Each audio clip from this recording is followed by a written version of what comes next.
It's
an excellent question.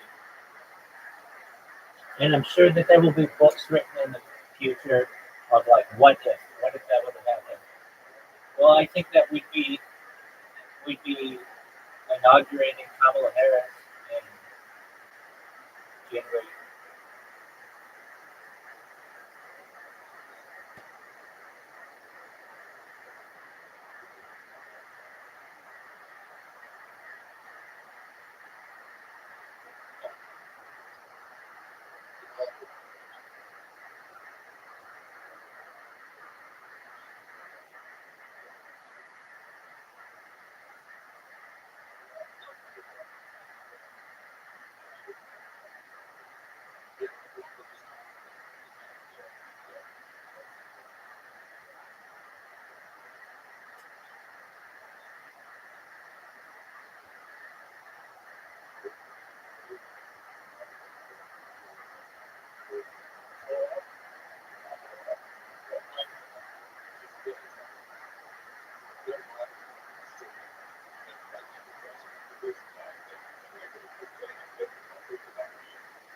That could be true. That could be true as well.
That's essentially like from the democracy.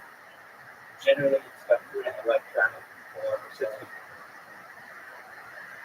electronic democracy. So it's active, like where people can just use a handheld device to vote. Now, what you're adding into a universal basic income, then it becomes more socialist, but that doesn't sound like too bad of a plan. Better than what we've got.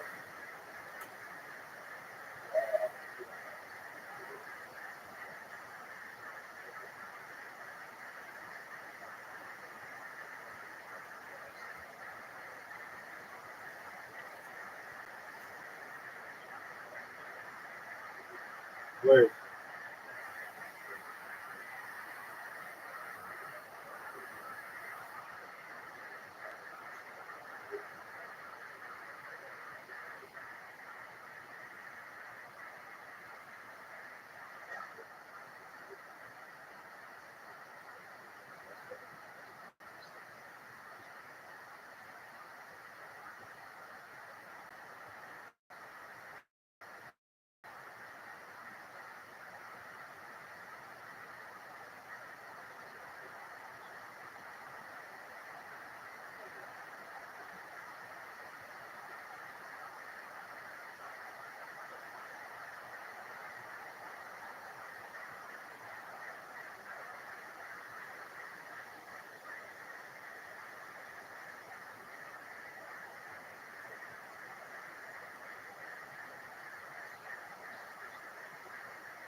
I do.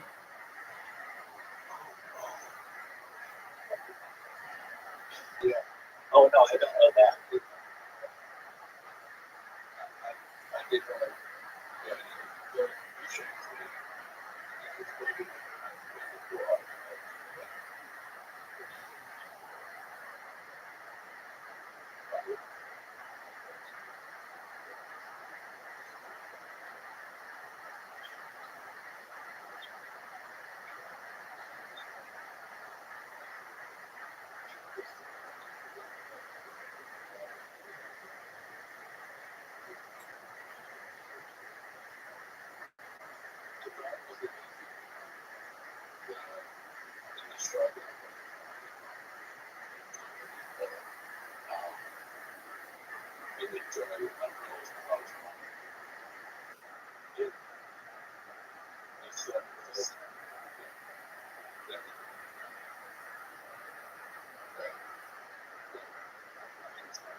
I love you too, Big Dog.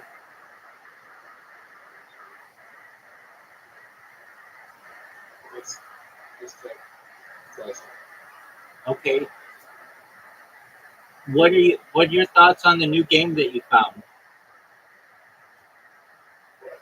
What are your thoughts on that new game you found?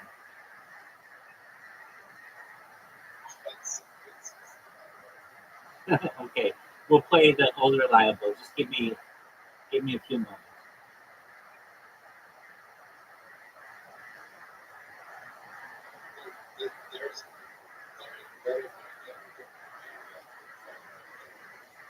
Oh, I'm sure as well, but it's easy. It's like it's not heavy on our devices.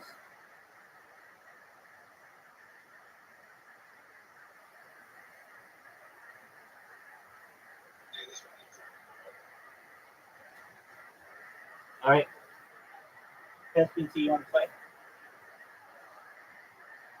Oh, amazing. Amazing.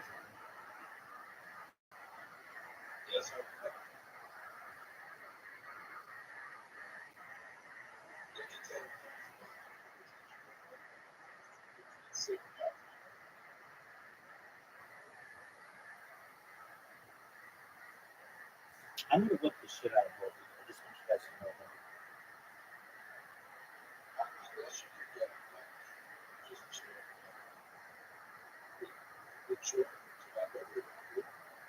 Yeah, it's really good. It's got fiberglass.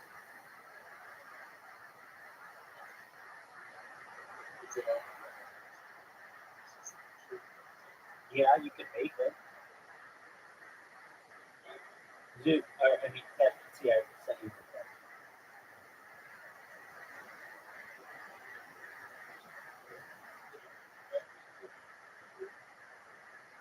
Okay, but I mean, you can get it in a pure form.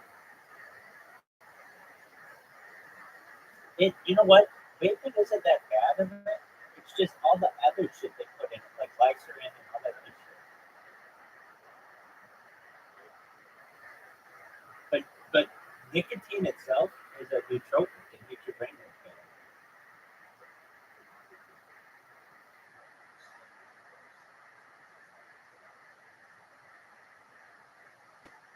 I know what Zyn is. I know it's very popular. I haven't gotten into it because I know it's addictive and I can't afford it right now. Do you enjoy it?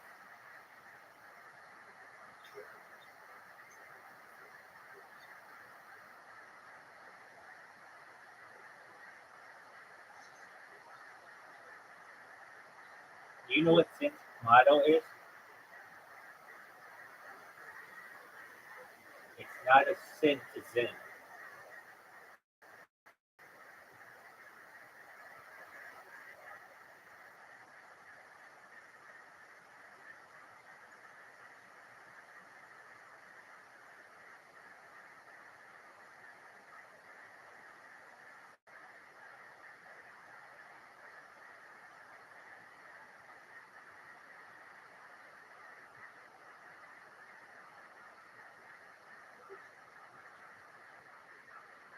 Hey, what's going on, Joe?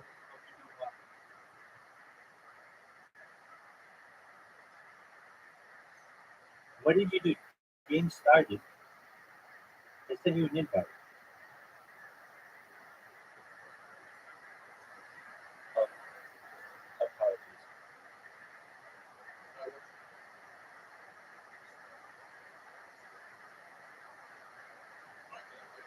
Yes, sir.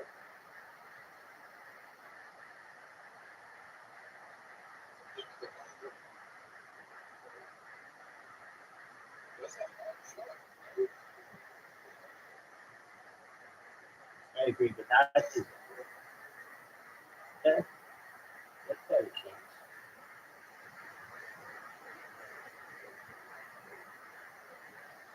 Come on.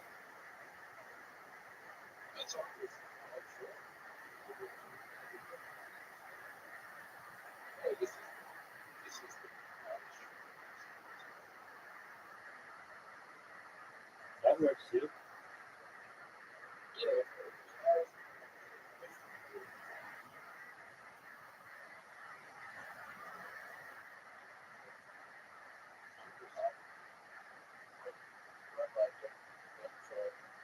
dog.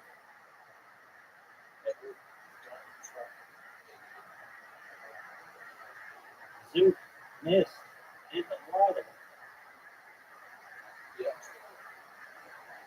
Okay, I'm not denying that. Oh, what a beautiful shot.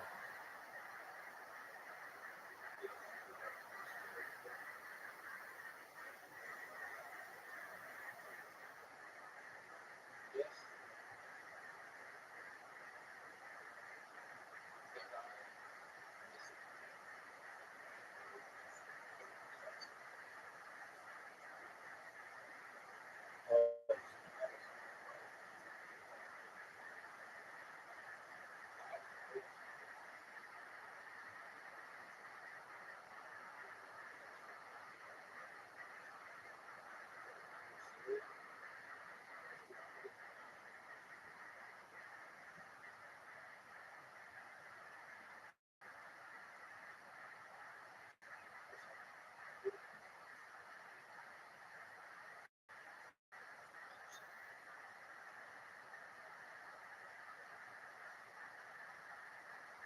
good.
We love you as well, Zoot.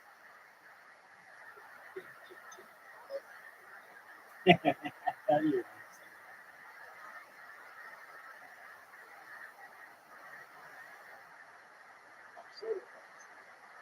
That's great to hear. Any particular reason? Oh, Zoot. It's not what you wanted. Best you'd see once the bounces off the wall.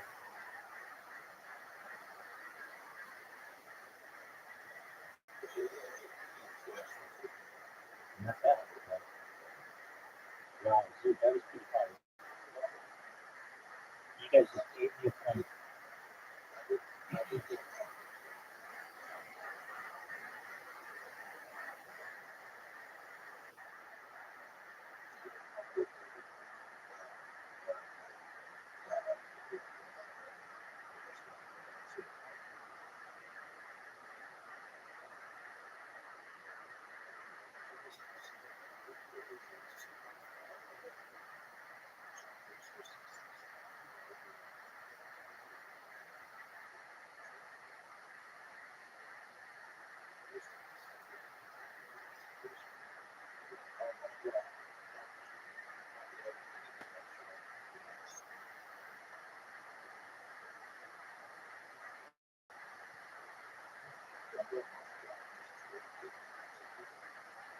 Get there.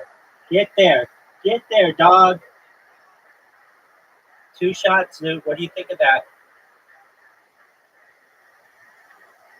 Zoot did it in two as well.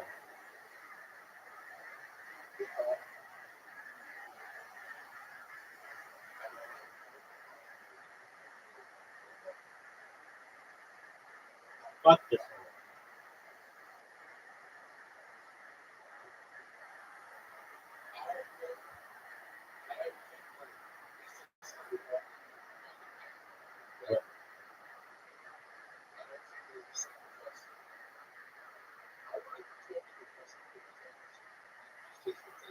I know.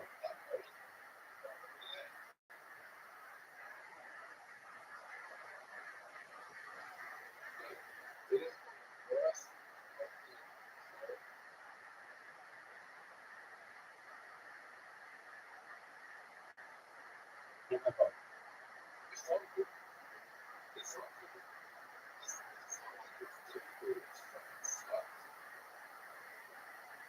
two major myths.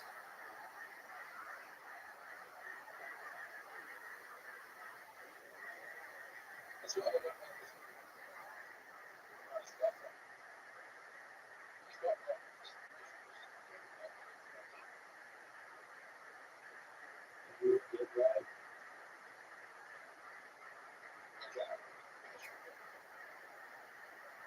Oh no.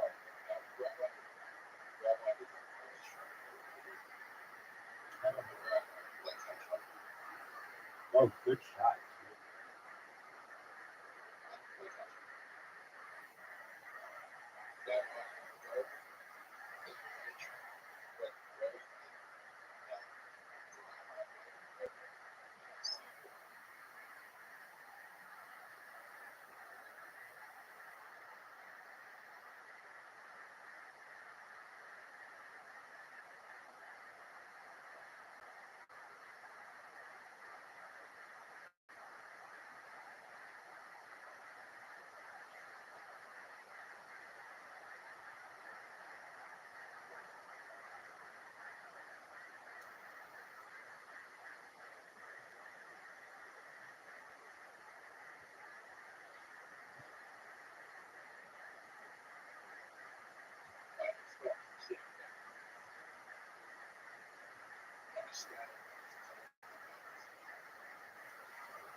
Wow, good shot. Not really in a position to do much damage.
Wow, that was a really nice shot. Really nice results. I do say so myself.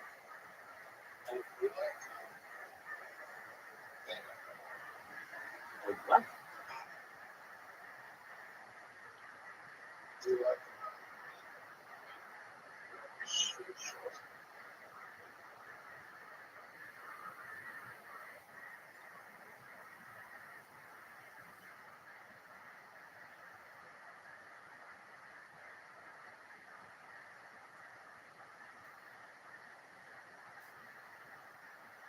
How did you do that?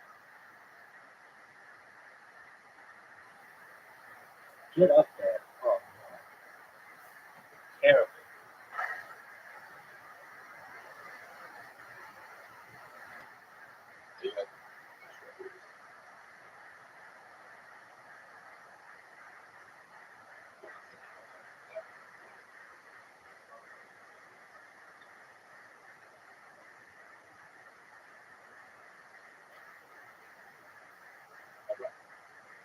good job.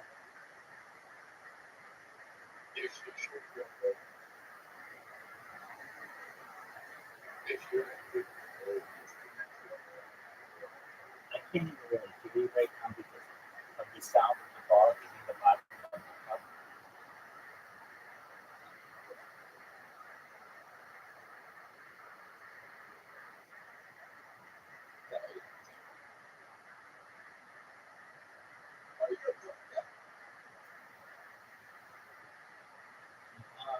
Yes, I did. Yes, I did. I told you I was coming out one place. Who's going to win between you two? Sue. You guys can still get my stuff.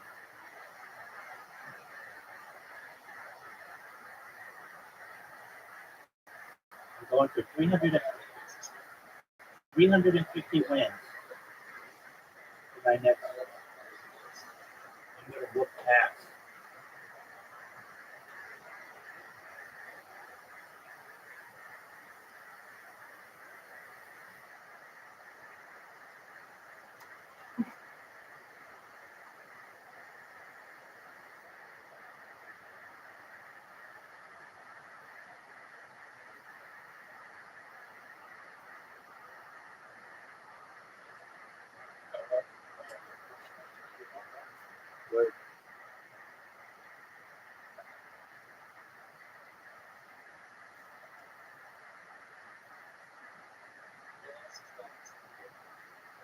Catherine C.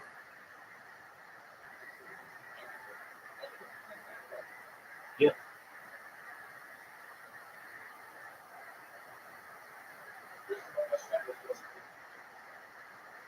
Rabbi Rothschild.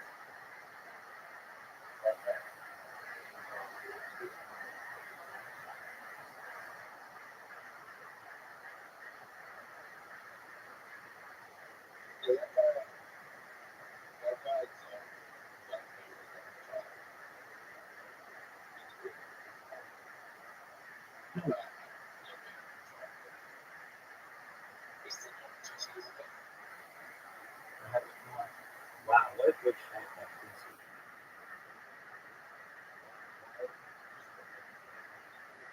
Don't hit his bowling. And don't hit my ball, but hit his bowling. Dude!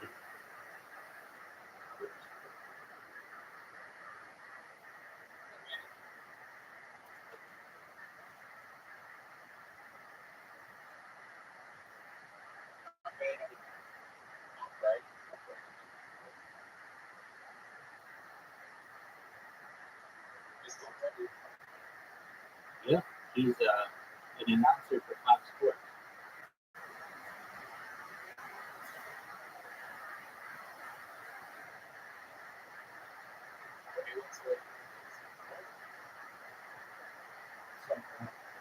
He was old.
what I'm talking about, President.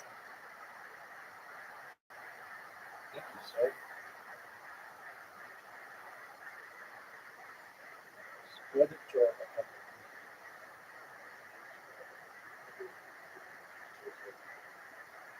Stop. Uh-oh.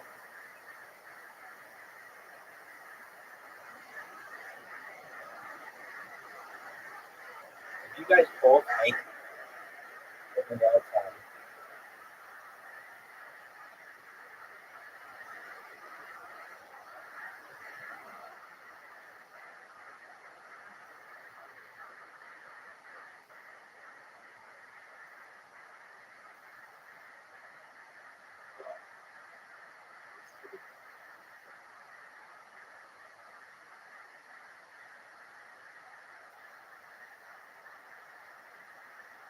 Oh no. Oh no. You guys definitely could do some damage here.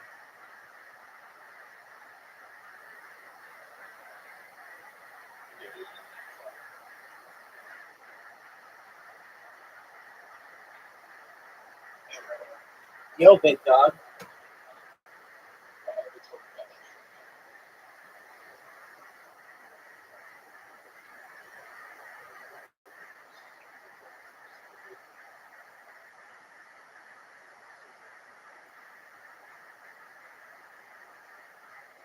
Stop. Get his dog.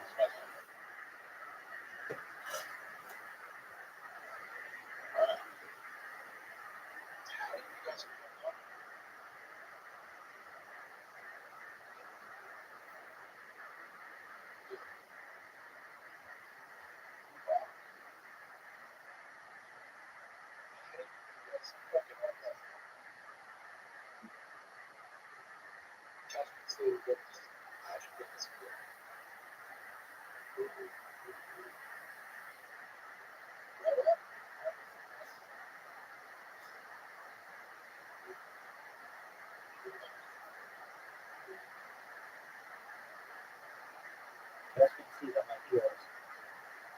You fucker.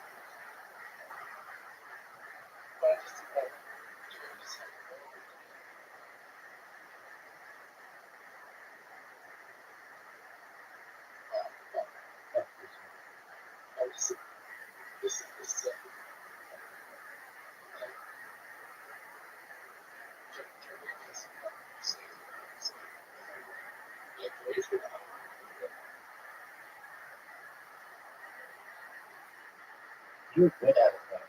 You were really good. Look at this shot.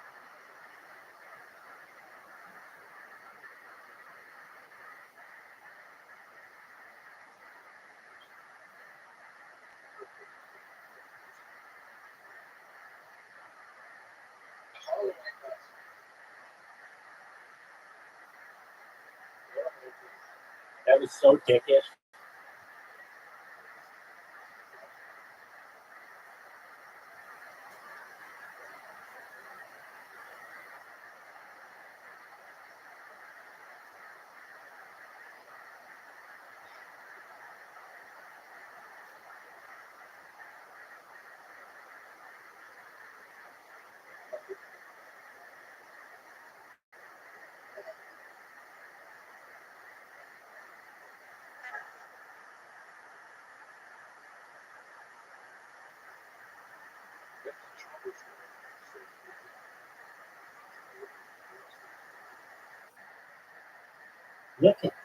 Look at this move. Oh, are you fucking serious? It missed twice. Guess he's got a chance. Oh, what a great shot.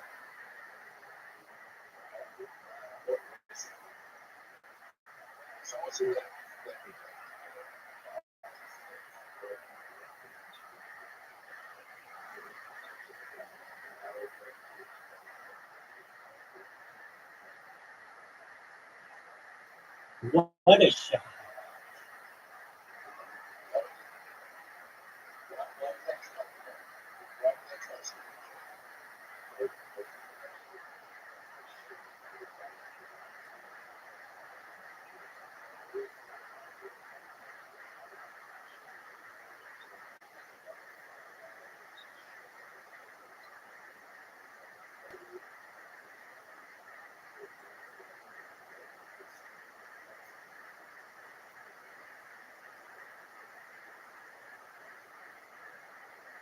Well, and then they can sell the director's cut or the extended cut, and then like super nerds will fucking buy it.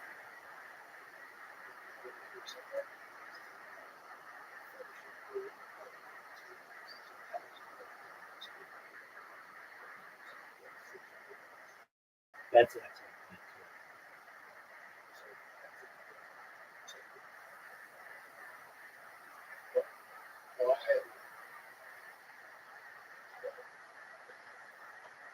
too.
Caspian, see, I got a hole in one on this hole last time we played it.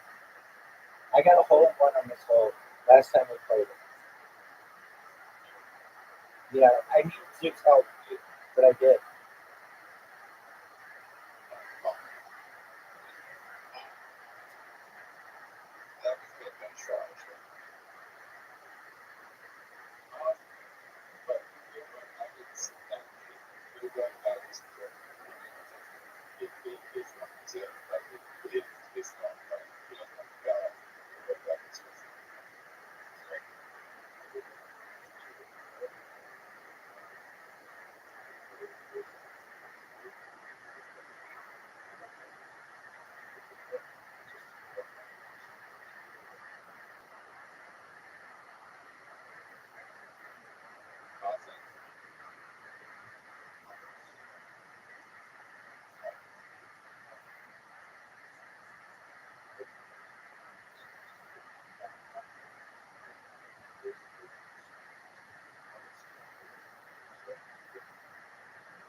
What a great shot.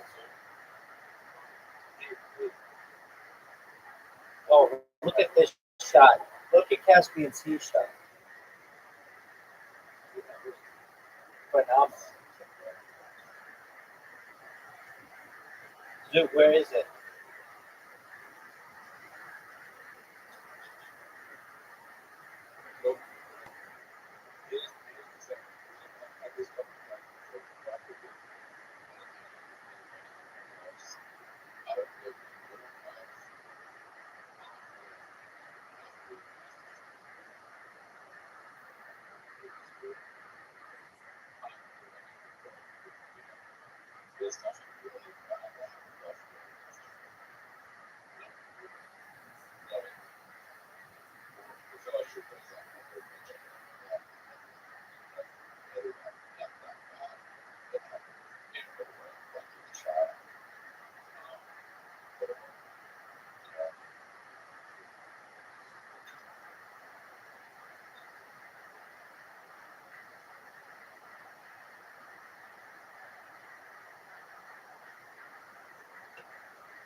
Be the shot. Be the shot.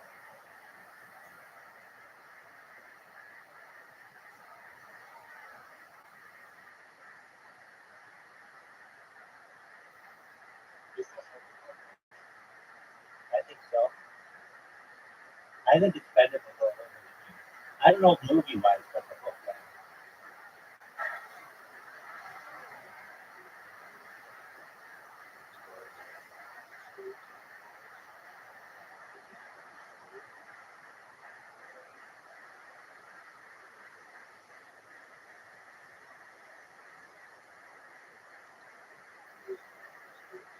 I agree. The book is better. The movie is.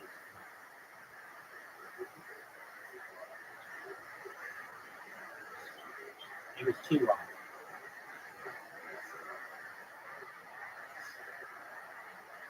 Right.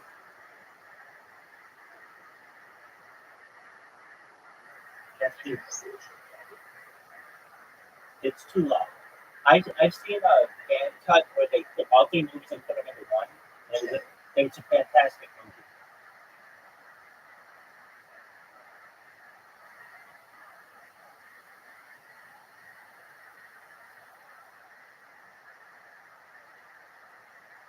Zoo making a comeback. Oh, look at this shot. That was beautiful.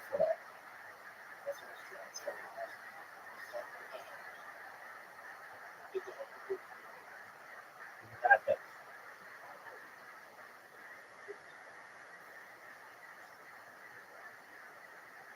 Did you slip? Fuck this one.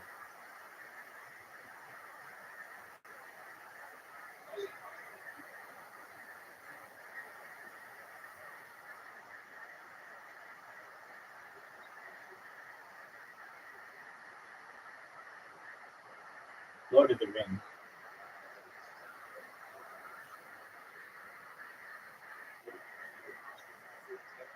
Yeah.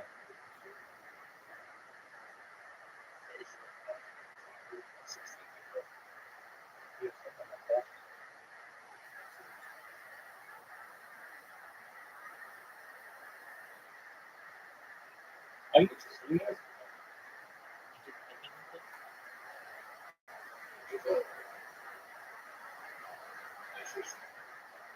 To say the least.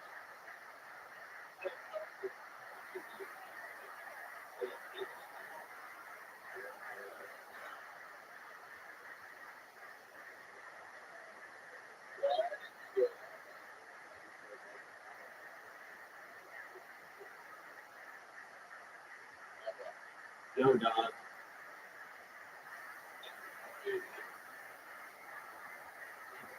I'm a busy man.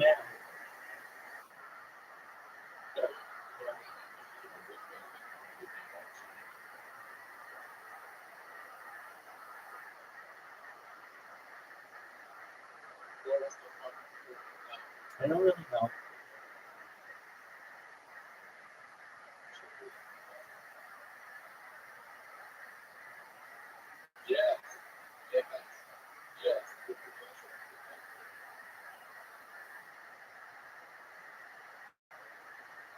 Oh,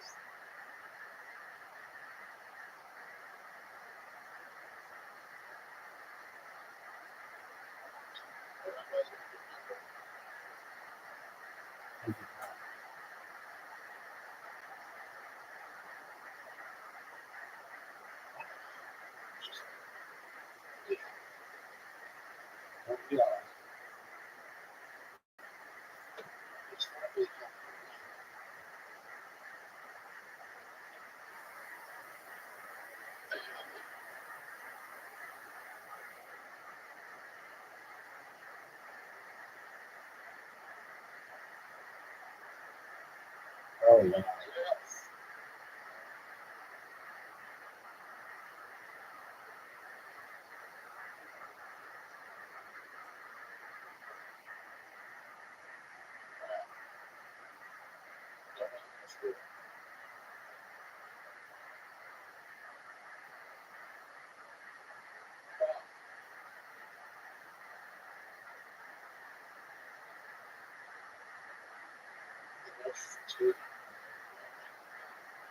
Just magic. I think maybe they get in front of yourself.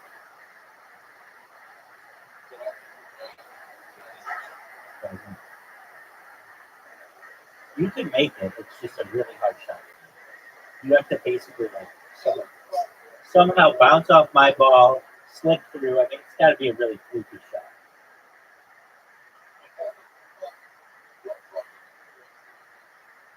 If you just hit it straight up like that, and get a bounce off. Or we could hit your ball in.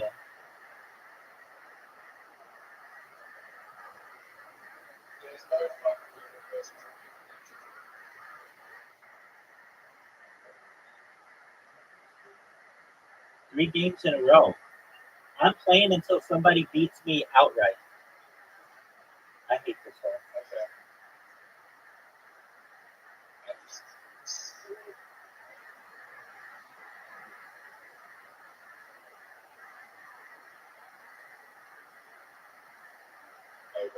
Real good dog. And the pink shirt, that's Caspian Sea.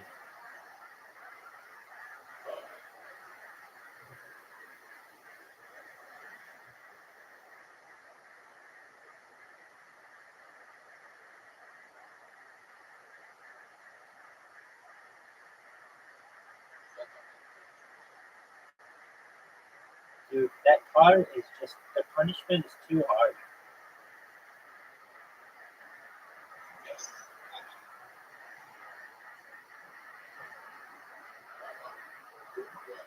I know, right? Like,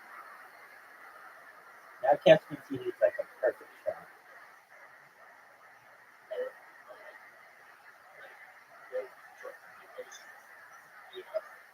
Yep.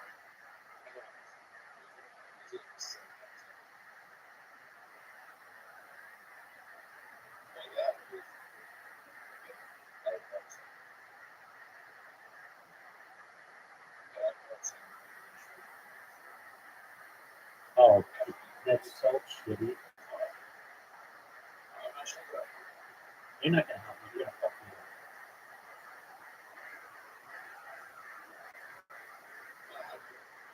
up. No, you won't.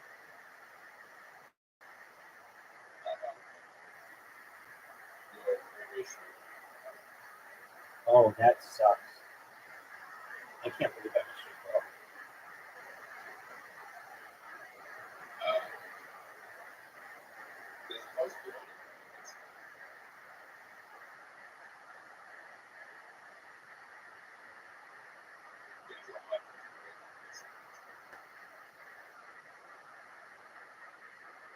Yes, sir.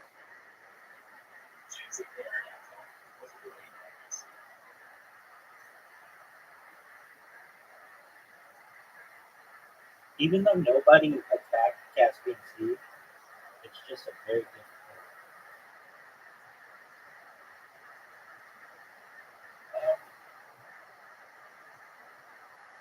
Get through.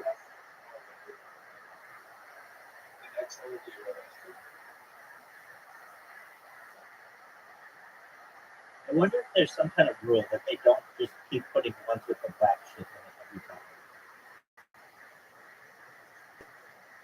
Oh,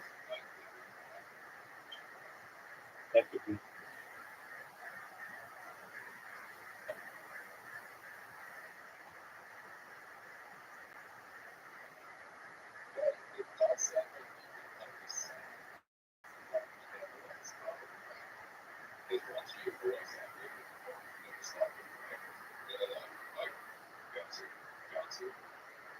Yeah.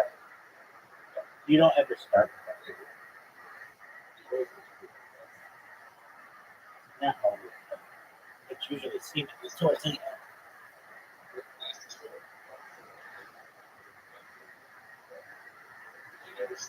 Dude, that was a phenomenal shot.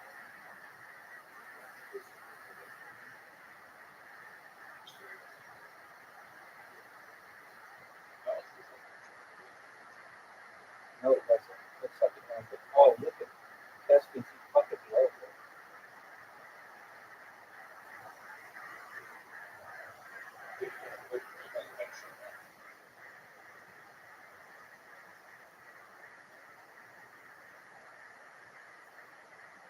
Oh,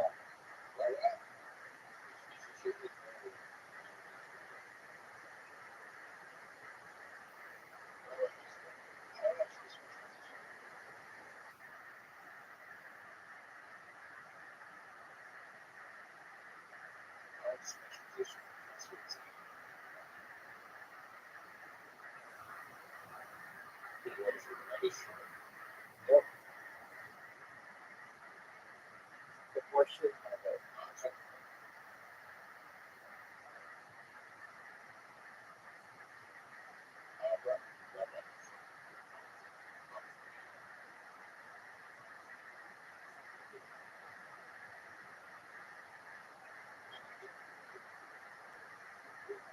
Wow, I got zero.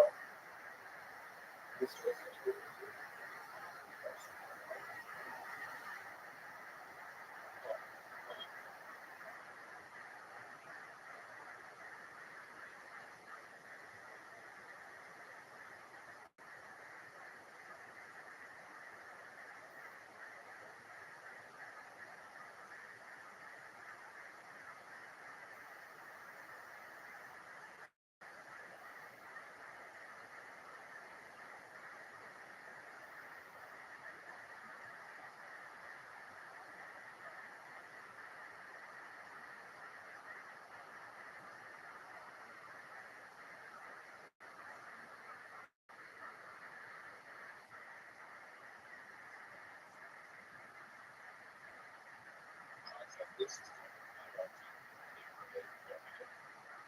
whoa. Oh wow.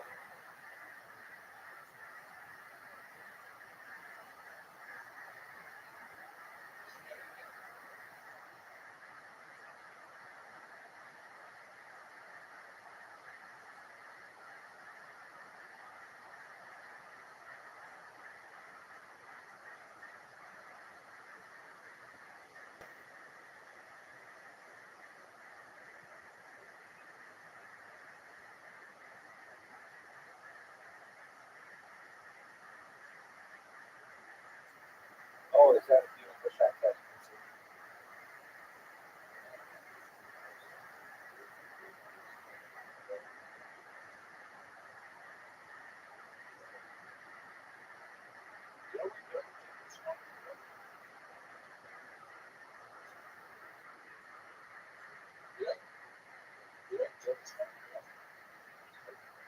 Oh fuck. You guys have a big opportunity here.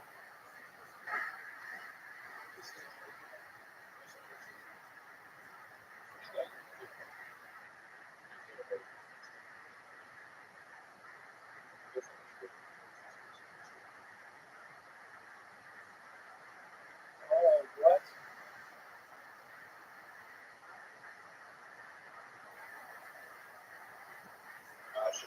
Are you fucking serious? Well, there goes my streak.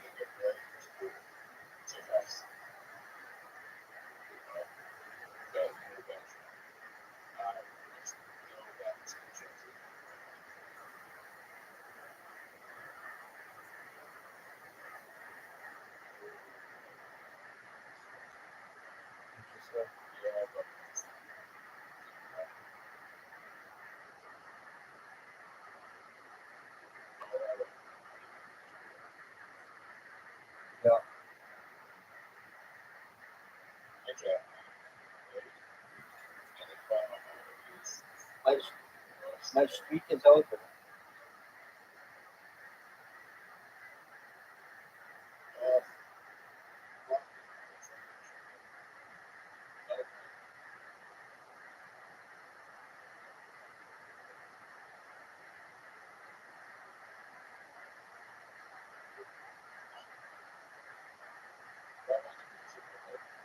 How about you? I want you to get a ring. Oh, what the fuck was that? No, I think I'm close.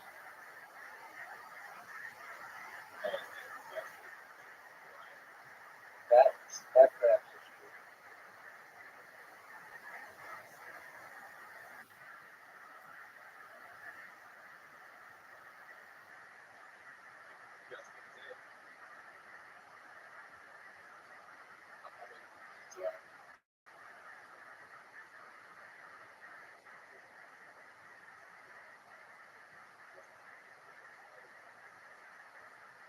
Oh shit.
No, catch me too.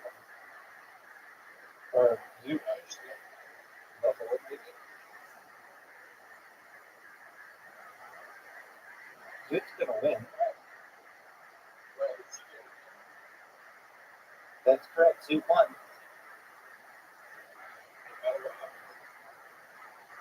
No, Caspian Sea can still tie to it. That's true.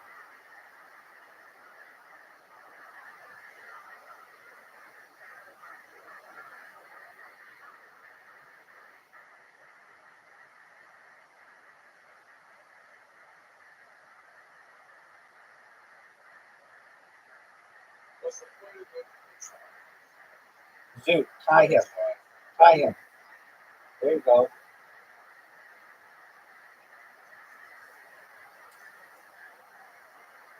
All right. Zoo won. Good job, big dog. All right, I'm good.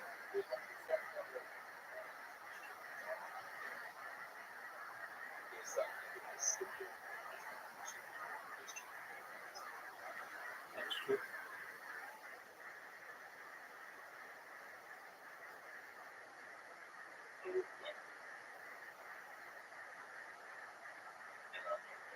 Take care, Pep.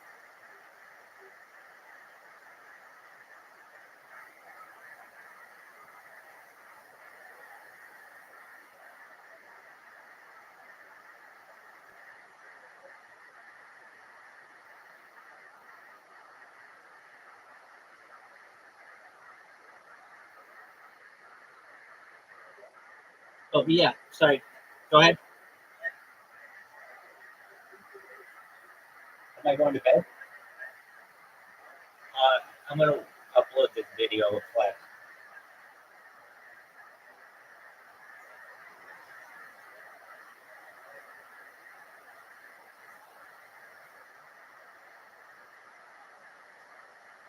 getting advice from him at the store. Like, you should do the work. And I was like, really? He goes, yeah, you don't want to rely on these jerk-offs for all your fucking money. Yeah. And it's like, you don't need these people to, and it's the advice I give everybody. But you don't want to be connected where you're completely dependent on one source of income. That's terrible. It's a bad place to be. He'll text me sometimes and be like, "Oh, Chris, can you talk?"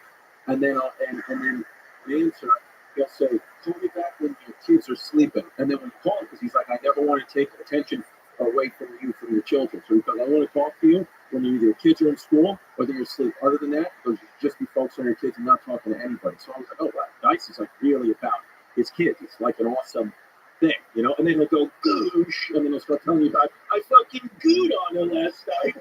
You gotta respect your family." I've noticed now when you, like my conversations with people that have become like I did when I was in high school, I gotta wait till everyone's asleep. It's late at night, 1 in the morning, and the only people I can talk to is comics because they're up. Yeah. It's weird. Kids don't even talk to each other. They just Snapchat. That's it. Most of them Snapchat. Like, I'm learning this from my kids. Like, if you guys don't text at all, she goes, "I'm gonna text my family." Yeah. So, like, if she gets an iMessage, it's only from one of us. Right. That's it. Everything else is they're snapping each other back and forth. I would just take a picture of this, and they're doing it all day long. Saying something. Here's where my life is. RN. They don't want a bigger screen either. My kids don't want to go to the movies. They think the screen's too big. It freaks them out. They want to watch the biggest screen that they want to watch is the screen that we have at home. I took them to see a movie. They were like freaked out. Too big screen. That's interesting. Yeah, that might be. I know. Do you think it's bad? My daughters are the man I wish I could. It's got to be bad. I think it's bad. Well, it's different. The screens? It's just the Snapchat, the social media. It's just a different way of interacting. I think everybody's like blowing it out of proportion. First of all, I think it's not good. Don't get me wrong, but I think it's inevitable. It's like if it's raining, you're gonna get wet. Shut the fuck up. Right. This is the world we're in. It's a weird world, and it's better to develop the ability to cope and handle it at a young age. It's definitely not good. What about college? Do you think, like, your kids, do you want them, I know you want them to go to college, but do you care if they go to Harvard or Yale anymore? Do you think that's more meaningless now than it was 30 years ago? I want my kids to do what they want. I don't want to be that dad. It's like, I want you to go to Yale. I don't think that's good. I don't think that ever works. I think at best, you give advice. And at best, you always connect advice to mistakes. Like, I'll tell you what I did wrong. This is what I did wrong. But that's like, when I was a kid, I always fucked this up. I always, whenever I would like correct them about something, I was like, I did the same thing. I did the exact same thing. Everybody does this. And this is why, this is what you gotta know. And, I feel bad about stuff I did when I was 5. It's tough with your daughters. I can't do it. Just make sure you wear a condom. I mean, that's it. I don't know what girls do to us up. Yeah. Well, I mean, you either have to get on birth control, which completely fucks with your hormones. Yeah. Completely fucks with your body. Also can cause blood clots. Like, girls die. I had a dude that I knew from martial arts, and his daughter died. She was 17 years old. She was smoking cigarettes, and you're not supposed to smoke cigarettes when you're on birth control. It's horrible. Yeah, and nobody even knows that. Nobody knows that. Like, if they tell you it goes in one ear, out the other, because everybody's on birth control. You don't think about it. Every girl I knew just fucking snapped. Like that guy, and he just locked his door in the basement for 28 years. He was just like, well, no, he's just never coming out. You ever see that story, that guy? No. That guy locked his daughter in the Ariel Castro? No. This is, I think it was in Germany or Austria, one of those countries. Guy locked his daughter. He said he had built a room downstairs, a studio for her to like drums or something like that, whatever she was into. And then he went and had to go in like the most inner room of this thing he built, and he locked her in. She did not see light again for 28 years. She's still alive. She's alive, and she's telling her story now. I think he might have raped her too. Yes. Oh, what time had 7 kids? Oh, that's what it is. Yeah. Germans are weird. How about that German guy that ate that other guy's penis? He answered an ad. Well, the guy asked. Yeah, it is keep going. And they ate it together, right? Yeah. But he ate his own dick. He ate his own penis with the button. Yeah, it wasn't even butt. It's driving out. Right. Wires get crossed. Germans just Germans. What do you think that is? I think it's just Yeah. it's something in there that's like very. But think about how good they are at engineering, Right. right? Like think about modern automobiles and how many of them originated in Germany. Yeah. Bavarian Motor Works, Porsche, Audi, Mercedes Benz. That's kind of crazy. Yeah. That like most of the best cars come from this one little country.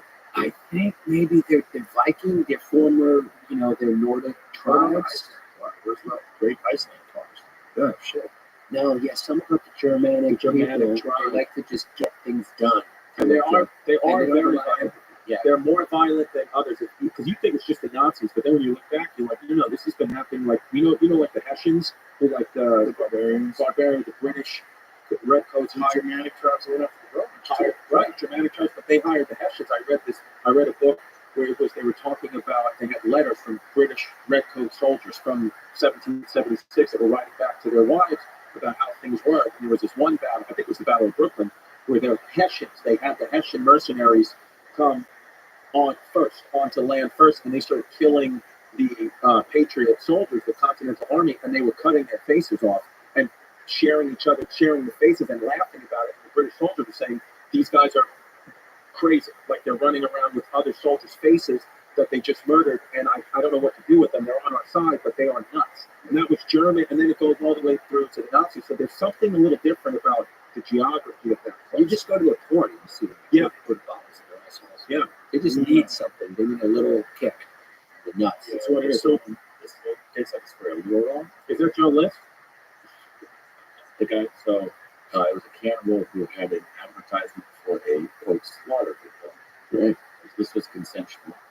Okay. And then he ate 44 pounds of his flesh after killing him, accompanied by potatoes and a pepper or wine sauce, served on good crockery.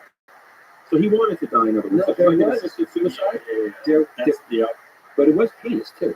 they did. They tried, and she says tried to. But it wasn't a surprise kill. This man wanted to be killed. Yeah. But it brings up under It's the interesting. cannibalism in Germany, about 800 people. Yeah. So in other words, it turned him on to be eaten. Yeah, That was his kill.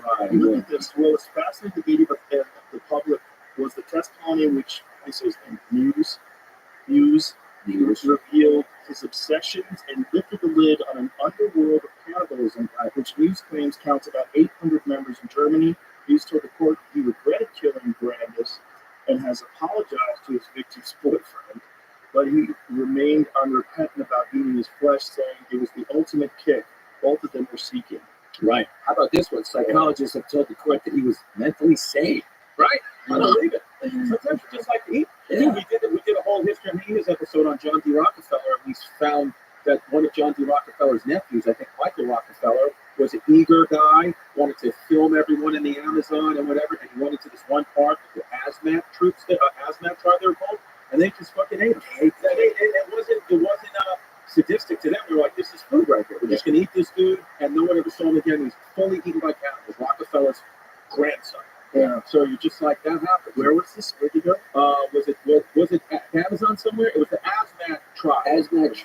Yeah, A lot yeah. of cannibalism. Rockefeller disappeared on an expedition Yeah. to hunt for primitive bark. His catamaran capsized in heavy tides and swift currents at the mouth of the Elandon River.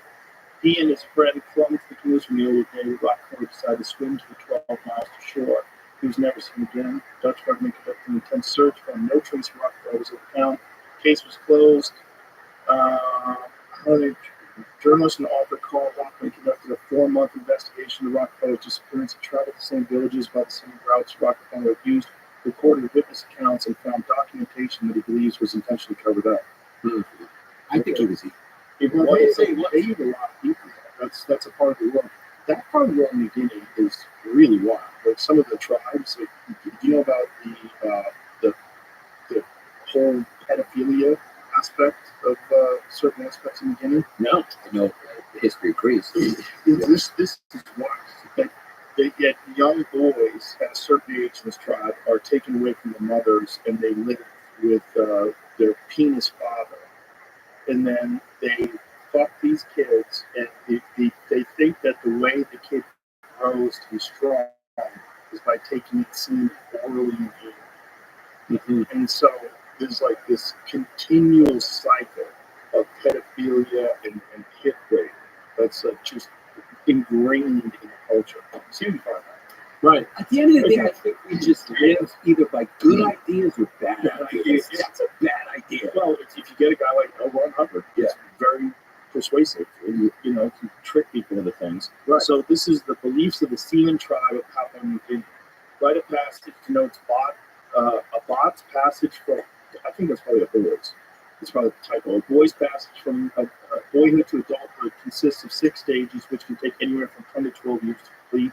Throughout most of the 6 stages, the act of having a stick of cane inserted in the nostrils and the performance of fellatio are integral to the process of between men. So sucking dick is integral to the process. You got to do it.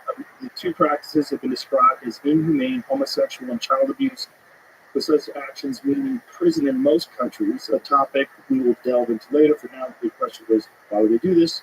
In short, men are viewed as being born with the devil of woman around them, kind of like an evil spirit. They are thus removed from women at a young age in order to fix them. Women bleed, so men need nose bloodletting, which is the sticks going up their noses, while fellatio experiment is because the semen of the man possesses the masculine spirit.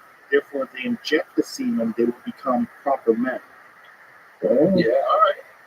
There's no way this society was not formed by some crazy guy who was on a seriously high dose of psychedelics. No, hold on. Go back. Look at this. After the ceremony is complete, the men then get married and live heterosexual lifestyles, with the exception that they will now be the ones receiving rather than giving the fellatio. Maybe they're right. That's right. But Joe, You look at us having kids blow them, but they're straight. Oh, totally straight. But what we're seeing now, this is cringe, but if you go back to the 1400s or whatever, this was just life. Alexander the Great, one of the most manly men of all time, we did a whole episode on him, found out he had a full boyfriend the entire time that the people celebrated him for. And a eunuch. And he banged out kids and eunuchs. That was a big part of sex back in those days. You got a eunuch, you found a boy that you thought was handsome, clipped his nuts, removed any sexual urges he had, and then he would watch your harem of women that you had that you would take to the empire, and then you would bang him out, and it wasn't gay. Yeah, Papa would give you rules. The wildest one of all. Little slave boy. Those are You sports. my wife. So Sports. let me chop your dick off. Yeah. And now you're going to be my wife. That's it. And then he married him, and then he wanted to be the woman in Yes. the marriage. Nero wanted to be the wife.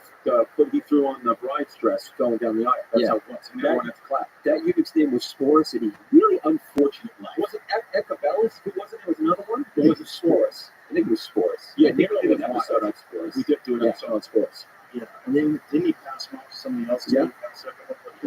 Yeah. And then he wanted to marry his Horse, and then he would dress down. Nero would go into like peasant clothes, and he would want to go into all the different brothels and fuck everybody and then if you found that he was Nero, he'd kill you. Nero is, if you get into the mind of Nero, when we did that episode, we were blown away by what this guy used to fucking do. He definitely had syphilis that ate his brain. He also He also would go with like a group of his friends, and he would put himself in disguise, and he would just go beat people up, and kill them on the street just for fun. That's what they wanted to do. He would have a mask on so nobody recognized him, and he shot off us. Yeah, he was just Back then, that's how they used to roll, man. I mean, if you wanted a girl back then, you would just, I guess, an emperor, you just go down the street and go, she's for Rome. And you just go, like, Yeah. like that, parents would cry, and people just go, women, just this one for Rome, for the emperor. If you were that beautiful, you just got taken for Rome, and that's the way the cookie crumbled back then. You Unfortunately, got that back in Austin. To anyone, you can go, you're for Austin. you're for the mothership. Yeah. Do you think this is Republican Hollywood now? Well, it's false discourse. Yeah. I don't think Austin was even Republican until about 4 years ago. Yeah. Well, the country Republican. Yeah. Most of California is now. Yeah. Very bizarre. Yeah.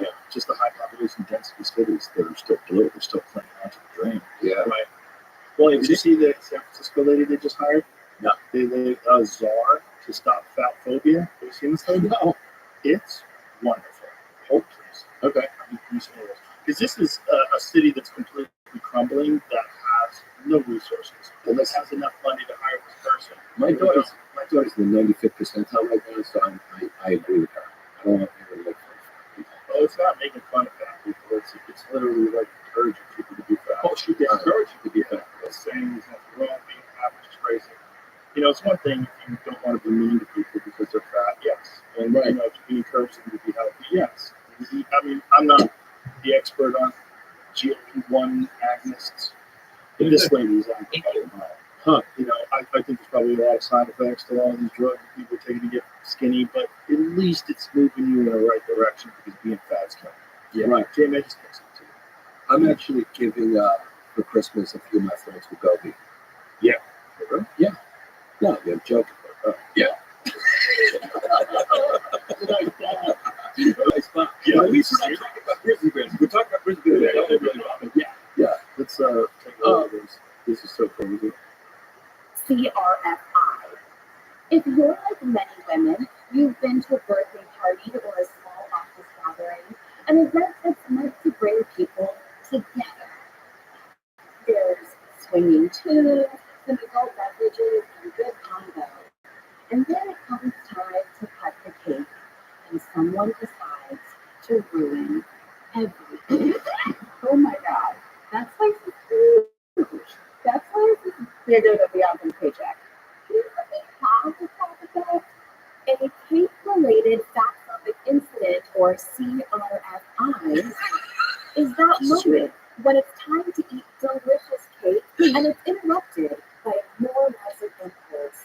Inevitably, there's always someone at the party who has to declare publicly that their slice is too large, and that the person who is cutting the cake, almost invariably a woman, must do some disproportionate amount of labor in order to accommodate their need to feel superior. Let's take a look. Can you do a little bit, just like, you want to scrape all the frosting off or cut it in half and give them 2 words and I'm sharing? So, like a little bit more, like tiny, no, like less than what your smaller piece. Cut my piece into 12 equal symmetrical little pieces and put each one with really little Tupperware. What the fuck are they talking about?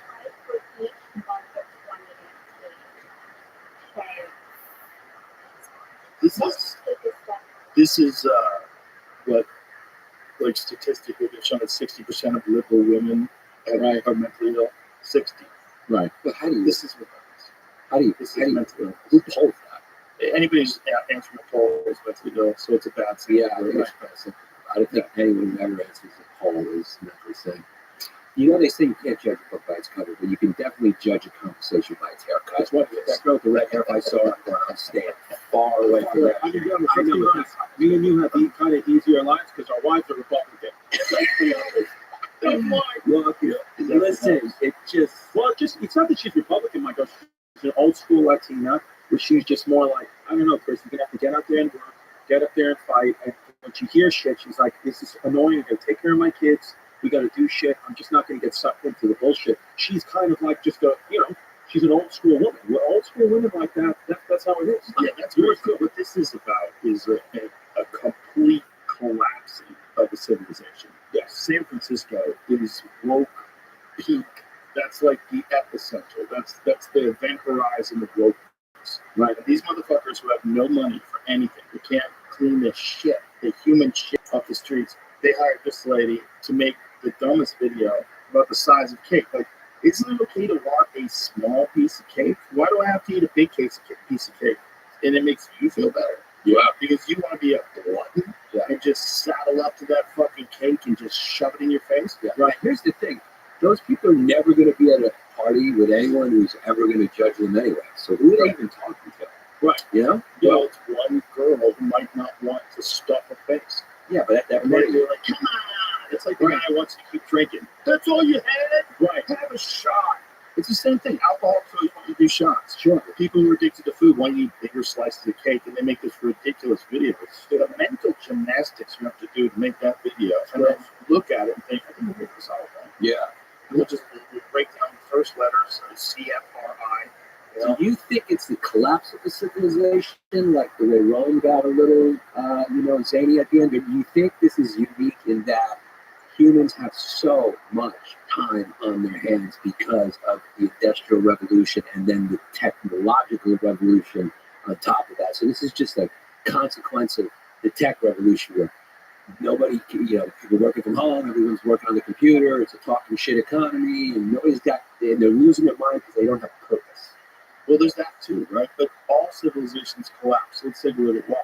So most civilizations, they're a monarchy, and it's usually they're run after they die by their children, and that's how it all falls apart. Even if you look at like Genghis Khan, Spain couldn't hold up. It couldn't run things the way he did. They didn't understand strategy. They didn't understand. He was a wild dude. He was a wild dude. So his kids did a good job. They hung in there for a couple hundred years. After a while, all that fell apart. But our society is different in that we have a republic, right? So we have a democratically elected republic, and they've done a lot to try to circumvent that. They've done a lot to try to have ultimate control over the media, ultimate control over the military, and it's mostly people that aren't even elected, right? So there's a lot of like weirdness that's moved us closer and closer towards a monarchy, closer and closer towards tyranny. And then once it gets into tyranny, then you can only do that for so long. That lasts, for as long as they can keep it going. Rome did it for a long time. There's a lot of civilizations that hang in there, but eventually it all falls apart. Right. If we can avoid that, there's no reason why we can't keep it together. We just have to make sure we avoid these very predictable patterns that the people that founded this country, when they wrote the Bill of Rights, when they wrote the Constitution, they were trying to mitigate the effects that are just common in any group of society that's run by individuals or by a small group of people. They want ultimate control. It makes it easier for them to stop anybody from taking the power once they have the power. Look at Jill Biden. Like she's still like, you did so great. You answered all the questions. She wanted him to keep going. She wanted him because she didn't want him to not be vice president or whatever, first lady. She didn't want to not do that. Sure. It's power. That's what it is. It's that ultimate control and power. And it's hypnotic for human beings.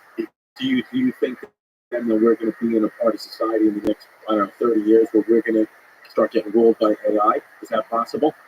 100%. Yeah, that's 100%. Yeah, there's no getting around it. So you think the president's going to be AI at some point?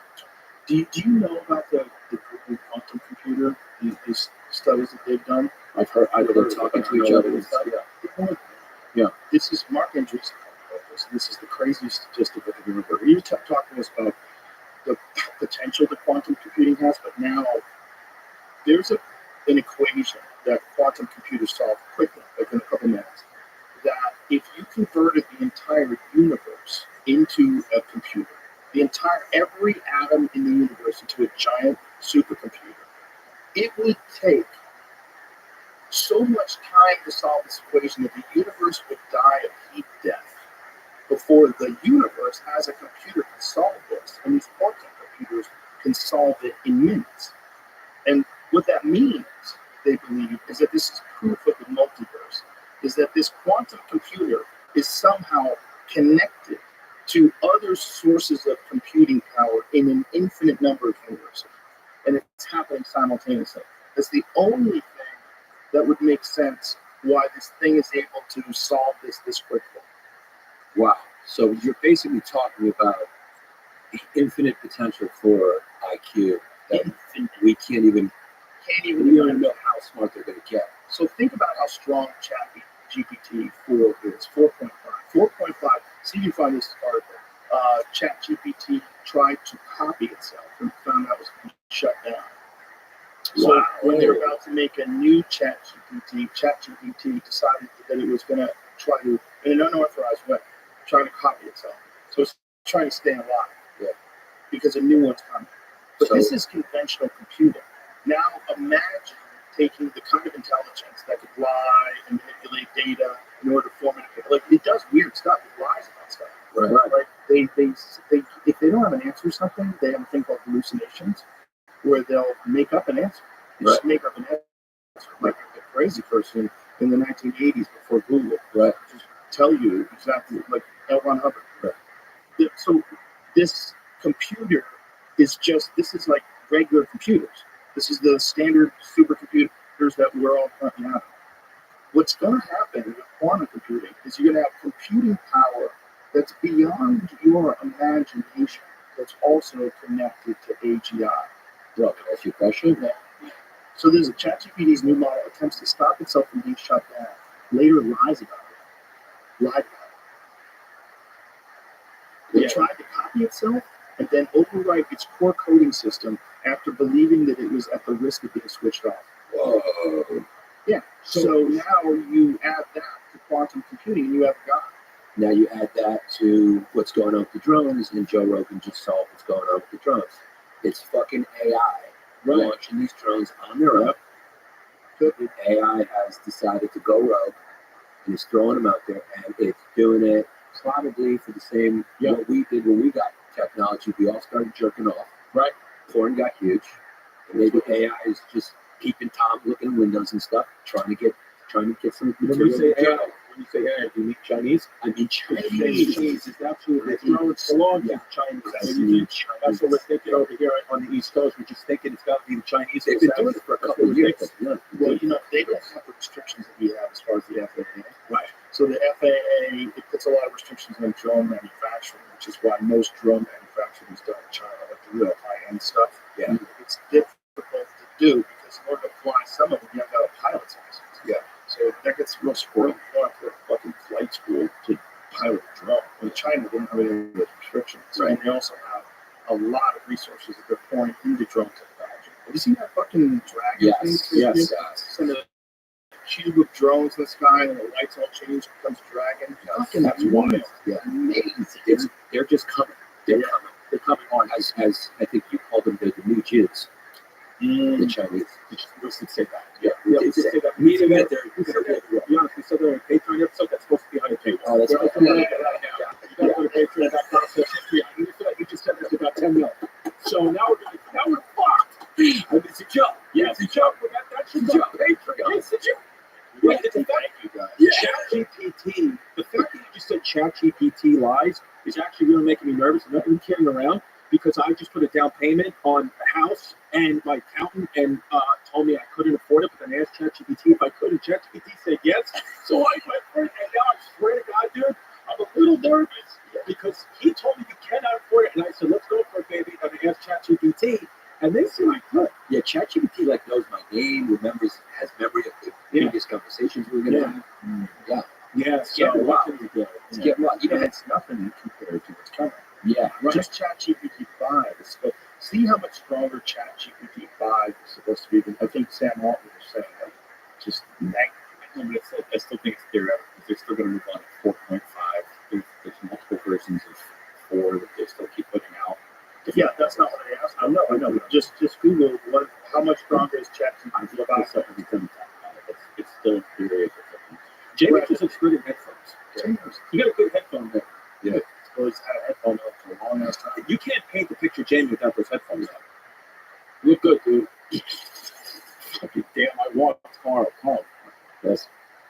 When you go to sleep. It doesn't say it.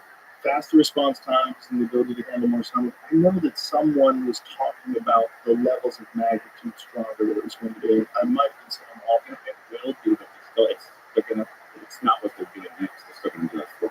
I'm not 4.1, but there's 4.5 is the next discussion. The 4.5 is an upgrade? No, What's our recommend? 4.01 or 4.01 is the thing they're talking about right now. That's the one that it itself. You know what's really nutty is that 4 years ago, you never heard enough about it. No. And in 4 years, it's become something that kids keep getting busted using it to write paper. Well, and now in my stepson's high school, a really smart kid wrote a paper. He's saying he wrote it on his own, but they're saying it's ChatGPT. But he said, I wrote this, and there's no real way to know because it's different enough from the ChatGPT, but it also could be based on ChatGPT. I don't know. And he was telling us about how there's a big uproar in the school about it. Well, if you're correct, right, that's the problem. If the kid is really correct, it's going to be exactly what ChatGPT says. Like if you're laying out some story about Napoleon and you know all the facts, and then you pump that story into ChatGPT because it's basically the same group of, Yeah. So you can change anything to jerk thieves, right? They change a little bit. Yeah. They change a little bit. And no, it's not good. And, Yeah. everybody knows. So you're going to know what kids are full of shit. You know? Yeah. Can't we just unplug it if they get out of hand? There's some Yeah. if you can anymore. Yeah. It's going to get to a point you're not going to do that. But why? Well, first of all, Google's AI, one of the things they're going to do with their AI center is that they're going to attach it to nuclear power plants. So, find that story. So I think Google wants to build 3 nuclear power plants just to power its AI systems. Right. So all that stuff's going to be controlled by computers. You know what's wild that I did see our fans posted on Hidden History of Guinness? They posted asking ChatGPT to do an episode in our voices, and ChatGPT did it. Just did it like that. Why? Easy. It's like, I'm Chrissy D, aka, and I was like, what the hell? Yeah. It's wild. And it could do it in seconds. Google signed a deal to use small nuclear reactors to generate the vast amounts of energy needed to power its artificial intelligence data centers. The company says the agreement with Kairos Power will see it start using the first reactor this decade and bring more online by 2035. Damn. They all know what's coming. These fucking eggheads, that have been stealing your data forever, Yeah. all that, like finding what you're interested in shopping, all that, selling your data, all that's led to them being insanely wealthy, and they finance the birth of God. Do you think that the first person who will live forever is alive right now? Who will get their consciousness uploaded and technically never die? Is that person alive right now? I don't know if they're ever going to be able to do that download consciousness thing. Right. That seems so theoretical. Like, what does that mean? Like, also, what kind of torturous hell are you living in if you're conscious but you're trapped in a computer? Like, you don't die? Like, that might be the worst life you could ever fucking imagine. Right. Part of what might connect us to life and joy, happiness, is the fact that there's ups and downs, and then it could go away. And then sometimes people die, and you really care about the people that you see, you feel differently about them, you feel so much lost. I wish I talked to them more. I think it's all connected. If you're nothing but alive, you don't have it. Who knows if you have emotions? Right, which you feel is that hell? It's putting no point to anything. Right. If I joke, if I don't see you today, I'll see you in the next. Whatever. You don't see nobody. like, would you be motivated to stay jacked and hot if you knew you were not going to die? So what would you do if you downloaded into another body and live life? Like, what kind of life would you live knowing that you could live forever? You'd be so weird. You'd probably be like a rich kid that, grew up with a giant, trust fund. Yeah. You're just doing coke, driving Ferraris into the river. You're out of your fucking mind. Yeah.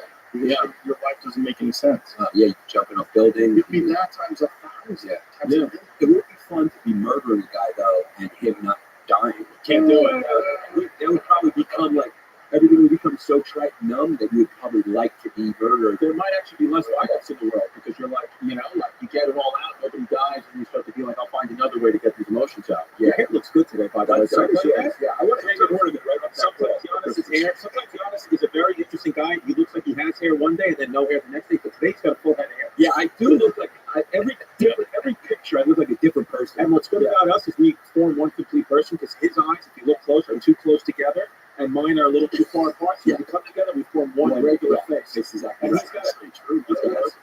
he's got a small head, I got a big head, and then we form together as one. Yeah. You know what happened to me when I was using clear? You ever use clear? You put your fingers on, to the airport clear. Yeah. So the eye thing never worked for me.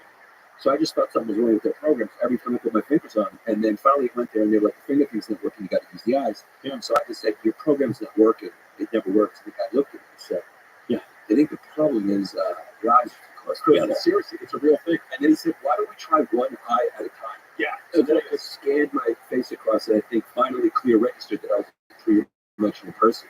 Right. Not like a mythical cyclops creature. Yes, and it's true. And what we do is we speak things into existence. Like for years, we've been calling him Special Needs Stamos, because he's a Greek kid who looks like Stamos, he had special needs. And now John Stamos is his friend, which is a beautiful thing. Yeah.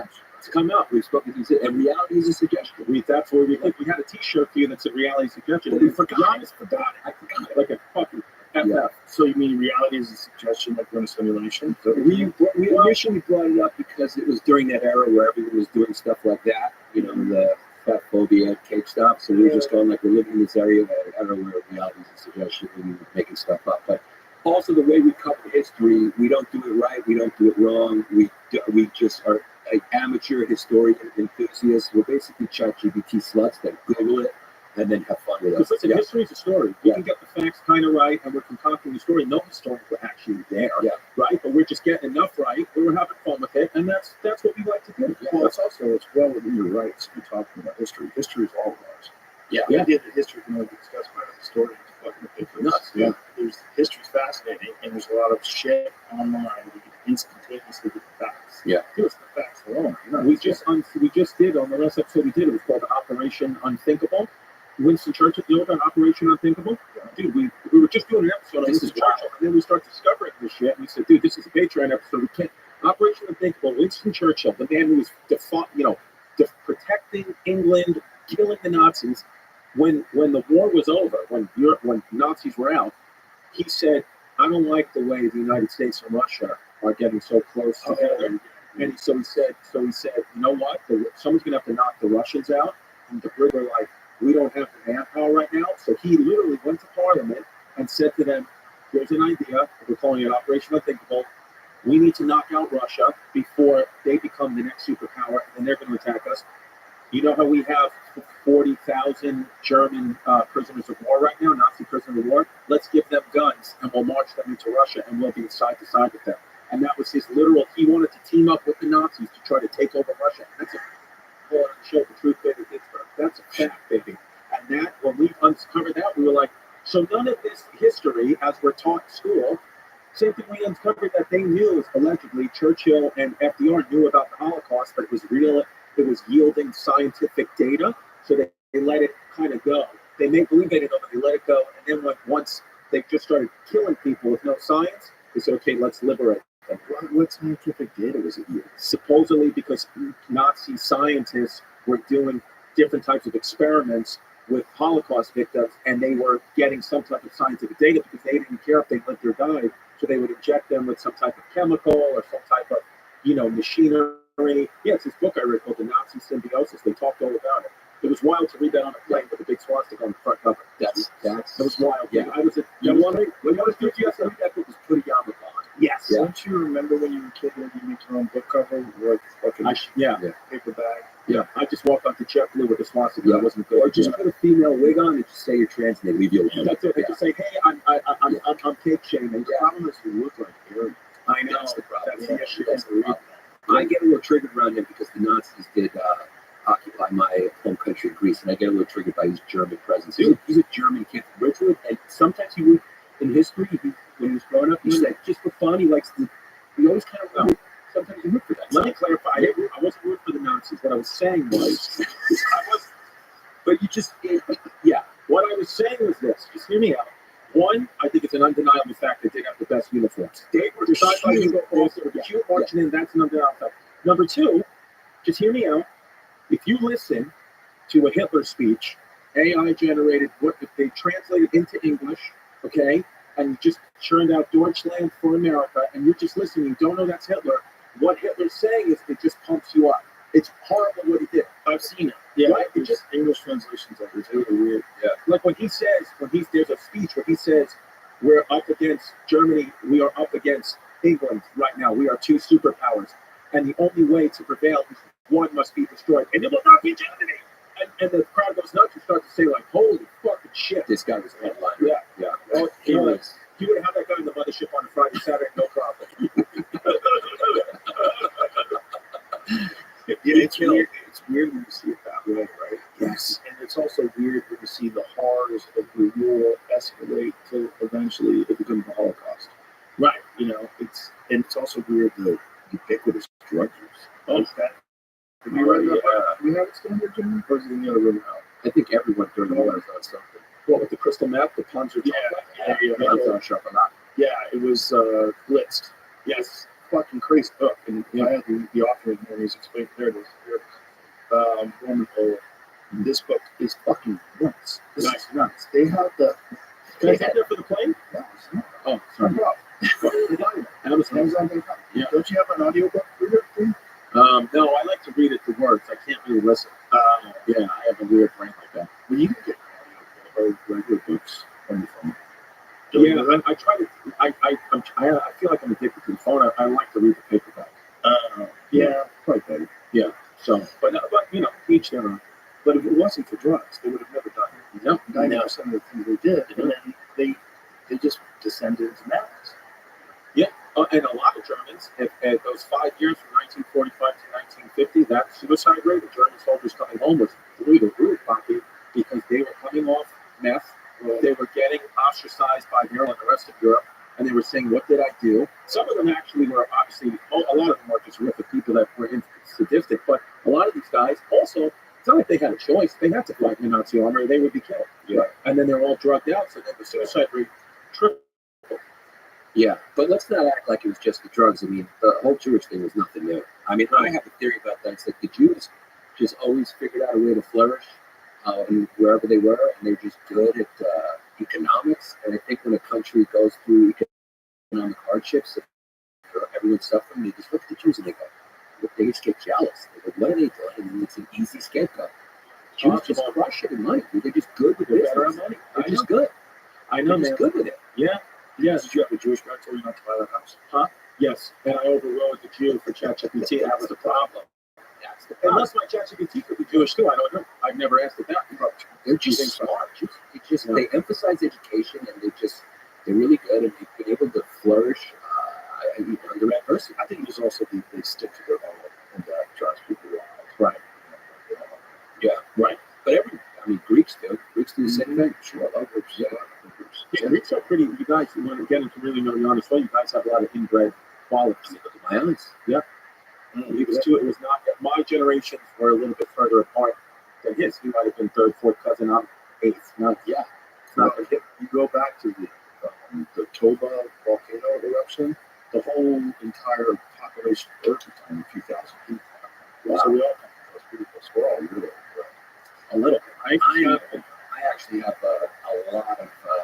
I got some Turkish genetics in me. I did 23andMe, so they have my DNA. So they're real people. Yeah, got you. Well, that was right into your great grandfather. Probably. Well, the story. This is a true story. My grandfather is from an island that used to be called English, which is now called something with a squiggly line over it because it's a Turkish word. The Turks took the island back, and my grandfather was sent away to Alexandria by my great grandparents because the local Ottoman viceroy, or what they called it, they have a word for it, but essentially a viceroy was like very good boys.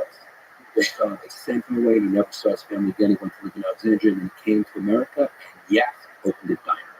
Right, yeah, after he worked his way. What about that story you told me? I think it was your mom or your mom's sister, or you're in the town. Tell them that story with the tank. Yeah, that's Lex Friedman loved that episode. He told me about that. Dude, we did a Battle of the Creed episode, and it's true because my mother was a little child during the occupation of Creed. The Battle of the Creed is wild. His mother grew up in Nazi-occupied groups. Yeah, wild. And so what the Nazis would do is they would take a girl from the village because they were marching troops through all over the place through the mountains. The guerrillas, the Greek guerrilla fighters, which was the local populations, they were also with the British and New Zealand and Australian troops, but they would pluck them off because they knew the terrain, and they would pluck them off, guerrilla warfare. So the Nazis were so brutal but smart in a devious way. They would take a girl from the village and put her up high on the truck to march through that area of that village, so the girls wouldn't shoot. So they were going to take my aunt, my mom's mother. So they sent my aunt to go hide in the mountains, and the Nazis came to my mother's parents' house, to her house, and my mother was like 7 at the time, and they came with their flashlights. They pulled the sheets back of my mother, and supposedly she was too small. So they kind of knew they wanted a girl who was like a teenager, kind of tall. So it wasn't too brutal. It was like a little kid, but it was like enough that it would ward off the guerrillas from firing. No, but what is it, guerrillas? Because if they missed, or if they got Nazi got shot, then they would kill the girl. Yeah, basically going. It's basically a hostage. Taking a village girl, putting her up, and making her visible because they don't know the terrain. This creek is very mountainous, you know, and so they would do that. And they were going to take my aunt. So a family friend who worked for the Nazis because he spoke German warned my family about it, and then that's when they sent my aunt to go hide in the mountains. Wild, right? And then my mother said that there was a Nazi soldier who would come to their house every single day. They had to let him in, and he'd go to a room every day, and they didn't know what he did. It's a family mystery. Nobody knows what he did. They let him in, go to a room by himself. Nobody knows what he did. Maybe he took a nap. Maybe he was a spy. Maybe he was a dumb double agent. Yeah. How to let them. She Yeah. did occupation for 3 years. That is what's really scary. People that they could justify that kind of thinking. Mm-hmm. It's scary that that's happened throughout history, and that's probably a civilized version of what would have happened in 1200. Oh yes. Well, like Man's Search for Meaning, or Viktor Frankl, you ever read that? No, Viktor Frankl, he survived the Holocaust, but he wrote it while he was in a concentration camp, and he was saying, I think it was called 1942, he was saying, if you would have told me and the people here in 1922 that this would be happening to us, we would say, no, those are the barbarians from 100 years ago that would never do that. And now here I am, sleeping in my own filth, maybe being put into an oven, so it can happen anywhere. Yeah. And he said that the peace, he wrote it like, and he was like in the 60s or 70s, he was like, that he grew up in wartime, so all his people want peace. And he was like, it's the kids that he that grow up to peace, they're just going to beg for war, always. He was like, that's just what will happen to them, because they don't know anything better. He was like, but if you went through war, you don't want this. You don't want to fight anybody. I think it's very abstract for people that are calling for war. It's like Lindsey Graham talking about, we got to give that money to Ukraine. Like Lindsey Graham didn't know jack shit about being shot up. No. That's a story that's all this time, right? Yeah. Well, just the boys. It's always time. Yeah. And we do it, it seems, mostly for corporate interest. You don't think we're more of a corporate oligarchy, like more than like a feudal, like you were mentioning before, the emperor, the king dies, the sons. We're kind of more, this is like a new kind of corporate. It's hard to just call it corporate because it's also connected to government. But corporate and government, just like the Chinese, are inseparable now, right? The amount of influence that enormous corporations have over politicians is crazy. Yeah, right. Just look at these wacky bills, like the bills they just shot down that people are justifying. Like, did you look at that bill? All the different sectors in the bill. No. First of all, there's biolabs in that bill, gain of function research in that bill, 40% increase in raise for Congress in that bill, some enormous amount of money to build a stadium in Washington D.C. Like, there's a lot of nutty shit in that bill. And, like, how many different people were interested in these things? Right. When you're saying biolabs, who the fuck is asking for biolabs? Some corporation that's going to benefit from the biolabs. Exactly. What the fuck are lobby groups? Why do we have lobby groups? What is that? That's the most expensive real estate in the country. Is the Virginia real estate outside of D.C. or lobby state? Yeah, K Street too. It's like that in Appleton. Where all the tech dorks live. Yeah, what is that in our system? Lobby groups. Like that should not be a thing. It's weird. Yeah. It's the influence of money that has gotten over the politics in this country. It's to try to root that out. So then what's the best form of government? This is better than anywhere else in the world by far. We have the most freedom because we have the First Amendment, because we have the ability to do whatever you want to do. No one's forcing you into a marriage. No one's forcing you into labor. You can choose your path in this country, and that's what's rare. Right. It's an experiment in self-government. It's not perfect. It's the best that's available. It needs to be overhauled, but it's pretty fucking awesome. Yeah. Right. And it's amendable, right? It's fluid, which is important because of human nature is not perfect. That's why I never sign on to any ideologies, token theories, because it's a mix of systems that works because human nature is so complicated and individuals are so different that one company would be run by a moral good guy, another company would be dumping toxic waste into the Hudson River, and it's like you have to regulate. Government has to step in sometimes a little bit to protect the people from nefarious things like that, Right. Especially when corporations have an obligation to inform them, right? Yeah. They have an obligation to share, but if they don't, they're out. This guy got yachts. I don't know. It's fine. You're gonna keep making that loot. How do you make that loot? You're gonna fucking get rid of that shit cheaper. Yeah. There's a loot. The guy says cool, dump it in the river. Yeah. And now you can't say, whoops, we didn't do that. Yeah. Now you can't repair iPhones. They make you buy a new iPhone every year. Clothes last like one wash. Right. Change the charging port. Yeah. Yeah. Fix it. Right. And where do they put all that waste? Where does it all go? Right. Yeah, that's not a sustainable system. Singapore has an amazing system. You ever seen Singapore's recycling system? No. It's fantastic. It's really wild. If they could implement that worldwide, it would be pretty phenomenal. Well, they recycle everything. Like, we don't really recycle plastic. We say we're recycling. Right. For a I feel bad about the field. No, that's not doing the goddamn thing. That blue bin is going to go in the ground. Right. The only thing really recycled is like aluminum and some metals because it's cost effective. It's too expensive to recycle plastic, so they just put it in fucking landfills. Right. You think you're being a good guy by throwing it next to that fucking recycle, but then it's not getting anywhere in the ground. Right. That's But it. not Singapore. Singapore. See if you can find. I know we've done this before. There's a detailed description of how they do it in Singapore. They use it to make the surface of the roads. They take fucking everything. Everything with regard. They have these waste incineration plants. They burn No things fucking off way. 24 hours a day, Make 7 for your days a mama, week. you And then sandbag they a son take of a bitch. How you living, whatever man? is usable that they can change and recycle. They make new things out of it. They turn it into raw fuels. Dude, it is so advanced over there. You look at that city and you go like, they started the cities in America and then they just shipped them over to the east. Look at this. They're using this to make bricks. They're taking this stuff and they use it to pave their streets. This is all made out of this stuff that they've gotten from recycling. So why would you have much to do it? Well, they're nice, right? So they have problems, much like Puerto Rico has a problem. And like we don't have a lot of land now. That's the setup that Tony needed. Well, Tony, actually, that's where the joke came from. I know.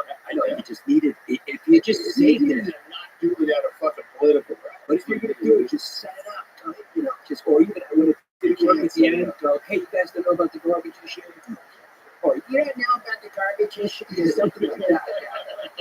You tell me Tony Hinchcliffe did live in the 1400s, he would be like a very evil prince, like living in a castle. Yeah. Or a jester. Yeah. 100%. Yeah. He would take the throne. I think they were forced to do that. I think it was a situation where like they've got to do something because I don't think they had the same access to new materials and they just came up with a much more comprehensive way, better way. Yeah, way better. If we did it that way, we have so few problems with regards to waste. Demystifying Singapore's waste management system. Large part of the problem getting people to be more sustainable. They often don't understand how waste management works in their city. It might be overstated their it's also they just listen far better than ours. right. It's just, Asian people just listen. They have a common theme and they'll just listen. You're not going to get a bunch of different people in America who just listen. Right. Right. They're doing it from. Oh. I think that we could definitely do it better than we're doing it. And if it costs more money, wouldn't that be better than just throwing in fucking like, we're so short-sighted what we do with tax dollars, and we don't get to say, and that's what's fucked up. And the corporations just don't plan for end of life of the product. They don't care. All they care about is the bottom line. They don't. It costs money for them to consider recycling or what's going to happen with the product when it's done. I would get glass bottles of milk from the supermarket because if you get this glass bottle of milk, they say the milk's better, and then I can give the glass bottle back. And like, number one, I get $3 back, and they say that they clean them out and they just put more milk in the glass bottle. Go old school. Well, I go even older school. I just still suck on my wife's cat. That's it. Yeah, it's still there. Yummy. What is this? You mean just the garbage piles? Yeah, I think that's kind of the problem. So they were forced to figure out what to do with all the stuff. Their recycling program, I know, is way better than ours.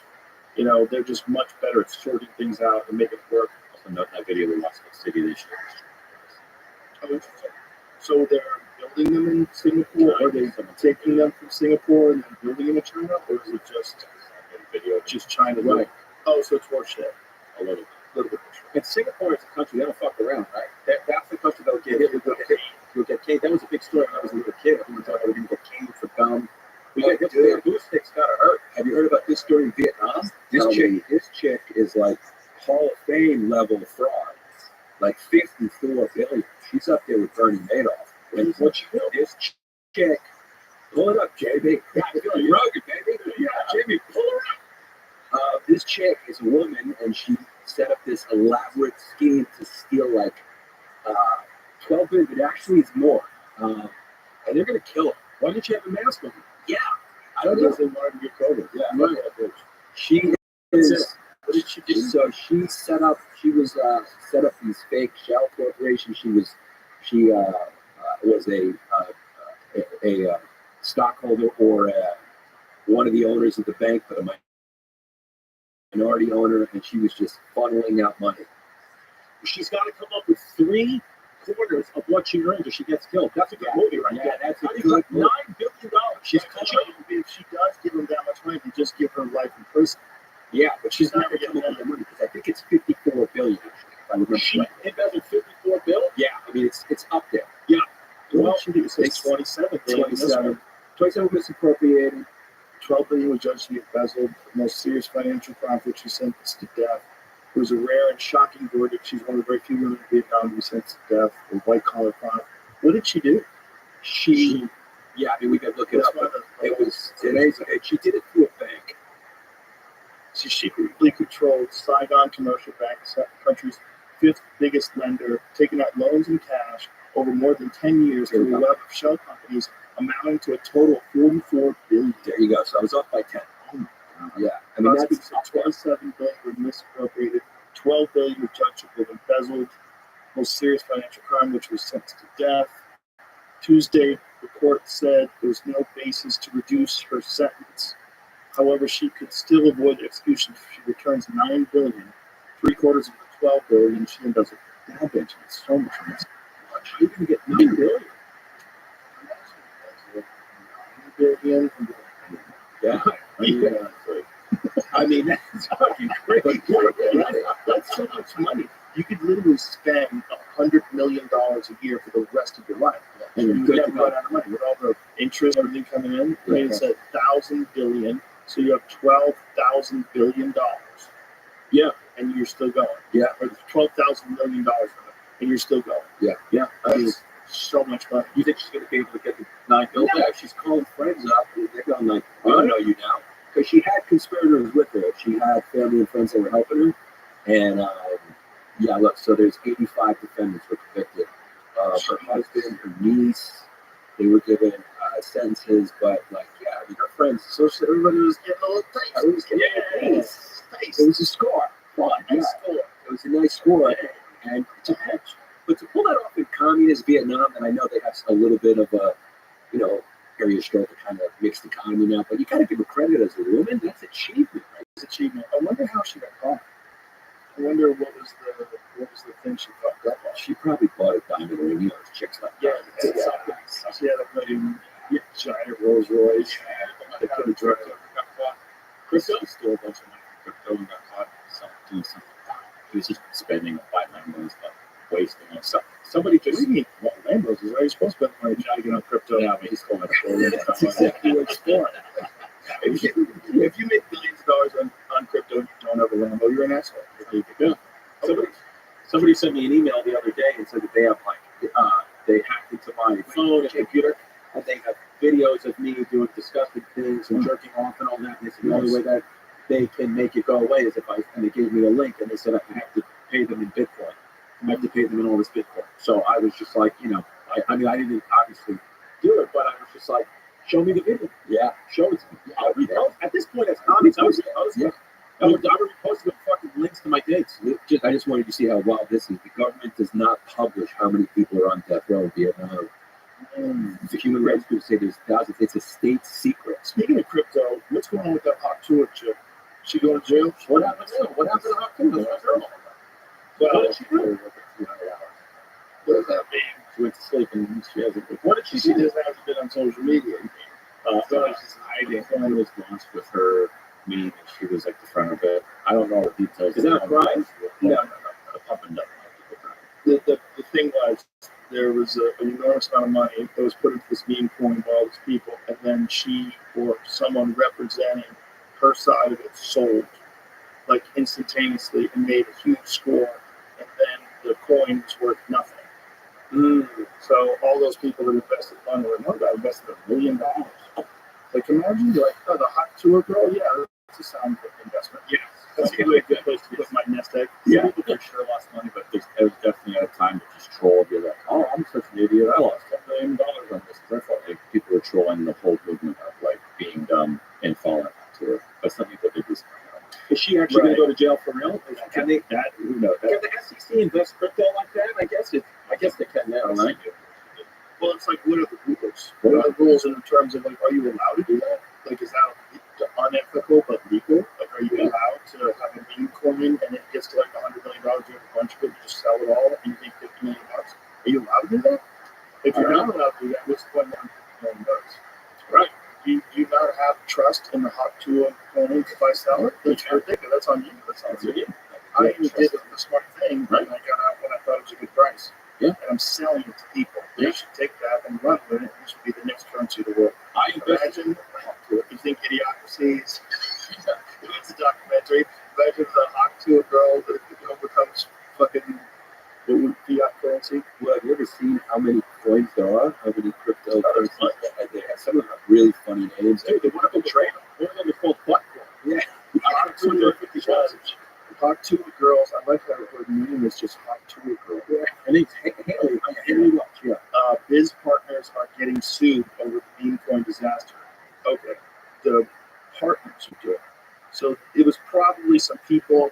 She got invested. She probably doesn't understand all that stuff. She's only 22 or something like that. Right. It's probably the partners that went with her. They pump and dumped on her, and then she's left holding the bill. Nobody knows who they are. So scroll up. I'm just okay.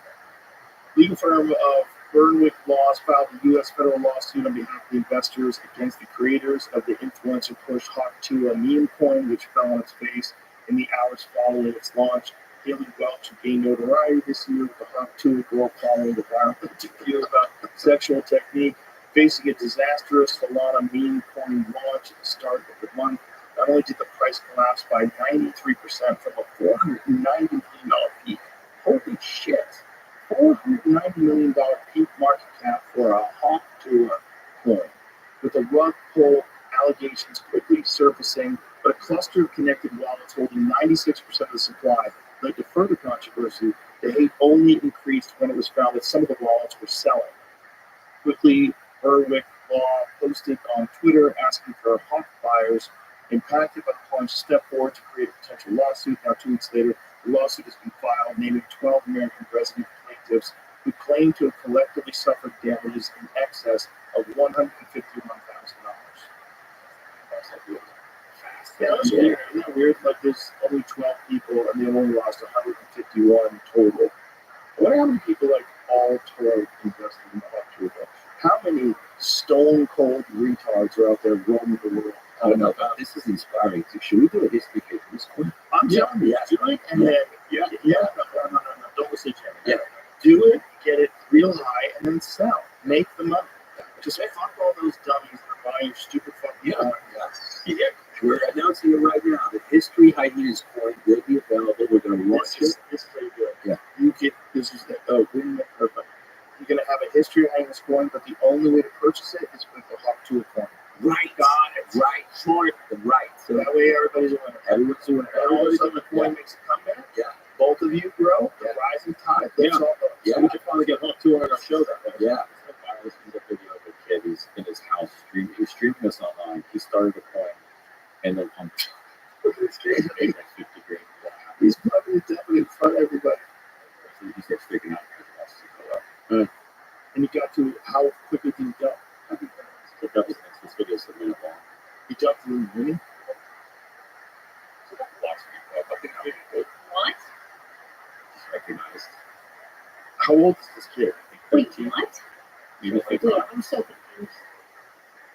Well, why is it new? because people want tickets too. Let's see another voice of truth. Holy fuck! Holy fuck! Right there. Holy fuck. He just dumped it. Yeah. He did.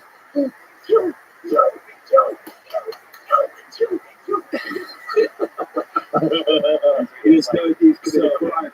Is that a crime? Yeah. What is a crime? How does it work? So how does Nancy Pelosi make all that money? Everyone knows that out there. Yeah, I don't understand what the crimes are.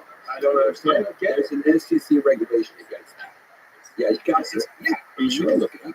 Well, what about like when Tom Brady and Larry David got in trouble for the FTX thing, and they were just promoting doing a commercial? How were they in trouble for promoting a coin? Well, I never it remains to be seen whether or not they're charged or whether he found guilty. But how could they even be Well, someone lost a bunch of money, and they said, Larry David, I trusted you. Right? You were promoting this thing. That's the reason why I don't promote it. Because I got offers to promote things like real money. I'm not interested. I don't even understand it. If I don't understand understand it. Like you're selling what? You're selling NFTs. What does that mean? It's a non-fungible token. We're done. I know what I'm saying. Right. I'm not doing this. Right. Yeah. It's like too many fucking bros that are out there doing this. That Lambo drivers. Right. It's like a fuckery culture. So do you understand crypto fully, or is it still one of those things like? Well, I understand it. Yeah, I understand it. It's just like it's weird that anybody would invest actual real money.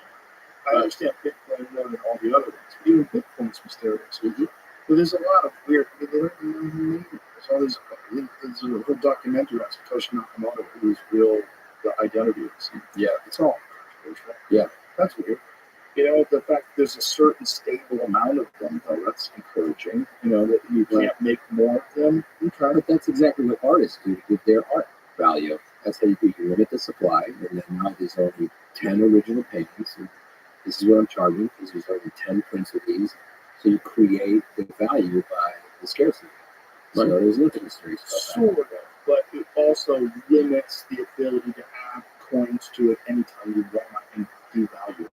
Right. Right. So that's what's more important than like making it scarce so people like it more.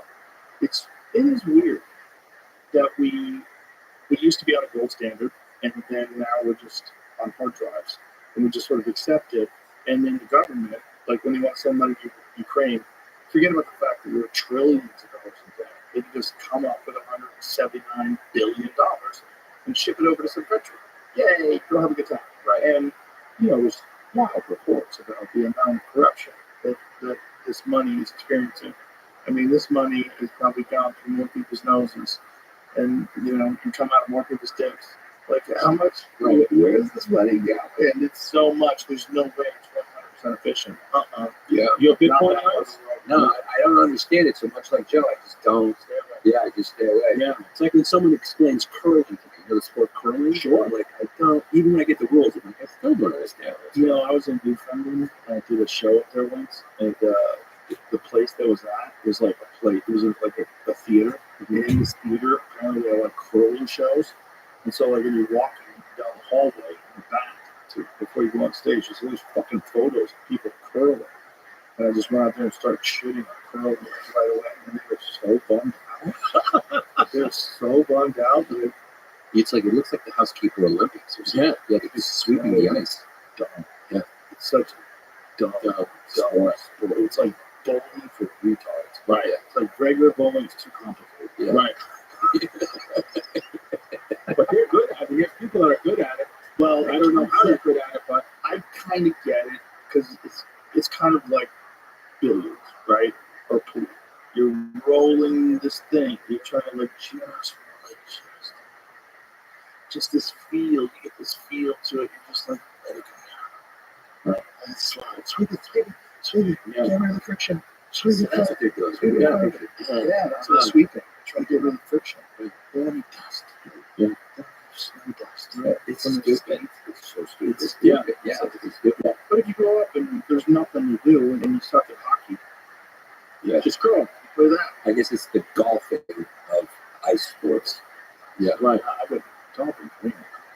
Yeah, but I just mean, like, you don't need any real athletic talent to do it. Like, how do you retire? You don't think you need athletic to golf? Golfing. Not really. You definitely for the drive. You see these guys' bodies? Yeah. But the coordination of your body to drive a golf ball. Like Jamie's a nut. He's a Jamie. Tell him how much to say. Like, there's guys that are like paralyzed. Yeah, I mean, it's really like golf is blind. I mean, it's literally just an arm that is strapped into a contraption and sets them upright. And when some blind people golf. I mean, Nate Parkett's golf. He's good. Look at his body. He's got tits. But here's what I know. To hit 40 yards, it's 100%. Yeah. Do that. Yeah, I mean, even John Daly, you can say John Daly's fat and all that stuff, but John Daly, when you watch him move, the efficiency of his movements. You're talking about Mark Hunt's a big guy, but he still fuck people up. Right? Yeah. He's still an athlete. Yeah, sure. Like a lot of these fat golfers, there's a thing they know how to do. They whack that ball, and they know exactly how to fucking put their spin on that one fucking wrist tax. The difference between pro and being able to play the game. It's different. Right. Sometimes, like, you ever seen Bartolo Colon, the pitcher for the Mets? No. Look at Google. I thought that was a Colon. Bartolo Colon. This guy's body. Look at Bartolo Colon. Yeah. If you pull up Jartol. I mean, look at this guy. He just drew. He would just, you know. And he was fun about it. He was fun about being found. He would sit in the locker room with no shirt on, eating cheeseburgers. Nobody gave a shit. Look at that one. Look at the helmet flying off his head. As long as you're good at that sport. He was good. And that sport is a sport that doesn't require endurance. That's what's important. No. You don't have to do anything for a prolonged period of time. The furthest thing you have to do is run to a base. Yeah. And if you got to run to all of them, that's crazy. You have to do. Generally, if you run to all of them, you can kind of trot because you're knocking out of the park. Right. What do you think the sport that requires the most endurance? Obviously, not thinking about like long distance running because that's obvious, but like, you know what I think it is? What? I think hockey. Well, soccer too. Yeah, but the hockey, you notice how those guys can only be on the ice for like 2 minutes. 2 minutes because it's so hard to skate like that. Can't do it. Good point. Good point. Soccer players stay on the field the whole game. Yeah, because they get the rest, slow down. Even the best. Gretzky, they can't. 2 minutes. 2 minutes. They can't do That's it. crazy. It's crazy. They have 4 lines. Okay. So when they go 2 minutes, how much they take off before they go back? I think it's like another minute or two, but it's multiple lines. Like, you know, They just constantly go on and off because they just can't, because they have to continuously skate. Imagine what a hockey player would look like if they never learned to just oh my God, Larry. Yeah. People would drop dead. Yeah, they just drop. Yeah. Yeah. I've never seen hockey live and NHL like that. To me, besides MMA, I saw an MMA fight once. That was amazing. And then second is NHL. And NHL, those guys on skates, whether you know the rules or not, it's amazing. It's really very, very fast. Yeah. It's crazy. And the skill to really skate, the ball. I mean, Yeah. Yeah. And it's the only sport where you're allowed to fist fight.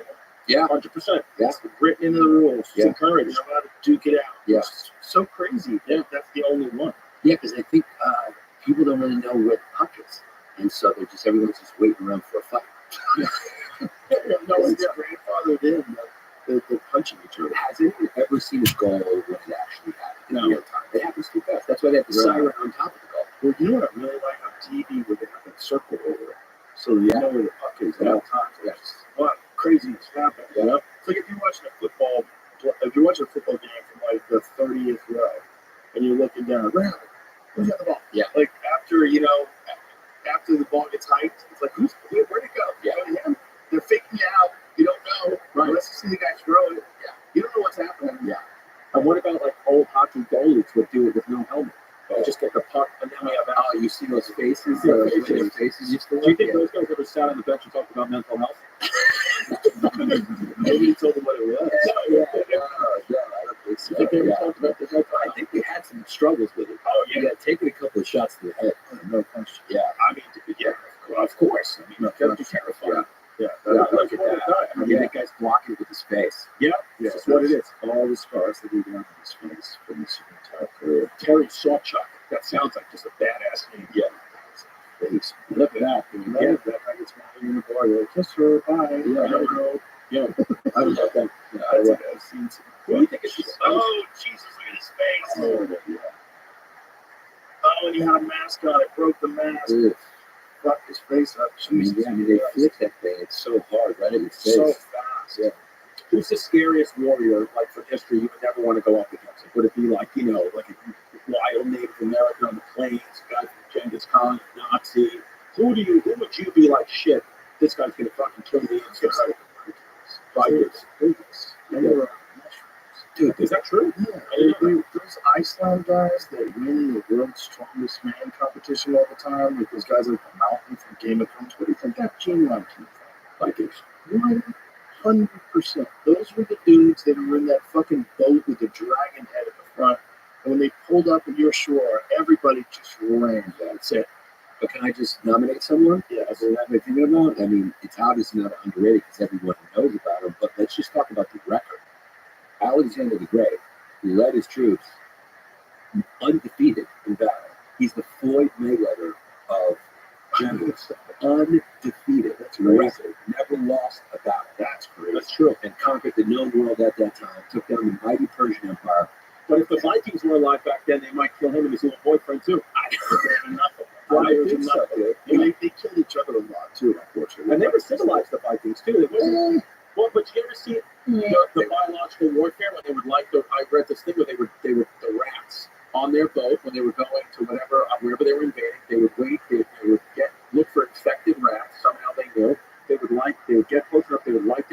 on fire and then shoot them into over the walls and then let the rats run around and infect people and bite people or whatever and wait it out for like 40 days and just then go in when the town was all dying of some disease. Whoa. It's another, that's a fact. The Vikings were brutal. They would even kill like the priests in the churches. They would do bad stuff. Have you ever seen Alexander the Great's ruins in Afghanistan?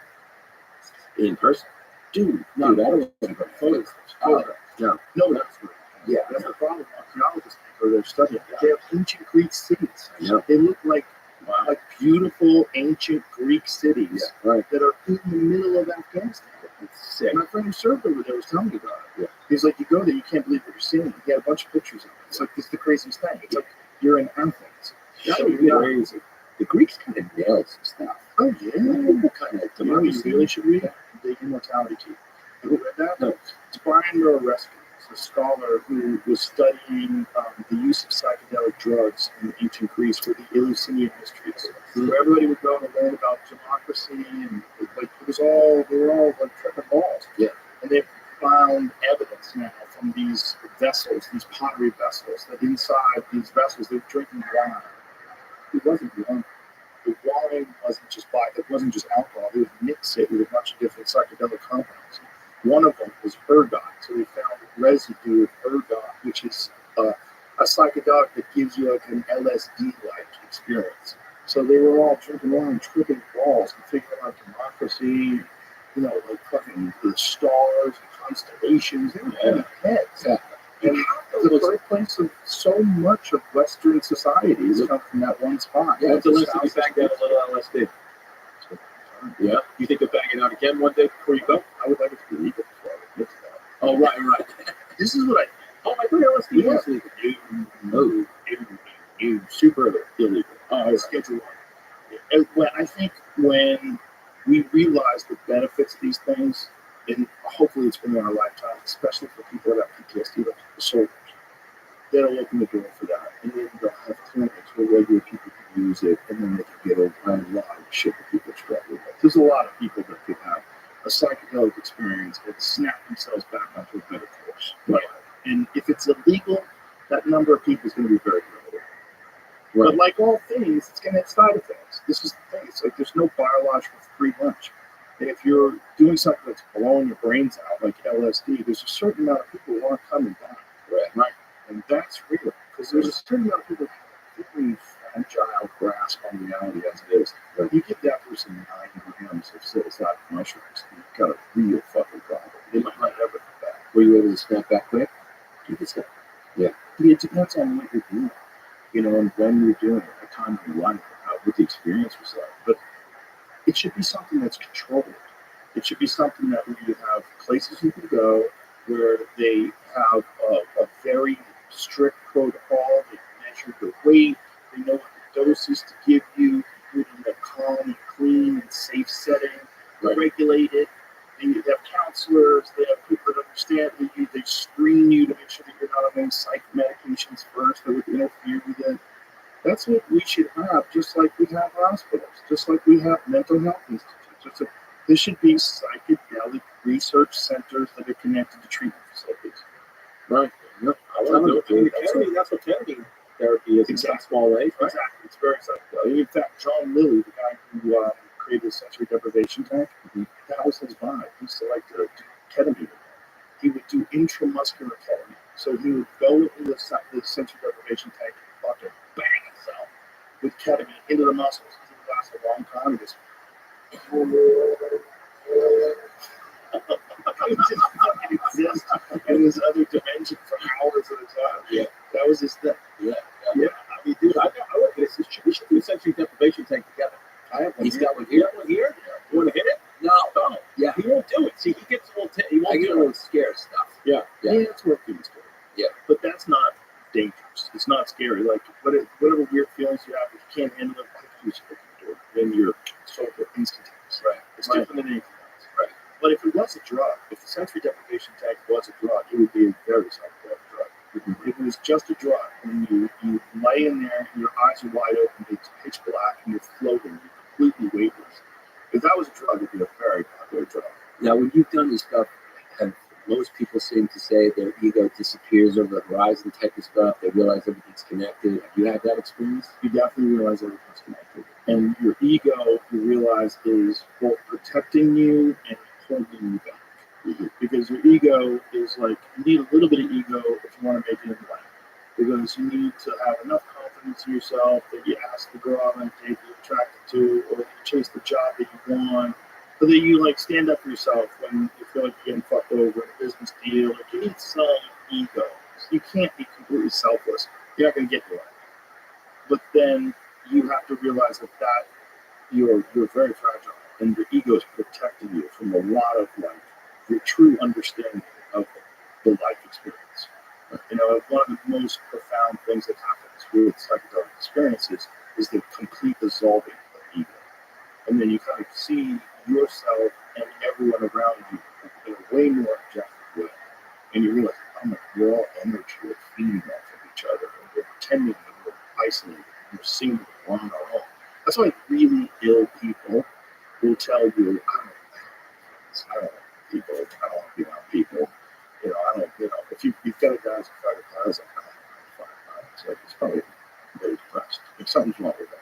Then you don't hang out with your peers, you don't have friends, you don't enjoy camaraderie in the community, you don't pretend that you're this isolated, like, dark poet or something like that. You're probably very mentally ill. It's probably something like that.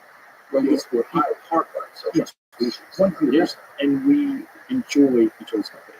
We feed off of it. It's the worst thing you can do for your child is put you in solitary confinement. The worst thing you can do. You're in a giant cage filled with prisoners and rapists and murderers. The worst thing they can do is leave you alone. Well, that's why I believe the internet's bad, is because it's fake community. Right. Yeah. Right. And that's why people talk like a fake way. Right. They don't talk like they really talk. They're right. And that's why I think it's bad, because it's messing with people's sense of what reality is. Yeah. People are essentially disassociated in their own. Exactly. Yeah. Right. Yeah. Exactly. Yeah. And it's a very shallow way to communicate. And I think that if you do it like that all the time, your ability to communicate normally, your ability to socialize and just have conversations with people, it's severely stunted. You know, if you don't flex that, you don't use that muscle, and it atrophies, just like everything else. Right. Yeah. It's just there's so many kids that are completely socially disconnected, other than the internet, which keeps them connected. So they're socially connected through technology, but completely disconnected through like human touch, being around people, fun conversation, adventure, doing fun things. Yeah. They just exist in the same area and just get as much coming through the screen as they can. Yeah. And It's crazy. It's fake. It's not real. Yeah. That's what's troubling. And that's why I'm worried about my kids. I want them to have human connection, long conversations, experience people's energy. Looking at someone in the eyes is everything. Yeah. You know, feeling someone's energy, like you said. It's like you don't feel anything. The problem also with kids is even when they're together on the phone. That's a problem. Yeah. And this is one thing about podcasts that's fucking amazing, because podcasts are one of the rare times in my life where for 3 hours I have no phone. Yeah. For 3 hours, unless I'm checking something or sending Jamie something, I don't. And the people listening are also doing the same thing. They're connecting to you without doing that. They're just connecting to hearing you. Yeah. Right. It's like a radio, long radio. It's like beautiful.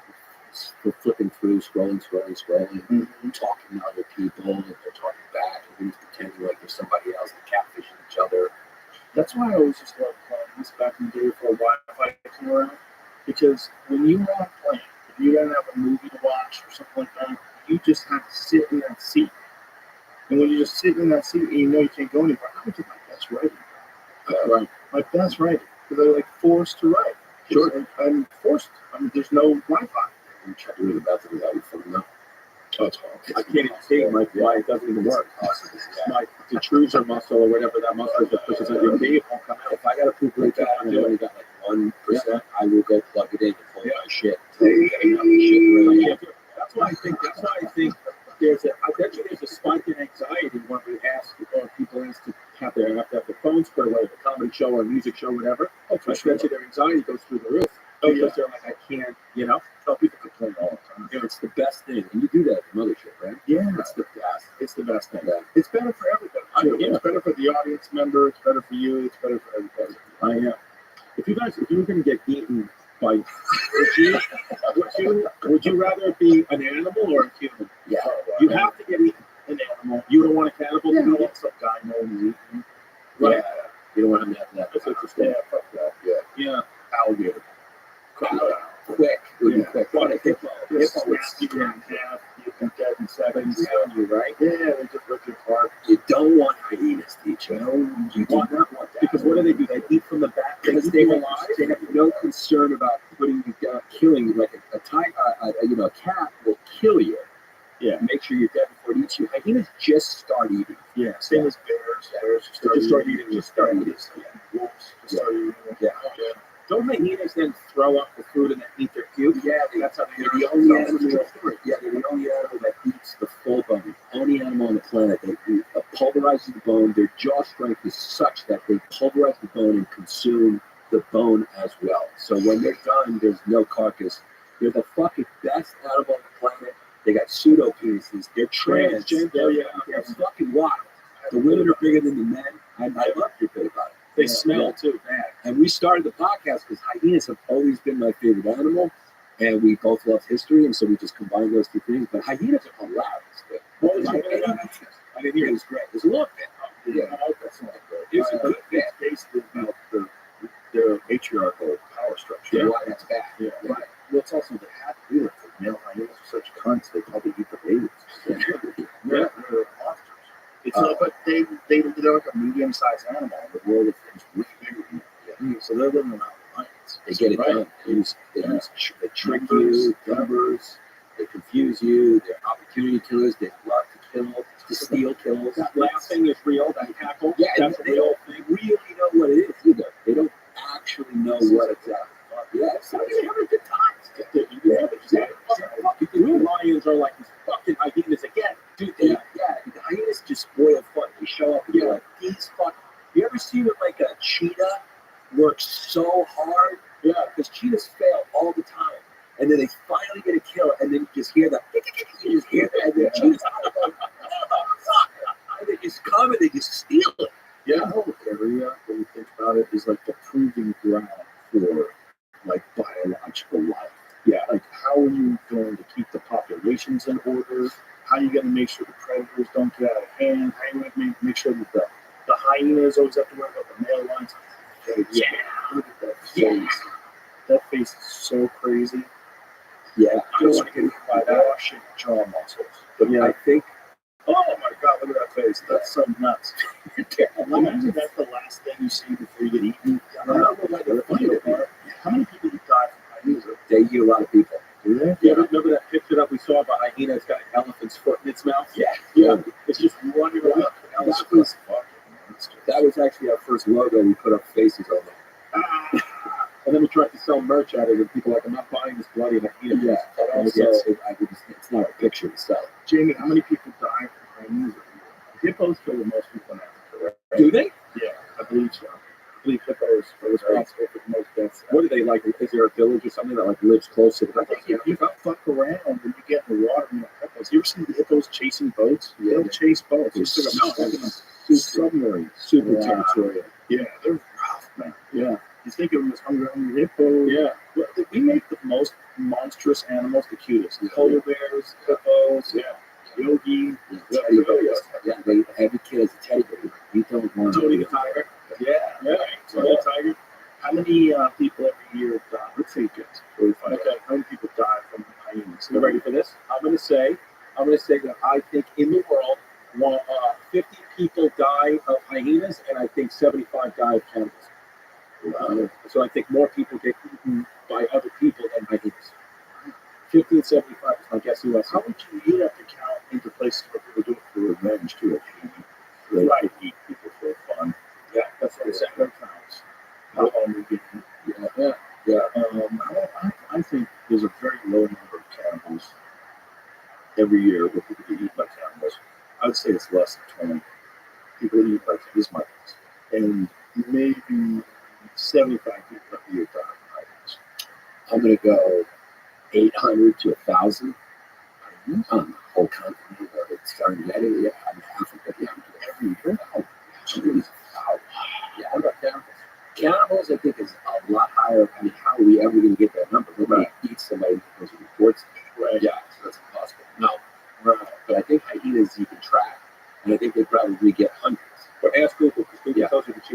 bet it's see not that those. many. Yeah. I bet it's not that many. What we got? You want to find an answer? I found one story where a guy was killed by someone. It was the 60th in that year, but I didn't know what year it was. 60th hyena or cannibal? Hyena death. Okay. I was Wow, on I said 50. Kristen. Okay. Yes, 1998, 50 people were attacked by hyenas. The 35 being 12 people killed. Only 12 kids. I don't, yeah, I'm not saying something. All right, sounds good. All right. You better put pack everywhere as well. Yeah, you need it. Bulletproof vest, shotgun, big Bowie knife, fucking everything. Yep. You're walking around in the country, you'll be ready to spray. Yeah. Oh, Hyena attacks? Yeah. Who gets people the most over there? Hippos? Lions, maybe? Oh, hippos, you said. Yeah. I think hippos are responsible for the most deaths in Africa every year. But you know who really is responsible? That's Humans. mosquitoes. Oh, yeah. Oh, Yeah, yeah. which is So so fucking crazy. This killed half of all the people that have ever died. Yeah. Mosquitoes have, right? Mosquitoes have killed half of the people that have ever died. It's crazy. Amazing. Yeah, the most dangerous animal on the planet. It makes you think, like, is this our planet or is it their planet? Hippopotamus, animal that kills the most people in Africa with an estimated 500 deaths Wow. per year. 500 people hippo every year. 20 miles an hour they can run? Yeah, That's real shit. Oh, it's real shit. If you're bad, you're in real trouble. Yeah. Cape buffalo, they kill a bunch of people every year. Puff adder. Okay. That's a snake. Snake makes sense. How many people do you think die from African lions? Every year. I was thinking it was going to be a lot, like 100, but I guess I'm wrong. Well, if hippos are 500, it can't be 100. Like, let's just guess. How many people die from lions? If I would hyenas say are, I'm going to say 18. 18 from Yeah, because think more people die from hyenas than lions? yeah, I think so. Well, that was in the 80s. There's only 12 people died. But who's getting close to the lions? Assholes. Well, they also live out there. There's a lot of tribes that live out there that close by. There's a tribe, there's a village in Africa I saw. It was on Nat Geo that hyenas come in and get fed there. Yeah, Hyenas walk into, you saw that, right? Where they actually deal. So they have a deal, and actually they believe helps keep them safe because hyenas know they don't have to kill anyone, they'll just get the food. They're breakers. Yeah. I think that's probably smart. Like, make friends with the hyenas. Why not? They understand how to keep them as pets. You ever see the dudes who walk around with chains on them? Yeah. They're wild. That's a gangster move. You walk around with a fucking hyena. They're great, too. If we ever do What's a hyena? About 50? So they're a mastiff looking size. yeah, it's kind of like how the German Shepherd, the Mastiff, Bigger than a shepherd, right? probably. I don't know because they're like wide. They're not that. They're kind of compact. So I don't know. What can you get them in the U.S.? You think you can here, right? Maybe get them in Texas. Or Florida. Texas has a lot of shit. Like, could you bring one out on stage on a show? Like, if you've got clearance, If you could get Ted Nugent in Texas to bring hyenas on stage, he'll bring one out. He used to ride a buffalo when he was on stage. You see that? Yeah, you ever see Ted Nugent riding a buffalo? He had a buffalo that he could ride, and he would ride it on stage. And, like, he's doing a show. He's on a fucking buffalo in front of all those people. You know, Ted Nugent is the only guy who I've ever heard who made me understand meat eating and how it's no less moral than. He's the only guy who made it make sense in his head. He goes, "Oh, you think you're a good person because you're only eating the vegetables?" And then he talks about how many animals have to be killed in order to keep those vegetables from being eaten by other animals. Right. Wow, kid. Wow. his son owns a bar on Staten Island, and I made her know. And he was like, "Yeah, Mike Robin." Oh, it was the kid didn't know he was his son. Yes. Yeah. You Yeah, understand? yeah, The Ted. kid that he didn't know was his son. Ted Jr. He was like, "Yeah, Ted Nugent's my father." He's a really cool guy. And I was like, "Oh shit." Yeah. He was like, "Yeah, dude, it's pretty fucking wild." Did you ever hear him explain that? And I was like, Explained it on this podcast. "Oh, he did? Is that what it was from?" Yeah. Oh my god, I was like, It's a real yeah, that's right. And I was like, oh my god, like, nobody ever thinks of that. What is Ted Nugent think? What is he? Was he a politician? What was Ted Nugent? Stranglehold, son. You never heard the no Stranglehold? You never heard that song? No. You come up, get out, baby. You don't know that song? Oh my god, you know it. Play Stranglehold. Yeah, I'm sorry. So he was It's one of the greatest guitar riffs in all of rock and roll. Like, I'm gonna be honest, if I know it. Come on, son.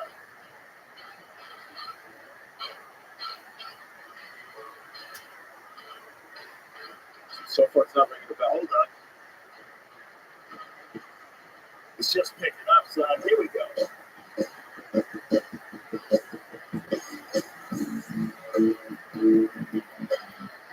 You know it?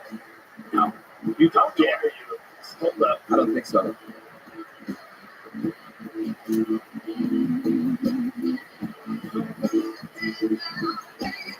I've heard this song. Yes, yeah. No, I've heard that part. Hold up.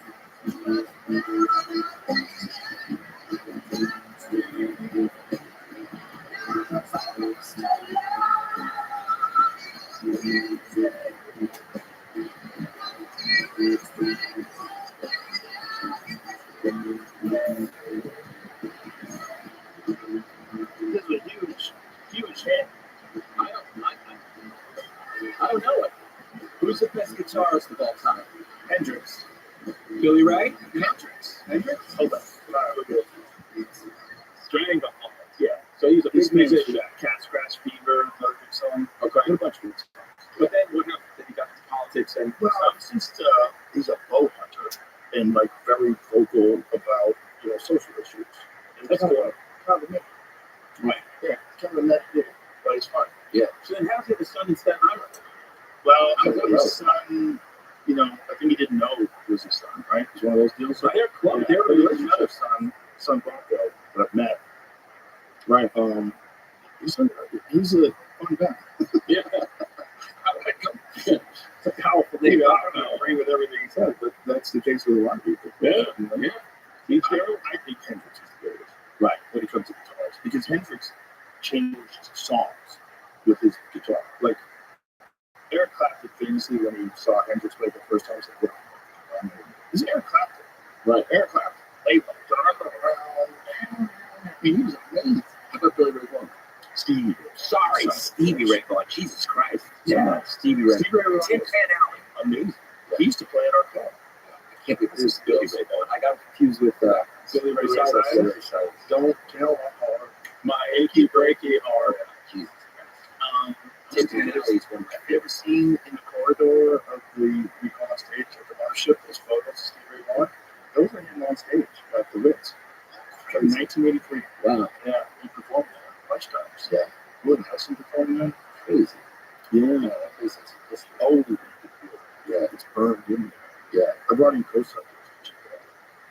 Sam and Colby brought in Ghost Hunters. Did they find it?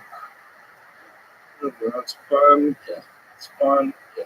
I don't know what's real, Yeah. but someone was murdered there.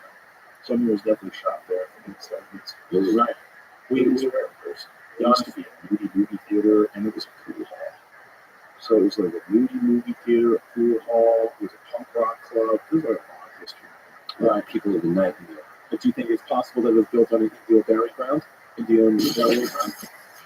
It's so much better that you fucked that up. There used to be a swastika on the wall. Oh, yeah. Yeah. So when we tore down, so there's like wall board, and you tear down the wall board, it gets the raw brick, the raw brick, there's a fucking swastika on the wall, and we're like, this is crazy. And so while we're building the place up, I come in like 4 months later, I'm like, hey guys, why is the fucking swastika still here? Like, we're gonna open in 6 months. You gotta get rid of the swastika. So they tell all the construction guys to take off the paint where the swastika is. And so you know what he does? He takes it off in the shape of the swastika. So he cleans it. So now it's bright. It's like bright and white. I'm like, hey, it's still a fucking swastika. Get it off the wall. And Jesus Christ. Was it the swastika from like the Hindu symbol before? Yeah. No, it was probably from the punk rock. Somebody probably thought they were doing fuck yeah. Right. Yeah, probably someone being a rebel. I'm a rebel. And they threw it up. Yeah, they threw it up. They painted it on the wall. And it stayed there. Wow. Yeah. They never cleaned it up. Like, this is so crazy. That reminds me of the old Punchline in Atlanta that had the Vince Champ. This is Red Hot Chili Peppers. Oh, wow. Just fully naked on Yeah. stage. Yeah, with socks over the things, remember? Oh, yeah. Yeah, They used to do that. that's a good move back then. Yeah. You get away with that. Show your pubes. Why Up not? your balls and your cack. With the sock, throw it up. They got good bodies, nice lean bodies. I still going. I saw a thing that said like hunter gatherers, what their bodies, not only the flexibility they had is unmatched, but they actually have bigger brains. You ever see this? That they actually think that they were smarter than us. They have bigger heads and bigger brains. Well, they know how to process a lot of things. What is smart? Is it smart to just be able to use ChatGPT and find answers to things, or is it smart to have to figure stuff out about nature to stay alive? Right. There's different kinds of intelligence. If you take like the smartest guy ever and you let him loose in the Amazon, how long is he going to live? He's not going to stay long. He's not going to make it. Hunter-gatherers generally have larger brains compared to native human populations as the demands of their lifestyle, including complex foraging strategies and navigating diverse environments, likely put selective pressure on the evolution of larger brain capacity for problem solving and planning. That makes sense. The expensive tissue hypothesis, interesting, which suggests that a diet rich in meat allowed for the energy expenditure needed to maintain a larger brain. Did you see those? They found a new population of humans that existed as recently as I think 100,000 years ago. But they found them in China. They have much larger heads. Really? Yeah. They thought they were Denisovans, I think, at one point in time, which also was a fairly new discovery. They found Denisovans in 2010. But this is another new species of human being they studied that they found out. They have large heads. Haven't they found like 12, like 11 different hominids now? There's quite a few. Including the really controversial ones, like Homo floresiensis or Floresiensis. What was that? In Florence, there were little tiny squeaks. Little squeaks. Little twits. Late 1970s. Yeah, there it is. Homo juliensis. Fossils began belonging to 16 individuals were found in 2 different locations in China. They appear to belong to unique species. Thousands of artifacts, stone tools, and animal bones. This one is the larger-headed one. Is that the same one? Is that it? Because it says in the late 70s, fossils. I think this is large. I know I have a photo of it. I know I have a saved it because I want to. But yeah, Dragon Man. That's it. The incomplete skull discovered in China in the 1930s is the basis for the proposed new human species, Homo longius. That's it. Known as Dragon Man. Skulls found in 33, Shanghua River in Harbin, China, where a bridge was being built. Okay, it's a skull combination of ancient and modern features, including a large brain similar to modern humans and Neanderthals, a low forehead. But how do they know that couldn't it just be like a weird looking kid? Like if me and Giannis were laying down and found our skeletons, you would think we might be different types of species. I mean, he's got a peanut head and I have a head like a Chromac. Good point, right? Yeah. We found the shack buried right next to it could just be different people. Yeah. It is. Good point. You talking about feelings. These kids definitely have feelings. Oh my God, the scent must have been bad, dude. Big time. Yeah. Here, Jimmy. I think this is a different thing. I'm sending it to you right now. Listen the title. But it's saved in my phone, so I can look at it later. But I didn't really look at it too much. Right. But they keep finding these new versions of humans. Right. So it's like, why did we succeed? Like, what was so great about it? I think we were the most vicious, right? We just killed the other ones. Yeah. You think dogs? That's the answer. Yeah. You're 100% upon. My street smart says it. Science says it. Like it's nation, in the understanding of how, but it's pretty solid. That's what gave us the edge. So we domesticated dogs. We teamed up with dogs. And we had a symbiotic relationship, and we were able to protect ourselves better. So this is a large-head people, mysterious new form of ancient human emerges. This is it. So provocative new piece of nature's has proposed a whole new group of ancient humans, cousins of the Denisovans and Neanderthals, that once lived alongside Homo sapiens in eastern Asia more than 100,000 years ago. Brains of these extinct humans who probably hunted horses in small groups were much bigger than any other hominid of their time, including our own species. This is it. The large-headed people, yeah. So that's it. It is that name, though. Oh, no. In the past, it says. Some science have attributed to it. But that's not what they're saying. So they think it's different than Denisovans, it says. Some scientists have attributed the Julian fossils to Denisovans. Right. Is it? And in the past. So now they think it's a totally different thing, right? I didn't know people ate horses. Oh, yeah. Is that every animal been eaten? Oh, a lot of people eat horses. Yeah. Instead of shot rock them Dragunov, the #1 contender in the welterweight division, says it's his favorite food. Horseman. Yeah, he's from Kazakhstan. He rides horses and eats horses. He's like, I love horses. He loves them all the way. You ever tried it? Yeah, I've had horse. Good. I had it in Montreal. There's a restaurant in Montreal, one of the best restaurants in the world. Shout out to Joe B. Oh, of course. Oh, yeah. Joe B.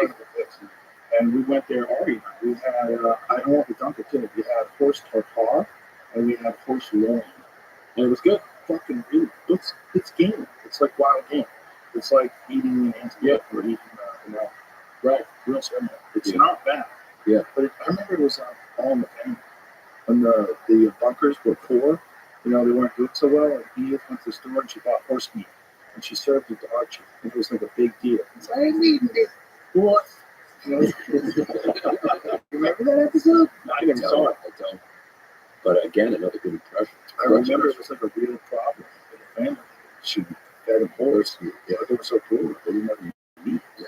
Well, I just feel bad for monsters. They lug us around. Dogs are very sweet. Yeah. They're connected to people. Right. You even can get connected to a horse. Yeah. I can't eat horses. I can't eat dogs. I just can't do it. Can't do it. Dogs get eaten alive, unfortunately, right? Yeah. Dogs and humans are connected genetically. I think so too. I think there's a place in our brain kind of matches up with them, and we evolve together. Something's up. It's magical. Yeah. My dog, he's a part of the family. Yeah. I'm connected to that. Yeah, me too. See, I don't want a dog. I think I should get a dog. Don't you just do it? Dogs are great. But you're a weirdo. You probably give them away. No, I would. I always say I can't take it anymore, so I gave it to this Puerto Rican family. And my day raised it to be an attack dog. I felt bad. Now he's attacking people. I would. I got that fucking dream house you got rid of, and you moved to the city like a retard. Like a fucking retard. And now I bought one that was too expensive because ChatGPT told me to. Why didn't you try to buy your own house, though? Because I did, and they won't sell it. The guys won't sell it. But what can I do? What can you do? Nothing. I got to do something. Don't call him now. You have like Him and I talk he's about a much more logical person. Yes, his brain. He's more kind of controlled than me. I go a little wild, but he kind of keeps me back. Well, I mean, I'm not going to say I said it, but I don't know how to control them. But it was bought by a Muslim family. The Palestinian family Muslim family. on October 8th. So After October 7th, the next day is when we sold it. October 8th, and my That October 8th? that October 8th. The Palestinians moved in October 8th. Boy, they moved quick. Yeah, they came right in. I see the writing on the wall. well, Yeah. they see that they're in a place where they can accomplish it. So they're like, we can actually live there. Yeah, And they just do it. So they moved in big, and my neighbors were kind of mad that we just picked up and left. What can you do? I have to go. I moved to Queens. You didn't have to. No. You should have called somebody. That's the time you should call me. Well, now I'll know. Now I know. Yeah, please do it. What are you talking about? You're like, you're right. Yeah. Right. As soon as we get out of here, I'm going to call my accountant and see if we can rescind that offer or we locked it legally. Oh shit! I just got that ChatGPT's liar. Oh, you do get it's like a real deal. Yet you still do these. I still do it, but I think I don't do drugs, so I think I get. And so this is again. My father was a compulsive gambler and told me never to gamble, so I thought I escaped because I don't know anything about cards and sports gambling. I don't know anything about it. Do with life choices. Yes, which is kind of a little riskier. A lot of people do. Yep, I get a it. life choice gamblers out there. And now I'm looking for peace. I'm looking for my path to peace, so I'm trying to just, be peace. Radical acceptance. Radical acceptance, being friendly with my present, being gentle with life. We're trying. Yeah. Very scared. That's one list. Well, I tried to, but I got a bad Achilles. That can be fixed. I know, but I've been trying for What's 6 wrong months. with your Achilles? I don't know, man.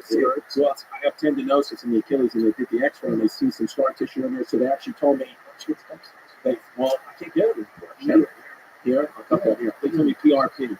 That'll help to spin the blood. Yeah. Yeah, I'll do that. Yeah, but you should get stem cells while you do it. How long you come for? I go home tonight. Damn. But I can come back. Okay. Yeah. Come back. All right. Have you booked at the club anytime? No. You should come back, and when you come back, we'll set it up so you go waste well before. Okay. Yeah. Because a buddy of mine, my friend Evan, had a fucked up Achilles. It was bothering him for years. And he got stem cell in it. Gone. Really? It's bothering him for years. That's me. I've been 2 years with this. I have a growth on the back of my heel. Oh, from the bone. Yeah, like the bones are irritated. Yeah. Yep. And it's all fucked up. But I do have a clean colon. I had 2 polyps. Yay. 1 to 3 centimeters. We're good to go, baby. Clean ass. So does he. We got our colonoscopies a month apart. Everyone should get a colonoscopy starting at 40.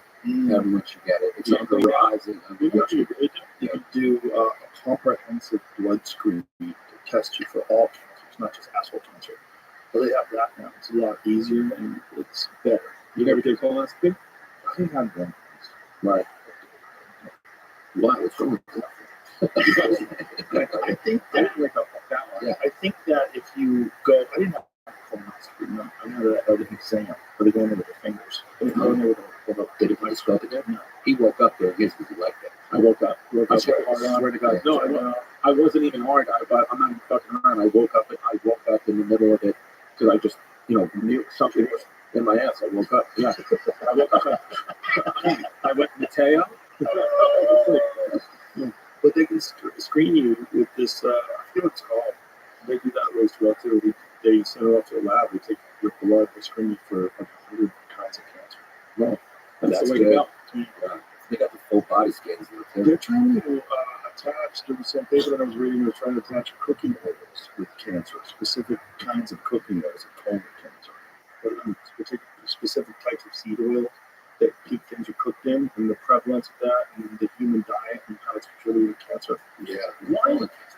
Why is this stuff not available in New York? Why can't we do this kind of stuff in Well, Texas? you could do it in Europe. I guarantee you still have the right people. Right. You probably can't do stem cells to the extent it's like there's not a lot of these clinics because of a lot of FDA regulations. Utah's a really good state for it. They have like much looser regulations. Right.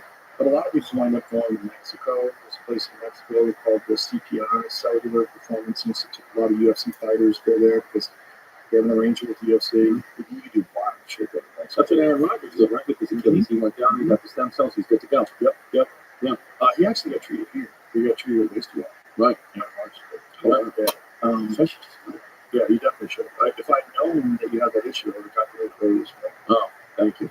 Yeah. Yeah, Ron White actually just went and he hurt himself doing yoga. And he fucked up his ankle and they just treated him. And then he's good. Well, he just got it yesterday. It's going to take a while for it's better. Right. But it will get you better a lot quicker than not. I mean, that's for sure.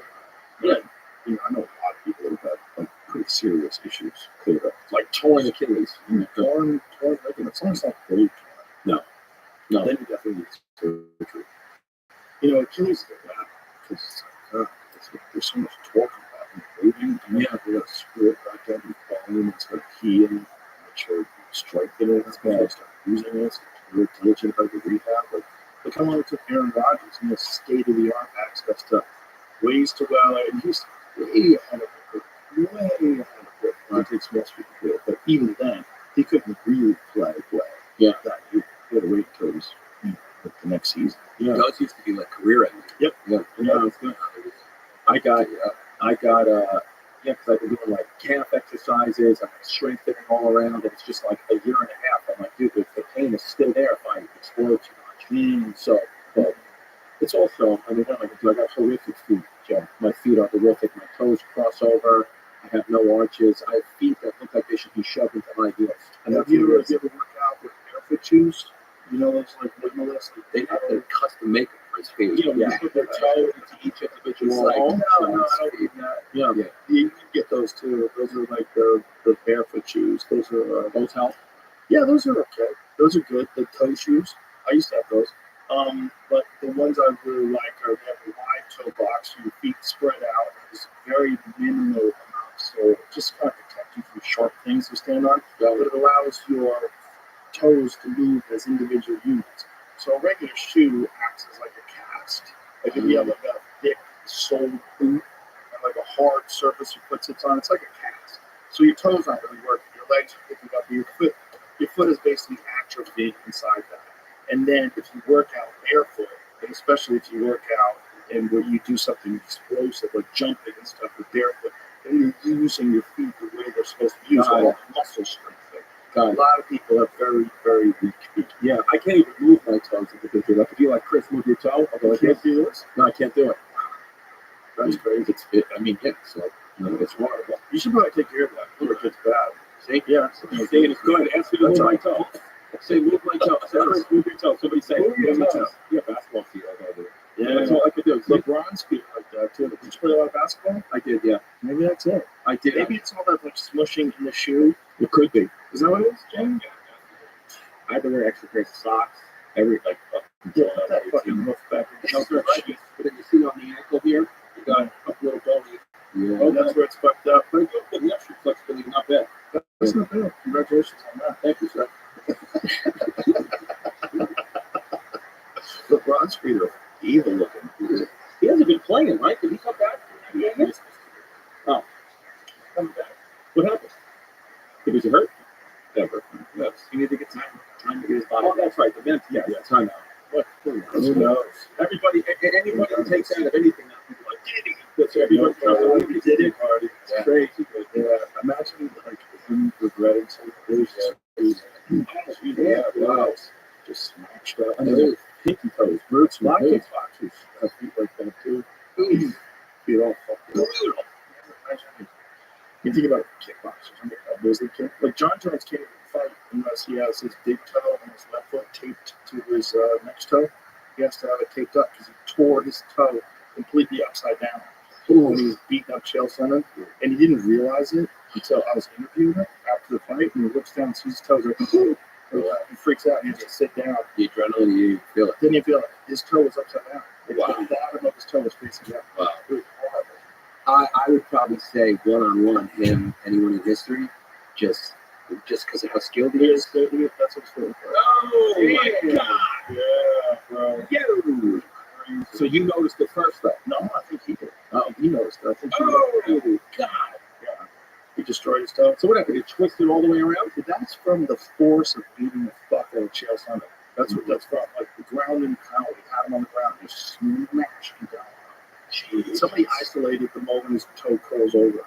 See it in like the replay. The moment his toe, just the amount of torque he was putting on to try to kill Chael Sonnen. Is he doing Gloria or basketball? Yeah, I think it's going to be basketball. I think they're trying to come to some sort of agreement. The rumor is that he wants $30 million, and the UFC's going to pay. Hopefully, I agree with him. Him and Gloria would be Herrera. Yeah. Sorry, would be the fight everyone wants to see. Yeah, perhaps. Because he's been so dominant. Yeah, perhaps. I mean, if it's going to happen, they're both 37, which should probably happen soon. But John is, the heavyweight champion of the world. But Herrera has challengers in the light heavyweight division, especially Ankalaev. He's supposed to be fighting Ankalaev. Ankalaev is fucking very dangerous.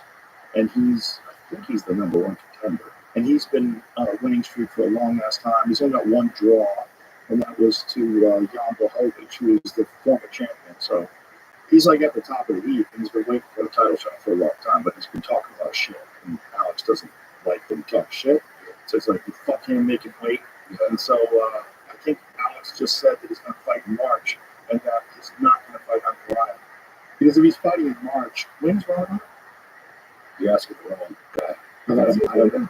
I know you would know. You would know. I think it's in the summer. It's in So he wouldn't be able to fight. Ankalaev wouldn't be able to fight in March.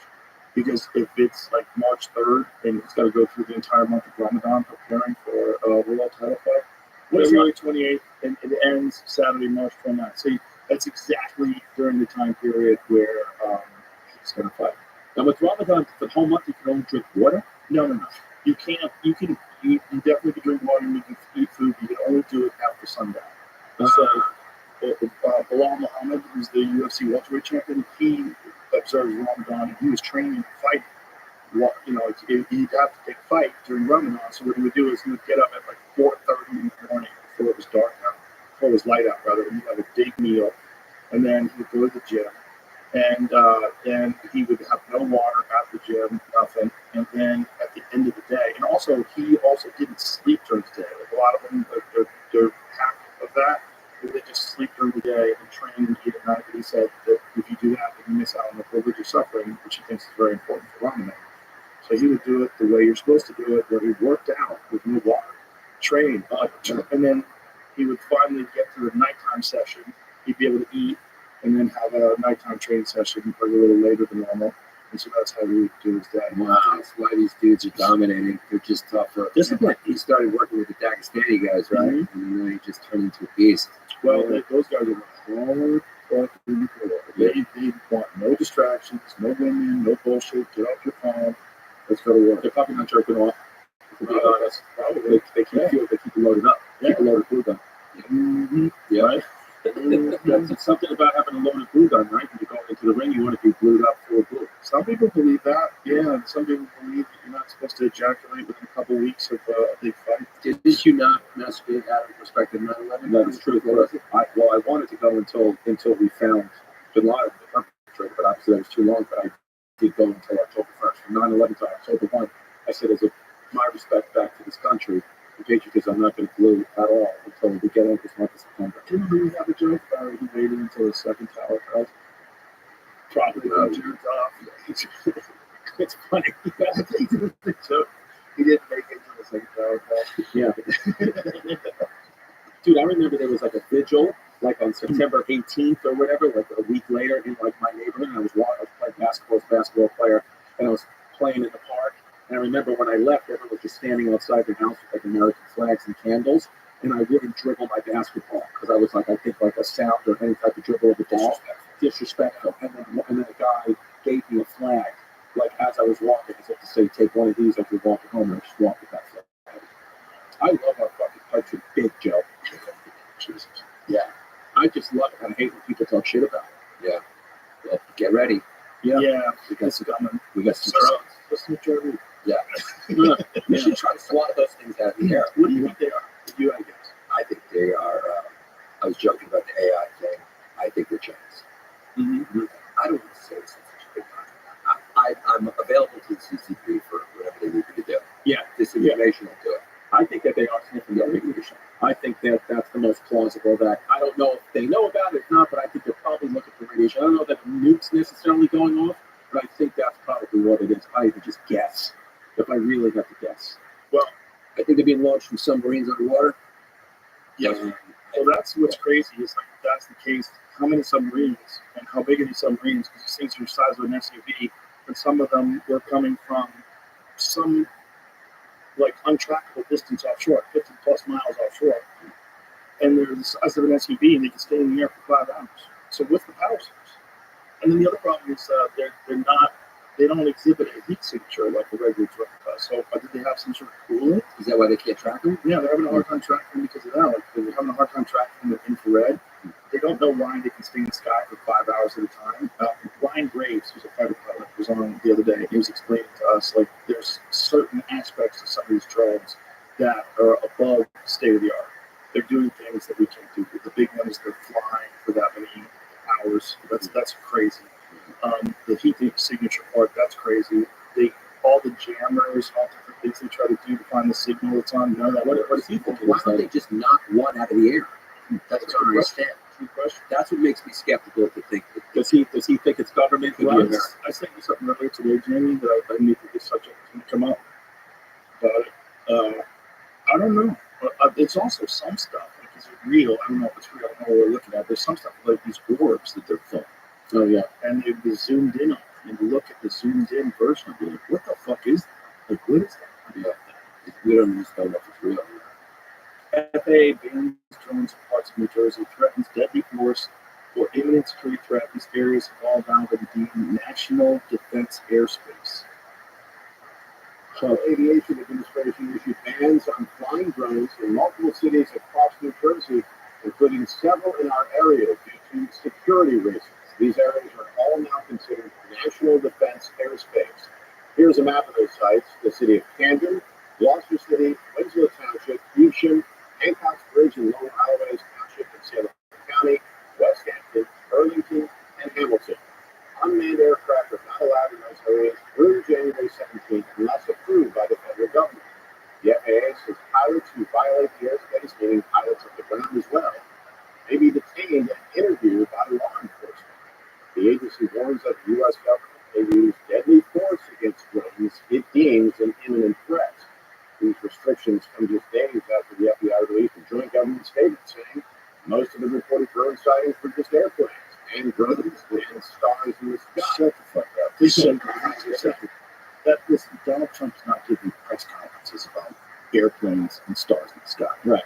You don't think that he knows something more than that? I was going to ask, do you think he knows? He's not staying in his golf course. He wouldn't go to his golf course. He would hover over the golf course. There's a real problem. This gaslighting is not helping anybody. Do you think it just goes out of the news one day, or we will get an answer as the public? don't know. You know, I would never have guessed that it would be this big of a deal for so long. Right.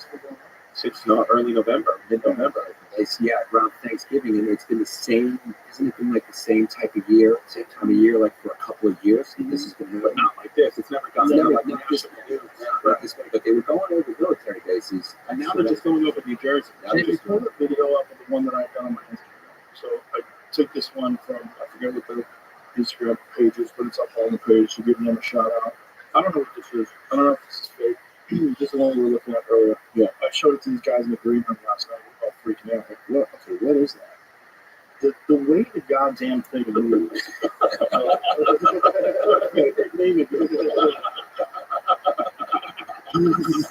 So click on it so we can hear it. That being gets used for so many different things. Listen to these guys talk. Quiet. So you see this thing. So what you're concentrating on is the one in the lower right.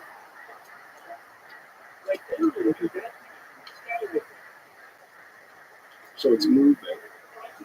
No, it's not moving quick enough. There's no tail. That's a UFO. Something come out.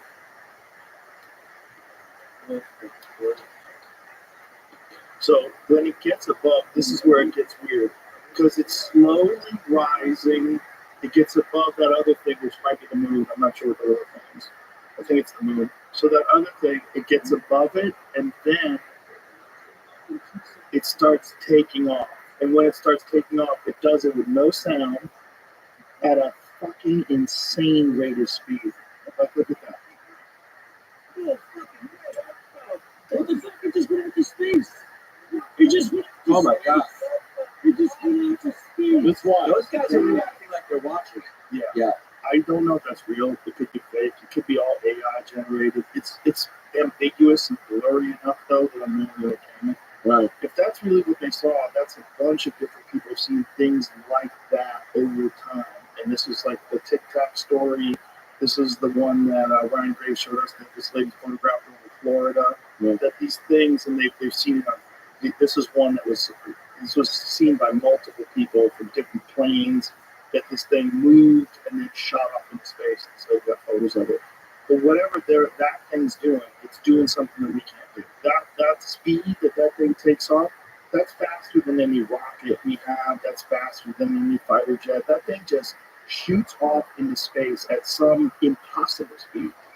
If so, it's either us, the drones. Why are they blinking if it's not us? Why do they have? It wasn't blinking. No, but I mean the drones. I'm saying the drones are blinking. So I'm saying if the drones are ours, maybe there's been like UFO activity, and they're throwing these drones up to try to capture it with better. Or what better way to distract people from actual UFOs that you know are going to be all over the sky with a bunch of drones up there too. Right, that too. Yeah, if you have a bunch of shit that seems like stuff that you've seen, like a drone like, flying around, and then there's stuff that is impossible with it. That's a good way to cover up the impossible stuff. Have a bunch of regular drones. Yeah, but at this point, why would they do that? Everyone's already accepted the fact that UFOs are out there. Not really. If there was a big thing where all of a sudden the sky was filled with football field size fucking motherships, like people would lose their shit. But if you could slowly get people accustomed to it, the way people got accustomed to masks. In the beginning, in 2019, if you saw someone with a mask on, like, what the fuck is going on?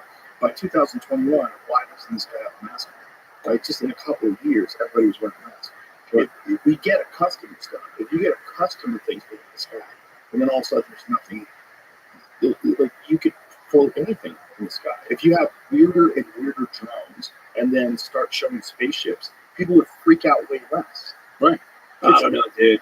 If someone tells me it's a drone, I'm chill. And if someone shows me a football field-sized spacecraft, I'm going to freak out. That's a big leap. In a good way. What about one the size of a car?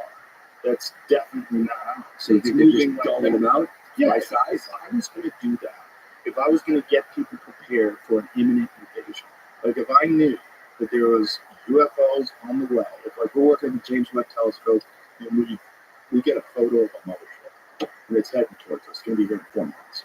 What would you do? Well, if I knew that they were going to be sending drones and probes into our power drones up there and have them hover over cities so it doesn't freak people out because you know that that's coming. I mean, being freaked Not out is bad probably idea. the least of our problems when they come. Well, If they're coming. collapse of civil society is really possible if aliens show up. Like if they just instantaneously showed up, things could completely collapse if we knew that our leaders are just nothing compared to these new things that are visiting us from some other place and doing things that are impossible with our technology. We're helpless. We're lost. We're confused. They can shut down nuclear power plants. They can shut down the grid. They can shut down any weapon systems that we have. Instantaneously, power goes off. That all those stories are true. The best way to keep people from absolutely freaking out is to slowly trickle it in and get them more and more accustomed to this, like as a psyop. How committed are you to this theory? Not very. Yeah, I go all over the place. Yeah. I think, according to someone that I spoke to, and this is someone who has a high-level clearance, someone who worked for the government in this capacity, he said some of these are not. They're not human. They're not exhibiting whatever they are. They're exhibiting technology that is far beyond what we're capable of. Right. And then there's other ones like Ryan Gray said that are beyond state of the art that you can kind of sort of get that they would be a drone, but how is it in the air for 5 hours? How does it not have heat signature? How does it know when other drones are coming near it, when they're flying jets near it, and they just shut the lights off and disappear? These things are just shutting off. Dude, right. This isn't. They're aliens. Maybe they're alien drones. It's possible. And if you were also, if you were in and you wanted to get people accustomed to this without freaking out, wouldn't you start sending drones that are similar to what we have, but just many levels better? But similar enough, so you go, oh, I know this. Or they could just like get on the TV and you're like, hey, dudes, we're chill. But they probably, if they could get here, they don't speak our language. They just go, hey, dudes, we're chill. Like, we're coming here. Or they just go, hey, guys, it's over. We're like, you guys see the Matrix? We're about to use you for some sort of fuel. Yeah. Whatever they do.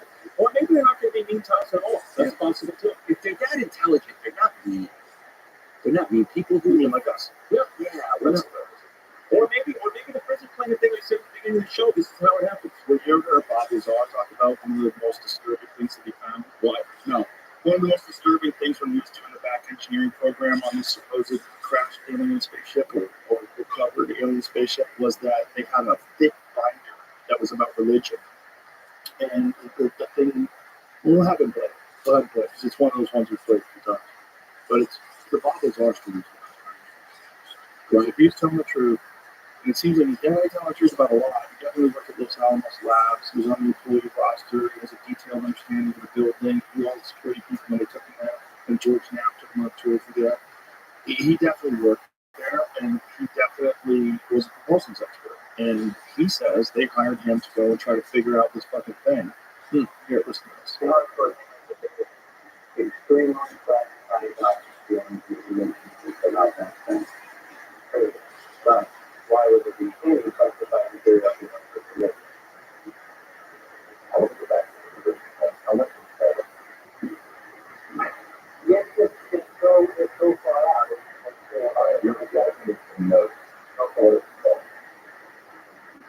That works again. That's how the book is. But we are not connecting the end of the maybe the thing is always whatever theory you want to do, and that's how it's really done. That the linear was specifically created, so we have to do it right. So the whole purpose of identity within man. It's just too freaked out. Shut up. Yeah, I mean, freaked out. It's kind of what you were about. The prison planet theory doesn't seem so crazy if they're advanced alien races eating on naked motion. Just don't be negative, and you'll be safe, dude. Just be happy. That's what they've been trying to tell Bob Marley. Everybody's trying to tell you this. What is this channel? What are you showing me?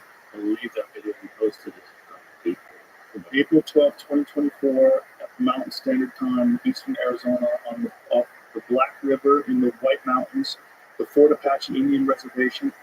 And, oh, by the way, my friend Cam Haynes, he hunts at one of the Apache reservations. He says they see them there all the time. He said they see crazy shit in the sky all the time. These guys are hunting out there in you know, it's an enormous reservation with unbelievable pristine forest there. So they see crazy shit, and they just accept it that it's true. Right, I believe that. Most of the guys working there have seen something. Yeah. I mean, that's also where Travis Walton, this guy, that was in Arizona too, wasn't it, Jay? Because this version of the video, you can use make out the moon. Just better. It's been reposted less, but it does look better. It definitely looks better. So Are you freaked out by this? 100%. Yeah. Yeah, but not enough that it's going to fuck up my brain, right? Because it freaks me out, but it's not freaking me out like I can't sleep. Right. Yeah. It's freaking me out like Ukraine freaks me out where I can't sleep. Yeah. You know, like that stuff freaks me out. The looking for a nuke in the East Coast, that freaks me out where it'll fuck with my sleep. If I think about that before I go to bed, the one thing that I genuinely takes off is taking what everyone's taking off. And this is the thing, it's like there's no sound. Look how fast it's going. What can go that fast? What the fuck can go that fast? It's crazy. That is insane. That has to be, I don't want to guess how many thousands of miles an hour that thing's going. But if you're a person inside, you're a jello. You're going that fast? Paul Verzi's dad and mom saw it, and it's not only dad, mom, it was like an aunt. They were all there, and I asked his mom. She's like a religious person, and she said, yeah. And they said it was low, had lights on it. The father was, Bronx, he's a funny guy, and he said he doesn't believe in that stuff. And it was low, like above the tree line. He made it out. It was a saucer, and then he said it shot up and turned into a the sky. I think he's in the 80s. Did you guys ever hear the Betty and Barney Hill story? No. Betty and Barney Hill were a couple in, I think it was the 1950s. Oh, yes. Well, they were the first abduction story, and they did hypnotic regression. They both had the same story. They saw something in the sky, they pulled over their car, and then they woke up. I don't know what the fuck happened. But they were haunted by this, and they hypnotic regression. It was a crazy story that they had taken aboard this craft. It's very similar to Travis Walton's story. It's very similar to a bunch of stories of abduction. And what is this? Like they get tested on? Like when they just it's hard to say when you're dealing with hypnotic because the thing about these, when you're recalling things through hypnosis, is like people are very susceptible to someone imparting a memory into them. So you'd have to know, like, what was the process like in which you interviewed these people. But John Mack, who is a psychologist from Harvard, wrote a book called Abduction that I read in the 1990s that detailed all the different people that he worked with, that he was, having these hypnotic regression sessions with these people. And they were all telling these similar stories about being abducted. And that he believed that there was a few people on Earth where they would revisit. They would find, just like we do with animals, we put collars on them, right? And they catch a mountain lion. They'll put a collar on that mountain lion so they can understand where the mountain lion's going, where his terrain is, how they do it with wolves, when they relocate them, they put collars on them so they know where they are all the time. And it makes sense that they would probably want to understand us, so they would pick certain ones, and if they had a way to silence your memories and completely put you in some sort of a state where they could manipulate you and take you to some place and do examinations on you and then put you back with no memory of it other than just like weird nightmares. That makes sense. Well, it shows that they're compassionate if they put you back. I guess, or that, this is how they study you. They want to know. And there's no stories of them stealing people, right? They just really bring you back. Yeah. But, like, what are if that's real, like, what's the purpose of it? Like, what are they doing? Actually, they're studying us the same. Like, if we could study chimps, and the chimps had no idea we studied them, like, we would do that. Instead, we dart them. We dart them, and then we wake up like, what the fuck? That's how we do it. Right. They would probably do it in a real similar way, just more sophisticated. How about that other abduction story about those guys, they were like the Louisville guys in the 70s or something? In terms of what? Yeah, that's it. Arizona story, the water. Yeah, those guys, I believe in that story is crazy because the other guys in the truck, one of the guys hated him. He got in a fist fight with that guy the day of the abduction. He still told the same story that everybody told. He walked up to this craft, he saw it flying through the air. Was it on Arizona too? Was it trapped flying in Arizona? I believe it was. Arizona is a hot spot for it. I mean, that's the Phoenix Lights. The Phoenix Lights is crazy. Crazy. And a lot of people saw that. Crazy people saw it, including the fucking government. Yeah, why is this one catching on in the news? Because this is more prevalent and it's lasting for days and days and days. Got it. And I don't know. I don't know Do what's you going think they just want to be there for the inauguration? on. Probably. They're really. Yeah. They're like fucking tailgating. They're We're going to be tailgating the inauguration. We're going to be there. We're going to be there. We're going to be close. Like January 18th, we're doing a show in Washington, D.C. at the Lincoln Theater. Our Mr. Andy's live show. And we're like, well, we said, we were like, why 22 days before the inauguration? We're like, what the fuck are we doing? Yeah, we're doing the first live history. January 18th. January 18th. Washington, In D.C. it'll be fine. I mean, but we were like, fucking, who knows? We're doing it on January 21st. I know. I'm not doing that. We're doing it at 5 o'clock in the afternoon. I like doing earlier shows. Right? You ever do that? You do like a 5 p.m.? That's what we think. That's where the world's going. It's like we don't think people want to be out till midnight, 1 a.m. anymore. What do you think? You think that's stupid? You think earlier shows work? Would you experiment with them?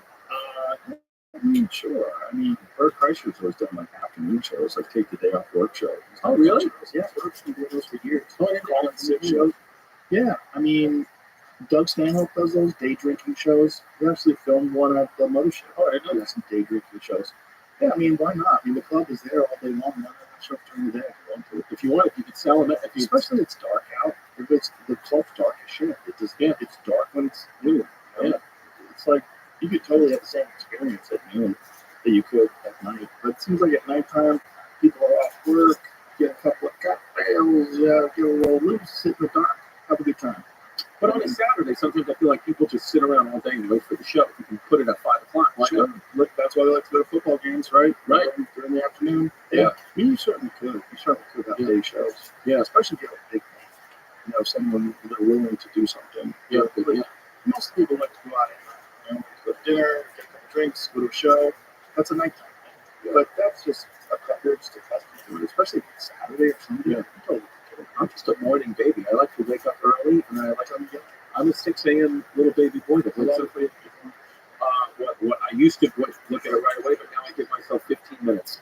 15 solid minutes. I get 15 minutes, and I get my feet on the floor, and What I do just you try. exercise? You don't just Stuff on. let me think about You get that. up in the middle of the night just to grab your phone. That I don't do because I'm in a slumber, so I'm kind of just. It's kind of like I'm in a slumber state of piss. But you're right. When I do get up, actually, I never really have to piss in the morning when I wake up. I have to piss in the middle of the night. But that is a good point. I typically, if I have to piss, I do take my phone. That's a good point. But for mostly, if I don't have to piss, I will go 15 minutes. I try to do it, and I just try to breathe and get friendly with the present. Get friendly with You got to do it, baby. You do any meditation of mindfulness? Sure. Yeah. So good. Every day. Yeah. Well, I do a lot of different things that also act like that, like my time in the sauna. I think that's very meditative, especially when I'm just concentrating on breathing and getting through the last 10, 15 minutes. Cold plunge, I think that's a very meditative state too, because you have to be in control of your emotions, your anxiety, because you want to get the fuck out of there, and you have to just stare at the clock, and make sure you do your time, but also other things I do. Yeah. What do you think? How long is the cold plunge? 3 minutes. 3 minutes, not bad. Yeah, that's what. Yeah, I can remember trying. I can't even do a cold shower. Dude, I can't believe we're making the last podcast on Earth after an alien invasion is coming. I don't think there's aliens going to stop podcasting. I think they like podcasting. They like it, right? Yeah, They're going to love yours for sure. They know what we're doing. Yeah. Some other side. Yeah. Come visit me. Yeah. I'm shocked that they have visit me. I'm upset. Yeah. You would be freaked out, right? Yeah. I'm confronted with the thing that everybody's known forever. How we're wrong. Yeah, I think you're definitely not wrong. No matter who you are, what you say, I don't care if you're the fattest motherfucker on the planet. You run into a man and you're going to freak out. But why is that not comforting? Like, I'm a kid who doesn't like loneliness, and it's be nice to know that there's other things out there. What if they're completely indifferent to us? What if they're completely What's the difference between eliminated them and emotion? yeah, but what's the difference between them and Feelings calculated like a computer. we have those here? Yeah, but they're not telling you what you can and can't do with your life. They're not shutting down your power grid. They're not like coming over to rule over humanity. That's Right. the word. The word is that they rule over us, that they rule over countries. But maybe they do a better job. Yeah, I mean, what's the worst they could do, really? Yeah. Well, what's the What does worst? ChatGPT say about Yeah, us? Huh? We asked ChatGPT the other day. What did they say? Tic Tac was a UFO. We kept repeating it. asking more and more questions. Like it's exhibiting something. What are the possibilities? If it is extraterrestrial, where would it come from? It gives us a list of like star systems that are close by. Wow. You keep getting pestering. I asked them to make an artistic rendition of what it would look like with the TikTok. First of all, huge. That's not big as Maybe, but not big as those mothership ones. I don't know what it is, but it's fun. I like all this. I like all this chaos. Yeah. I enjoy it when things get real sideways for some strange reason. Yeah, they're also probably been coming forever. Just now we just got phones, and now they're just captured. I think it's in the Bible. I think the Ezekiel story in the Bible is an alien visitation. Yeah. So what's fascinating saying they talk about these life Talks about a wheel within a wheel. Like the way that Ezekiel describes his vision, he sees something that had like multiple different animal heads on it, and different it describes it as a wheel within a wheel. The way it's describing, like you would imagine, like if you saw something beyond your fucking wildest imagination, and you tried, years later to write this down, or not even write it down, right? Because it was told as an oral tradition for a long time before it was ever written. Who knows what the actual event was that it described? But there's a lot of ancient religious texts, including the Vimanas, from the Bhagavad Gita, all these different stories of things flying in the air that exhibit extraordinary flight characteristics that move the way we describe UFOs. So that's a good point then. Just because we have the capability to film this and know about it now, Right. doesn't mean that they're going to expose themselves because they've been doing it for thousands of years. If you read Jacques Vallée's books on it, Jacques Vallée is the guy. He's a scientist that he was the reason why they have that French guy in Close Encounters. You ever see that? Close Encounters? Steven Spielberg? Long time ago. Great fucking movie. But there's this French scientist they bring in to try to help people get through this. It's based on Jacques Vallée. And he was a podcast guest. Very cagey. Didn't answer a lot of questions. Okay. Probed him a lot. But his books are fascinating. And one of the things about his books, I've read the first one, I'm into the second one right now. But in the first one, he goes into detail about through the 1700s, 1800s, all these different sightings, all these different experiences that people document to the news stories, and they're all super similar enough that different versions of it, you could kind of attribute it to different people lacking the words to adequately explain some super paranormal, bizarre experience.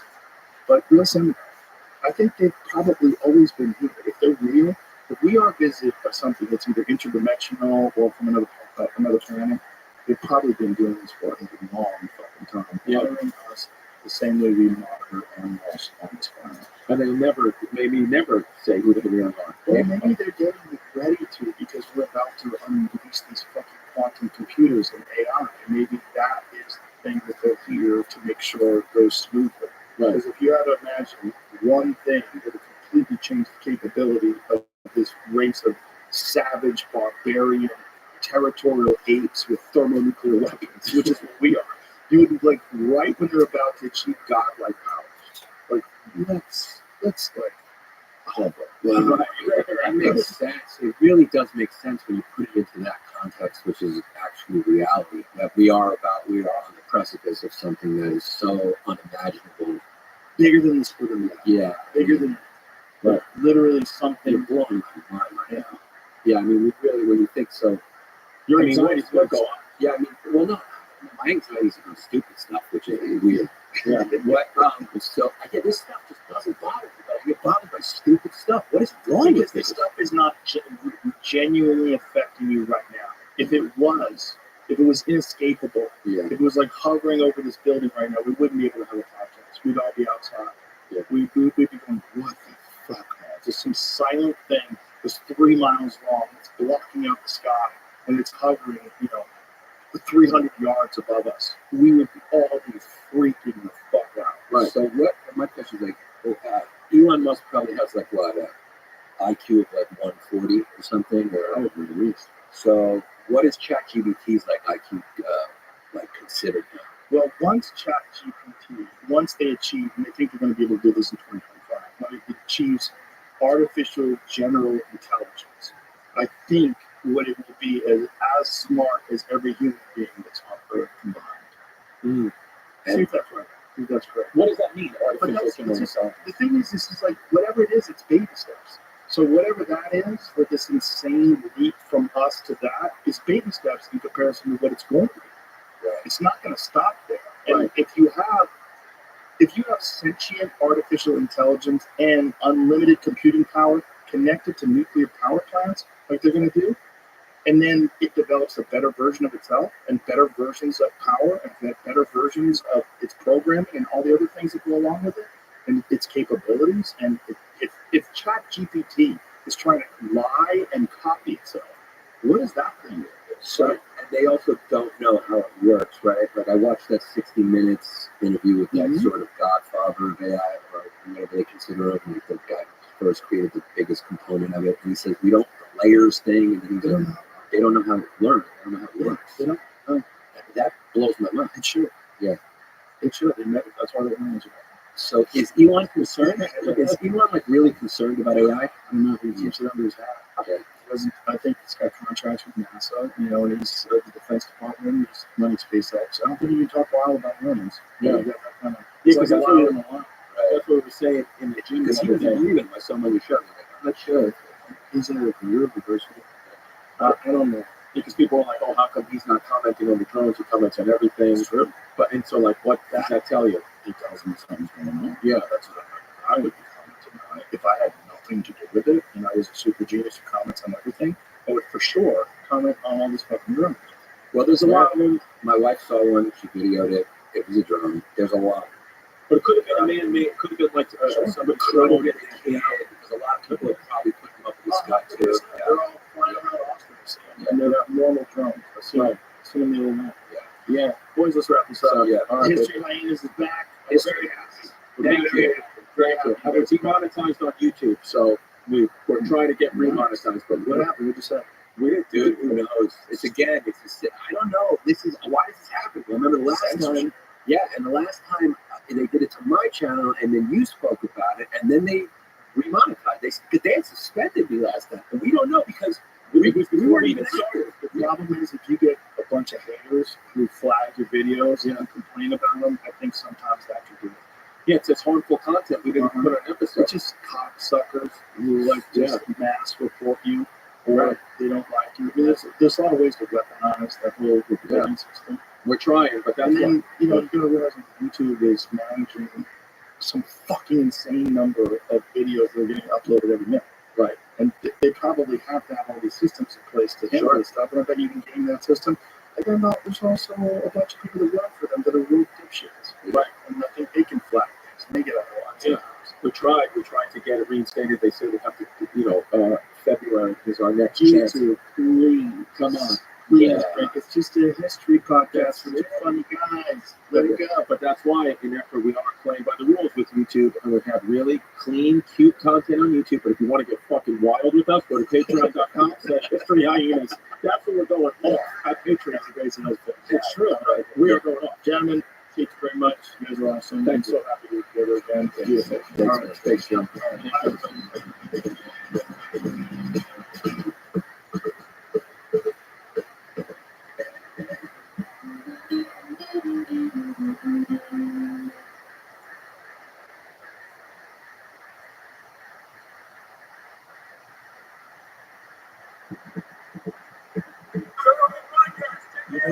Good job.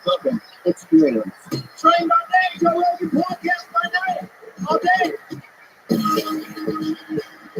What's going on, man? Joe, is that Bigfoot on your show? That is. It is Bigfoot. Non-vegan? Yeah. How do they know Bigfoot's not vegan? See, I don't know. I mean, but I think he's got canines like us, so it's a good chance. It does eat big. I think hunters are the number one argument against Bigfoot being real. I've never been a hunter. No, and it's around, especially some of your guests you've had on. Yeah. Even myself, and now I used to a lot of times in some pretty desolate places. Yeah. And all the trail cameras. I'm sure they've gotten one picture. Yeah, trail cameras throw a big monkey wrench in that Bigfoot thing. I agree, and I'm always, it's still a conspiracy that I'm still, every time I check, especially in this deep dark, places out west and all throughout the country, and even the south, and maybe just this time. It would be fun. It would be fun, but it's It's very unlikely. I mean, there's only like 2 Jaguars in the United States, and they know exactly where they are. Well, that's exactly right. Yeah. I was thinking back and even listening, like you got now, of course, Cam, a lot of my hunting buddies and people I look up to as well, Remy Ward, all those guys. And you start thinking about mountain time we spend in the woods, and we don't even see a mountain lion. Or we talk about the wolves, and all these wolves are starting to be reintroduced, and you still don't see them a lot of times in there. But then again, you capture them on trail cameras in the middle of the night. But yet, Yeti or Sasquatch, only Jack Link's beef jerky has seen them. And I saw them on the Super Bowl commercial. Yeah, they're in a lot of commercials, they're in movies. I think they used to be real. I think it used to be a real thing. I mean, they know there's a thing called the gigantic because they lived something around 100,000 years ago. There was a bipedal hominid that was 8 to 10 feet tall. Holy cow. Looked in the orangutan family, I think they believe it was. That'd be something to get Graham Hancock on. We need to get him back to find that creature. He's busy. He's busy with a lot of other shit. It's like just trying to sort out the past, trying to sort out human history. That was some of the most intriguing. I was dug deep into that, and then went because of hearing him on the podcast, and went and just finished season 2. Watched season 1 soon after I'd seen it here first. It's pretty compelling. It's pretty amazing. Yeah. Yeah. Well, and once you realize, first of all, that there's real physical evidence that something happened around 11,000 years ago, that the Earth was pounded past her. And you probably fuck civilization up pretty bad, and it can happen again. Makes complete sense. Yeah. It's. I mean, hearing his perspective on it and how he researched it, and it's from the standpoint there's, as we know, politics and everything is involved in everything, and it's just almost like he was a journalistic, really smart, intellectual guy who was intrigued. It's just a good approach to the way he studied it to me that made it even more compelling. And then the findings he did, I don't know, I was very intrigued. You know how he really got into it? No, he got into it researching the Ark of the Covenant. Really? Yeah, because in Ethiopia, there's a specific church in Ethiopia that has always been rumored to be the place where the Ark of the Covenant is stored. And there's these guarders of these people that are guards of this area, and they all develop cataracts, they all have like radiation poisoning. And they're guarding this one particular area. They won't let anybody look at it, they won't let anybody talk about it, and Graham got fascinated by this. They start doing a deep dive into history, historical accounts of the covenant and the ark and all these bizarre stories that have lasted throughout history, and the real evidence that it was really sophisticated societies that lived thousands and thousands of years ago. We kind of assume that people were hunters and gatherers. Egypt is a great example of that. Whatever they were doing there was fucking insane. Right. I mean, the structures that they still today, we look at them and go, what the hell are you guys doing?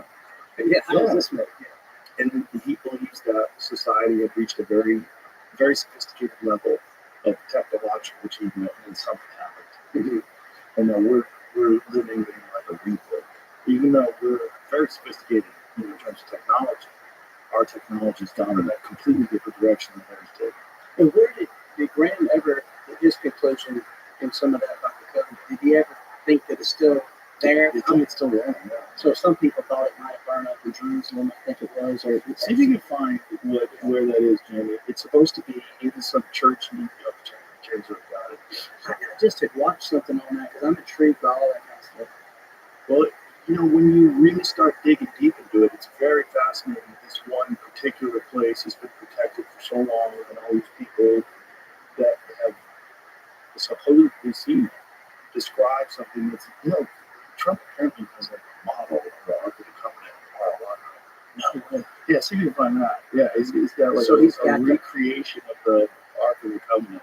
And that whole covenant was pretty cool based on how, God had said, look, saying this is how big it's got to be. It's built out of a certain wood, inside and out, gold, the handles, everything was there to hold the commandments. And then, I saw something to where, Jamie might start to pull it up, to where some people speculate it could be under the Catholic Church. I heard that. Like in the Vatican. In the Vatican, yeah. And then shit. oh my goodness. No, I haven't. I heard you talk about,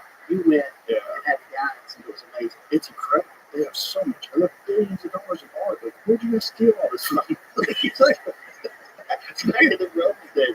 Look at this. This is Trump's replica of the Ark of the Covenant in Mar-a-Lago. It's just like, Pretty fucking wild. and it's almost exactly the replica of what it's Yeah. assumed to be look like. Well, I mean, I think that's a recreation based on biblical accounts. Absolutely. Very strange. Or maybe Trump could take us to show it to us. Maybe we could. Would you say, Jamie? I mean, clearly, it's just been there temporarily. It looks like that might be a display. Oh, so it's a replica that travels around. Is that what it is? Temporarily. Yeah, I can't find like that it lives there, but there's definitely obviously people with pictures of it. Bro, if I had Trump, like, oh, why not? Come on. I will too.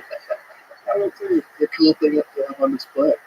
I mean, I wonder what it was. I mean, if these guys really are guarding from Ethiopia, like, what is the radiation? Why do they all get developing cataracts and radiation? Yeah. And we've all watched Harrison Ford try to find it. Exactly. It's so fun. It is fun. All that ancient civilization stuff is so fun because it is really kind of a mystery, you know, and it's fascinating. And I'm sure you've been playing with any found arrowheads. Yes, a lot. When you're picking up this piece of history, you gotta imagine some Native American was napping this plant on his knee, sitting there, who knows how many thousands of years ago. Exactly. They find 3,000, 4,000-year-old arrowheads. And you just gotta go, God, what was life like? Oh, I can only imagine that. And like where I'm from in Georgia, and obviously we both love archery, but all the arrowheads I find are quartz. So we have very little flint, and I'm not at all historically sound on understanding everything. I mean, I got friends, actually Jeff Foxford is one of those guys. He lives right in the road.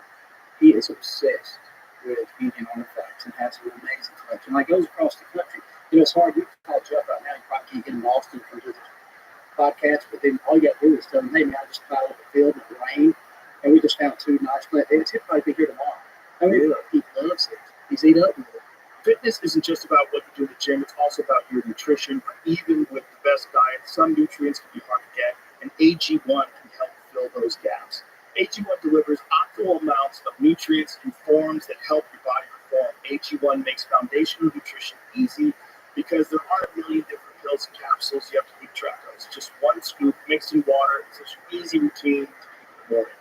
Ingredients in AG1 are selected for absorption, nutrient density, and potency, and are intentionally picked to work in sync with the whole formula for optimal impact.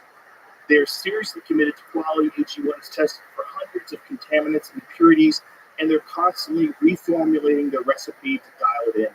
This is all part of why I've partnered with AG1 for years. So get started with AG1 this holiday season and get a free bottle of vitamin D3, K2, and 5 free AG1 travel packs with your first purchase at drinkag1.com/Joe Rogan. That's a $76 value gift for free if you go to drinkag1.com/Joe Rogan. Seriously, get on this. This is a dude I know who has a ranch out here. He finds all the time. It's Comanche territory where his ranches in the hill country. And he, every day, go to that guy's page, Whitworth, J.W. Whitworth, J.M. Whitworth, J.W. Whitworth. Please, J.W. But he's got incredible arrowheads. He's like just obsessed with finding them on this ranch. And this ranch up here, which is overrun by the Comanche, it's very fertile and rich, and soil is great, and a lot of water, habitat, a lot of deer. So they must have just camped there and lived there for a long time. It's JM, but it's JM. Oh, it is? Oh, he was private there? That's probably because we blew him up. I think that's when he went private. Because he didn't used to be private, but that's something. See, that's amazing. What he said. There's a company I found. Actually, I was in Illinois at this. It was a beer and deer fest in Illinois, and I went by this booth and said, "That is absolutely gorgeous." So Rabbi said that was probably used for fishing.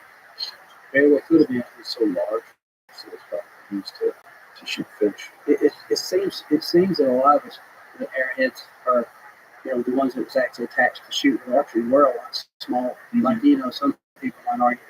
I don't know enough about it. Like, is it a spearhead? I found some heads like, look at this, I found. Like, well, that's a spearhead. Or that's this or that. Right. You find somebody like Remy, or I got a friend named Mike Rainey who's big into artifacts. If you find something, what you think it is. It's kind of like first time hunted in Africa.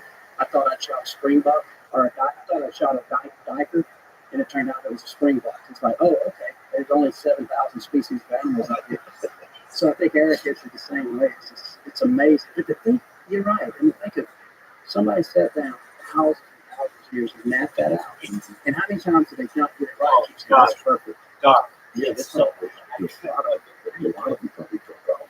Oh, yeah. I mean, it's probably not a very good success rate, especially when Yeah. chips away at it. But when they get good at it, it's such a part. Yeah. When you pick one up, and all that guys, there's a lot of guys that make them now, though, unfortunately. So there's a lot of forgeries.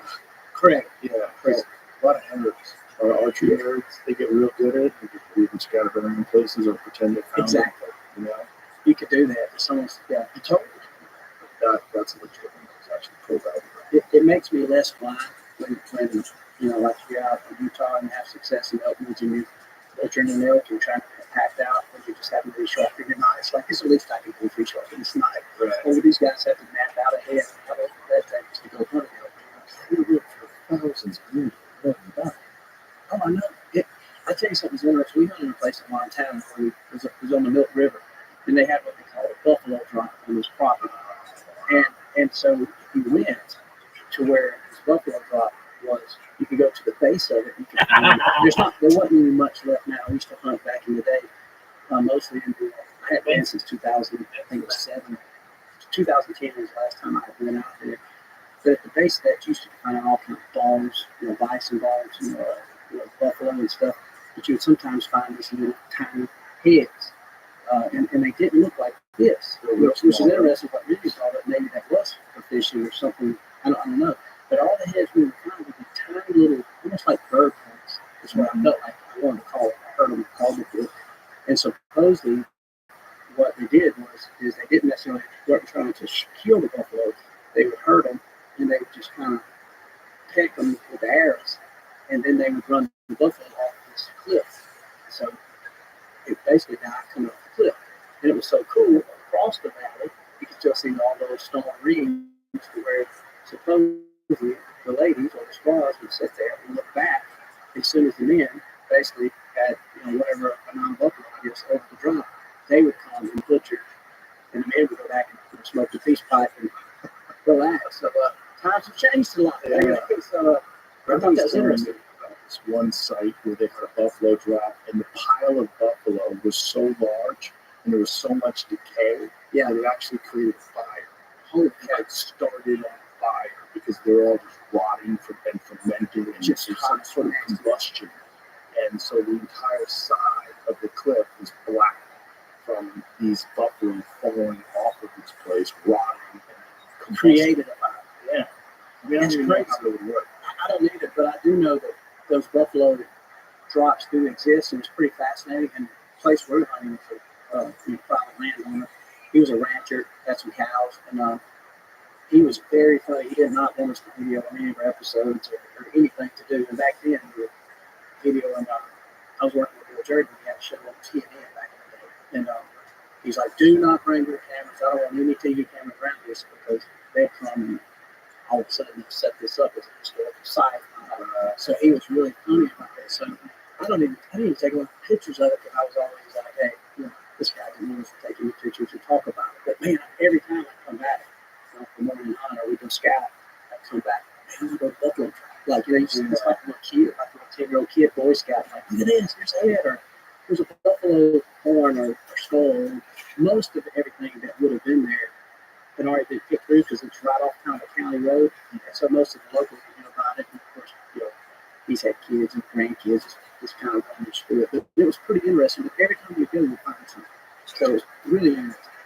It's just really stretches your mind and your imagination to imagine anything like that back then. And that these people, while Rome was being built, the Colosseum, Europe, all these different places, these people were living the same way people lived tens of thousands of years ago right here.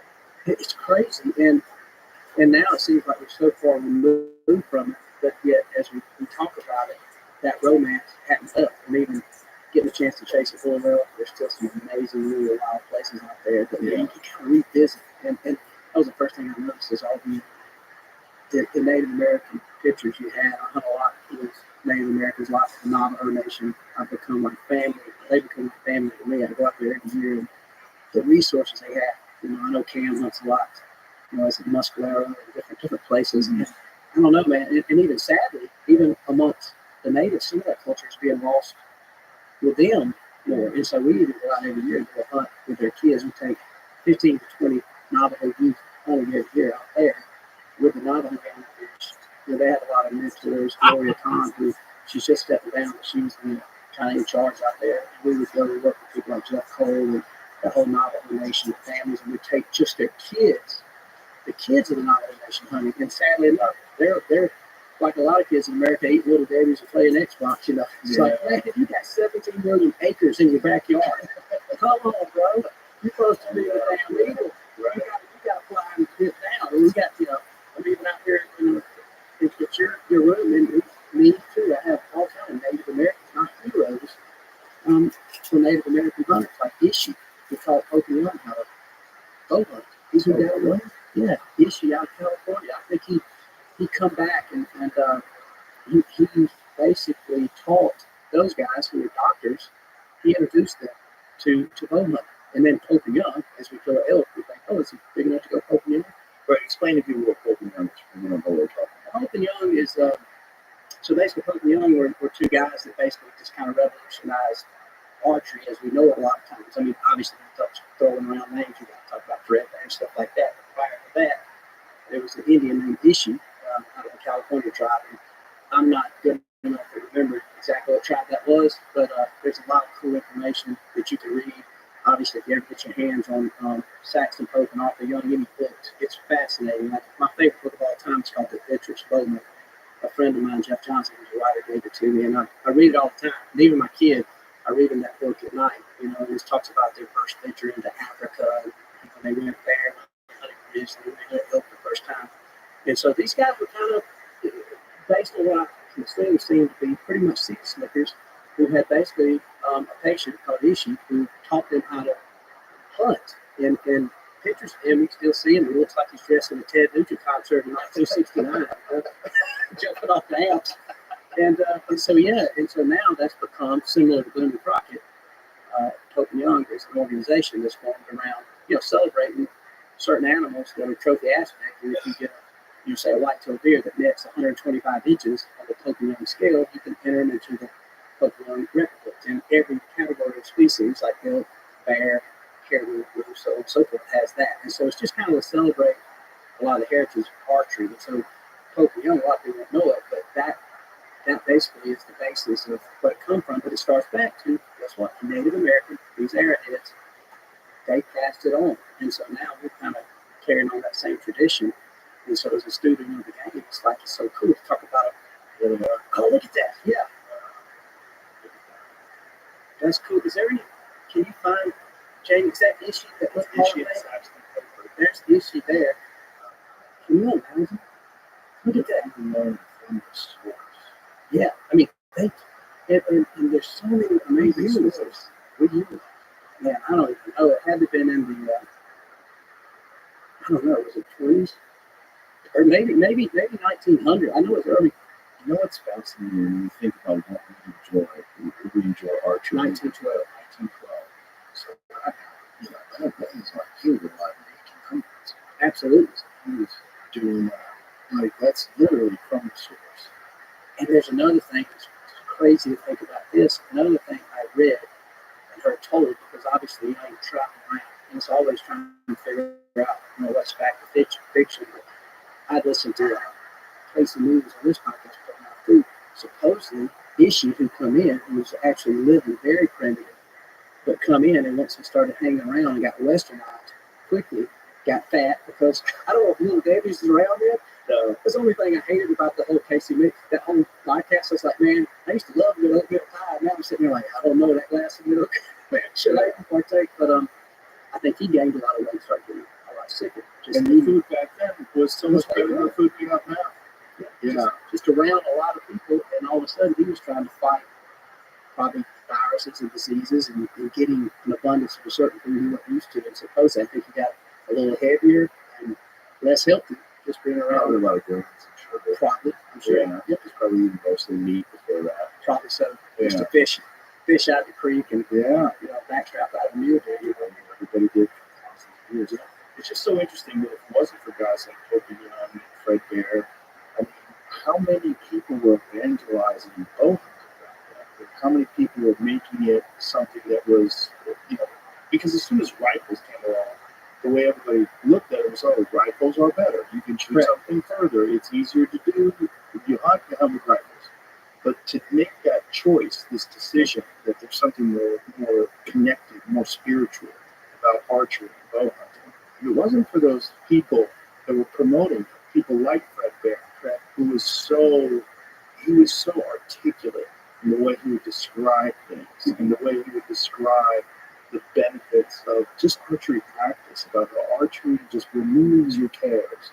Yeah. Like if you could just concentrate on that target and just practice archery, it cools your mind. And I find that today. I do too. It's almost like you go back in time every time, even though we pick up, these new boy bows, you're like, oh my God, the technology.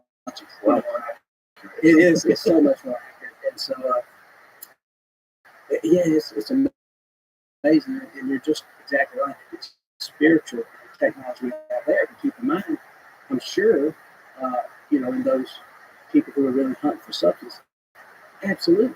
If we leave tomorrow and we can't go and get us a nice steak dinner, or we can't go to the grocery store and buy us some chicken or ribeye, whatever it is we decide to eat, well, absolutely. If you're like, hey, Joe, your wife and my wife is wanting us to kill 2 squirrels, and we're going to have squirrels and gravy, and my wife makes some good biscuits. It's like, why don't, let's leave the Hoyts alone. Let's take a 22 and a 410. Let's just go get us a mess of squirrels. Yeah. And so I think probably they looked at it that way, and once that came about, and then it slowly becomes somewhat of I hate to even say it's a sport, because I don't look at it as a sport. It's a culture. It's a discipline, but I think to know that we're still going back and celebrating that and still talking about the issue of Hope Young, the Fred Bear, little people like Chuck Adams, who was always one of my heroes. Cam and I were talking a lot about that in Texas. Just golly, Chuck Adams was hunting these elk and always had that new green beanie, shot those double X 78 arrows, and man, you let nobody. It's like, all the kids and even me, I was just a chubby white kid that thought if I bought Air Jordans, I could jump higher. And Michael lied to me. Man, you're a liar, Jordan. I can't jump any faster, higher, I can't run any faster. But, Chuck, and I saw those arrows, and I'd see that, brother, I gotta have that. I want to be like Chuck, and I want to be like Fred Bear. And so it's just amazing to see, and to see that we still celebrate. So it has a very deep connection to the human mind. There's something about archery that I think it's because as human beings evolved, we developed the bow and arrow, they invented it, they refined it, and that was how people hunted and got their food. I think there's a genetic memory of that that's inside of our heads. Because there's something eerily satisfying about hitting a target with an arrow. It's so much different than anything. Like, I like practicing shooting with rifles. I like hunting with rifles. I like it. It's great. Same. It's not the same. It's not the same. It's not the same. It's like tenfold different. Yeah, it really is amazing. It's like every time, if I go rifle hunting, I love it.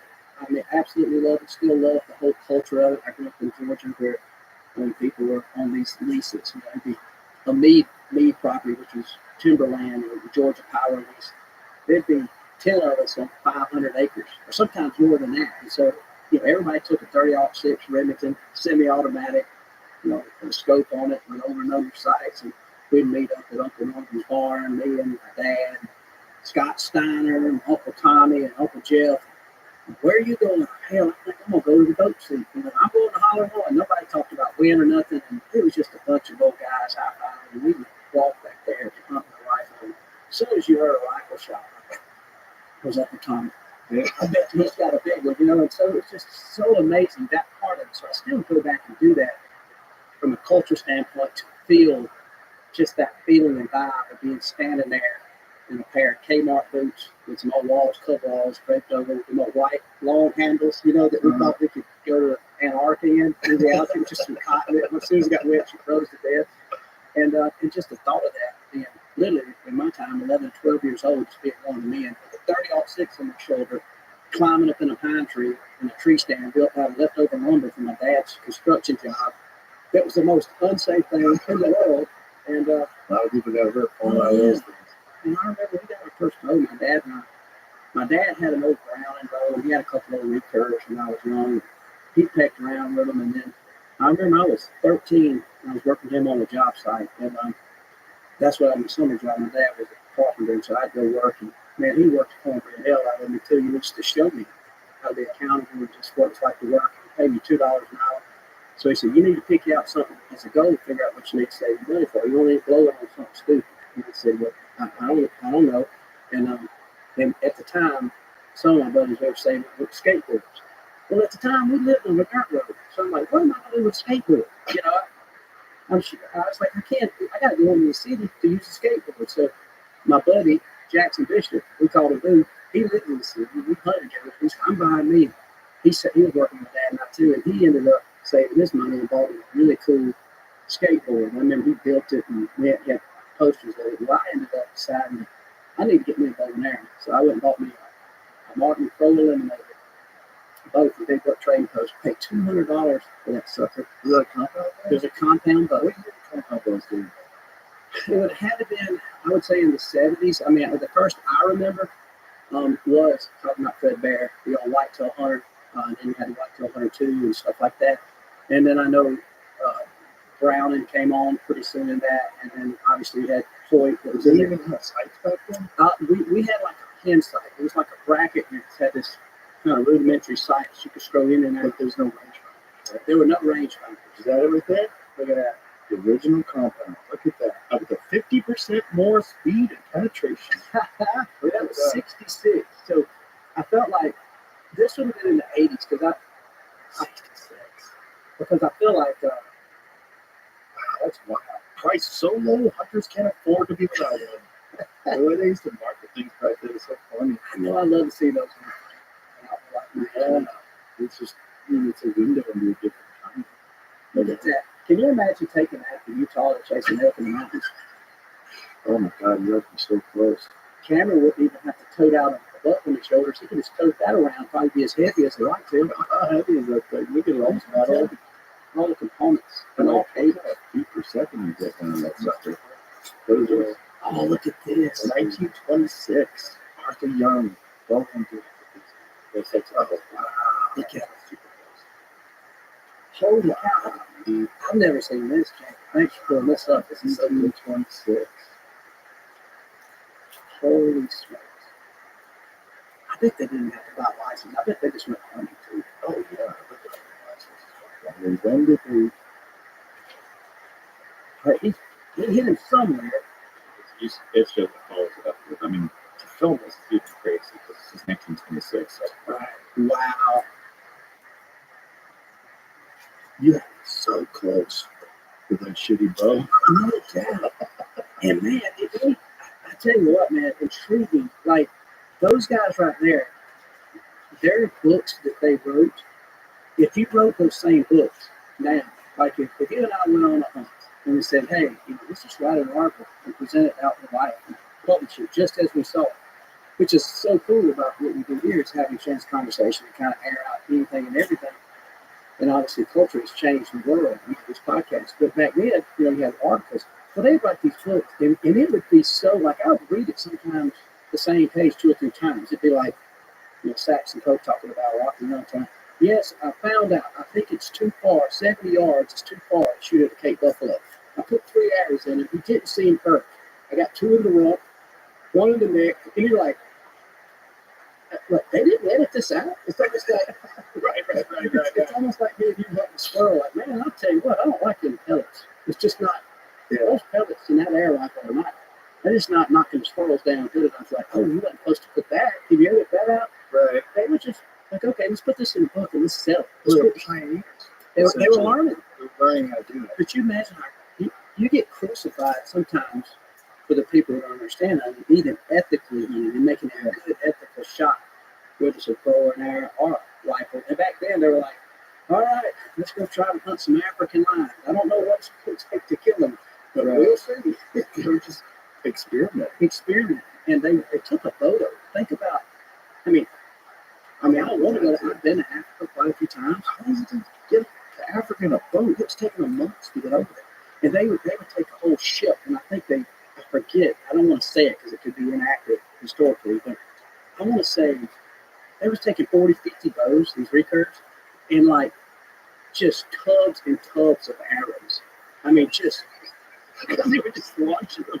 It's like they had more freaking arrows than P. Diddy had baby on. I mean, it's like, man, how many arrows can you fit on this boat? Like, holy shit. Well, they probably knew they weren't going to get any over there. And they're probably making them themselves. Yeah, I think the document says, talks about, like, look, if our boats tear up or in this experimental process, we might need a little stronger boat. So, sometimes, very rarely I do this. I'll go to a pretty desolate place. I'll take one boat. Very rarely I take two boats. I used to think it'd be beneficial, but then I started realizing, man, these things are so dependable. Yeah. I don't need it. Maybe I'll take a boat press or an extra cable, an extra string or setup, but they just had to take everything. And they really didn't. It's such a commitment to adventure. Get on a boat with a bunch of bows and a tub of arrows. I mean, how do you tell your wife that too? Exactly. Can you imagine? I can't imagine now. Joe and I plan a hunt trip here, and you go home and say, "Hey, man, just while I was talking, him and Cam were thinking about running hunt hogs. Well, how long are you gonna be gone? It's Christmas time." It's like, well, 2 days.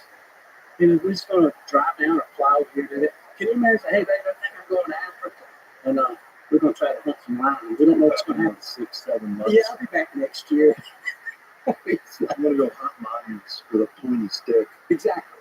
I should be back. I'm not sure what it takes to kill one. No internet. Yeah. No. Nothing. How are you doing research? How are you learning form technique?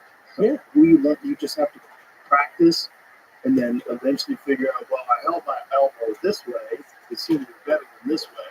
Yes. I'll just tweak it. And even the civil unrest, imagine this. I mean, I hear people talk about hunting and the dangers of potential road wildlife. I've never been that rural country, so I never had any fear of any animals. Matter of fact, if I was bear hunting and I thought somebody said, "Hey man, bears little pork chops, walk through Alaska with pork chop, and your neck might get a better chance to get a shot." I'm like, well, hell, you reckon they're coming? Let's try it. I want a shot at one. But think of the civil unrest. I've always been, I went to Zimbabwe one time. Me and Nick Munt and several of my buddies, we went over to Zimbabwe. It just happened to be when Mugabe was rerunning. And so he had a political opponent. And so just when we think people listening to this, that politics in America are crazy, well, guess what? Somebody was running against Mugabe. So did they debate it on a podcast or they talk about it on CNN? No, Mugabe just went and killed the guy he was running against. Like, okay, I win, so new story. And so the internet was shut down. And so I remember being over there like, man, I'm kind of scared, not of an elephant or a lion. I'm like, what is this? I don't have a phone. I don't have internet. I have no way to talk to my family. I don't have any and my money got stolen. I was an idiot who went over there like with my backpack with cash and a bank envelope, everything that you read. Like, okay, I'm an idiot. So I go to take some money to we were talking about going fishing in Zambezi River, and so I said, money, I'm gonna tip this guy to go fishing. Dude, where's my money? And it was all gone. So I don't know if it's between where I landed in South Africa. I don't know where. All of my money. And I think I had about $7,000 cash, which for me, that was a lot of money. Like, I was devastated. Not only I lose the money, it's like I didn't have money to lose like that. But now I'm like, what am I going to do? And so they take me over to Botswana with some tools from an ATM because it's a little more westernized. But I remember calling home. It's like, man, we ain't in Kansas no more. This ain't a whitetail hunt. And in my mind, I'm so singled in on the adventure and thinking of Saxton, Pope and Young and all these guys. Mm-hmm. And I forget, like, wait a minute, there's people dying and starving over here. And I'm just over here trying to maybe find a Cape Buffalo or a Gibbs buck or something. And that's where I learned a lot about travel of just what's out there. Do you ever watch Pedro Ampuro's videos? No. Jamie, you also do. He's fascinating dude from Spain, and he travels everywhere with dog hunts. Everywhere. I can like tell I love that. Oh, you'd love it. He's great too. His hunting adventures are really interesting, but he goes all over the place. He goes to like Tajikistan and Holy cow. Look at that. I mean, you can tell. I mean, just he's super dedicated hunter, and travels to Greenland. He's in Greenland with Remy. They're hunting together, and just his stuff. Pedro's videos are really well done. And he's such a likable guy that it's a good introduction to people that don't even understand why anybody would be interested in bow hunting, because you realize like this guy he's as much fascinated by the adventure of it all than as he is even the hunting aspect of it. Like he really enjoys being in these very different cultures and very different parts of the world. Like he hunted elk in Mongolia. wow. Mongolia has a large elk population. I didn't know that. Yeah, but it's really funny because everybody goes there to hunts with rifle, and so all the guys, speak Mongolian, right? Like they're because this guy doing with his bow, this is stupid. Like, what are you doing, Pedro? He's like, I can't shoot it. It's 98 yards away. Like we have to get closer. It's like, just shoot it. Yeah, just shoot it. Shoot it. Kill it. Let's get out of here. We've been here for fucking 3 days. I'm like tired of it, but this dude's got a really fucking good channel and a ton of videos. I mean, he's been doing this making these videos for 10, 15 years. I'm definitely going to subscribe to that. And And you can see the black players. is that? No, it's a new fly. Oh, a new fly shoot. It's a video. Oh, okay. Go to the Mongolia elk hunt because it's so fascinating. They stayed in the dirt, so they stayed in one of those felt tents like Genghis Khan used to live in, and they traveled in the woods, and it looks like you're in Wyoming. It looks like you're in Idaho. Them yurts, I always wonder if that's what Missy Elliott was rapping about. Like, you're there just around here. I don't know. That's what it said. Yeah. But if you scroll further ahead, you can see some of the footage. This is ibex in Mongolia. Dude, that Google, it's not that. Search elk in Mongolia. He's got there he is right there. See a world record elks right there. Yeah. Second row. That one, bam. Yeah, that's it. See, that's to me so fast. Isn't that crazy? Like, look at that. That looks like you could be in Utah. Absolutely. And they just totally do not show that he's using pro because his dad was there. His dad hunted the rifle. He was successful. He's close. And those look like just your basic Rocky Mountain species. I don't even know how they got there. I don't know if they were always there. I don't know if they were introduced. I really don't know. Yeah, and that's where they really. I did not even know they were all from Mongolia. Yeah, I didn't know until I saw this video. Nor would I didn't know you could hunt there. And I think that's what people realize living in America. Yeah. You can hunt. I mean, go do that in China. Get hungry in China and decide you're going to get you a mess of rabbit squirrel. Well, they might not be none, and you can't legally hunt. You can't legally hunt in China. Not in China. Not at all. There's several states. You can't even bow hunt in UK. I know, isn't that crazy? I mean, I don't know if that goes back to Robin Longstride, or I think some of it does. A lot of the folklore, because that was a poaching tool. You hunt the king's property. You could do it. Poaching for the hour. Well, that's what people don't understand. The Robin Hood was not about stealing land. It was about using the king's land to hunt animals. Correct. Because people were starving. The king had all these animals, so he went around to hunt them. You couldn't. So Robin Hood was like, this is bullshit. But yeah, So we get some deer. let's go eat. There's stag out there. Yeah. And so, I'm always, the more I travel, like seeing this to Pedro's done, I hadn't done that extensive of traveling. And I've never, if it ends with a stand, I just stay out. Yeah, I mean, these extra Z's. And man. I try to do but Pedro goes everywhere. I can't recommend the show enough. It's so good. I watch it late night when I want to chill. When I want to come in from the comedy club, I watch some of his videos. Check out just chill out. I wonder just what is that? I was looking at the initial books coming out of hunting trips to Africa, and multiple specific songs. You guys have been shot. in Africa. They saw. Yeah. How long ago was this? 1907. What the fuck? Do they have a photo of it? It's just obviously might not be a real thing, but the descriptions of it were backed up by multiple people. Huh. A carnivore devour nearly whatever it wants to save for elephants. Holy cow. It had no tusks. Dog-headed, beast fish. What? I don't even think Jim Shockey's had it. Where did you find this thing? I'm looking at all these history books about like different expeditions, and this was one from 1908. They went to look at certain things. They encountered this in Lake Victoria. Huh. I mean, it's probably not real. But it seems like it was like, I don't believe it. It came out by Lake Victoria when Ask Bronson's own hunting party provided nearly identical descriptions of the creature. The title is reference to the author having been given special permission to hunt the closed territory of Loida, Masai, Kisi, and Sotik. What the hell is that? Very strange.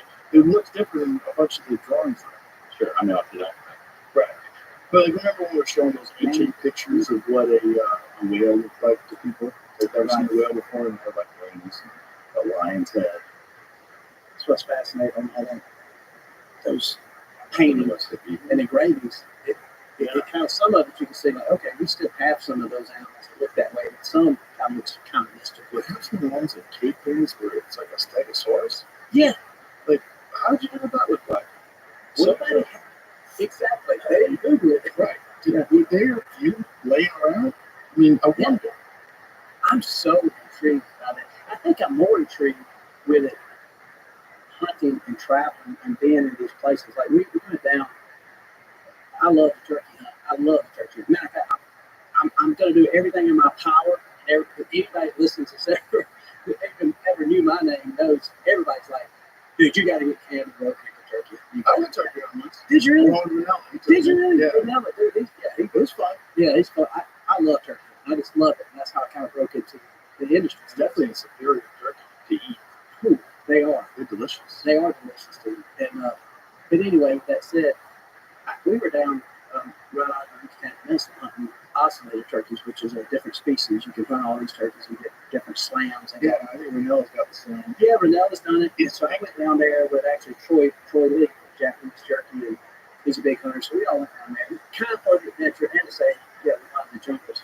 And dude, amazing. You know, you got all that Mayan civilization and all the stuff that I saw, even Grand Hancock. But what people don't realize, you have the middle of this jungle, and I'm walking around. And the guy I'm with, he don't know English. I'm like, and Cohen Stone, our producer, he's standing there and he's like, dude, this is one of those pyramids. Like we're walking up, and I'm trying to figure out if I can hand call, because nobody had ever figured out if you can hand call to these oscillator turkeys. I get to look around, and so finally I'm tapping this guy on the shoulder, and I'm like, bro, you know, Mayan, he's awesome. Like, there's so many of those structures out there, and we're out there hunting turkeys. They don't think nothing about it. It's kind of like us walking around out in another woods in Georgia finding an old whale. You know, we're trained. They're like, oh yeah, they're everywhere. So I only knew about the ones that was on the postcards, you know, Right. that you go, yeah, when you're out there having walking on the beach and somebody kind of sell you a raven to your wife or some ring or something, I'm like, oh my God, dude. And like, I wanted so bad for a turkey to respond and it put my back against that. And so I did a little video and I'm like, man, this is insane. But when would I have had a chance to see that had I not been a hunter? So that gets you down the rabbit hole of like, what was this? What is that calendar? I wonder what Grand Hancock is. So when I'm seeing some of this, and I figured I was in that area, I didn't go to see that particular piece where he's talking to this party, but I did go, 30 miles south of there, or 100 miles, and I had a chance to work a turkey around one that's not even been excavated. And it was just in my mind. I'm assuming to the jungle just overrun all of that civilization, just overcame it, and just they find it. You know what item is? I heard, yes, I saw. Well, I didn't know about it until I watched that on the Netflix show with Graham. He's showing how to find over those trees. See if you can find that pyramid they just unearthed in Guatemala. They just unearthed some huge pyramid in Guatemala. And that's we were south. We were right there, kind of right on the southern tip of Mexico, just as you go into Guatemala. And I was just intrigued. We're in the jungle and stay in these little huts and these little tents, like almost a screen porch. I was blown away. And the whole time I was like, thank you, Lord, for allowing me to be the hunter, to go see this, to experience this. And to, I don't know, it's just, I'm overwhelmed. I've never got bored with it. And the more I do it, the more humbling it becomes. as soon as you start thinking like, man, I got a bunch of elk in the bow in there, I got this figured out, I'm about to run right through them, I know where they want to be. And then you go out there and they just keep it up. Yeah, there's no fit. I mean, you certainly get to your level, the level of campaigns or running war. You become very proficient. You understand what to do. What here it is. Find Lost City, New Mexico, jumbled by accident. Okay. Yeah, this wasn't by that. So archaeologists found pyramids, sports fields, causeways, and connecting districts, amphitheaters in the southern central state of Campeche. Campeche. They uncovered the hidden complex, which they have called Valeriana, using LiDAR, a type of laser survey that maps structures buried under vegetation. They believed it is second in density only to Calakmul, thought to be the largest Maya site in ancient Latin America. The team discovered 3 sites in total in a survey the size of Scotland's capital, Edinburgh, by accident when one of the archaeologists browsed data on the internet. That's so crazy. They found it by accident. See, that's amazing. And I got the same vibe when I was down, because we weren't too far out of Campeche, where it's Turkey. And so as we're going through there, and there's thousands and thousands and thousands of acres. I'm not even sure I set up. I don't know if it's governmentally owned, in this case Mexico, or if it's village. But when I saw that, even though we videoed it, I asked later to come back, and the main outfitter, he's very fluent in English. He said, yeah, there's all kinds of stuff out there. We don't talk about it a lot because this is our hunting ground. It's almost like the Buffalo Drop. Right. They really don't want Brand Hancock down there. The team of filmmakers from California, like, and I see their point, but I don't. I absolutely. Yeah. And they kind of, but I think that's what's fascinating about all that we're able to talk about and share that culture with. Yeah. Is we realize if you grow up hunting fishing, well, I really assumed everybody did. I didn't think there was somebody who had an experience. I didn't use Pro Toss for 5 years. That's what I'm saying. And I grew up to where, like, laying his feet in my papa like one day. And I'm about me some ribeye. See, it's like you eat a squirrel and rabbit. It's great, but it's almost like, man, I'm gonna get that big family pack of chicken. Right. And we ate plenty of that, but it was always a fallback to where you understood the good Lord's resources and how to hunt them. So taking an animal for table fare wasn't anything at all to even cheer about, other than almost in the blessing of missing food. I thank the Lord for giving me this opportunity to have a close to hunt. So it would be a chance to go put a fish basket out. I remember my papa taught me so many things. He made corn liquor and just country without chicken. And I look back, he passed away when I was 12. Both of my granddads did. And my dad, everyone else, same way. I mean, they taught me so much, but I just assumed this is what every man was. And I figured this is what everybody knew. Yeah. And I remember I started working in the hunting industry when I was young. And I remember, I tell this story, I just remember like going to a nice restaurant and people ordering appetizers. I'm like, what are we doing? What are we doing? What does that mean? Yeah, it's like, bring us ceviche and some calamari, and you guys like cheese sticks? I know they're healthy. Anybody like cheese sticks? I like cheese sticks. And like, like, and then all of a sudden, we sit there chatting. We are. Everybody's having a cocktail. I'm like, man, I'm so happy. This is the funnest. I'm loving it. And I'm literally going back and at the end of the night calling my dad, like, man, everybody's eating before we eat. Like we're getting shrimp cocktail, and I'm over there. And it sounds crazy, almost like it's exaggerated, but I was so overwhelmed. I was so intrigued with the city and just people. I would be the guy talking to everybody, from the street people, like, what's up, dog? They're like, man, what's it like out here? Like, man, you ever ate a pigeon? Man, they love these pigeons. Go get you a couple, catch you a package from McDonald's and get you a Rockies. People see it. And so it was almost like the exact opposite from some of now my city friends who have got just enthralled with hunting. They introduced me to so much of the city culture that, I still get excited. Everybody will think I'm but I still love to get excited to go out. I had a chance, Joe Montana is somebody who's got a show on Outdoor Channel. So he has this big cigar dinner every night in Burbank. We saw the Fuentes, and all these different, movie stars and stuff. And so he's like, why don't you get a table? Come out and join us. I'm like, yes. So I took my wife. We're all country. I was so excited to get dressed up. And everybody think I wouldn't like it, but I was like, man, this is cool. I'm out there having a cigar. There's the guy from Rambo. I forget his name, but it's a Karate Kid. Yeah, sure. And I'm like meeting some of these people, and I'm thinking it's amazing how culturally being so country, and how now I'm talking to some of these guys like, man, you're the hunting guy.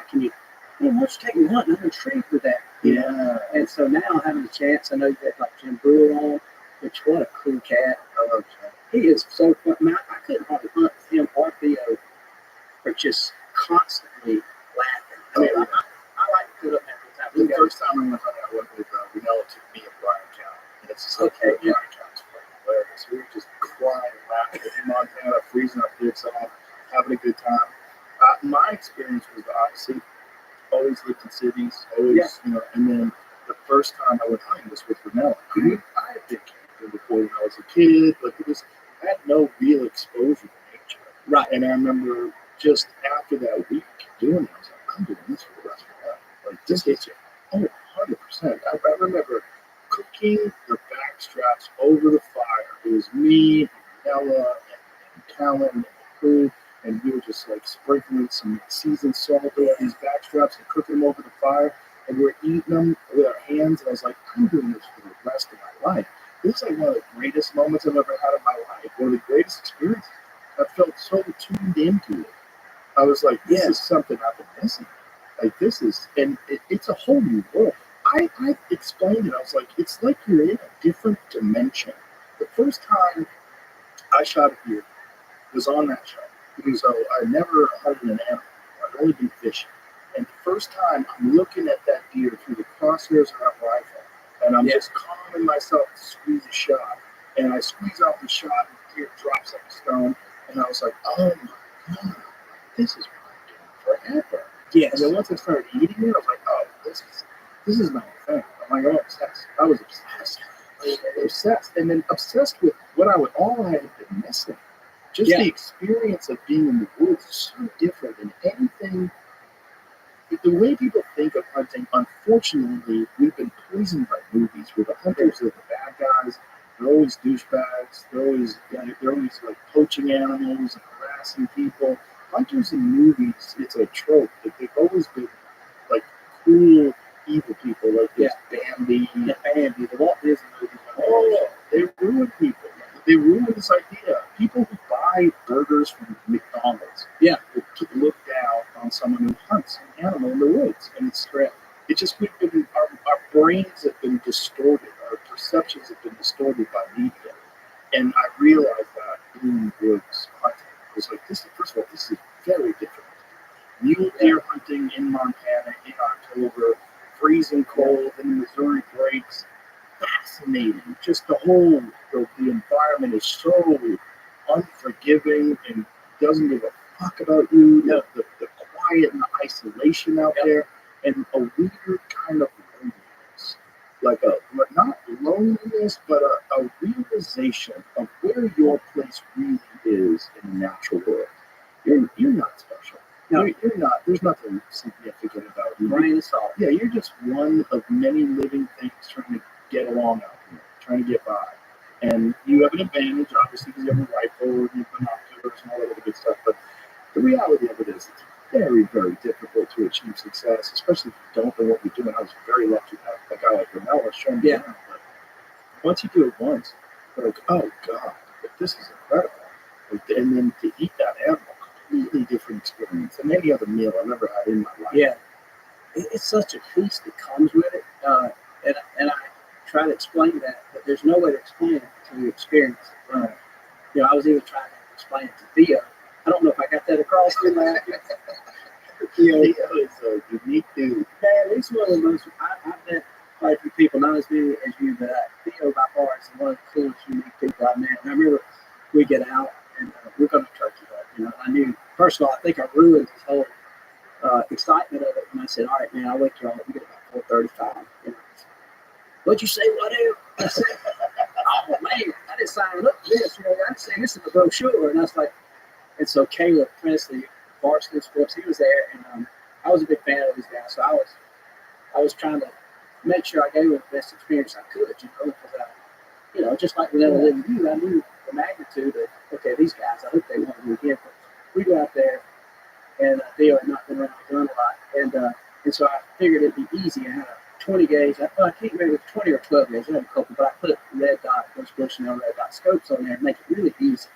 Not have them shoot the bead, just look through this optic and see the red dot through the turkey's head for the trigger. So Theo was looking through that thing. So you can shoot now? I said, no, Theo. I mean, it's not even daylight good. He's got sunglasses on. And he says, he's looking through this, Joe. He's looking through this shotgun. He said, oh, man. He said, I see that red dot. He said, when I pull the trigger, it turned green. And I said, Theo, it's her. There's clips of it, and I literally, he said, and then he looked and said, who's on the other team? There he is. Yes.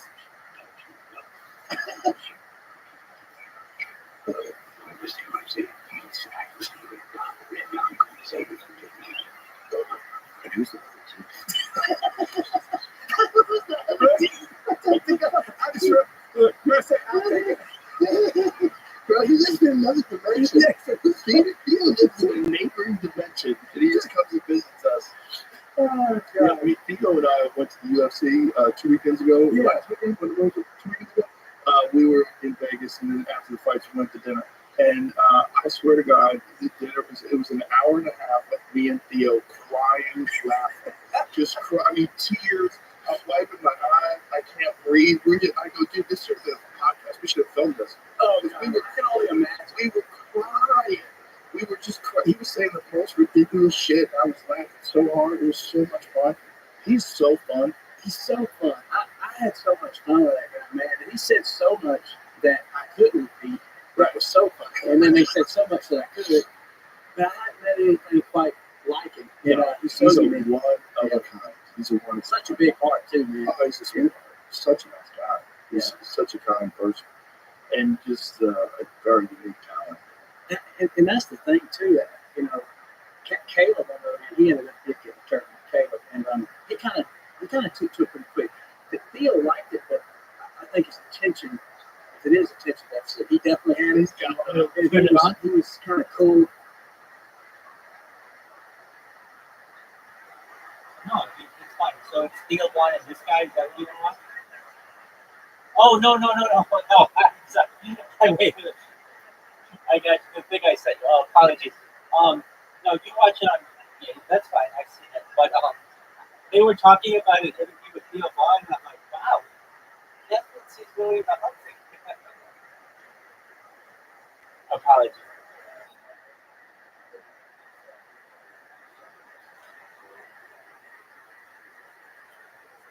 Yeah. You. Oh yeah, no problem at all. Dude, I'm doing this spamming on Discord. Somewhat bad news. I can't spam my links anymore. It's almost like they have a thing to ban people's links, and if you so all I have to do is change up the text a little bit. Let's see here. You are banned from chat. You're unable to participate to the channel moderator. I'm banned. Okay, that's fine. And I don't know. I'm at a point where if I spit so what I did, that's not a big deal. I still am spamming. But if I spam popular creators, the text just moves up the screen so quickly that it's like, I don't want to say it's useless, but it's not, you got to be really quick to see it all. And all these other people they've just got like bots in there that are typing all kinds of garbage, so my shit doesn't stay. But these people have supposedly 800 people watching them at once. So I'm kind of at a crossroads. I could just continue to spam people, only have one person watching them. And if I do that, then my shit stays on there for a long time. It might stay the whole stream, which I think is pretty positive. But again, they only have one person watching. Or I spam someone who has like 800 people watching them at once, which is cool. But then it doesn't stay that long. It just moves so quickly. But again, then there are a lot of people watching it, I guess. I don't really know. I don't really know. So I'm gonna kind of see what works, and we'll take it from there. Yeah. So you're mentioned twice at least, and just in positive ways. Your name isn't mentioned, but um, a flashlight references your um, discussion. And I didn't, I just came back from the bathroom and I see that Flax is in here. So I wasn't ready to talk about anything. I didn't know what he wanted to talk about. But we talk about some cool shit. So, yeah, feel free. It's 42 minutes.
Hey, Caspian Sea.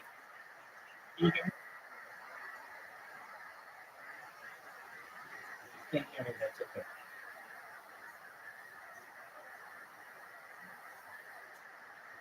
And anyway, I realized Theo had more fun just kind of walking around, checking out the cows, and it just, I mean, dude, that would be a whole. We could do a special of Theo just walking around, maybe after a mushroom or something. Just let him walk around and just describe what he's seeing. I mean, our producer come back and I saw him way away because I was tired of hunting a lot. He said, "Man, we're gonna go take an adventure, walk around the ranch, the farm that was down in South Florida." I come back, our producer was laughing. He said, "Man, I can't even tell you all I heard and what Theo was saying." He said, I've never laughed so hard. And I said, I can only imagine. But yeah, man, I don't know. It's just like that part. I think that's the most beautiful thing for me, coming from where I come from, and even, seeing all the different people from all these cultures, and it's so much. And I completely understood this too. There's so little that separates us all from the most rural country guy to the most urban city guy, no matter what race, ethnicity. It's amazing how there's so much entertainment and things, and you just open your mind, not pretend to know it all. You want to learn, because there's so much you can teach me, so much I can teach you, and it's just amazing. And it's definitely given me a whole lot better perspective. And I don't know, that's been probably the coolest part of what I've had a chance to go on an adventure and a journey is to be able to, meet somebody like Brewer who's like, he didn't really was not intrigued with hunting. It was more of the conspiracy of what was going down. And like, dude, I went to go get some chicken breasts and some chicken wings to watch football. You couldn't find any. The government, Fauci, is making me learn. Well, they'll teach me how to kill a turkey. On the other hand, first morning out, Jim kills one. And so, you've hunted a camp where, you get an elk, and it is a reverence. It's not like everybody reacts different. So, but if you hit a good arrow, kind of Ted Nugent, the spirit of the arrow, spirit of the wildman, arrow goes in there, and you work for it, you practice. And when it's a good ethical shot, and you know that you got, and essentially put the tag on it. Well, it is almost like spike. Some people, it's almost like spiking football when you touch it. So I was so excited that Jim Brewer had just got a turkey. That me and I had Ira Dean, who used to be in that country group, Trip Home. It was just a trip in itself. He's good friends with Jim, and they live somewhere close down in Naples, Florida. And me and Ira are just grabbing him, look like you wrestling jiu-jitsu. I got him in there like, you got him, Jim. We're like, punching like, you smoked it, you dude, right in the head. We high-fiving the Jim's sort of like overwhelmed. Like the woman in the shower on Psycho, like, what did I just do? I just killed something. and all of a sudden, I forgot. This is the guy in the movies. This is the comedian that I grew up as a kid watching on Saturday nights. He's never been there. Right. And so, and then we slowed down. And it wasn't even hardly any time after that. Jim's sitting there. He takes the turkey. He's holding it like a little puppy dog. And he's holding it. And Ira, my buddy, gets it. He grabs his beat. Hello, Jim. And I think even Jim talks about it, but I just sat back and I'm like, man, how cool is this? Yeah. And then the same token, Jim's like, hey man, if you ever down here want to come on my comedy shows, and, for my wife and friend to do that, or to see something I've never seen. Yeah. Or go home and still tell my dad who's 71, like, you're not gonna believe what I saw in Austin. You're not gonna believe what happened in, wherever, Las Vegas, we're at the SHOT Show. I don't know. That's the beauty of travel, right? Like, the more environments you could go into, the more completely different cultures you could explore. You get just a wider sense of humans. Yeah. And that you realize, like, we have more in common than we do opposed to each other. We have much more that we share than we don't. Correct. And what really is just like, what environment did you grow up in? You grew up in the country. I grew up in the city. Yeah. But once you find common ground, and once you experience it, like experiencing nature for the first time for people who are in the city, it's so overwhelming for them. It's so interesting to watch them just walk around the woods and confused and not knowing how to navigate, not knowing where they are, being exhausted, not knowing how much energy it takes going up hills. How are we gonna get back? Yeah, where are we at? We're 8 miles deep. Yeah, we gotta walk 8 miles back. Yeah. When is that gonna get us back? Probably 11 p.m. Yeah, we're gonna be too late. Yeah. Oh, 11 p.m. Yeah. You put on your headphones. Like, what? You walking the public? And the animals out there? They know where you are before you know where they are. Yeah. It is so intriguing. And thank you for it is a completely different. And for me, it's so cool. Over the years, working for different, I call it more non-event. Like, you obviously think of Hoyt, you think of Realtree, you think of these different companies that are around the hunting culture. But I remember one year I had a chance to work with Hormel and Denny Moore Stew. Hormel and Denny Moore Stew. And so they did the sweepstakes, and it's like, win a turkey with Michael Waddell. So we did it, and they run 30-second ads. That was when, everything was a bunch of 30-second ads and stuff. The guy wins it, him and his son, and when they get there, and I realized they've never hunted. And it was my first time to experience guiding somebody that knew nothing. I mean, I guided a lot of rookies. That I'm talking about when I say had no clue of nature. Never shot a gun. Never shot a gun. I mean, immediately you had the big Rambo knife tied on the side. It's like, okay. And so I remember we walked in, and I realized that, okay, this would be fun for me because from the basics of everything, just the mountain, the streams to the tracks. And so we were walking along, me and his son, and him. How you living, man? It's cool. That's good. And some there, the perfect kind of track. Oh man, that's cool. And like, I didn't want to talk to you. Everything he would relate to would be to a cartoon, like the coyote will go to a rodeo show. I said, yeah, like Bugs Bunny, Roadrunner, coyote, but this is a real coyote. I said, oh, this is cool. Check this out. This is a bobcat track. Oh man! I say, look, here's a turkey track. This is a hen track. Welcome, This welcome. track How are is you? different. I'm explaining to What's good?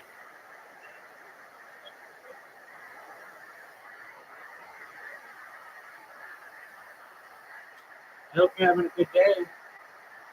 Yeah, again, I didn't want to fucking talk with you.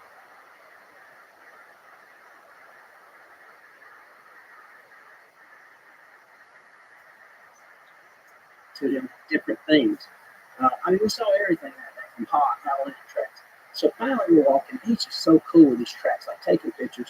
He said, hey man, any Cheetos? And I said, what? And he said, yeah, Cheetos. Cheetos. I said, are you talking about like Cheetos, like snacks? He said, yeah, I mean, any of those animals? I said, what? What? I swear,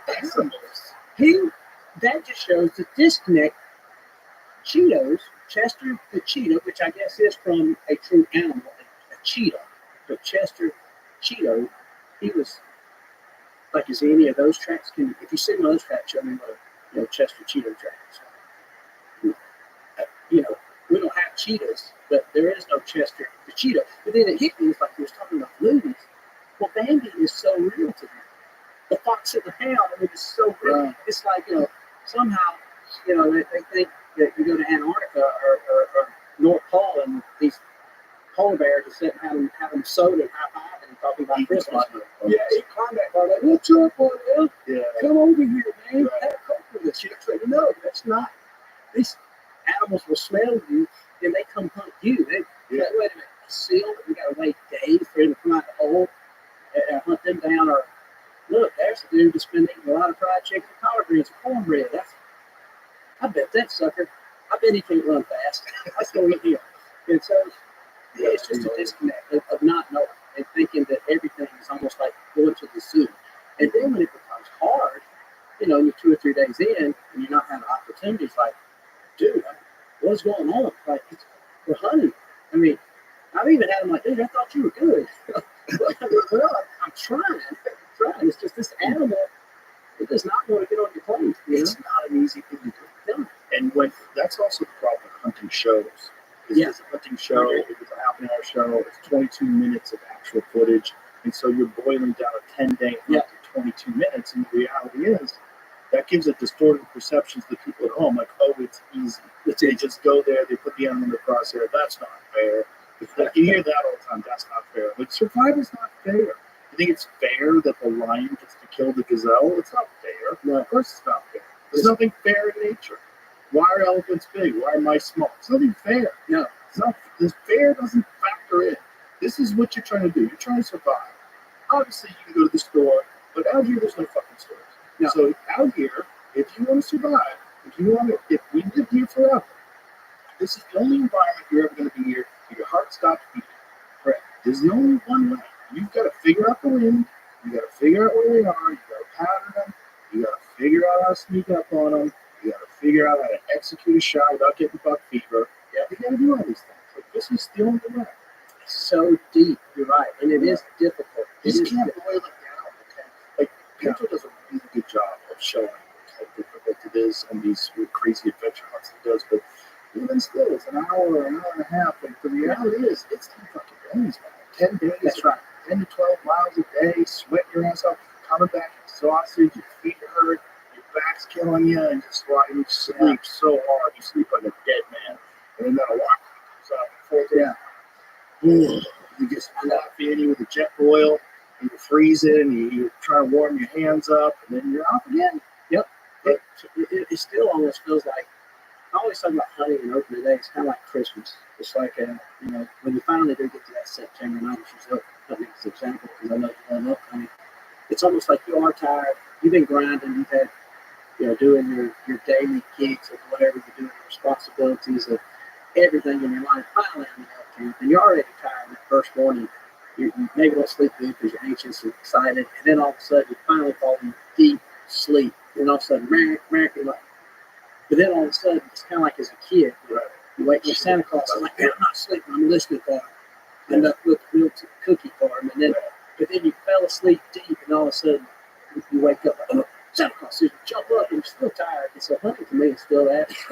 That's amazing. It's still got up for all these years. I still do. So that's the same with Cam. I mean, he's been running so alive. He still loves it more than anything. I plan on it so hardcore that, like, when Netflix gave me a comedy special, I had to make sure that it was the beginning of August. I was like, I'm kind of ready. Yeah. Because, like, I have a whole training routine and shooting routine, and I want to make sure I'm shooting 100 hours a day, seven days a week. I want to make sure my accuracy is fully dialed in. I have 100% confidence. My cardio's on point. I got to be ready. So I was like, I can't get into August 5th. I'm like, I need like 4 hard weeks of. I mean, I'm training for it all year round, but 4 hard weeks, almost like you're getting ready for a fight. In some of those meetings, still you still have maybe executives looking at you. Yeah. Oh, yeah. I don't understand that. Like, so September 12th through the 23rd. Yeah. And to them, they don't understand like, outside of people playing football, like you still see the Christmas games and Christmas Eve, Thanksgiving, but for me, like Thanksgiving and Christmas, very rarely, all of us I'm taking that day. I'm taking that day. And that's kind of like, unfortunately, now we get these hobbies of hunting. Like, okay, I can't do anything first week of April, that's turkey season. Yeah. September, oh man, month's gone. Yeah, in November, oh man, the deer are running. I don't know that. Y'all got anything in July? I've had big guests, like important guests. Yeah. That wanted to come in on September 10th. Can't do it. And it's only times in there. It's not going to work. Sorry. Let me know if you come back. Yeah, let me know if you come back. I'm not missing that. It's my favorite time of the year. It's not moved out. But I had a funny story that happened similar. People wonder, like, do you ever get tired of it? You really don't. I mean, I'm sure, like, obviously, say in the comedian world, to kind of draw parallels, that opportunity to go out for 30 minutes or an hour to make someone laugh and they're digging on the stuff that you're performing, there's got to be a natural high that comes with it. So it becomes an addictive quality to it. And it's not necessarily about the money, it's just a certain situation that feels good. So you wonder, like, when do I want to step down for this? And it's kind of like, Keith Richards playing guitar, maybe never. It's like, this is part of it. And I think hunting becomes like that. And to the point with me, like the things I love, and I've been blessed that inevitably my financial opportunities have came from promoting hunting and working for different partners, as is Cam's, and many of us, Remy, Steve, a lot of us. But I'm still so addicted to the point where my wife, she loves country music, my wife Christy, and so through people we meet, we got invited to some really cool things, from get-togethers to parties to situations, awards to ceremonies to different clubs. And so a lot of times we'll try to go, and it's actually a cool thing for me because, hey man, I met this person. Would you like to do this or that? And one thing in particular happened. My wife loves country music, and a lot of those country music guys that I hunt with. So I had gotten a text from a guy that was having some award ceremony around country music. I forget which one it was, but I had it at the Dallas Stadium, and anyway, I got invited.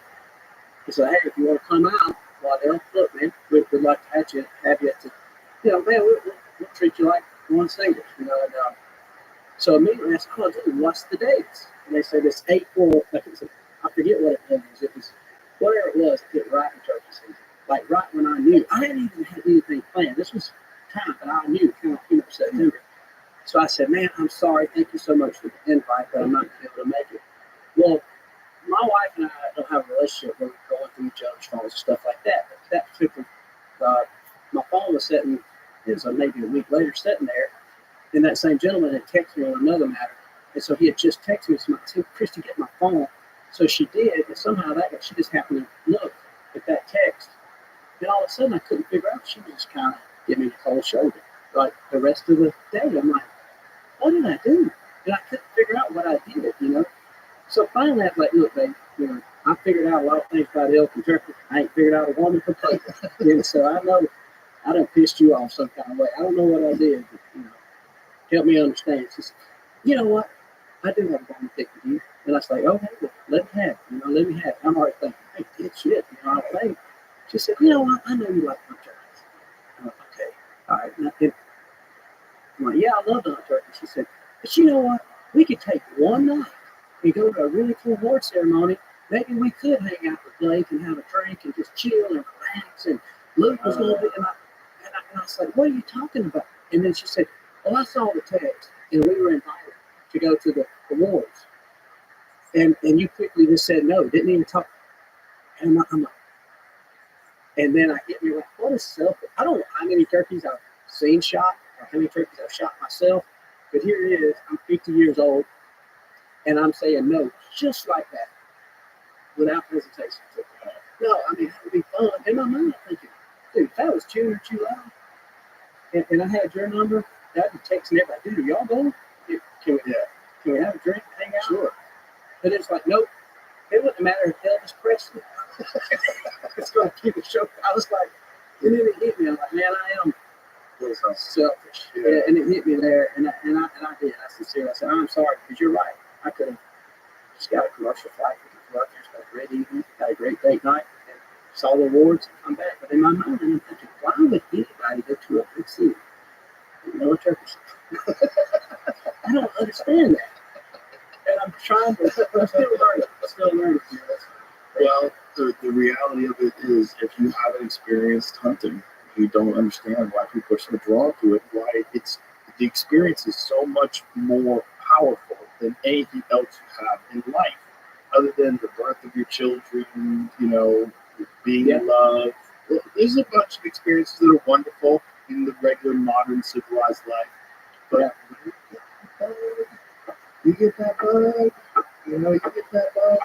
When you hear the swat of that fucking arrow hitting the vitals, and you see the spot right in the golden triangle, you see the blood dripping down, and you see him stumbling forward, you're like, we got him. And every sense in your body is on 10. Your fucking goosebumps have goosebumps. Everything. It's just, there's nothing like it in the world. You want to stand up and tie that band down like a Rambo person. Like, it's just, I don't know, it's a crazy feeling. And I hope more people get a chance to experience it. But it is so hard to do. It's so hard. Especially like archery, elk hunting, or archery mutant hunting. I agree. It is so hard to do. To get someone addicted to that, boy, you gotta get a special kind of person that's willing to, like, the learning curve is so long. And the physicality of that, how does it feel there? And also, those motherfuckers are smart.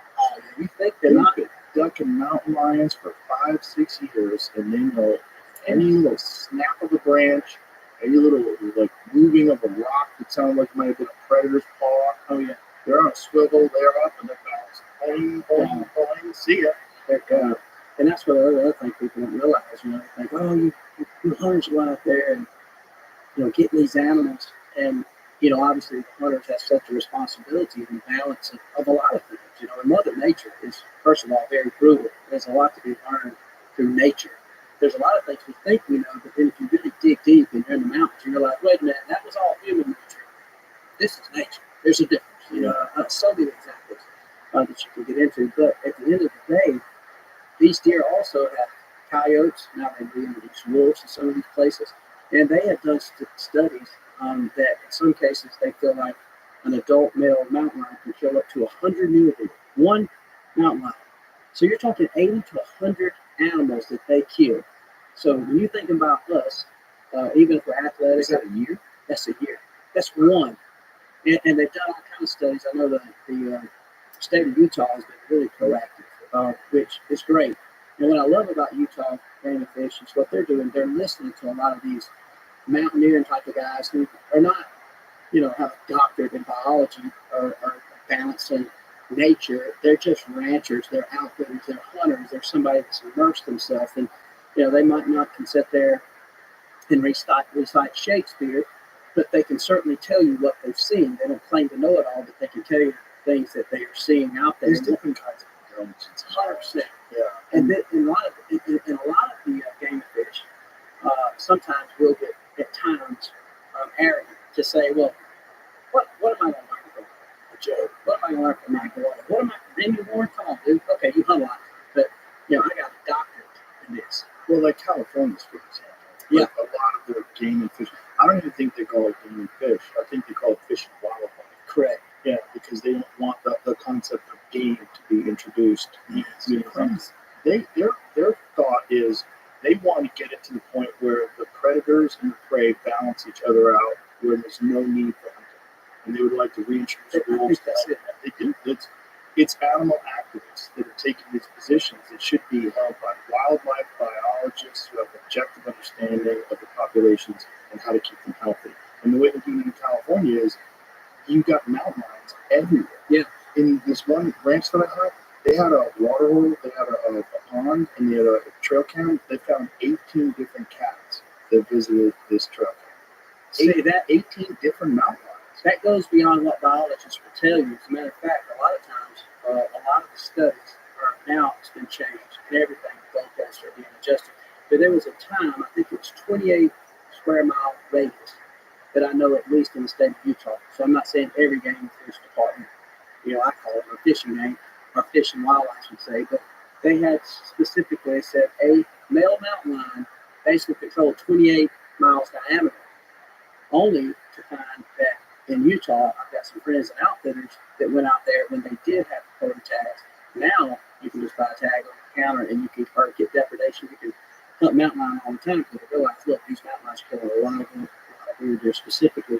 On top of that, you don't know what the wind is going to do and what that's going to do. Then you got wolves, you got bear, you got all this stuff. This outfitter took a business card and he put it down and said, well, I know y'all think this, but I want to show y'all what I feel for quota. He said, I shot 10 mountain lions in this business card. He said, 3 of them was here.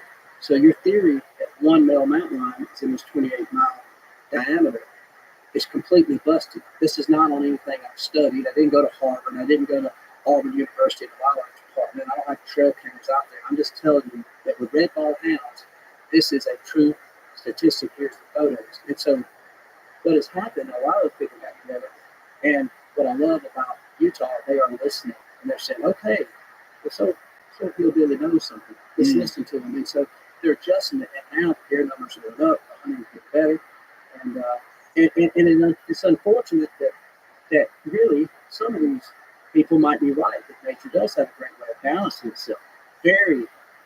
Way more brutal than what you and I would approach in the management process. But everything's changing. I mean, you talk about California, you talk about how they reintroduced the wolf, say, in Colorado. But all that was voted in a very urban area, specifically asking all the ranchers. I don't think it should be voted. It shouldn't be. Wildlife biology to me is ridiculous. It don't make sense. You should have to have an understanding about what you're voting on from the perspective of the people that are actually in the field. Correct. And the reality of mountain lions is you're not going to get an accurate assessment from someone who visits it once a month. They think you can go out there and sell tourist tickets to watch the mountain lions. You can't find them. I tell you, they're there and they know you're coming. They smell it miles away. They're not going to get anywhere near you. But if you do see them, it's rare. I heard Ranella, because Ranella spends a lot of time at desolate places, and I didn't specifically talk to Cam, but kind of perspective. I started working in the area of either guiding or working with an outfitter, working with companies that were doing shows for, at the time, TNN, that turned into ESPN, now Outland Channel, now YouTube, so on and so forth. Well, so as a young kid, in rural Georgia, I finally had a chance to start going and seeing these places from Saskatchewan to all over Canada, got to Africa, all over Mexico. And now I'm hunting all across the western landscape, not just in Georgia, hunting white-tailed turkeys and squirrels there. I only saw one mountain lion in the daylight. One. Now, I spent tons. I think Ranella said he saw 6 in his lifetime in the daylight. So what you realize, if you see a mountain lion in the daylight, now I've seen a lot of mountain lions, but they all have been in a tree behind the dog, running behind the dog. I'm talking about just you and I, blasted, looking at you, jump, mountain lion. Right. Don't see it.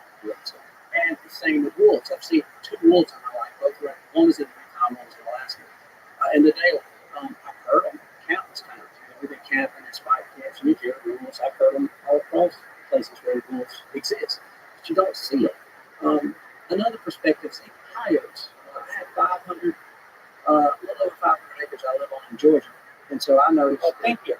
I was finding all kind of ponds, and they get a bunch of studies from the University of Georgia, talking about how many deer and coyotes eat. which can't blame them. Why would you not eat fawn in the fawning time of year and feed your pups? So I decided, actually, of all people got me into trapping. It was Blake Shelton. He was trapping on nuts. And so I'm like, my God, this country singer goes to the American, or the boys can trap. I got to learn about Oh, this. yeah, that's what it was. I was asleep. I went to the bathroom and came back. And so, yeah, you can tell I don't have my normal energy. I was just kind of groggy. Dirt traps and different things. And so I caught in 2021, I caught like 22 one year, 19 another year, just on 500 acres. And if we go hunting tomorrow, now think about 20 dogs that are smaller than a German Shepherd, but a small, canine dog that lives on your property, summer passing through. To think that in a 4-week period, I could catch 22 coyotes. That at times, hunting a lot, I would see them time to time. Along that, I also caught 7 fox, 2 bobcats, and I don't know how many coons and possums. So for people to think that you see this all the time, you don't. I live there. And when I'm home, every day I'm up and I'm riding, checking food plots, putting in food plots. I got bulldozers, I got different things and tractors trying to make the wildlife habitat better, and make sure I got better areas for my turkeys to breed, making sure I'm planting resources, and I don't see these things. And this is all I've ever done. So the people that live in Aspen are just out of LA. Not trying to throw shade on, but you don't know, man. I don't know how to get a half pipe like Tony Hawk either. So I'm still learning. And so for me to say that and to think that you can just spend nearly $4.8 million, $5 million to reintroduce wolves and think you're going to get tourists come out there and look at these wolves, if they could talk, they're like, these people have a clue, they're never going to see you. Well, not only that, but they took wolves that were already depredating livestock. Yeah, That's what they captured in Colorado, where they're going to continue to do the same thing. I just read something the other day. You see, they're removing those herds. They're trapping them and removing them because of all the depredation of killing livestock. Yeah. Guess what? The mountain lion kills 100 deer. One. And then he's, okay, God bless the fact that he is nature and he's hunting deer or an elk. But guess what they do when that starts going low? They're like, man, that dog looks good. Yeah. We were talking about this yesterday in San Francisco when they kill mountain lions in the Bay Area.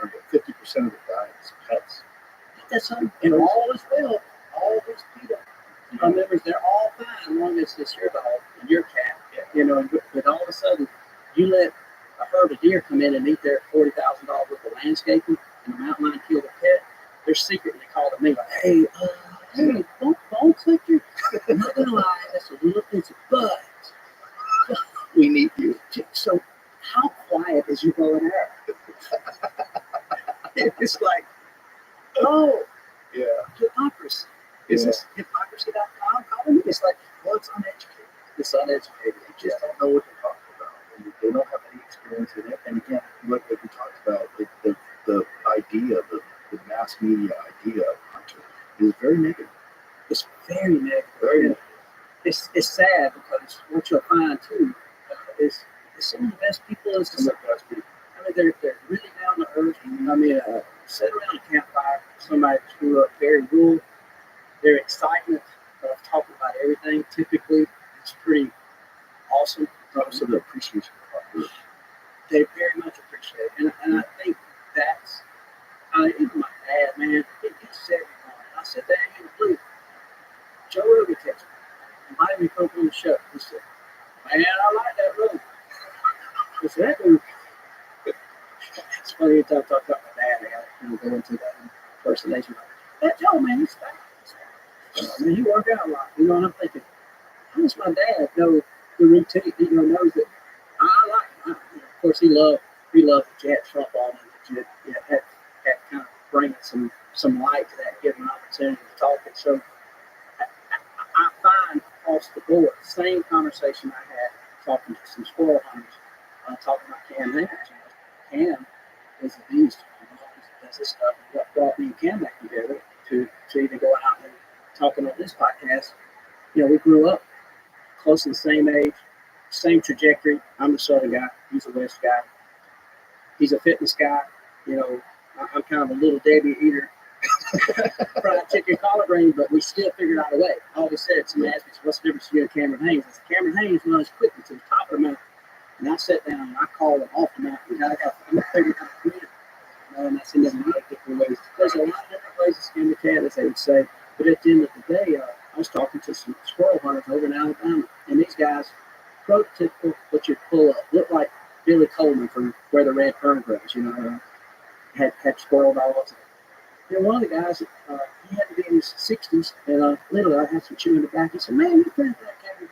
And I said, I am. I said, I've known Cameron a long time. I said, man, he seemed like a good dude. And I don't know why it hit me. This guy, I wouldn't expect to mention Cameron. And so quickly, I contacted Cameron. I said, man, let's have a cool conversation. And so he and I quickly kind of said, man, why have we not even hunted together? Like, we've been at trade shows and stuff and done some stuff. And so that's been really cool for me, an old friend of a long time, to get back in camp. And the conversations are so funny. We get to laugh and cutting up. And I don't know, it's crazy. And so I think one of the beautiful things about social media for hunting and podcasts for hunting is that people have an opportunity to hear a completely different perspective about what it is that wasn't available before that. I got into hunting because I started watching Spirit of the Wild. Damn, dude. I love it. That's when I got fascinated with it. And then I watched Ramella's original show, which I can't remember the name of it. He had a show. What meeting? No, before meeting. God, I forget the name of it. But his show, it didn't last very long, but I thought it was really interesting. And I knew Helen Cho, because Helen Cho, who worked with Ramella on that show, she also worked with Bourdain. And so, I was friends with Bourdain, and so I got introduced to them through that. Helen got Steve on the show. He didn't even know what podcast was. He did. He was like, "What are you doing here?" We were filming out of the Ice House in Pasadena at that time, the Ice House, the comedy club in Pasadena, and that's where we had our studio. And so it was Ramella sitting there, he's like, oh, kind of a little dismissive of this. Like, what is this nonsense? Yeah. And then now he's got one of the biggest podcasts in space. He's done a phenomenal job. That's great. He has. I was, when Ranella reached out and I had a chance to be on his podcast, I would say I'm a very secure person. But at the same time, I know I'm comfortable. I know I'm the, black better words, the guy. I kill a lot of stuff. Ain't no way to say it any better. I can say harvest, pluck, take, but at the end of the day, I grew up where in Georgia we could kill 10 deer legally a year. So mostly with a bow, and then Alabama, the neighboring state, you could kill a buck and a doe a day for a long time in Alabama. And there was people that tried to do it. It wasn't ever, did you get your good one this year? Like, 47. Like, what? Like, yeah. And so at first I was, when I first started meeting and hanging with it, I thought, man, I hope you don't think I'm just this old redneck crazy dude, And then once we become friends, it gets back to the whole how everything is so much tighter, and you realize how we all have so much respect for each other in different lanes of bringing. And it's just like anything. You got different players on the team, all playing for the same team, but they all have a different skill set. And so we all grew up a little different. And so again, I just assumed growing up in my small little area, just out of Manchester, Woodbury, Georgia, I really think that the area I was from is called Booger Bottom, Georgia. And I thought, Booger Bottoms are everywhere. Well, you find out there is a lot of different little names. There are no lights there. But I just really assumed everybody did. And I was just completely devastated when I went to the city. And, and I tell somebody, like, man, what do you do? It's like, man, I work for company, we do hunting shows at TNN, and I'm so proud, thinking, man, I should be able to pass out a business card and make a girl with this. Like, oh my God, you're a killer. You killed Bambi. And it just completely devastated. Because you had never been around people who were into hunting. I didn't know it existed. When I was that naive, I did not know it existed. When you first encountered people that were into I was in my early 20s. Wow. I was in my early 20s, and I worked. How long was it to wrap your head around? It blew me away. And people that eat meat too, by the way. Right? Yeah, I mean, it really hit me when I started traveling. I literally was like a kid that was just, getting up every morning for Christmas. I was having a chance to work for Bill Jordan, and I met him through winning a turkey calling contest. And he asked me, him and David Blanton, I can't say enough of great things about Bill and David. David Blanton believed in me when, he always believed in me so much. And he said, hey, man, we love you, tough guy. Hunters, and back then everything around hunting was media, outdoor life, fitness, stream. So there wasn't any hunting shows, but then about that same time, TNN after these NASCAR races, introduced an outdoor clock, which if you go back and look, people like Jackie Bushman at the time. What year was this one? This would have been for me. It would have been 90. It would have been a 92 or 3 or 4, somewhere right in there. Did they even have rangefinders back then? No rangefinders. I bought the first one I ever seen. It was a Bushnell. I still work with Bushnell. They look like a car back. You know, I had safety straps. I had like chains. I was like the strongest man contest to hold this thing up. They had the little ones you could roll, and it didn't even tell you if the temperature changes. It's going to give you inaccurate. It's going to change with the weather. But no, it was just guessing. But Was it a laser range? it was the first one was just like a roller. You roll 2 things. I forget how exactly that worked. Common gave you basically a rough estimate, like 40 yards, and then Bushnell, to my knowledge, come out with one that's bigger.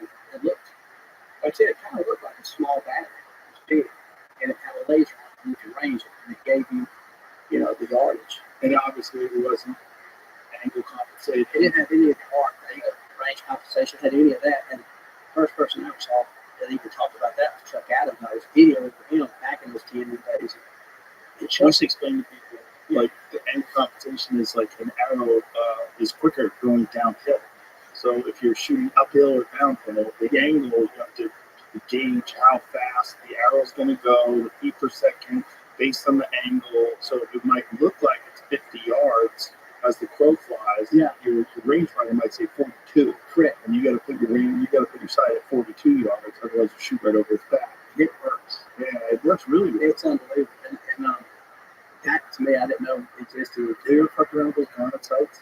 No, I haven't. I've always wanted to try it. It's great in theory and great when it works. So when it works. Yeah, I've had a problem with it a couple of times and I gave up on them. And I'm hoping they're going to get better. And then they outlawed it in Utah. I tried to bring it to Utah a couple of years ago and they passed a law, maybe last year. And the best thing about it, though, it's like a red dot. You get the dot. You get a clear sight picture. You can see just that dot. Just that dot on the Vios. It's amazing. And the fact that you can go to full draw and just press a button to range, and then say maybe the animal moves 15 yards to the left, just press it again, and you get a range, and you have a perfect shot. But some people think that that's cheating. But it's the same. It's just taking a step out. Instead of picking your rangefinder off your vinyl pouch and check in, and then changing your sight, and then drawing back. With this, you're doing it right from draw. So for full draw, you can just keep getting ranges. And then you can also hit it once, and then the second time, and you get pins. So you get 20 to 80. Nice. Yeah. So even if you... So then all your pins will come up based on that. But if you just want an accurate range, you get that one button press, and you get exact range. And, it's based on... Everything is compensated into the sight itself. So angle compensation is built into the sight itself. You put in the speed of your arrow. So if you're shooting 280 copies per second. Exactly. It's all factored into your bow. It's pretty incredible. I like that a lot because, and I think I've heard you even mention this. What I love about archery is obviously you got these windows. Everything ain't just sitting out in the yard where you're shooting through the woods, especially if you're out there elk hunting. You got these windows, and there was a site years ago that I remember, and it worked in theory great, but it wasn't like the range or the Garmin. They had these fiber optics that were glued to the middle of basically a piece of glass that went into the side housing. So you would buy this glass housing that, okay, if your bow was 280 feet per second, 290, 300, 320, and your pins were pretty set, so you went and got your top pin dialed in. So then you had all these, but your sight viewing was good. The problem was when it rained, or if it got dirty, yeah. And what I did like about that is the fact that the reason I've always liked pins, multiple pins, is the fact that I could see my whole sight picture when my arrows going from 20 all the way out to even from shooting 80.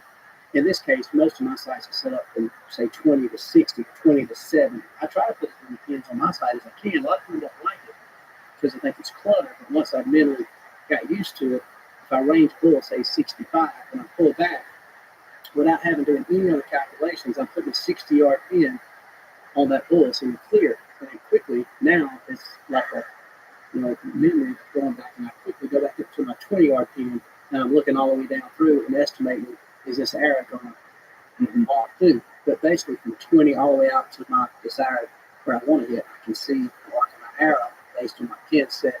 Good. So you know if there's a gap in the trees. I know the gap, but I know it.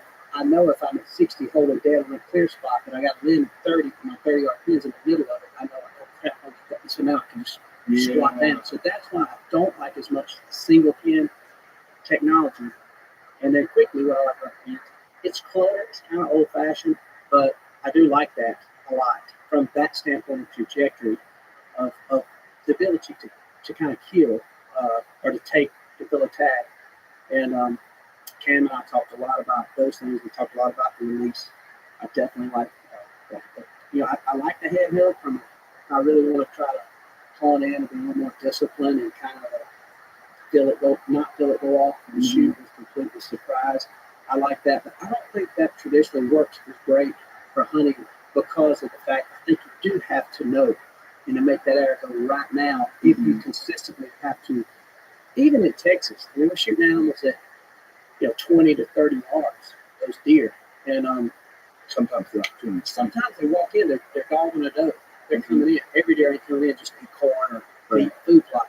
They're coming in. They got one thing on their mind, and that's mama is ready. Yeah, so they're coming in running. So that deer runs and stops. You got to go full draw. No, he's 27.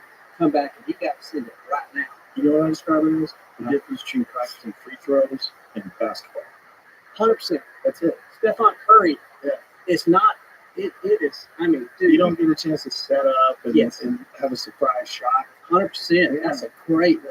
Yeah, that's really what it is. I think practicing, sure, but I think there's moments where you gotta make that stuff go off. But then, this great hunters like Levi Morgan, he hunts with a hinge.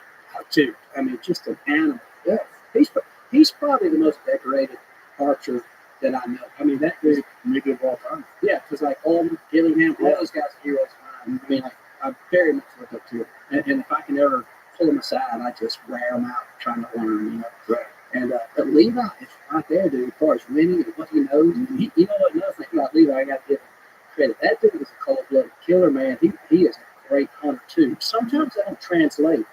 I know some people that are great tournament. Right. I mean, 3D tournament, ASA IDO winners. Right. But it doesn't go over into the ability. It's just free throws. It's free throws versus basketball. Yeah, no doubt. It is. Like, you're standing weird. One leg is down, one leg is up. You're on the side of a hill. You got to cant your bow a little bit. You're leaning your bubble into the wind. There's a lot of shit going on. A lot. And then you got the nerves. You never get completely over that. People ask me all the time, do you ever get nervous or get butt fever? Like, man, almost every time. It's like, I think that's when, if some of that, yes, you get good at kind of somewhat like stage fright. I saw a clip of Elvis Presley. I thought it was so unique. I saw a clip of Elvis Presley the other day on this YouTube clip. And he was completely in panic. And this was like right in the prime of his career. He was walking around, and it was a narrator. So Elvis, of course, just afraid every time I'm afraid. I'm like, this is the king, right? But he was just pacing. He was being short with a couple of people.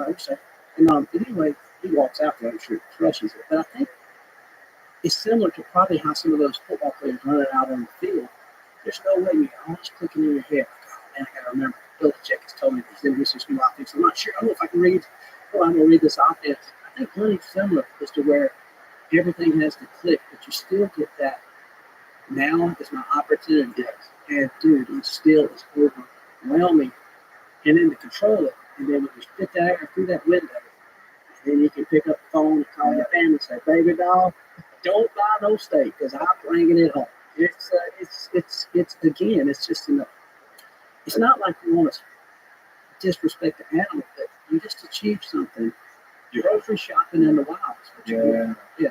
I think it's something that's very difficult to do that you care a lot about. And anytime it's something that's very difficult to do that you care a lot about, you get nervous. 100%. And especially with hunting, there's one moment where you pull the trigger. It's one moment.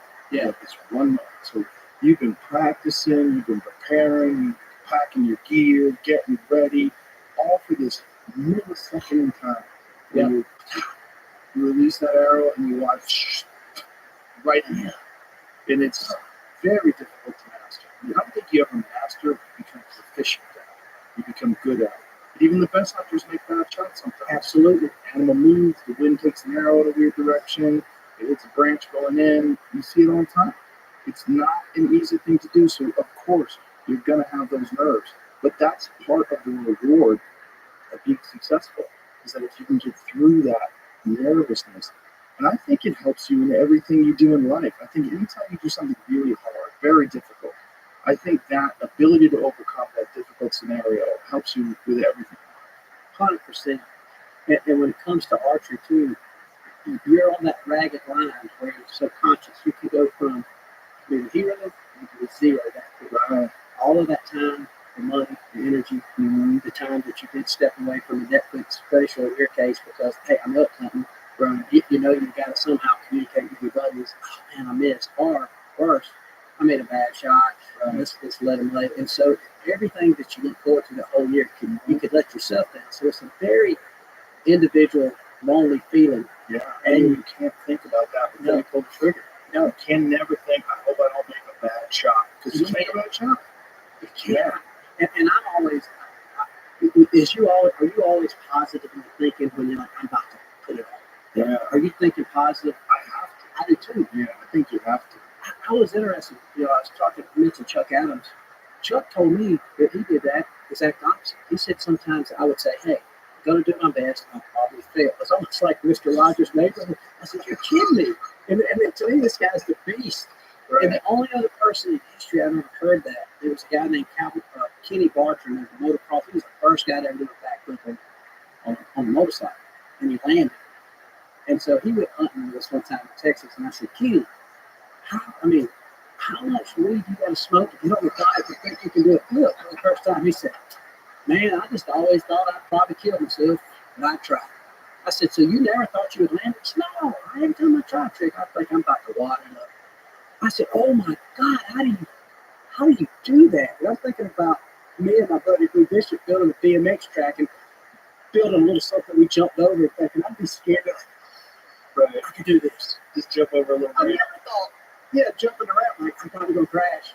I always would think I could. And then when I crash, I'd be, like surprised. Like, I can't believe that. That hurt, So Chuck and Kenny was the only guys that thought that. That's a weird psychology. I don't think that's the best way to approach it. Me either. I don't know. Really is there ever a comedian that walks out like, hey, I'm probably going to bomb, but I'm going to do this if I can. I'm going to play this guitar the best I can. I don't know. Sometimes people talk like that, but I think they're fishing for compliments. For their own self. Yeah, I think I hope this works well with my friends. Like, come on, man, you're fucking hilarious. You gotta kill it. I think they might be like fishing for compliments. Yeah. Kind of like you're tired, you start down, and just, dude, come on, man. I'm gonna be open. Hit me. Yeah. Buster, too. I know you're limping. Hit me. Yeah, you need a little rest sometimes. Yeah. I think these experiences that we have, that when we relate to people, it's one of the only places, like in podcasts, the only places where you can hear it this way. And I think that's what we're battling against. We're battling against the media representations of hunting, which is almost entirely negative. And these perceptions that people have that hunters are cruel. And then there's this term trophy. Trophy. Yeah. That's the mule deer and killer. That's awesome. I love that. And, you could say, well, this is not a trophy mule deer. It's not very. As far as mule deers go, this is, it's a mature buck. It's not a big one. But to me, this is where it all started. And this is a trophy. This is not, if you went to a trophy unit, you shot a deer like this, people are like, what are you doing? Why'd you shoot this? Why didn't you hold out for a big mature one?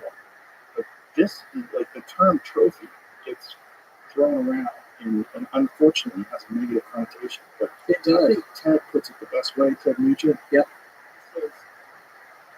He says it's all the things. It's food, it's trophy, it's sport. It's all those things together.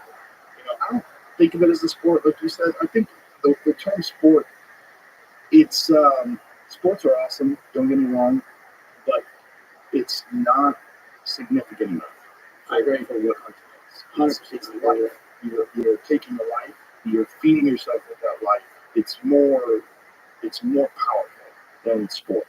And that's what I think when you call it the sport of hunting, I don't like that.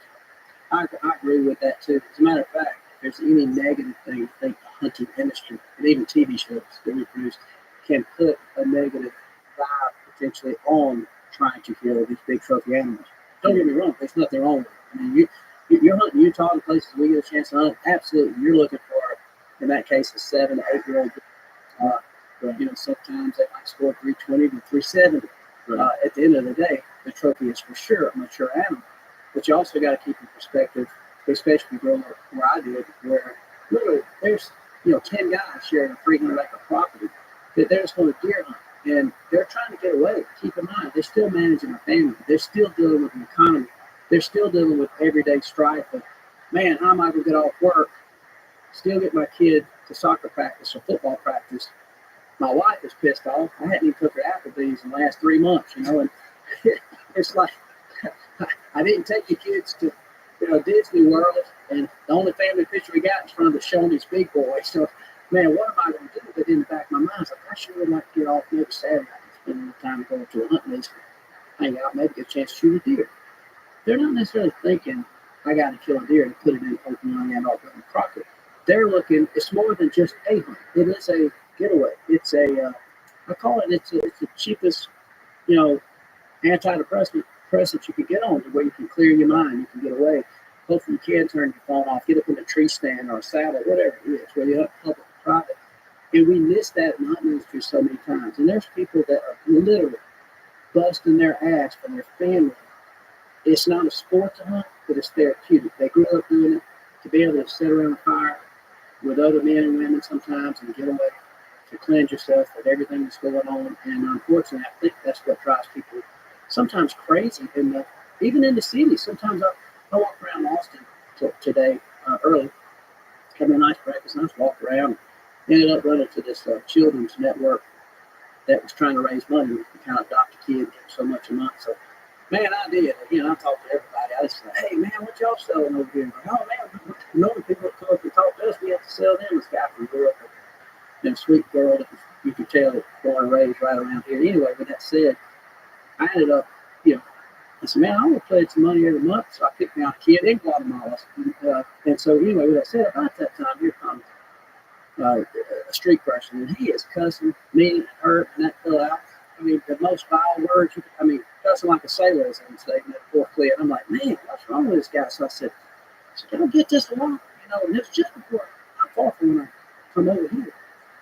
And the girl said, yeah, we do get that a lot. And the guy with the British accent or the European accent said, we get it quite a bit, He said, but I think there's a bad batch or something right now. I'm like, oh, really? He said, he said, man, people have been really mean lately. They've been yelling and cussing and screaming at us. And, well, by the time the guy comes back, and he's like, you had that first, I know everything, and everybody's retarded. And I'm like, he's right there. And I'm at the point where, man, I ain't scared. You can tell they experience it more than I do.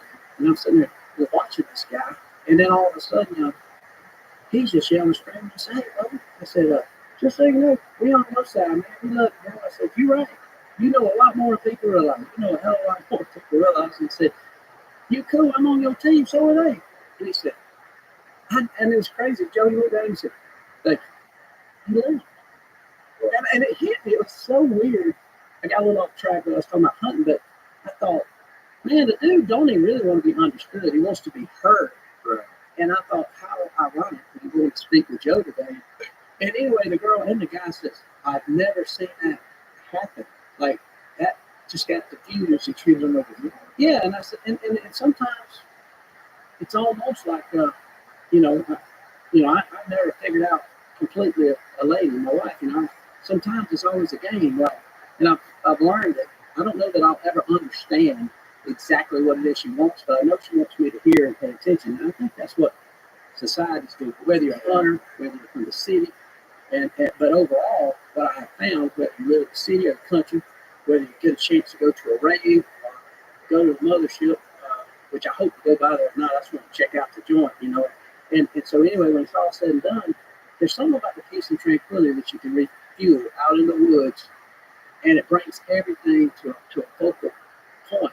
And you can be still, be quiet, and it brings everything back. And so in reality, it's not about people don't think of you different if you shoot the biggest high scoring animal, that that you can put into something rather than record. But I think those of us, once we learn to respect each other and love each other's goals, that yeah, if I know that your goal is to shoot, say, a 390 bull, that one day, I'll get a call and you're gonna be hyperventilating, like, I just did it, but what? Dude, I swear. Well, for people who don't understand why that's so interesting to us, it's because they're the most difficult ones to get because they're the older, wiser ones. And also, when you look at it from a conservation standpoint, those are the ones that you want to hunt because those are the ones who spread the genes and they're probably about to get taken out by nature anyway. Correct. If you get an 8-year-old elk or a 9-year-old elk or a 10-year-old elk, how many years they got left? I shot one 10-year-old elk once. His teeth were worn. Holy cow. It's not just an old. How much time did he have left? Not much. Most likely, he was going to either starve to death or freeze to death or get stabbed in a fight with another elk. Yep. He'd get stabbed and wind up Mountain lion jump on him. mountain lion jump on him or freeze to death or a number of other very, very cool endings. That I shot that elk at 40 yards. It was a perfect shot. He was down in 15 seconds. There was no tracking. So it's like, how did I die the best way possible? Yes, he did. They don't live forever and become angels. And that is a very good death compared to a pack of wolves or mountain lions. Start to eat on you sometimes before they're even deceased. That happens all just so especially a bear. Bears are brutal, man. Oh, bears are very brutal and selfish animals, man. Crazy that hunting bears is the thing the most hate for. Oh, everybody thinks they're cuddly. I don't know if it's a weird good type of thing. 100%. But it's like teddy bears and yogi and all that shit. They're all distorted. Like when people say you hunt bears, I go, I've eaten bears. I've eaten 3 bears. They're delicious. Yeah. Like, what? You eat bears? I'm like, I'll make you some bear sausage and I'll tell you what.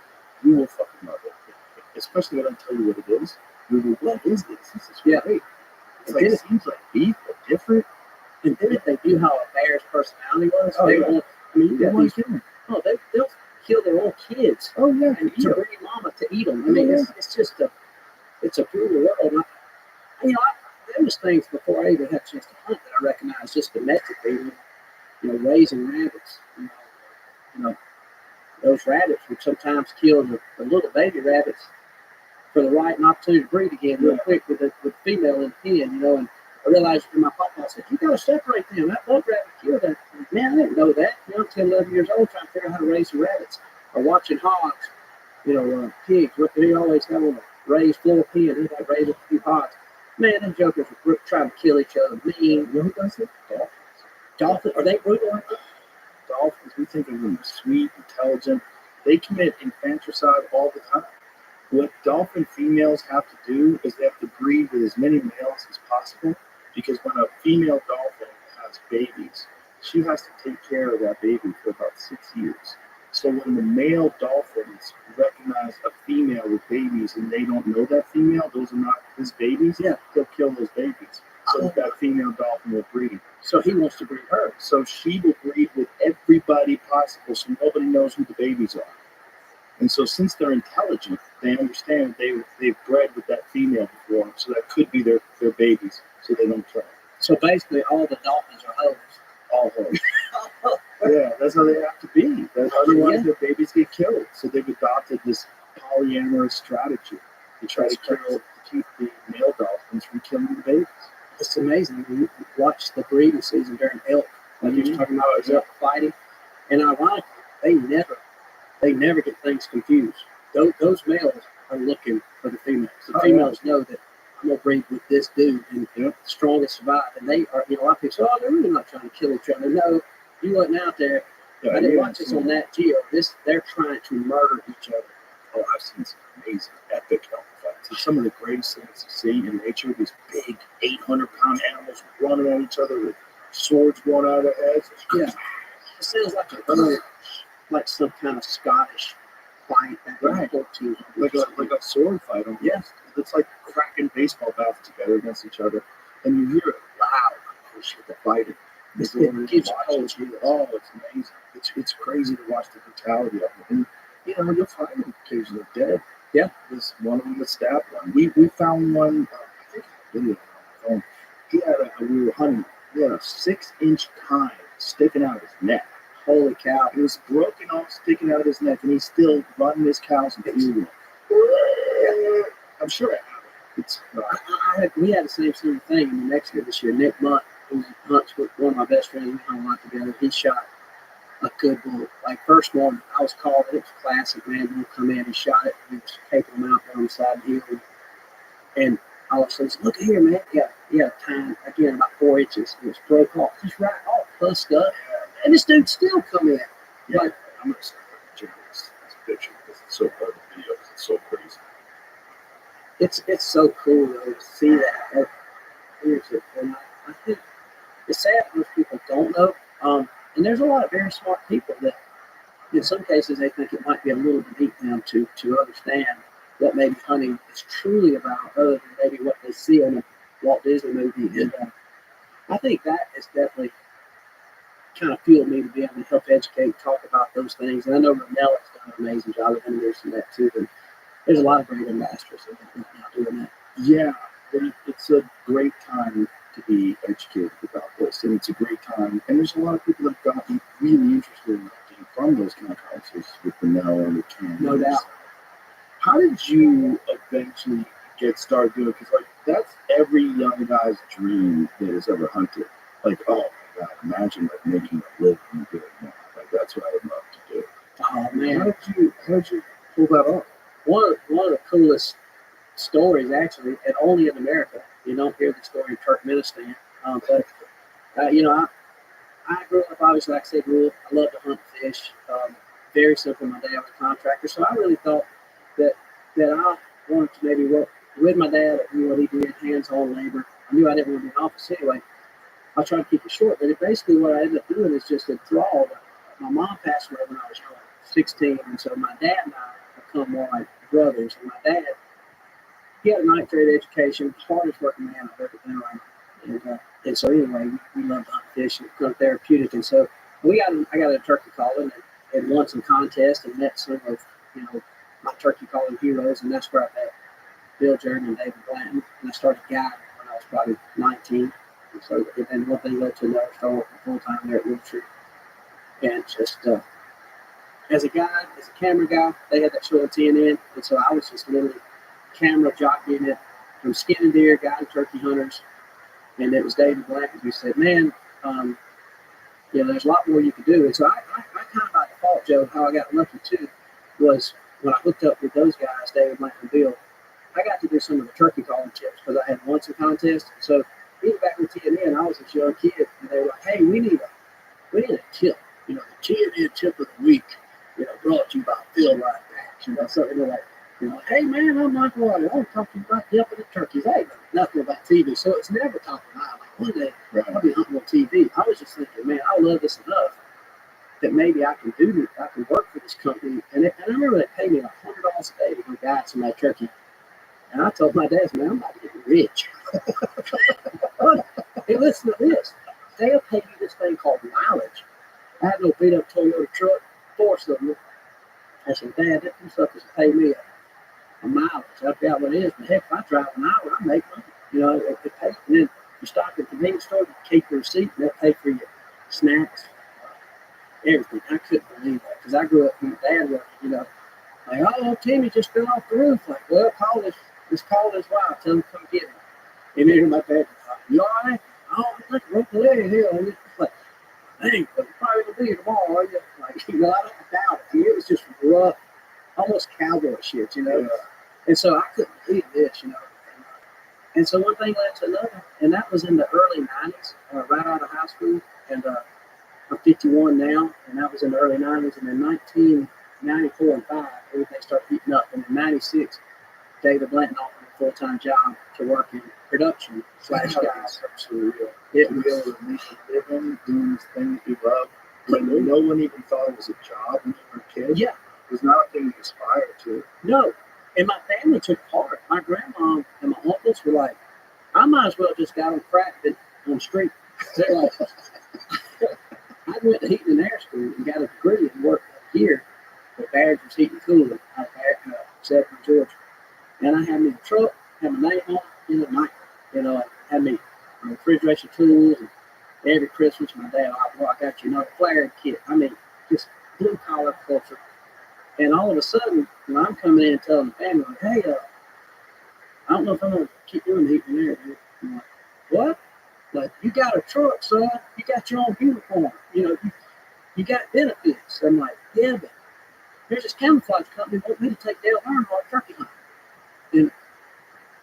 And my dad was the only one that got it. Everybody else was like, it was an intervention. Like, I'd go to Christmas and like, hey, nephew, pull your side. You know you can't make living just hunting fishing. Like, well, I don't know, but I'm young.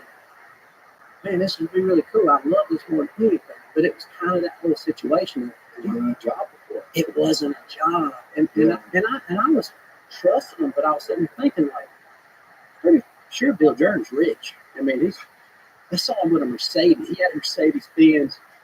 And matter of fact, there's a real funny story about that Mercedes Benz. But I couldn't believe it. And so my grandma was like, son, when you get tired of this, just have fun with it. Come back to it. Almost no different than if you're a young kid, like I'm going to Nashville. I want to play guitar and sing. Maybe I can be the next Luke Bryan. Yeah. And somebody in the family was like, oh, maybe you try it. He'll come back, jump in the pan with this, start putting these shingles on the roof. Yeah. He'll get back into sheetrock and just give him a chance. Hell, he was one of the best concrete guys I knew. That kid would work. He could run a bull float like a son of a bitch, you know. And so that was me. And all of a sudden, they offered me a full-time job. It wasn't a lot of money. And I remember going back and saying, hey, they got all this money. It's 401k. They got benefits. Stuff. I got to buy them. I get to go on all these epic trips. And I met amazing people. Hunting with people that I was just shell-shocked. Remember, I met Leonard Skinner band in a NASCAR suite one time. The maddest I ever got in Bill Jordan. Maddest I ever got. Of course, you know, Ronnie was passed on and half the memory, but it was Johnny Van Zant and it was Washington. And I'm sitting there, redneck kid in the Alamo feeling. I can't believe there's Mark Martin's wife. Man, I made it. I'm going to shake it for you. And all of a sudden, I look, door opens, and there was just people in there. And there's the Leonard Skinner band. Looked just like, you know, like what I pictured. I'm like, oh my God, you know, freaking out. And Bill said, hey, you did a band? That's not only a band, that's Leonard Skinner. And Bill Jordan said, what is that? I said, I swear to God, I ain't never hit my boss, but I'm about to knock you out. You know? Are you kidding me? You know, and I never did. I went over there, and I was just, you know, I got a chance to meet him.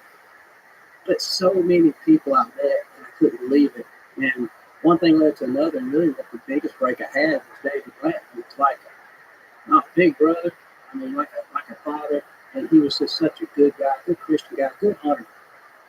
Outdoor Channel was just coming on. Outdoor Channel was really kind of coming on, but at the time, you know, the kind of beat your chest kind of pride was the fact that you could be on ESPN and or TNN. And then TNN had been through a situation where I think it was Viacom, it was some big merger, it was part of the MTV thing. And so they quickly, through their kind of culturally said, hey, we need to kind of go away from this hunting thing. These guys are killing stuff. And it became the Nashville, it was a Nashville network, then it became a national network, then it became Spike TV. And so everything moved over, all the big Sunday night block moved over to ESPN, but you couldn't show Impact. Well, about that time, they started the Outdoor Channel on cable TV. They were looking for distribution. And so it was David Blanton. He said, Michael, we need to come up with a cool hook, and we need to create a show on Outdoor Channel.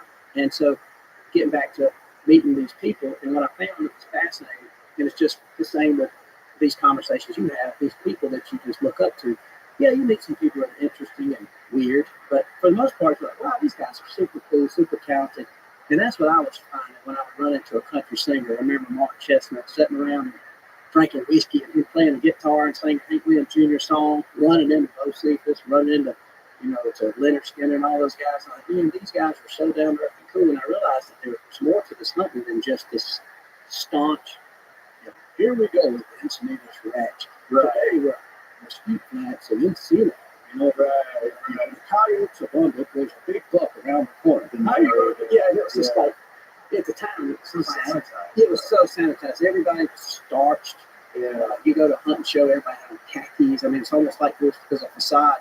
And I remember telling David Blanton, I said, I think what we're missing is the culture and the fun. And everybody was very serious. And you should be serious if you're going to go take a bow and arrow or rifle and take the life of a wild animal. But the camp life was so amazing. And we'd have different personalities, different NFL athletes. We would have comedians, people like Jeff Foxworthy. And I was just so pleased that these people that I adore and big fans of was people that you could sit around and have a glass of sweet tea or a cold beer and just laugh. And they were as real, possibly more entertaining in person. Kind of like you talk about Theo. People ask was really funny. Well, you should have been with us at this UFC fight. We couldn't even watch the fight. The guys were cracking us up. So I told David, I said, I think most of those people, if we could do a show kind of documenting just the camp life and the reality of how much fun you have, I think we could sell that fun. And so David said, do it. He said, matter of fact, you host it. And I'm like, no, I'm not coming here to pitch you for me to host a show. You know, behind the scenes, I'll guide, I'll run camera, I'll help edit, produce. He'd sent me the name to this international film and art school to learn how to edit on non-linear, the first Avid. So I'm up there like this. I'm big. I got my business card. Yeah, I work for real too. On CNN, you know, I'm over there, and I found out that was where it really hit me that a lot of people didn't like. I'm like, oh my God, you kill animals? And I had all these beta tapes. And I remember I had Dale Earnhardt killing a deer on there. I told the instructor, I said, I need to learn how to put this in the computer and build a hunt out of it. Because everything was A-B-roll editing. And I knew how to do that pretty good. I said, I need to learn how to do this non-linear. He said, oh my God, we struggle to get footage. Y'all got these $80,000 cameras, because Bill was one of the first people to buy these really high dollar beta cameras that was out videoing with and putting them in the wild. And so anyway, as I showed the footage, he said, man, can we use this and let the class use this footage as a project to build storylines? Because I had the cutaways, you know, back then, you'd shoot the animal, you'd video that, then you'd go back, okay, push your safety. Now, you pretty hand. So it's like a reenactment. Now let's go back and build a pre-hunt. You know, it'd be like Dale Earnhardt walking through the forest with his goggles on, or however it's camouflaged. Like, yeah, we're going down here to a ridge flat, a lot of acres up there. Well, the deer's been dead a long time ago, obviously, by the time we shot that. And so he loved that instructor because he gave us a chance to put the storyline. And I thought, man, I'm a little hero. You know, all these little girls up here in Maine, and I ain't never seen like people with purple hair and stuff, and I could tell it's kind of that cool hippie trend, and it's artsy. But in my mind, like, I'm just having a good time. And anyway, dude, I'm being the joke. It became a protest. There was 2 or 3 people still at the class. Like, we're not using this. We cannot. We will walk out. These animals are getting dead. If you can prove these animals were not harmed, and I'm like, no, they're all dead. They ain't harmed. I mean, they're dead. And finally, I had a little bit of a meltdown, because that was one of the first times that it really hit me, where I had a mass of people saying, you know, I almost felt like the Antichrist, because I'm the guy that killed the deer. And I thought it was going to be the opposite. I was ready to name drop. Like, look, I got Dale Earnhardt. I need to shoot. I was ready to name drop, but it just all. You should never experience it. Never. And so I learned that, and then one thing led to another. I remember to the instructor. I said, man, look, I'm a little bit bothered. You know, it is what it is. But even if you have to teach me after class, I need to learn how to do this. I'm a student. I come up here. I'm employed something up here. I got to learn how to do this. So I came back pretty efficient as a non-linear editor. All of it didn't have any desire to know that that's what I wanted to do, but I was just wanting, you know, sweep the warehouse. You want me to edit when you take somebody hunting? You need me to put up a fence, skin a buck, you know, whatever. And then when David gave me that opportunity to do Real Tree Road Trips back in the day, it's in 2003 and we shot in 2002. That's when everything for me, because it was all about personality, it was all about having fun, and that's we kind of called the tagline, this is a different kind of hunting show. Well, you were the first guy to bring fun and personality to hunting television. Oh, yeah, we tried so hard. You were the first guy. It looked like you were having a good time with your friends. It wasn't this stuffy presentation of like hunting, like, here he goes, wild of Montana. He won't go far. Grizzly bears are bound. Yeah, hunting for the elusive mutant. Exactly. You know, it wasn't the hilarious whitetail. Using secondary screeches. Yeah. Which is space. Exactly. You were having a good time. You were laughing, cutting up, and I think that's what made you famous in that world. It's like you were a representative of what people really like. It's just someone having a good time and enjoying themselves, which is really what a lot of the hunting is. It's a lot of bonding and camaraderie. Like, the camp time is almost as fun as the hunting time. Oh, And you're all just sort of winding down at the end of the day, having a good time together, relaxing, telling stories, laughing. It was. Even to this day, it's kind of still where we kind of settle in. And it's like, honestly, I'm not really trying to out-hunt anybody, but we'll try to out-hunt everybody. And so if you come to camp, this myself, big old T-bone, he lost his leg, so he's not hunting with us as much. He can't get around to cancer. He lost his leg. But Nick and I mean, we're going to have a good time. And if you desire to get serious, which we do encourage, hey, it's time to double down. There's a time for fun. There's a time to hone it in. But we just tried our best to make it fun. And I've learned that if you do that and you can make friends, that's the biggest form of the trophy you'll ever get. Yes, that's a trophy, but the stories you got with setting with Ranella and the people around the camp and that experience, you meet people from all over the country, in our case, the world, and then next thing you know, it's like even more special. And so I know people, I've said a lot, I know people that's got some amazing trophy rooms, but they're lonely, they're dusty, and they really ain't made a lot of friends because they're so beating their chest to kill the next biggest thing that they forgot that the trophy is relationships and the adventure. And yes, inevitably, this deer that's hanging over the wall that your family has enjoyed over a period of sometimes a year. Sometimes it'll take a year or two to eat elk, a full elk. It's a lot of meat, but I don't know, man. It's just an amazing journey, and I mean, I never felt like I was that talented. It's other than the fact I just had a lot of good work ethic my dad put in me, and I really had a passion for it, and I didn't have really any weird opposition pulling me away from it. It pulled me toward it. But growing up so rural, blue collar, I had to prove to my family that there was a livelihood here because they literally looked at it like, I need to get that boy drug tested. Listen to this. He thinks he's going to feed on deer. That's what he thinks. And he's going to skin a few. He's going to take a few celebrities hunting, and he's going to get free camo. But you can't eat that camo. You I ain't going to buy the Salisbury steak. I ain't going to go to Bananas. Well, it's interesting because fun and personality and camaraderie are infectious. It's like people, they're drawn to it. But it's not something you can manufacture. You either have a great personality or you don't. But having a great personality is very marketable. So it's kind of a weird sort of catch. Like you can't pretend for that person. You don't buy it. You have to actually. The reason why it worked with you is because this is who you really are. That's you. Right. And so you didn't even know you had this thing that was marketable. No, it was just you being a person. It's a great point because to this day, I'll go to, and it's odd because I'm now, when I know you love classic cars and I hear about the things you talk about, and obviously I'm a big fan of the podcast. And so one thing that draws me in is the fact that culturally we're into the same things. Rubik's Cubes and 80s, and my favorite car was the 70 Super Sport, Chevelle. And so, I the same one like on John Wick, basically. Yes. That's the 70. Yeah. So anyway, I was just so amazed by, I don't know, it was just all of it. And even now when I met people, that's the first thing they'll say after we came down. And I just had a Cactus Jack with Cameron. I come up to the guy and said, hey, man, and these are older guys like, appreciate you, whatever, man. You just like I thought you'd be. And it kind of takes me back. It's not offensive, but I'm like, what was I supposed to be? And I guess I realized, and Cameron and I talked a lot about that, about like it's odd that there is a thing that is fake, that people can't be transparent, that people can't just talk to feelings. And everything we say don't mean our assessment is always correct. At least it is something to be heard and told. And then the more you talk, I think that's what reshaped the politics this year. When you look at Trump coming on, JD, Harris passed, well, it proves like, well, did you really have something to say? And could it be valid? And could you be real?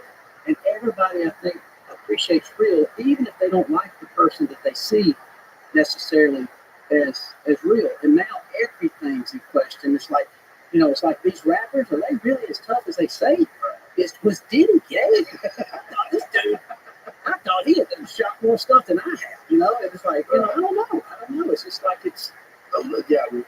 When people ask me all the time, like, oh, you met Johnny Roll, what's he like? He's exactly like you. Same. That's right. That's why he's popular. It's a genuine, real human being. Like good Brian, just like you like Sandy, good cool cat. Yeah, Luke Holmes, same thing. That's exactly what he is. And that's what people are worried about, is someone not being like that. Like you see someone who's real fun on TV and they're real friendly, and then you meet him in real life, like, oh, that guy's an asshole. He's mean to waitresses, he's shitty to the valet driver. It's you want people to be what you hope them to be, but oftentimes you prepare for them to not be that. Yeah, you represent that too, Jay. It's like, I remember going to Utah and I was like, hey man, this before I ever get a chance to meet you or talk with you. I said, how's Joe? And that's like, and then first thing I asked him, like, it's unbelievable. So you are that person. And a question for you, I've often wondered, do you think that's starting to affect Hollywood a little bit, to where now if you look at the most successful people, it's the realest people. People might not even like, say, Donald Trump. People gravitate because they think, hey man, this is him. This is real. I think the best thing for people in Hollywood that are entrenched in that world is to shut the fuck up. Because as soon as they start talking, he's like, Robert De Niro starts talking. I'm like, Jesus, get that fucking microphone away from me so I can enjoy Taxi Driver. Yeah, it's heartbreaking. Yeah, it's heartbreaking. Yeah, I don't want to hear. I love De Niro. I love those movies. Like, I don't want to hear him delusional. I don't want to hear him talk about politics and about Trump supporters, and just shut the fuck up, man. Yeah. Like, you didn't think this through. Like, this is, and he's getting yelled at. He's doing an outside press conference. Like, Robert, you're 80 years old. Don't ruin this thing. You've had this life where you were a fucking raging bull. And you're the Godfather. Like, stop doing this. Don't do this. I'm terrified to meet some of those people I looked up to now. You should be. I mean, like, I've met a few of them. And it's actors in particular, because their whole business is pretend. Their whole business is pretend. One of the things about guys like Theo, comedians, whoever comedians, their business is the opposite of pretend. Their business is just being a real person talking shit. Yeah. They're professional shit talkers. Yeah. Having fun, being silly, talking shit about things. And actors are not that. They're weird people. And the one thing that's harming them in Hollywood is that they get exposed to being who they really are. And a lot of these people that pretend to be all, clean cut and front over and freaky shit, it's like, it's easier to expose stuff now with social media. I'm sure, like back in the day, I can only imagine the parties in Wayland Jennings and Merle Haggard. Some of these pictures on the wall in here, can you imagine some stuff? They didn't have to worry about nobody. Right. I mean, so there's really stars. Can you imagine? Led Zeppelin, all those people, the party, Hendrix. Oh, yeah. Jim Morrison. Crazy. Craziness. And no accountability. Nothing. And all they got to do is like, I was not there. Perfect. Yeah. And now, you can't go on Elk Cut and everybody knows you're camera about it. Everything is being filmed, and so many people get exposed for who they really are. It's weird, but it's also probably good for humanity. It's good for, that's one of the things that I think is the rise of podcasts, is people get to see real people having real conversations.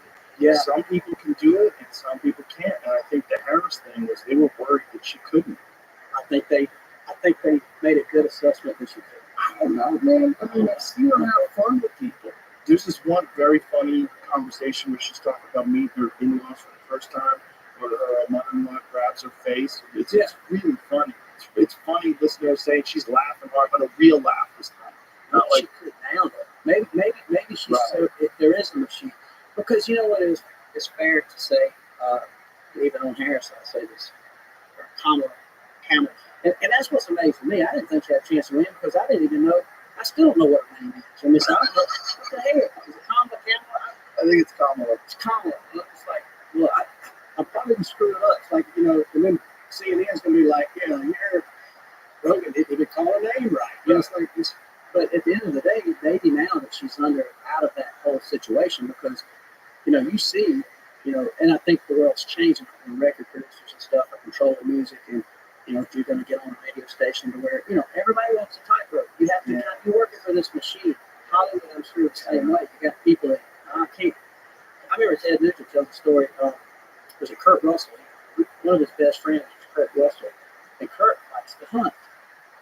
And this was Ted just telling me the hunt count. And I asked him, I said, man, how is Kurt? And I love his movies too, and big fan. I said, dude, Kurt is amazing. He said that he had to a degree, or at that time frame, balance to that machine because he couldn't do these things. So I think now it's like you don't know what's real because you don't know if they are trying to do this for a career or if they can be real. And then at times, okay, I believe De Niro in this case is finally his true colors and finally like I'm enough to where I can be real. But the real you do see in him, I'm like, go back to being fake. Go back to being fake. I don't want to see this asshole you really are. I don't want to hear someone lecturing you that I just, oh, it's so sad. It's sad. But I think real conversation, like celebrities were always people that were on a pedestal. You didn't think of them as real people. You never got to see John Wayne having long form conversations where he explains his position on this or that. You just never saw any of that. And I think more of that is being exposed now. And I think it's probably good for all of us to not have these ridiculous perceptions of these people and think of them as being larger than life characters. They're just humans. They're just regular people. They're all just human beings. And some of these regular human beings are really fucking good at playing bad guys. But you meet them in real life, and they're super sweet. They're really nice people. They're just good at their job. Their job is pretending to be an asshole.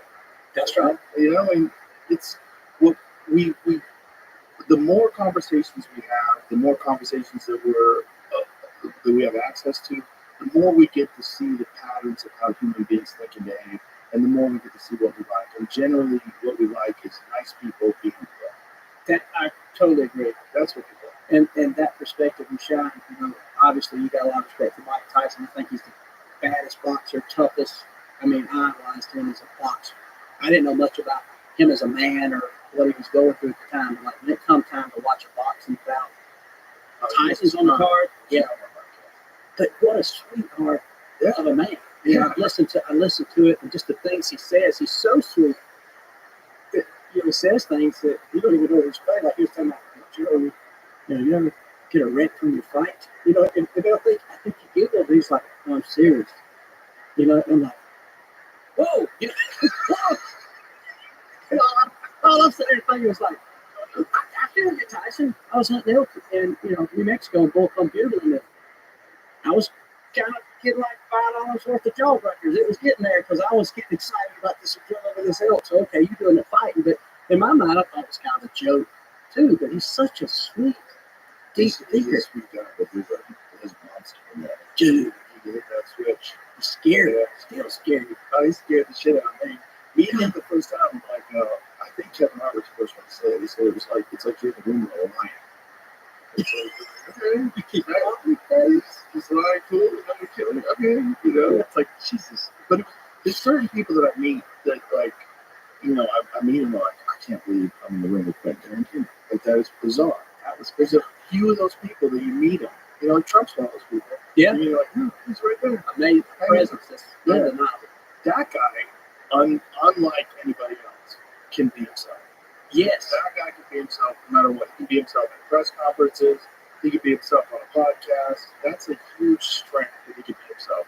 You either like who he is or you dislike who he is, but you have to respect that guy can be himself. He is. And guess what? The more you talk about somebody like Donald Trump, like him or love him, he has pretty much, as now, the second time he's going to be president, he is accessible to the people in a weird way. Meaning, I had a chance to meet Trump. He talking about hunting issue. He came to Las Vegas. We used to have this thing called Golden Moose Woods.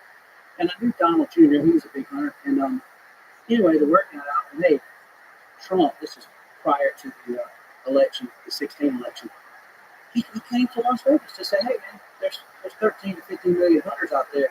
I need to see what the situation is here. I think they're good people. And I hear this from my sons, Eric and Donald.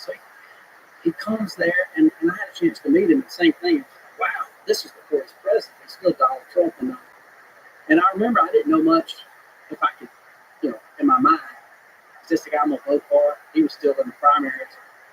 But I remember the first thing he said to me, he said, this Donald Jr. introduced me to him, said, Dad, this is Michael White. He works in the hunting industry, does hunting shows. He said, man, amazing, so nice. But I remember the words he said that I knew he wasn't a politician, was real.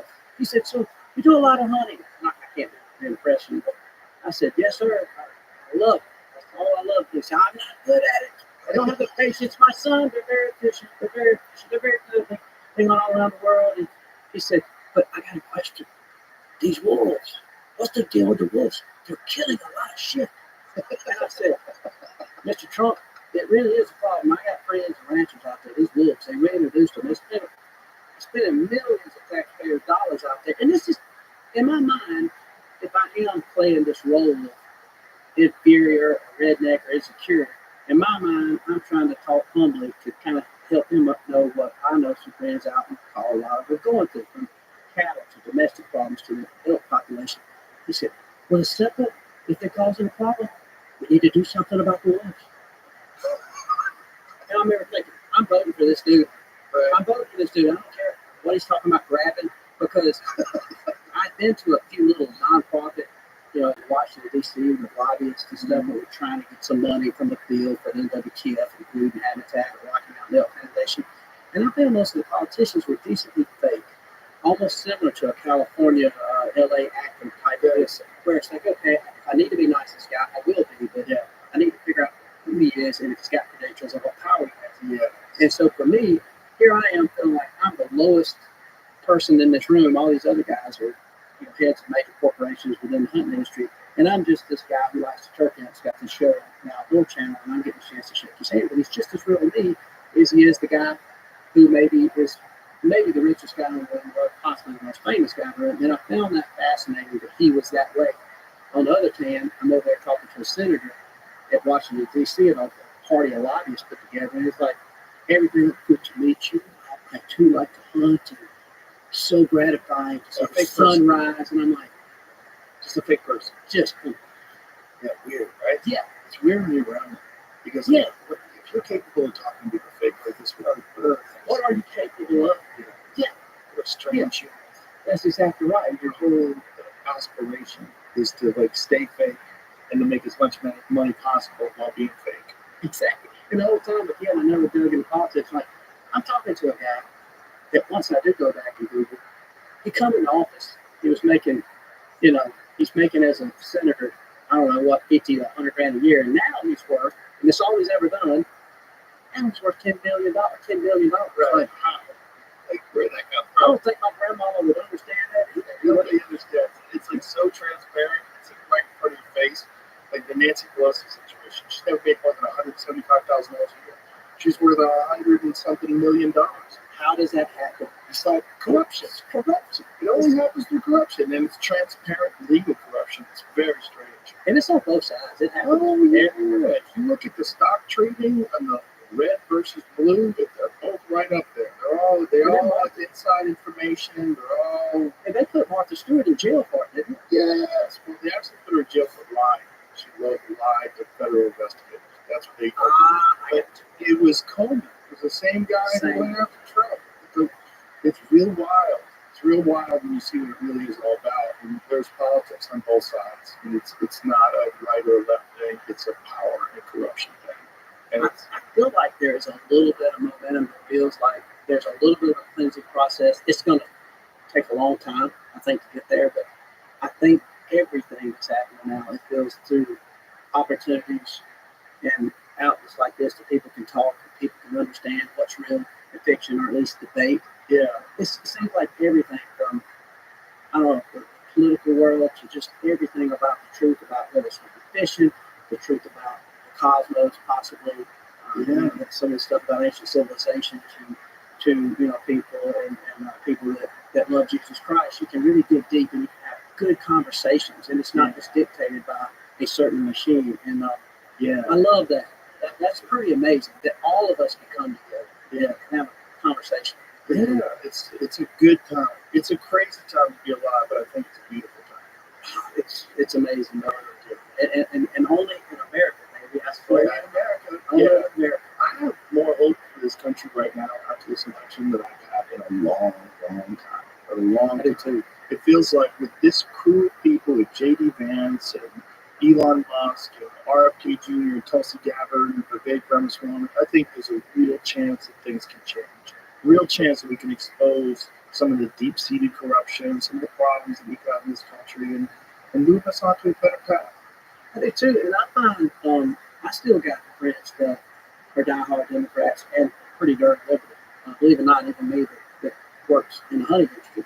And even them, I feel a sense of almost like, I was having a conversation with a friend of mine from New York about this, and he's liberal, but he was like, listen, everybody pretends that they're mad that Trump won, but there's a recognizable feeling of relaxation in New York. Yeah, like some sense of logic has prevailed. No one really believed that she was going to be a great president. They certainly didn't believe that Tim Walsh was going to be a great vice president. That was crazy. That was crazy that that guy was supposed to be one heartbeat away from the fucking president.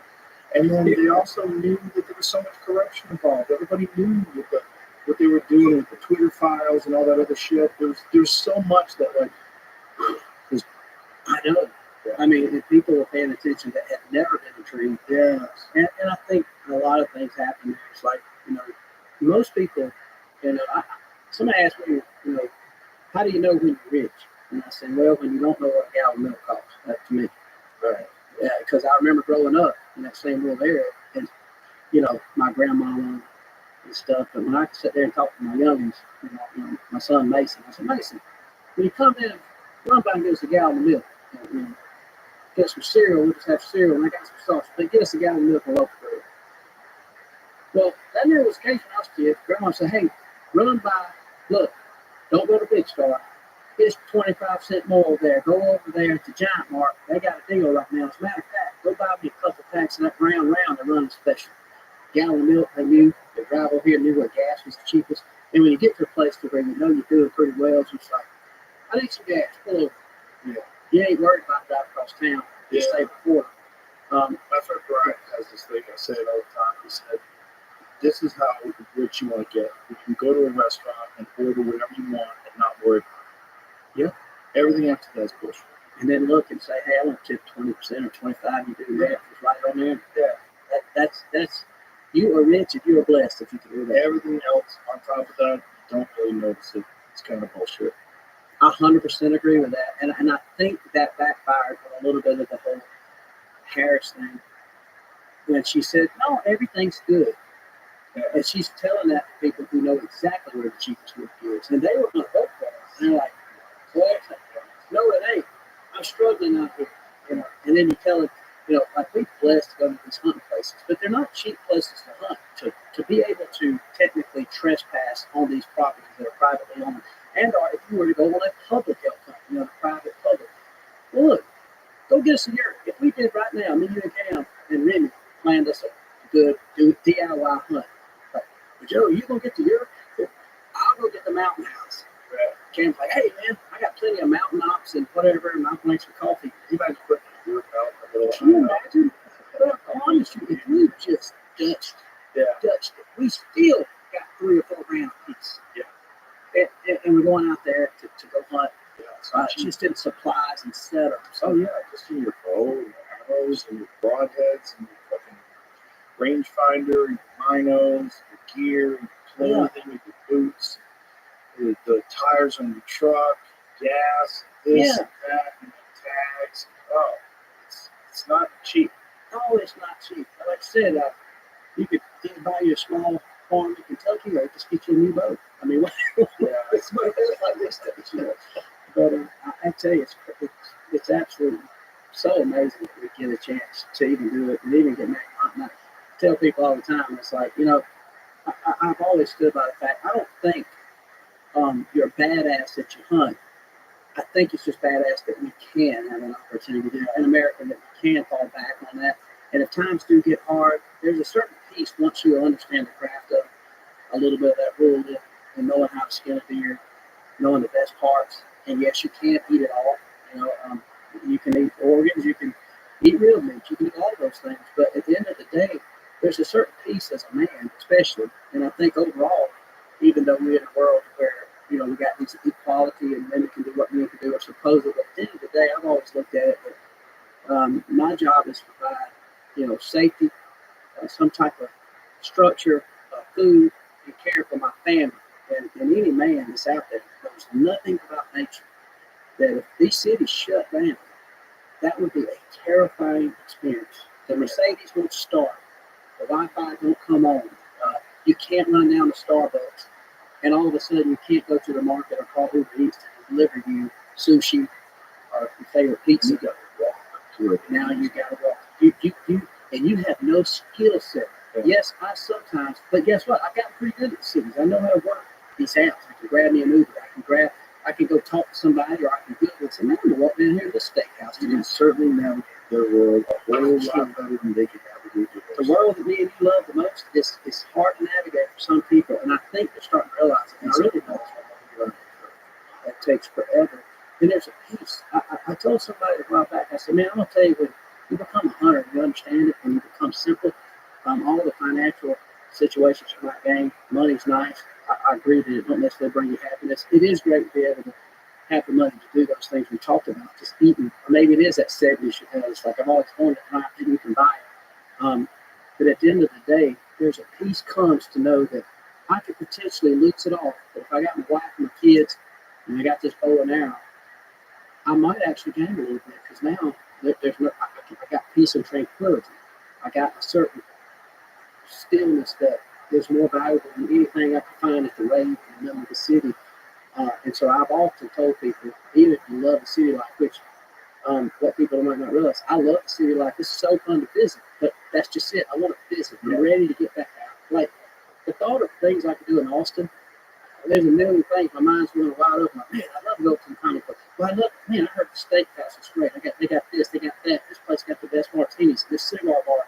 But once I do all that, I'm ready to go back to the campfire, hear whippoorwills, coyotes out. I'm like, you ain't gonna believe. And I'm puffing on me a Fuente cigar, like, you ain't gonna believe the steakhouse that Joe told me about. It's heaven. It's heaven.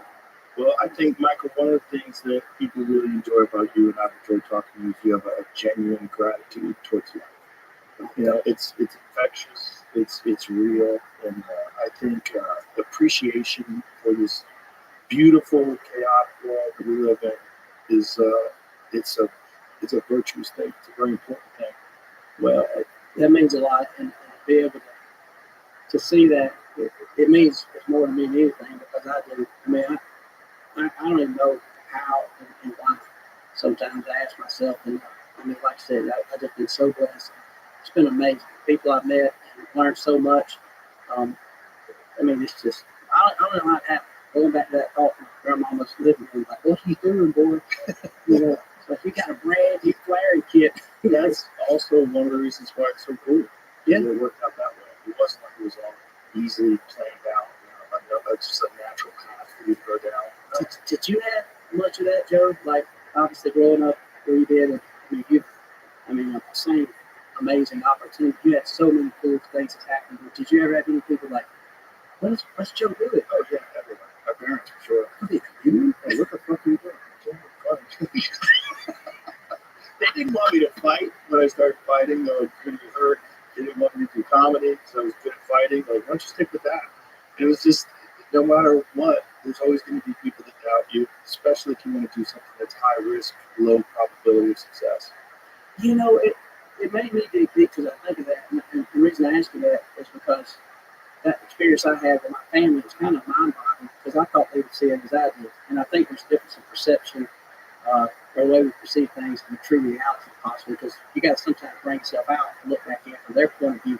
And I learned it as I become a parent, because now I got kids, and they're wanting to do something. I got a boy, Mason, he moved to Charleston, South Carolina, and all of a sudden I become a grandma. In my mind, I got, hey, when I get back, Christy, we're going to have some cornbread, collard greens, fried chicken. I want to come back and tell you, because he listens to every episode. My son, McCoy, Myra, all of it. So in my mind, I got a picture living in a little house right there around the corner. Well, he moves to Charleston, South Carolina. I'm like, what are you doing? Are you on crack? Are you telling me? What are you doing? And then it hit me. It's like, man, I'm being with grandma. I'm being Uncle Tommy. And the reason they was that way, same as your parents, people love us so much that they don't want us to fail. And I think inevitably we can fail people love the most, because we want to keep them safe. Yeah. I don't want I know it's a world where a woman can go out there and cut wood. I want my damn wife cut wood. I'll cut the wood. Let me get the calluses. I don't want my wife going to the door. If a villain's at night, I'm not saying she could shoot more better than me. I don't know. But at the end of the day, I love her enough. I don't want her hurt. I don't want my kids to fail. But in reality, why not? Somebody's got to do these small percentiles. Somebody got to be a Michael Jordan. Yeah. But how did Michael Jordan? What's his shit? Somebody said you can't make a living. I'm sure somebody. And so I think we want to put everybody in a safe spot. And if you think about it, 80% or 90% of people can do these things. Well, guess what? Go try the 10, 20%. If you fail, jump back into the 89%, and you can at least say you tried. At least say I tried to make somebody laugh on the stage. At least say I tried to sell a Hoyt boat and enough to make money, and they give me a percentage of something or have a name on it. But I don't know. You can at least try. I don't think it makes you arrogant or overzealously confident. It's just, why not? I think there's people that are afraid to try that will try to attack you for trying. Yeah, there's that. There's crabs in the bucket. There's that. There's people that don't want someone to take a risk and succeed because they didn't take a risk, and they don't want to confront themselves with that thought. They don't want to be confronted with the reality of what they've done with their life. Like maybe they did have a dream. Maybe they didn't want to be that. Maybe they didn't want to be on stage saying it. Maybe they didn't want to know. Yeah. They wanted to do something extraordinary, and they never really took the chance. And so when they see you taking the chance, they want to fill you with doubt. They do. It's a unnecessary and unfortunate aspect of human nature. I see that and feel that from time to time. But it makes you appreciate the people that encourage people. It really does. And I text with several people all the time, especially when I think about it. People on the way who say, hey, buddy, let me call you back. Stay away from this stuff. But you're special in this. You go do this and keep doing this. And people don't realize what that means. I think about that. Think about that street person. It's like literally, me in the right mood, especially with this young lady right there, I'd have wanted to hit it. And I don't know mixed martial arts, but I know a goddamn haymaker, and he didn't see it coming. And he was calling this girl all kind of names. You MFers, y'all. And all it took, and he said, "Hey, bro, I'm on your side." And immediately, he was just like, he just wanted to be heard, and maybe that's it. Maybe I don't know, and that just gets people want community.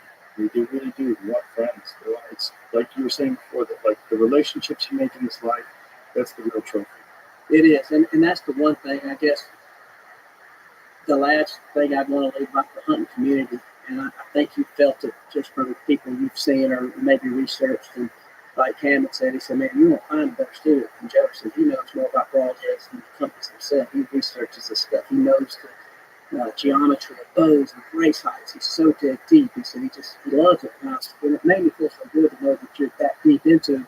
And but when you start looking at so many of these things that's out there for us, what I find about the hunting community, it is a community of people that welcomes all. It doesn't matter. It really does. And they want you to learn, and they're so appreciative that you might just take a look into this culture that sometimes can be criticized and sometimes be judged, think we're barbaric or hillbilly or uneducated or just ruthless. And what you'll find is there is a part of that with dipping into nature, Mother Nature, you have to kind of become an animal with that and be like the bear, like the predator. You are a killer. You have to come to full draw to feed your family.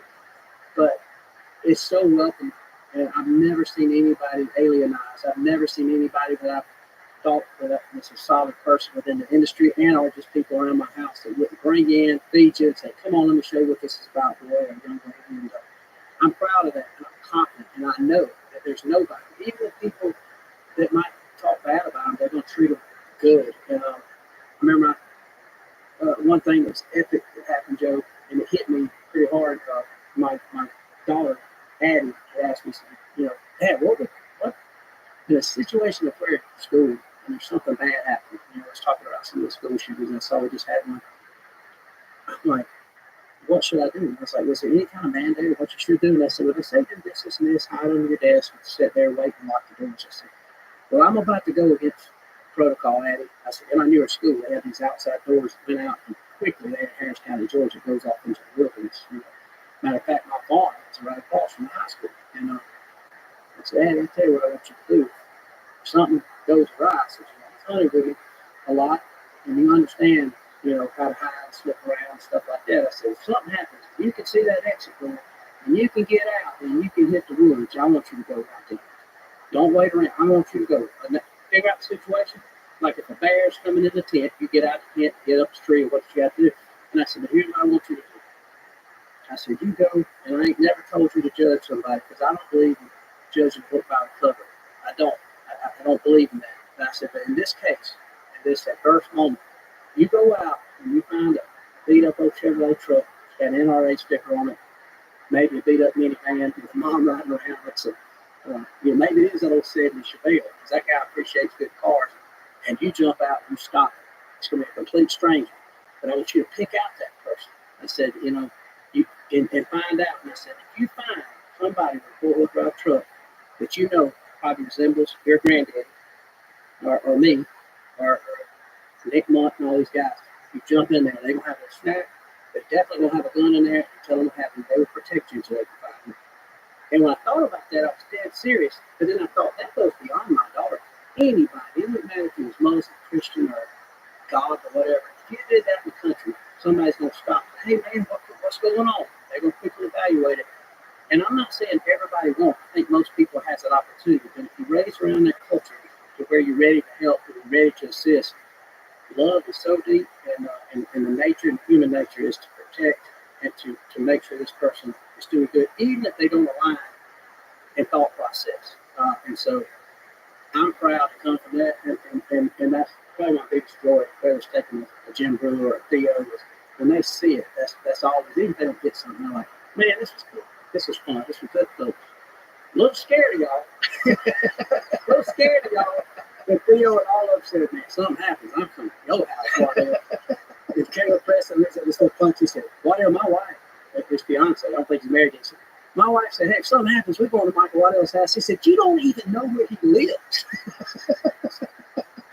She said, well, I'm still going there. And so anyway, that's just cool. I'm proud of that. And that ain't anything to do with me. It's a culture. It's just such an amazing, culture.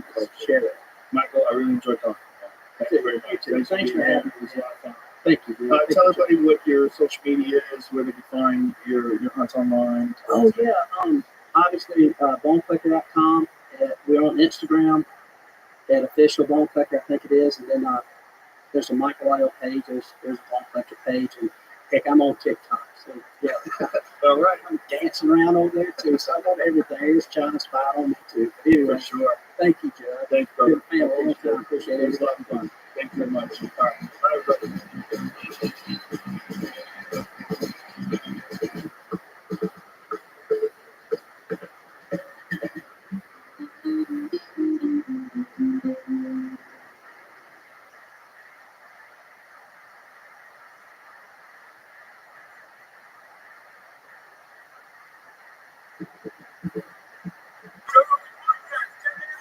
Good job, program experience. Train my name, so I can broadcast my name all day. Oh shit! I didn't know we had friends. It's probably super annoying to people listening. It's fucking Christmas. The moral Christmas must end. How dare you say Merry Christmas? How dare you say that? It offends me. Did you ever see Kamala Harris do that? When she had this She speech? said, "How dare you say fucking Christmas?" You never seen it? No. Oh my god. Okay, let's start with this because it's so crazy. I don't understand the context. So, like, I wish I could be charitable and say, well, there's probably a context for this that makes sense. Yeah, Satan is the Lord of the earth. Is the context. But you see something and it's only a 15-second clip, and you're like, okay, let me just be the nicest person possible. Yes. Like, what could be the reason why you would say, how dare we say Merry Christmas? Yeah. Unless you're playing a character. Right. Well, she's on stage doing a play. She's like, I want to read from my college play, or I was the Grinch. Can you imagine saying that? Like, it seems like a nightmare that you would wake up from. It says, Harris viewed that Americans saying Merry Christmas before illegal migrants were protected in resurfaced clips. Oh, you're not allowed to say it until there's absolute peace and harmony with the planet that we get some sanctity in. This is so scolding. Only with the clear intent did we give them DACA status. And now we're talking about taking it away. It is morally wrong. No, thank you. I didn't know. And when we all say happy tunes and sing Merry Christmas and wish each other Merry Christmas, these children are not going to have a Merry Christmas. How dare we speak Merry Christmas? How dare we? They will not have a Merry Christmas. Who are you to say that? I don't know if they will be here in a matter of days, weeks, and months. Since September 5th, over 12,000 have lost their status. This is here's why you can't be charitable, because it's just a bad perspective. It's just a bad perspective. Charitable, because if you wanted to like, does she really think she's going to make sense? They're not mutually exclusive. All right, you can't. It's like celebrating joy and happiness, and some people suffer. It's like you can't say no one is going to suffer anywhere before I celebrate. No. Because that's crazy. Yeah.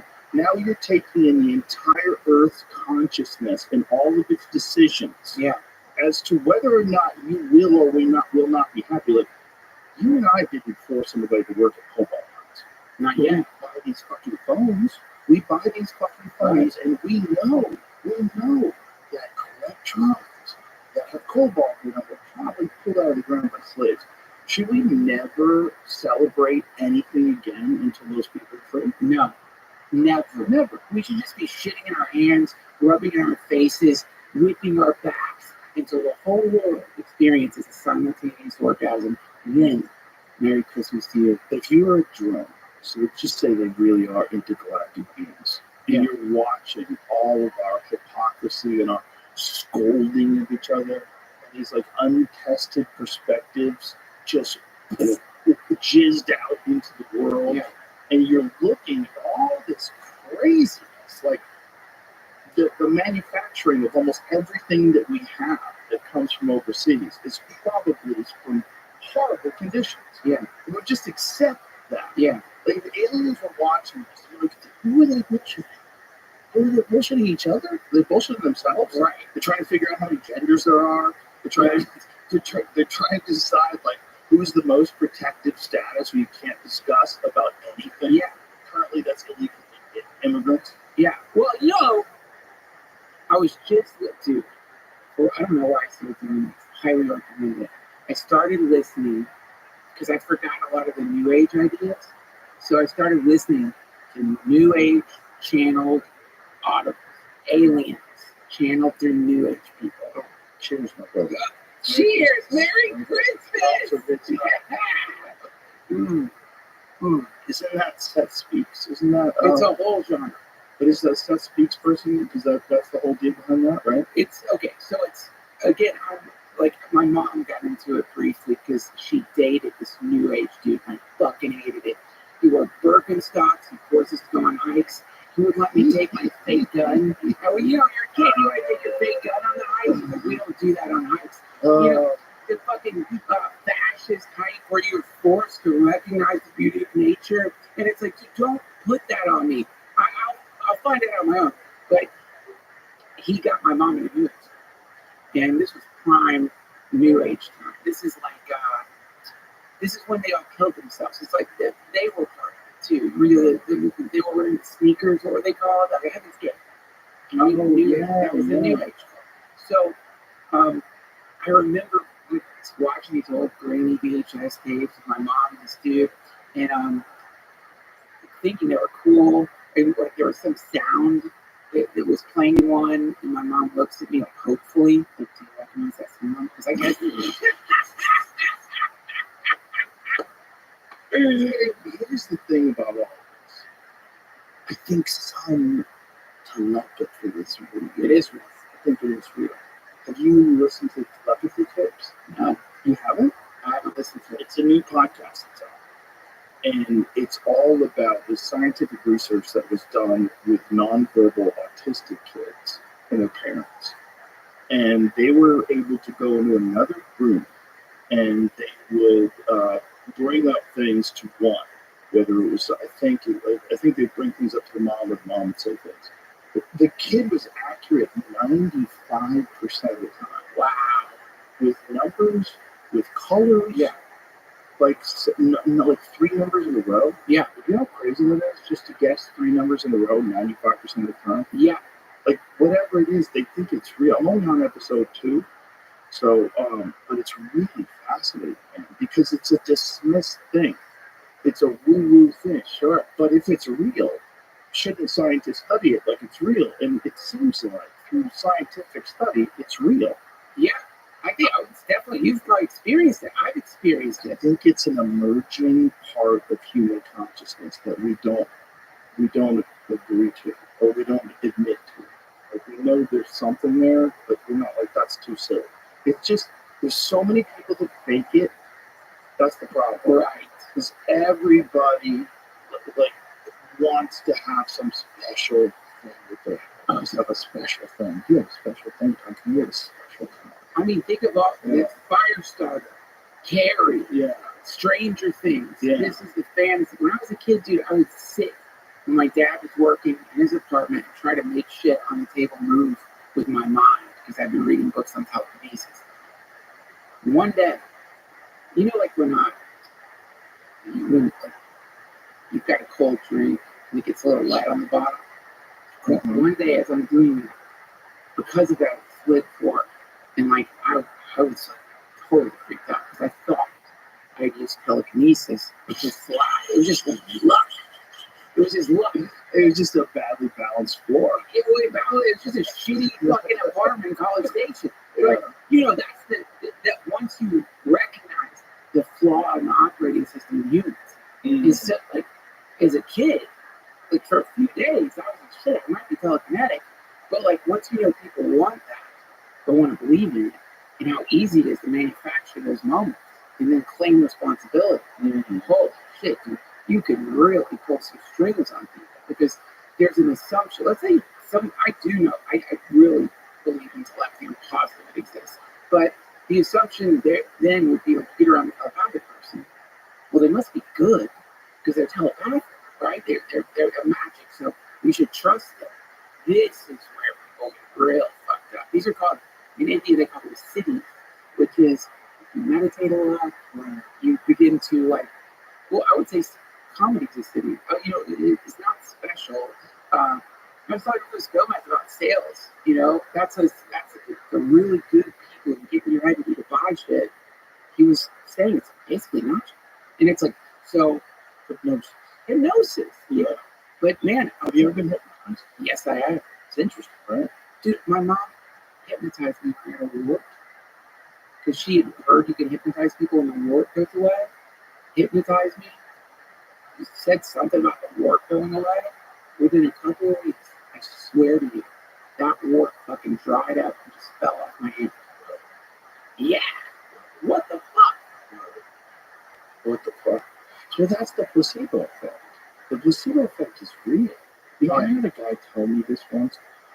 He was like a kind of a wacky healing chiropractic type guy. Yeah. And he was telling me that if you believe what I'm saying is true, because I was asking him, like, how does this work? Like, how does this work? Like, how are you healing people? Like, by working on my things. If you believe it works. Okay, so it's a lie. But if I believe the lie, so what are you saying? Like, you're just like fucking manipulating people and saying mumbo jumbo muscular structural words. Yeah. And you're doing hypnosis kind of. Because you're sort of admitting that by healing, like a person who's going to heal you with words and talking and touching you, they're tricking you into doing it yourself. Well, I right? mean, the placebo effect is real. I've heard it's one of the most powerful effects in medicine. Is it really? Yeah. Well, I mean, yeah. You think of like the new cancer drugs. They tell your immune system what to attack, right? So if somehow you could do that without the drug, and that's where it's interesting, right? Because these are our bodies, right? Perfectly metabolizing, transforming so many things instantaneously. The heart effortlessly beating all the fucking time. So theoretically, purely theoretically, what if you could control more of it? Like, how much of this thing can we actually control? And by the way, that's a really fun thing to think about because, like, not much. And so, if you ever think about that, like, you sort of think, like, okay, like, how much of my body can I really do anything about? I can eat good food, I can exercise, but all the quantum processes that are happening within, all of the things, you kind of realize you're just the tip of the iceberg. You're just the yappy tip of the iceberg. Yeah. And underneath it, there's all this stuff that is you, but really isn't you. It having control of yourself is like a way to identify this as me. So what are you in that swirl of particulates? Like, what are you? Yeah, what are you? Yeah, That's most people. And that's one of the reasons why ideologies are so interesting. Because it's the same thing. It's the same person. It just they agreed to one thing or they agreed to the other thing. And it could be how you're raised, or you're rebelling, or it could be. But people find a way to fucking slip into a groove, and it's so much easier than trying to look at like, what is this? Yeah. What is this thing we're doing where I'm making noises with my mouth, you're reading my mind, and we're like broadcasting it to the world. By making noises with your mouth, we're speaking through each other's minds. Yeah.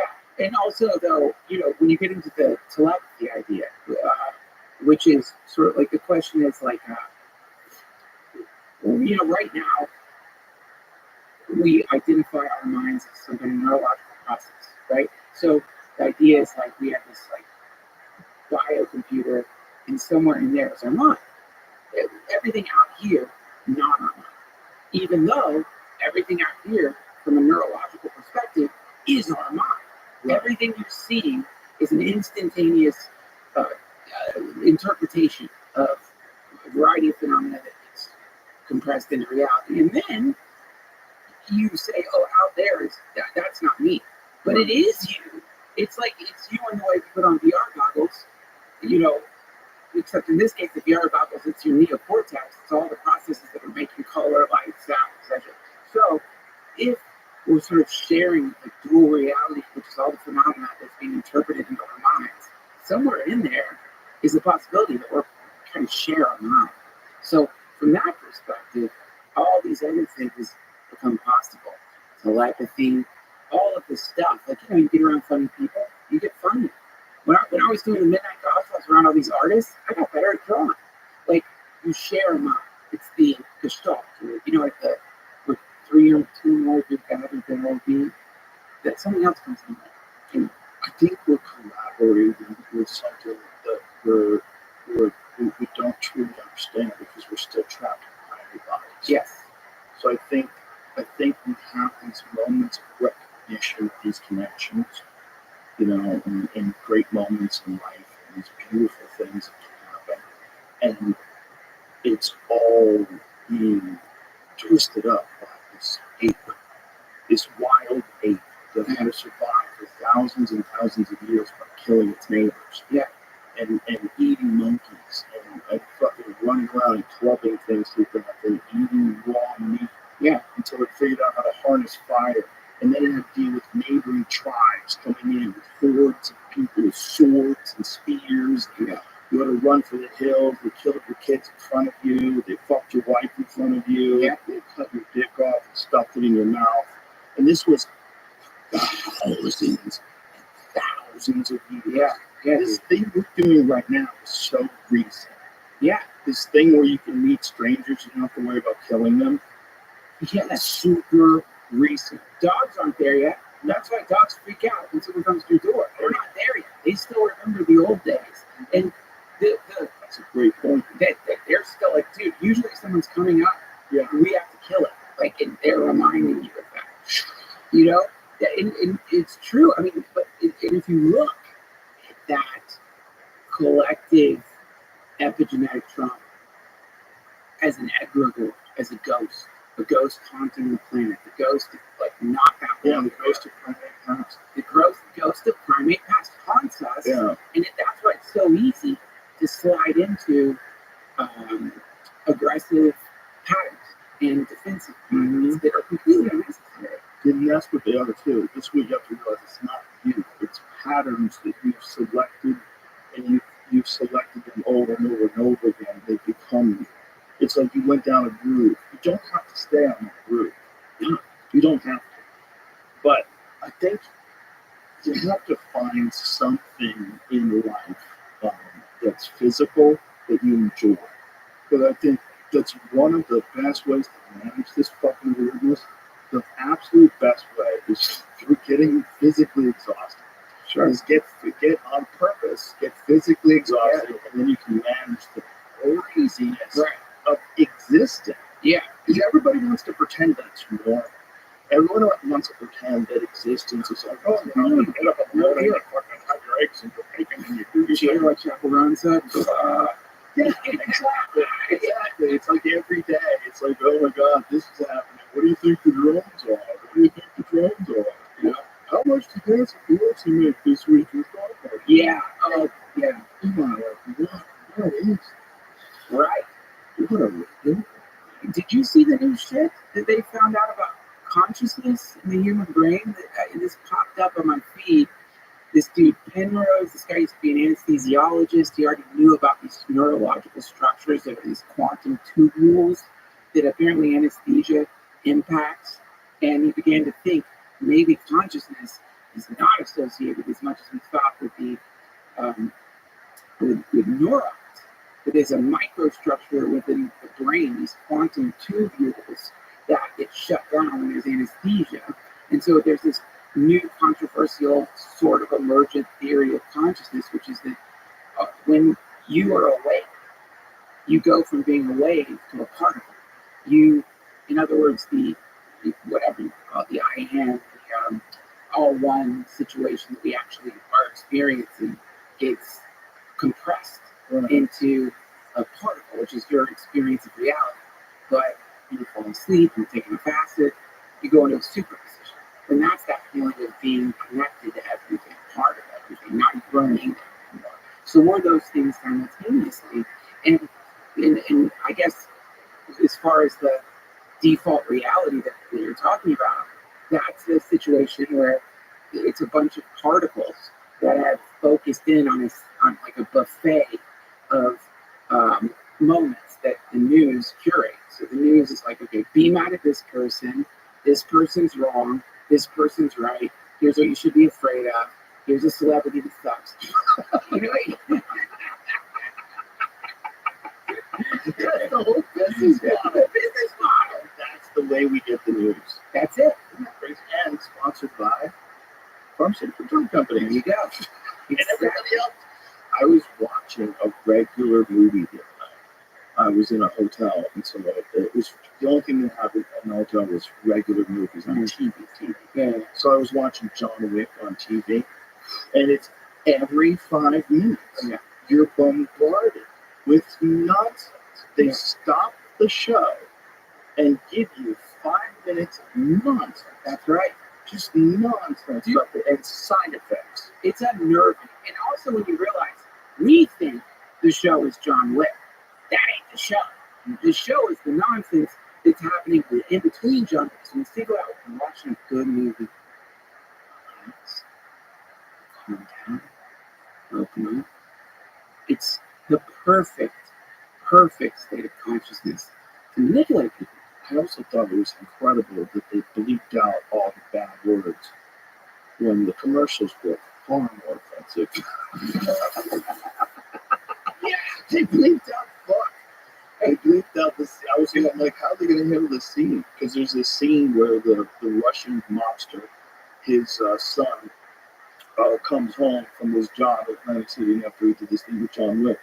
And the guy's like, "Who gonna fucking nobody?" And goes, "That fucking nobody is John Wick." And it's like the whole setup of John Wick, and it's that nobody. I'm like, no, you're gross. You say fuck. You took out the fuck, but meanwhile you're telling me about bloody diarrhea that might kill you if you take this drug. Yeah. You're telling me about side effects that are like suicide. Like all kinds of like wild shit, depression, anxiety, fear, silent tendencies, dude, gambling addictions. This is, so when you think about the idea that if, you know, what a group of witches is called a coven, a group of Christians is called a church. The idea is sort of simultaneous prayer causes change. Now, there's different words. Some people call the prayer spells. Some people call the prayer a pep rally. We're gonna go. You look at the football game. You're seeing covens of witches cheering this direct energy at the team they want to try to like move the needle a little bit. But when you consider the power of directing little bubble universes, which is every single human, it's focusing that beam of attention onto certain ideas. Dude, you're not only are you going to create whatever it is you want to create, in case of an advertiser makes some money, but theoretically, you could guide history that way. You know, and the last thing you want them to figure out is if they all stop focusing on what you're telling them to focus on and trust themselves enough to focus on what they want to focus on, which is usually not bad, then all of a sudden you would lose that kind of magical control. You lose the actual steering wheel of the weird vehicle. You know, and we, you know, it's democracy. The steering wheel is your vote, and the president and the elected officials who guide the country. But the real steering wheel is here's what we need to pay attention to. You need to pay attention to this right now. And if we all pay attention to that, it's like where attention goes, energy flows. Yeah. You know what I think it is? I think it's like if we're in a factory. If we're in a factory with certain gears that turn certain machines, and they think they're the only thing that exists. Yeah. But it's a chain of things that have to take place in order to manufacture something, like a Tesla. Yeah. Like imagine if we just don't realize it, but if everything has a consciousness, at least in some sort of limited capacity. Yeah, literally everything, even cables. Yeah, everything has something. Yeah. We're super egotistic, and we believe that only we possess this. But we know dogs have it too, which gets wicked weird. Yeah, animals have it. Yeah, you know. But this whole thing that we're doing is trying to understand how we interface. Like, yeah, how are we doing this? Like, if we're in a world where it's 2024 and there's drones flying over New Jersey and they're gaslighting us saying they're all airplanes, they're saying we have it under control. Yeah. And then it appears there was a satellite that was shot out of the sky. Yeah. Have you seen that? No, you haven't seen that? I missed it. So this is the big conspiracy. No research, so do not believe it, ladies and gentlemen. Okay, Al. The big conspiracy is that these are Chinese drones, and they're being piloted by a satellite that was shot out of one. And this is a conspiracy, unfounded conspiracy, but I'm just for funsies. Well, I mean, do you remember when those weird green fucking lights showed up in Hawaii? Well, I remember where there was a ship, right? And it was like these triangle-looking things that were flying over a ship. Laser lights that shot out of the sky. Remember that? What was that? What are the drones? I mean, that's what I love about the drones is, I mean, aside from the obvious, like, you know, getting to imagine, fantasize, they're chasing orbs and the orbs or whatever. What I love about the drones is that it's another step in shaking people away. You know what I mean? Because it's like part of living in default reality, I think, is you sort of lean into the idea that the government is, you can trust. You can trust the government, of course. Like, you have to trust the people who make the things. You can trust them. They're really just good government. Sure, yes, some of them, you know, a little, yeah, but ultimately, we can trust these people. And so then, you have over fucking New Jersey, experimental vehicles that people are filming. Welcome to Earth, bitch. You see that one? And it's so funny. People in New Jersey are reacting. Did you see that guy shooting into the sky at the drone? Yeah, of course. I mean, I'm surprised more people haven't. Well, the problem with that, you fucking idiots, is that bullets fall, okay? And they fall with almost the same kind of velocity. I mean, actually, they lose a lot of speed, but it's enough to kill people. People definitely die from bullets falling. You know what else falls? Drones. Experimental fucking drones. The government's flying over fucking New Jersey, hoping those fuckers don't crash. They're apparently half the size of a car.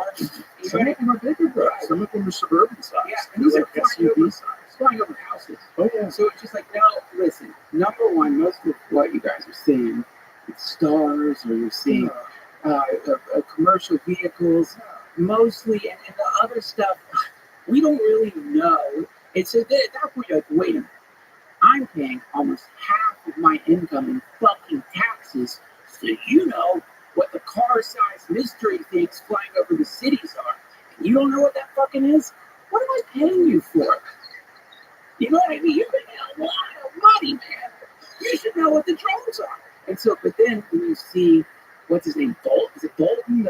The Guy with the mustache. not Bolton. When you see, I don't know, the DOD dudes up there, in the way that they're just lying fucking asses off. Did you see the press secretary talking about it? And she's wearing a necklace that looks like a UFO. Is it Corinne Jean-Pierre, that lady? Not Jean-Pierre, it was another one. It was some And it was a how they just shuffle new people in and got them no, out? I don't think they got rid of.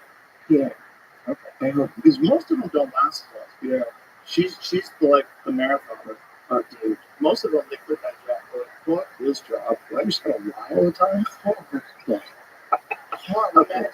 This is what you're going to send war with Sudan. Okay. Here's the reason why. The rebels, children, problems, the economy, pollution. You got to run through them. Yeah, So, there's a lot of data right now. Okay. And then, What about the data showing vaccinations are bad for you? no, fuck that guy. These people are in trouble and we need help them. Sudan. Got it. Okay, no problem. So, Yeah, I got it. I saw it. you just put on your Rachel Maddow glasses. The Rachel Maddow. Everybody's wearing them to look super serious. Well, it's part of the costume, isn't it? Like, Yes. and we also, by the We're way, wearing costumes. We're saying this. yeah, we are in elf costumes. But that I don't understand the Rachel Maddow glasses phenomena. But I have done research into it because I wanted to create a vision board of all the people wearing these glasses. And it's a thing. It's like a thing on the left. They wear those fucking glasses. It identifies that you have a certain set of beliefs if you're wearing the Maddow glasses. I mean, it's a real thing. It is a real thing. Yeah. If you have those glasses on and you're a Republican, you're an assassin. If you're a guy who kills people for a living, you're a very strange person. Dude, isn't that? That's to me the Invasion of the Body Snatchers experience. I love. Have you seen that movie in a while? The remake.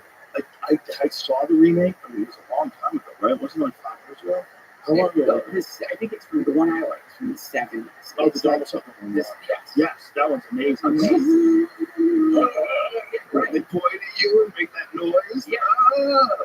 Yeah, that's it. Oh, Sutherland killing it. Look how creepy his eyes are. Yeah, that's it. Can you imagine that reality? And by the way, not that hard. You know what's way harder than that? Building a planet. Right.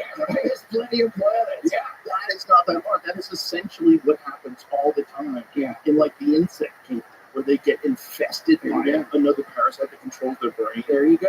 Dude, I went down a deep rabbit hole with this shit because, I was like looking right after Trump won, which, by the way, I want to remind you, I'm sorry, I want to pat myself on the back, but when we were hunting for Bigfoot, do you remember I said to you, one day you're going to get a president elected? Did you say that? No. Back then, that would have been the least likely scenario. I'm in the woods with the Fear Factor guy. And we're legitimately looking for Bigfoot. Legitimately with Bigfoot experts. Dude, that was one of my favorite camping trips I've ever had. It was fun. I would love to do that again. Hunting for Bigfoot. It's like, because hunting for animals, which I know you love, I have nothing against it, but you still got to kill an animal. Hunting for Bigfoot, you just like look for a twig out of place and you get to imagine he's nearby. And that it's really fun. Watching is fun. Somebody asked me if I saw Bigfoot, would I kill it? Because if I could kill it, then I could show people that it's real. Interesting. Interesting. No. Why would I kill Bigfoot? What? But just like, why would you do that? Like, it doesn't make any sense. Just to prove that it's real? Well, guess what? Guess we can't prove it. There's no other way. It's not like I tell you where it happened and you fucking close off 1,000 square miles and start pushing in with soldiers. Well, if don't kill it, why would you kill it, stupid? I'm telling you where it is. Why do you want me to shoot an arrow through it? Man, why don't you just trust me and spend $1 billion on drones? And imagine, like, why did we spend all this money? Joseph saw Bigfoot. And so we went looking. But by the fucking way, no one would spend any money to go look for Bigfoot. If you can fly a swarm of drones over fucking New Jersey. You could fly in the Pacific Northwest and we'd know once and fucking for all. See, this, they talk about democracy. And sometimes I like to think about what would actual democracy look like. And, it wouldn't look like some dude getting in front of a microphone and gaslighting your ass about experimental crap. It would be like, all right, I'm just going to tell you guys, we figured out anti-gravity. That's anti-gravity drugs. We wanted to show you in the Marvel Drug Academy on the neighborhoods. Democracy. But you know what I mean? Like, that would be true democracy versus what we have right now, which is sort of democracy. It does work. The voting works and all that stuff, but ultimately, our impact, the non-political class's impact, is very little. And the political class's impact is very little when you consider now there's a security class. So you have the politicians, like Harry Reid, trying to figure out what the fuck is going on with UAPs, and even they can't do it because there's another level. And that level is like, those are the people controlling things because they know the secrets. It's just so infuriating to me that now we feel comfortable enough to fly whatever the fuck these things are over a major city and not tell us what they are, and then say we don't know what they are. Because if the reality is they don't know what they are, if we're going to believe them, which I guess you're not supposed to. You know what I mean? Are you supposed to? I don't think you're supposed. I think at the point where they're just telling you it's like stars. Okay. But let's be honest. If you are in possession of the actual information, you know what it is. You know it's China, or you know it's aliens, or you know it's a combination of both. Yeah. Or it's U.S. government, or it's all three. Sure. Maybe it's all the above. How the fuck do you tell people that? How do you tell people that while you're also governing? You're also doing all these different things. You're very busy. How does the president get on television and say, ladies and gentlemen, aliens are real? We are being visited on a regular basis by non-human intelligence that is far superior to our own. Sure, we don't understand why they're here. We have been working with them. We have back engineered their products. Yeah. That's how you got fiber optics. Yeah. Capacitors. Right. And all these things that sort of after Roswell. Yeah, everything. That's the most fun one. You were bioengineered. They seeded your culture with your religions. It's for a good cause. Everything. Yeah. We're a piece of the fucking factory, dude. That's what we are, right? We're a piece of the factory that doesn't recognize that there's a whole other building connected to this that's filled with machines. Yeah, we're a piece. So that is exactly what you want pieces of your factory to think like. And that is why at any moment anybody can actually just turn the channel. You're not a piece of the fucking factory. Actually, you're the universe. You are. And you're the universe who has been, dude, I mean, look what they can do to lions at a circus.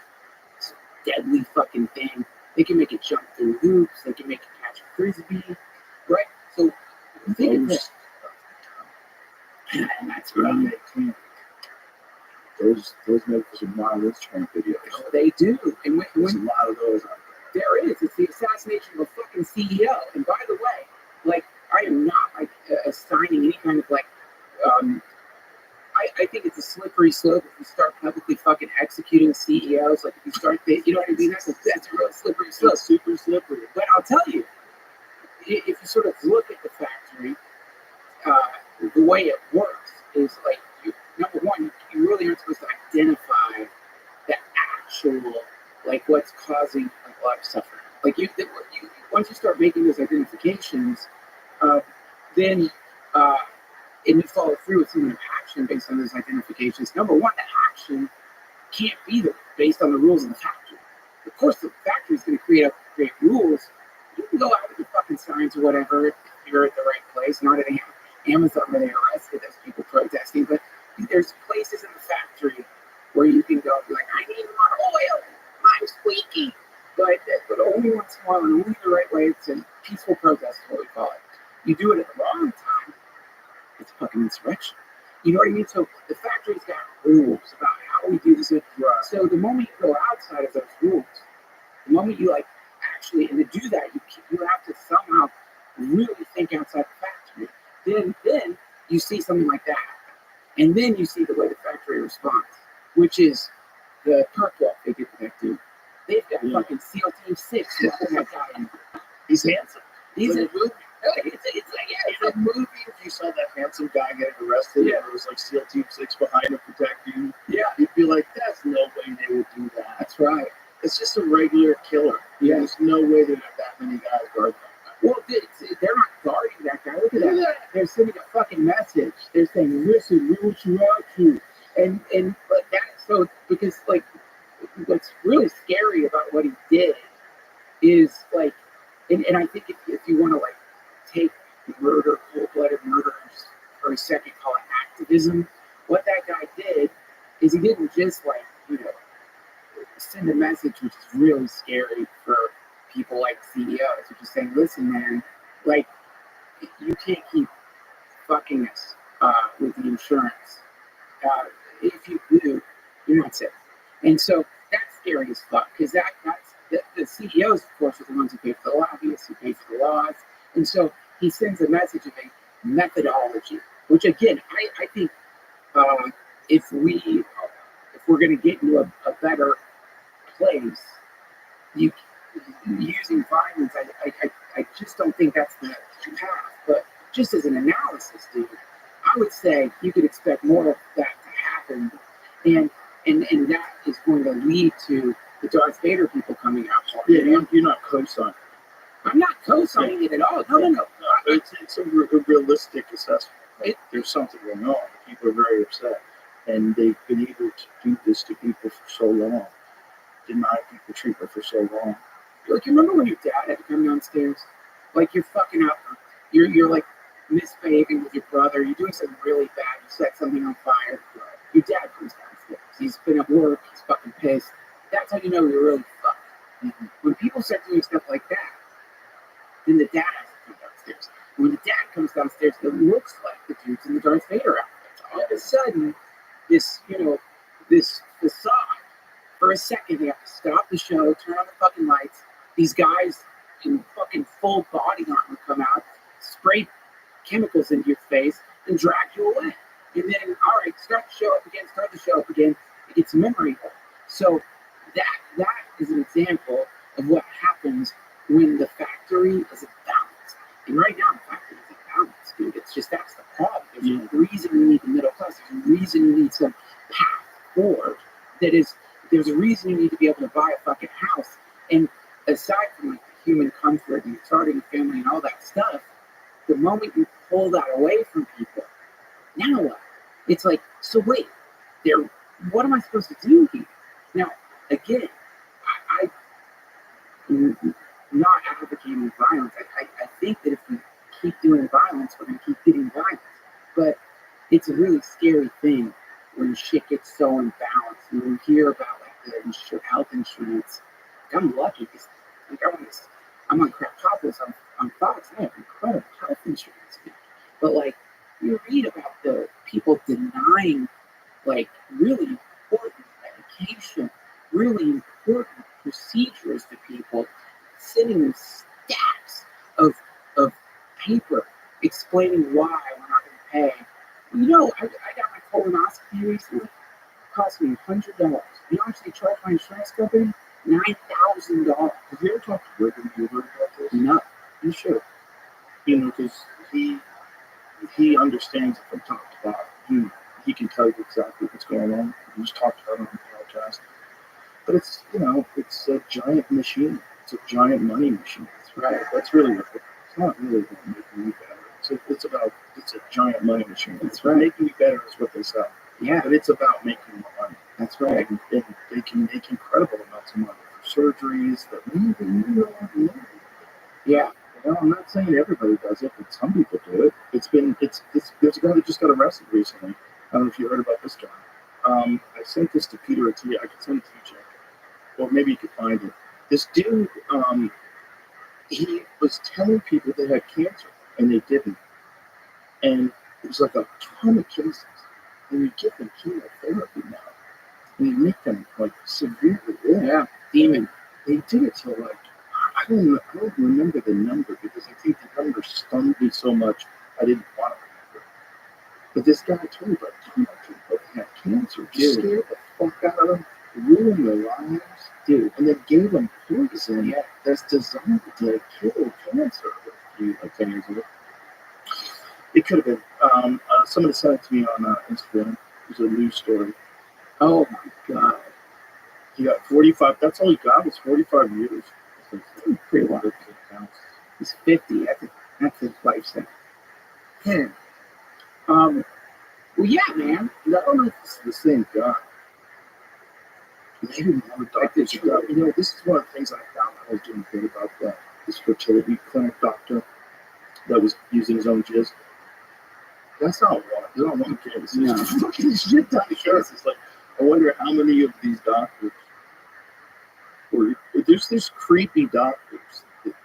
Well, just like there's creepy carpenters. Like, just like there's, like some doctors don't give a fuck about people. Why do they use their own jizz? Do they run They want all the babies. They want everyone to have their babies. Oh, so it's not They're like just psychos. People aren't coming in. No, there's women that live with their husband's jizz. And he's like, I gotta put her up. She's feeling sweet out. That's what this guy did. He did a fertility clinic, and I think people started figuring it out when 23andMe came out. And this is just one of these guys. There's been a ton of those guys. Yeah.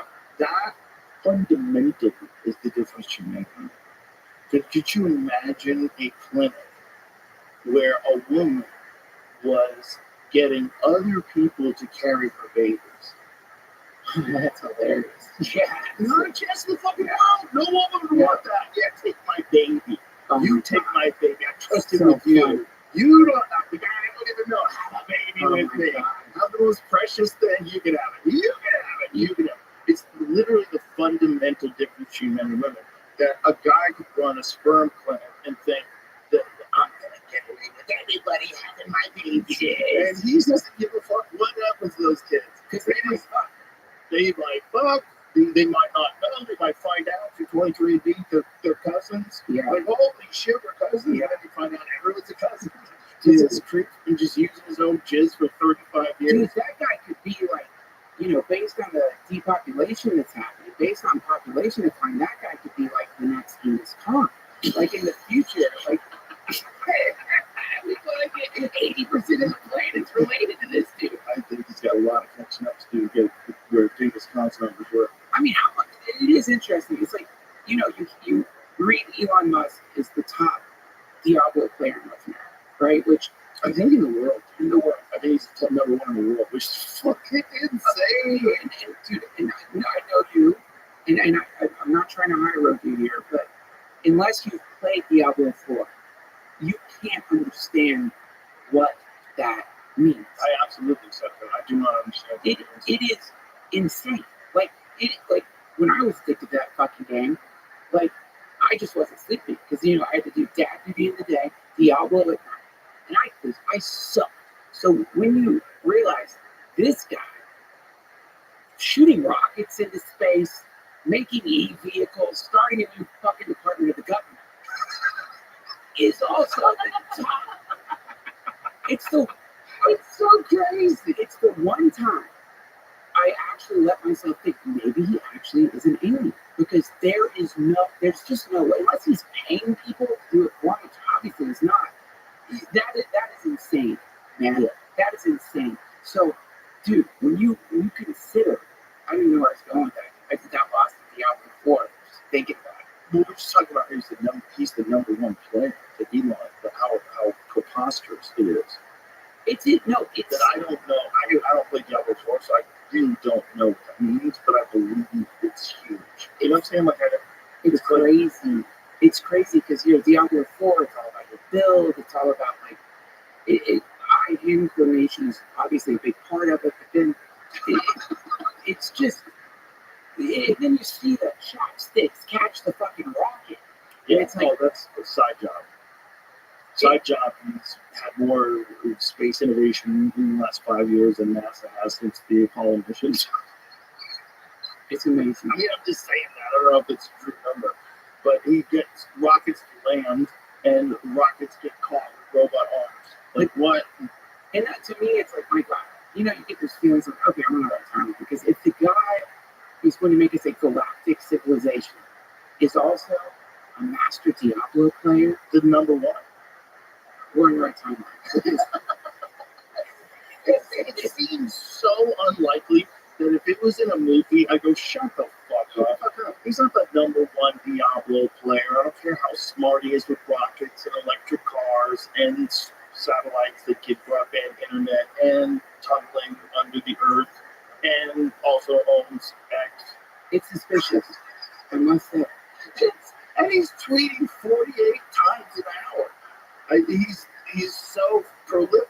Well, Like, where does your head?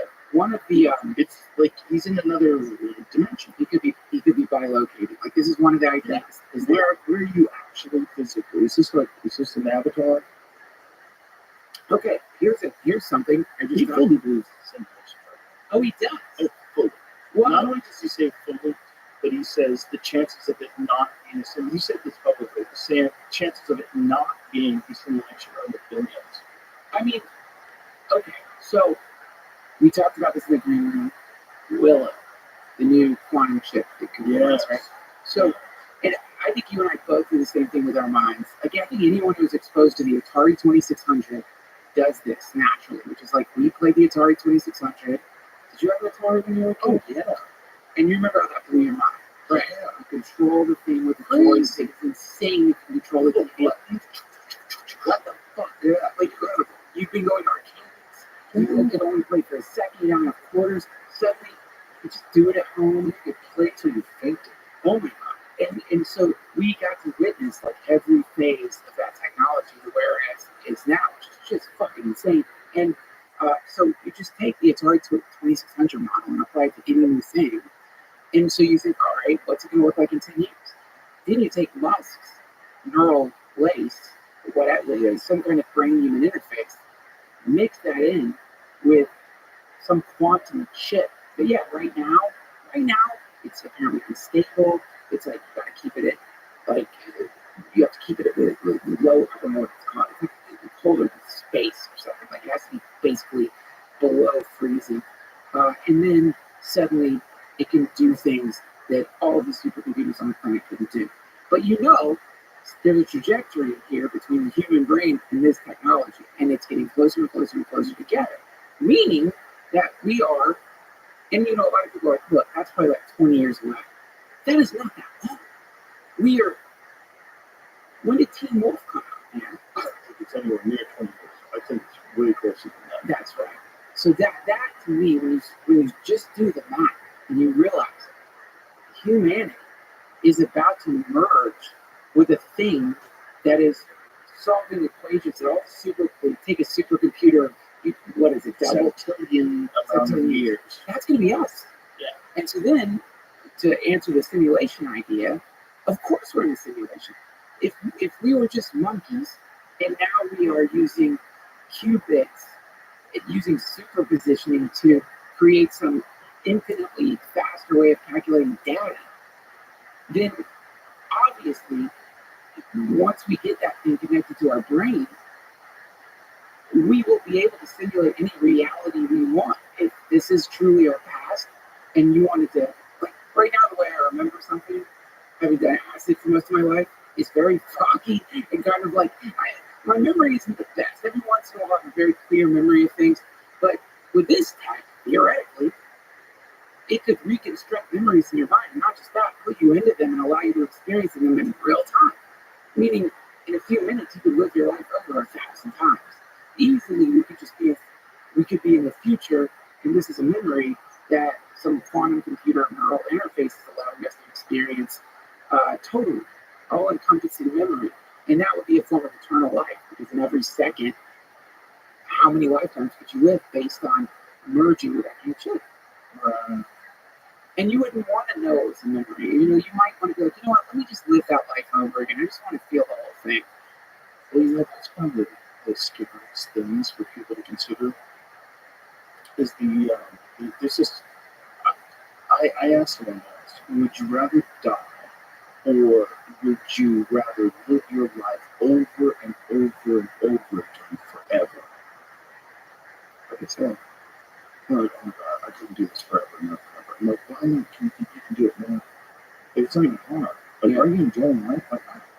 I'm having a great time. I have great friends. I have a lot of fun. Lots of amazing things. I have a great family. I enjoy what I do for a living. Like, what am I going to do? But the thought of keeping, even for me, the thought of me doing this forever and ever is fucking terrifying. Yeah, For some weird reason. well, that was like Nietzsche had this whole thought experiment, which was, I don't remember what it's called, something like infinite return. But basically, the way he put it is, you don't live it again and again and again and make changes within the echo. It's exactly the same over and over and over. And so, in other words, like whatever you, it's just it's a rerun over and over and over forever. That's what we're in. And his point in that was like, therefore, if most of your life has been miserable, you're in hell. Dude, I know. But he wanted to use that more as a kind of to leverage people out of despondency, that make them understand. Get going now, make it happen now, because if we do repeat, yeah, but dude, I get like all this measure of talking about like quantum computers and artificial intelligence and all these emerging things. Isn't it more likely then that a lot of this shit that people are seeing is human created? Because isn't it more likely that if we really do get to some sort of quantum computer AI civilization, so you attach quantum computer with AI like 20 years from now, like, yeah, what does that mean? Did you just make a god? And if you did, can this thing just completely travel between dimensions and understand like everything about every subatomic particle that exists in the entire universe? yeah, All at once. Like, if that's the case, then why do you need people anymore? And maybe you don't. Just think that maybe Australopithecus isn't around anymore. Right? That was our guy. Right. He was our guy. If it wasn't for him, we wouldn't be here, allegedly. well, I mean, I think the model you could use for that theory would be the various, like you look at an embryo, and then you watch the way that appendages change, then you could look at it that way, which is like, well, I mean, you don't want. I met someone on a tail, by the way. Like, what? Some people get from.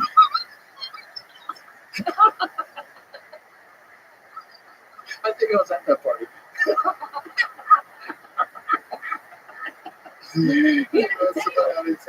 Because something happens. How big was it? I didn't look at What it. did it taste like? Oh, it was cinnamon. It tasted like cinnamon and whiskey. You know, dudes are born with like a stuff. Right. You know, like a regular tail monkey, but like really digest, you know. Yeah. But there's something to it. Something there. So, you know, if you, yeah, there you go. That's so weird. There you go. That is like an ancient thing. By the way, if you're born with a tail, I'm not trusting you with my taxes. Oh, come on. I don't care what episode of it. Well, I mean, it's weird how there's like some of those tails are better than others, but Yeah. Some people ever got surgically put the take off my big toe and stick it on my ass. There's fucking psychos out there. I mean, dude, your line's fucking dead. I still think about it sometimes. What would you do if you had a tail? Like, give me a break. If you get, like, if it, you know, they're already getting these bodysuits you can wear to help you lift shit. They have the new things for your legs. That, like, you know. But dude, if there was some cyborg tail that you could attach with a belt, What if there was what if genetic engineering and emerged in a way that Duncan, we can switch you one time to anything you want. And one of the options is you could become one of the Navi. what are the Navi? The Navi from the movie Avatar. I don't want to be a Navi. Not interested. Giant They're people cheesy. who fucking live in the forest, I'm not sleep in the trees that are connected to the earth. Now, And they dance together on a Looks like psychedelic ritual. I'm gonna pass on the Navi. I don't like it. They ride dragons, bro. I don't know, man. Dude, I wanted to be one of them people so bad. Everybody did. There was literally a psychological condition called avatar depression. I know. Yeah, I did. How many people, let's just have a guess. If I said we could do that too, how many people do you think would sign up? I think the streets would be filled with giant blue people. Well, I mean, if it's only once, I will. You have to stay. We can't do it again. It's too dangerous. Your DNA gets volatile. It melts down. You become fraud. We can't control it. But we can switch you one time. Yeah, it's not gonna be one time, man. That's one time. One time. Why? Because you either stay a person person, or you become a werewolf. You turn into a Nazi. Imagine that was an option. Every time the moon goes by, you have to lock yourself in your house. You can't let people know, or you can be everybody apart. You might just jump through the windows of the second floor of the room in the streets. And it's gonna hurt when you change. It's a painful Oh yeah, you're transformation. screaming in your Batman movie, American Werewolf in London. Where he's like on his back. The best. Oh my God, Joe! Fucking great movie. Here's a movie you gotta watch. Really? The Substance. What's that? Dude, I don't want to ruin it for you because it just came out. But it's you ever watch any like Cronenberg movies? Sure. Like, okay, so it reminds me of that. It's got Demi Moore in it, who, by the way, looks so great. And she's like, dude, it is so fucked up. This movie is so fucked up, but it's got the effects. Something that happens in it is very similar to an American Werewolf in London. And it's basically this star, she's a fading star. And so, he kills it too. But like, she's like a fading star. So it's called The Substance. Oh my God, it's fucking trippy, dude. It's so good. I'm gonna make it. You will love it. But it's really wild, man. And it's very, like, there's parts of it that are so disturbing. Oh, maybe they're going to show The Substance. No spoilers. What? You've seen it? No, but like, if you say it's that good, then why? Okay, yeah. See No stuff? spoilers. I'm sorry. So what is it on again? We have to get it on Prime. Oh, okay. That's right. That's right. But dude, like this is again like, and I think one of the fun things about being alive right now, and it's a fun time. But one of the fun, dude, really, it's like if I had to pick time periods, Oh, we picked it up. well, the second one I would pick is when cocaine was legal. No. I think it would have been better. I would, oh yeah, but I mean, I signed up my buddy Steve. His ophthalmology. He was his residency. He did in Miami in the 80s during cocaine days. Oh my God, dude! So every day it's just gunshot wounds and guys with things stuffed up their ass. They would get coked up and they'd shove something up their ass and try to come harder, and they just got things stuck up their ass. Like that's a G.I. Joe's. Oh yeah, dude. My friend, shout out to Steve Graham. He told me like all kinds. They find light bulbs. Guys have light bulbs. Like those twisty little pine coney light bulbs. And stick those up their well, ass. you know it's gonna break. Like that's gonna break. Part of the fun. Part of the fun. The risk. Yeah. Well, they're coked out of their fucking minds, dude. They don't know what they're doing. This is the 80s in Miami. Oh shit. Yeah, and there was more banks per capita in Miami at the time. I don't know if it's still the case, but more banks in Miami per capita than anywhere else in the country.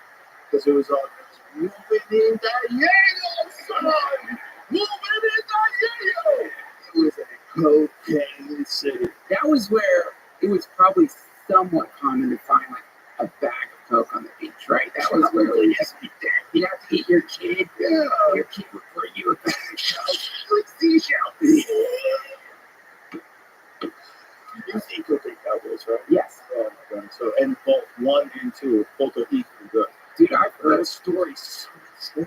I mean, again, like that I would never I'm too much of a pussy to live that kind of lifestyle, but when you think about the possibility that once we do get interfaced in some way or another with these new computers that are just right around the corner, we will be able to simulate experiences like that. Yes. I would be into simulating the experience. And then when you consider, yeah, that you're going to simulate the experience, you know it's a simulation. At some point, you're like, you know what, let's just turn that off right now. It's a simulation. You know what I mean? Yeah, we would all be doing that shit.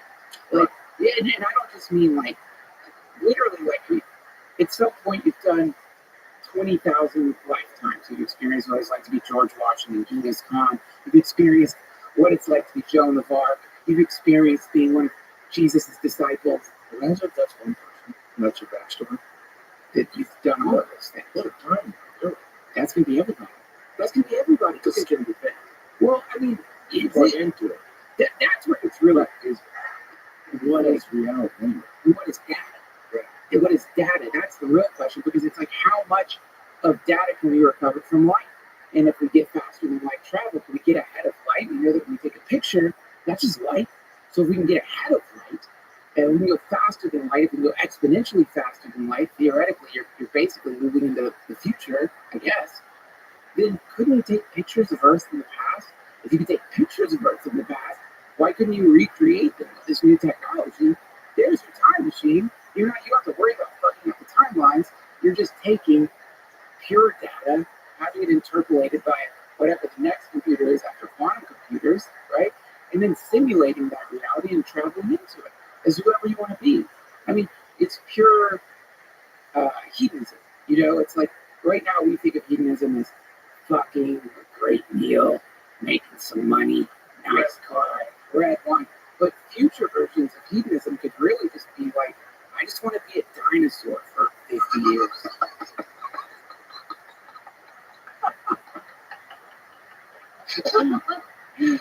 Yeah, I mean, for sure.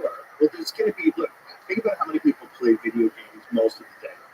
Like, how many young guys? So many. Young guys with no girlfriend, 100% you're playing some kind of video game all the time with your friends. There you go. And you're probably having the most fun you're going to have in your life. So enjoy it before the prison comes.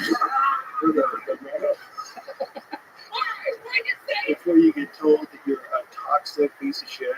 You can.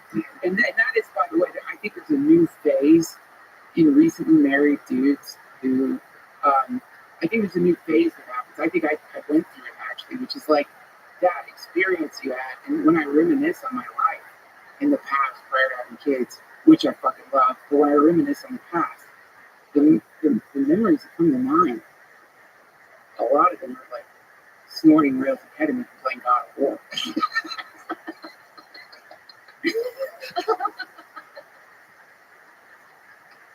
It was a good time, but nothing like, and I really mean this, sounds cheesy, but I really mean it. Like, what I was going for there, that's what I get just on any given day. The most. Right, you're looking for highs, and the highs of the love of the families, and beyond anything else. Unquantifiable. Did I ever tell you Chappelle's take on it? No. He goes, not only did it increase the love in my life, but it increased my capacity for love. Yeah, that's right. It's wild. And that can hurt. This whole like romantic hippy dippy version of love, I don't think that's quite what love is. Fairy tale love, real love. It's like that expansion. Like, you know that thing where you go from one size butt plug to the next. Yeah. Well, you know what I mean? It's like it stretches you out in a way that nothing else could have. And when you consider, when I think of like the past versions of me and realize in this confused way, that's what you're looking for. You're looking for that. And that impulse is being subverted or captured by, hedonic technologies that are paradoxically probably keeping you from having that experience. They're getting in the way of that experience. But and then like new dads gotta shed that skin. Like, you know what I mean? Like, I had to like fucking like let go of that. That is such a habit, that form of life. Video games, drugs, like, you know what I mean? It's a real like, You have to be responsible. Yeah, exactly. Yeah, but and that probably sounds like a bummer to a lot of people out there, but it actually, this is the way, and it feels good when you're in it. And it's just hard to convince people to do it, and that's why there's this. Elon's terrified of this population crash.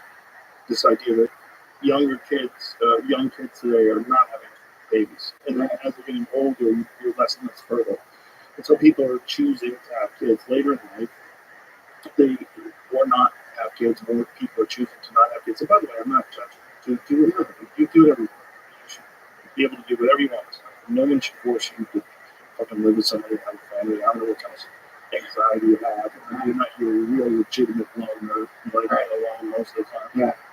But it's just like the amount of people that are super bummed out all the time is quite terrifying. Yeah. If you really stop and think about that, just the number of people that are just running through life bummed out. And there was some, obviously, polls. Who knows who fucks women? But there was some poll about liberal women and mental illness. It's such a meme. It's so unfortunate. Yeah, it seems to like hold up to the meme. Yeah. It's so unfortunate. But the numbers are crazy high.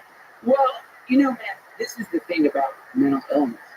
Like, and there's lots of studies that have been, what do they call it? A folia doom, right? That's the name for if you are around a crazy person. You can actually, if you're around a paranoid person long enough, you really might start thinking the walls are up if they're charismatic enough, right? Sure. So Yeah. there's a quality to people who are charismatic and distorting reality that is contagious. And then when you add to it, it becomes a fashion statement, right? So basically the idea is if you have some form of mental illness, it's not like I should shame you for it, obviously. Like you need care, you need compassion, but one of the really, I think, very dangerous things that has emerged in the zeitgeist is that compassion has been confused. Like, so in other words, what you might call enabling, they are calling compassion. Because the idea would be, right now, you need to get better. Let's get you fucking better. Right. Not like right now, this is just how you are, and you really don't have any hope. So this is where, and also, I congratulate you on your courage, and all that's good, by the way. It is courageous if someone has mental illness to announce it. But when you go to the next step, which is actually the fact that you're trying to lose weight, the fact that you're trying to balance your life, that is an aggression. You know what I mean? Like now you're aggressing against all the people who have this. It is a slap in the face to the people who have it. What I'm saying is there's a culture where the normal societal pressure to try to make yourself healthy, which by the way, if you go back a long time ago, where it's just like you and me and everyone in the green room, we have to survive in the wilderness or something like that. There really isn't time for somebody to, it's dangerous if someone is doing things that keep them sick because we have to carry them. You know what I mean? We have to carry them through the fucking wilderness, and that means we might die. That lowers our survival chances. So the idea is that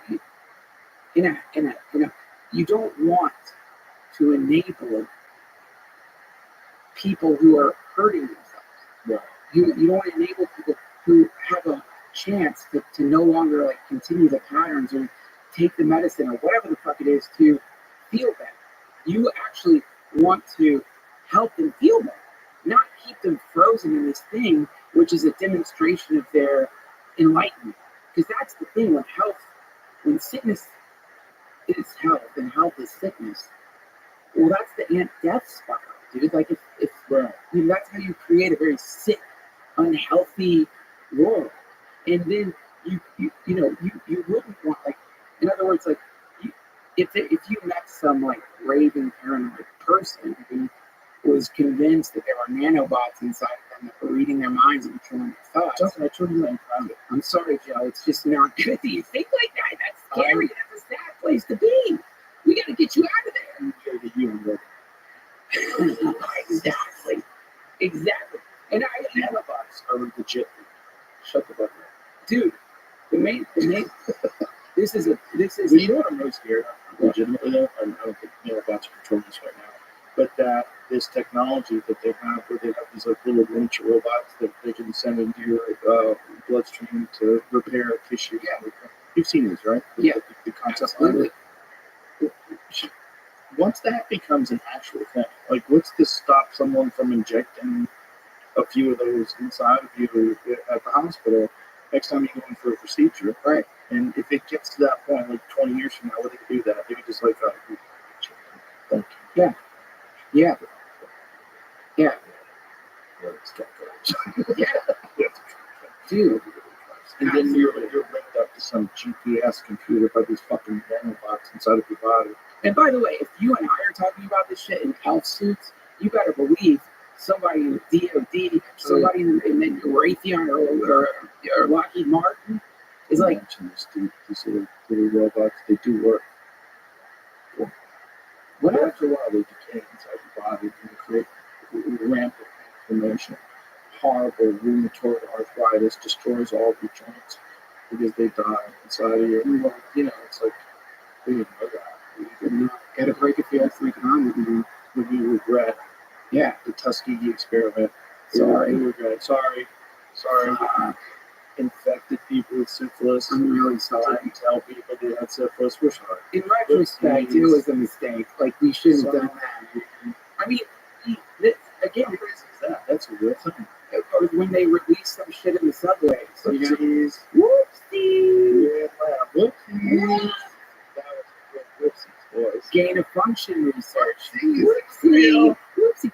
Whoopsies is true. Dude, so this is where, to me, if you do want to align with the classic paranoid state of consciousness, the way you align with it is you and without having to go on InfoWars, without having to go on Reddit conspiracy, just look at what is true, like is verified. Like, what do we know right now? So what we know right now, there are unknown drones hovering over New Jersey.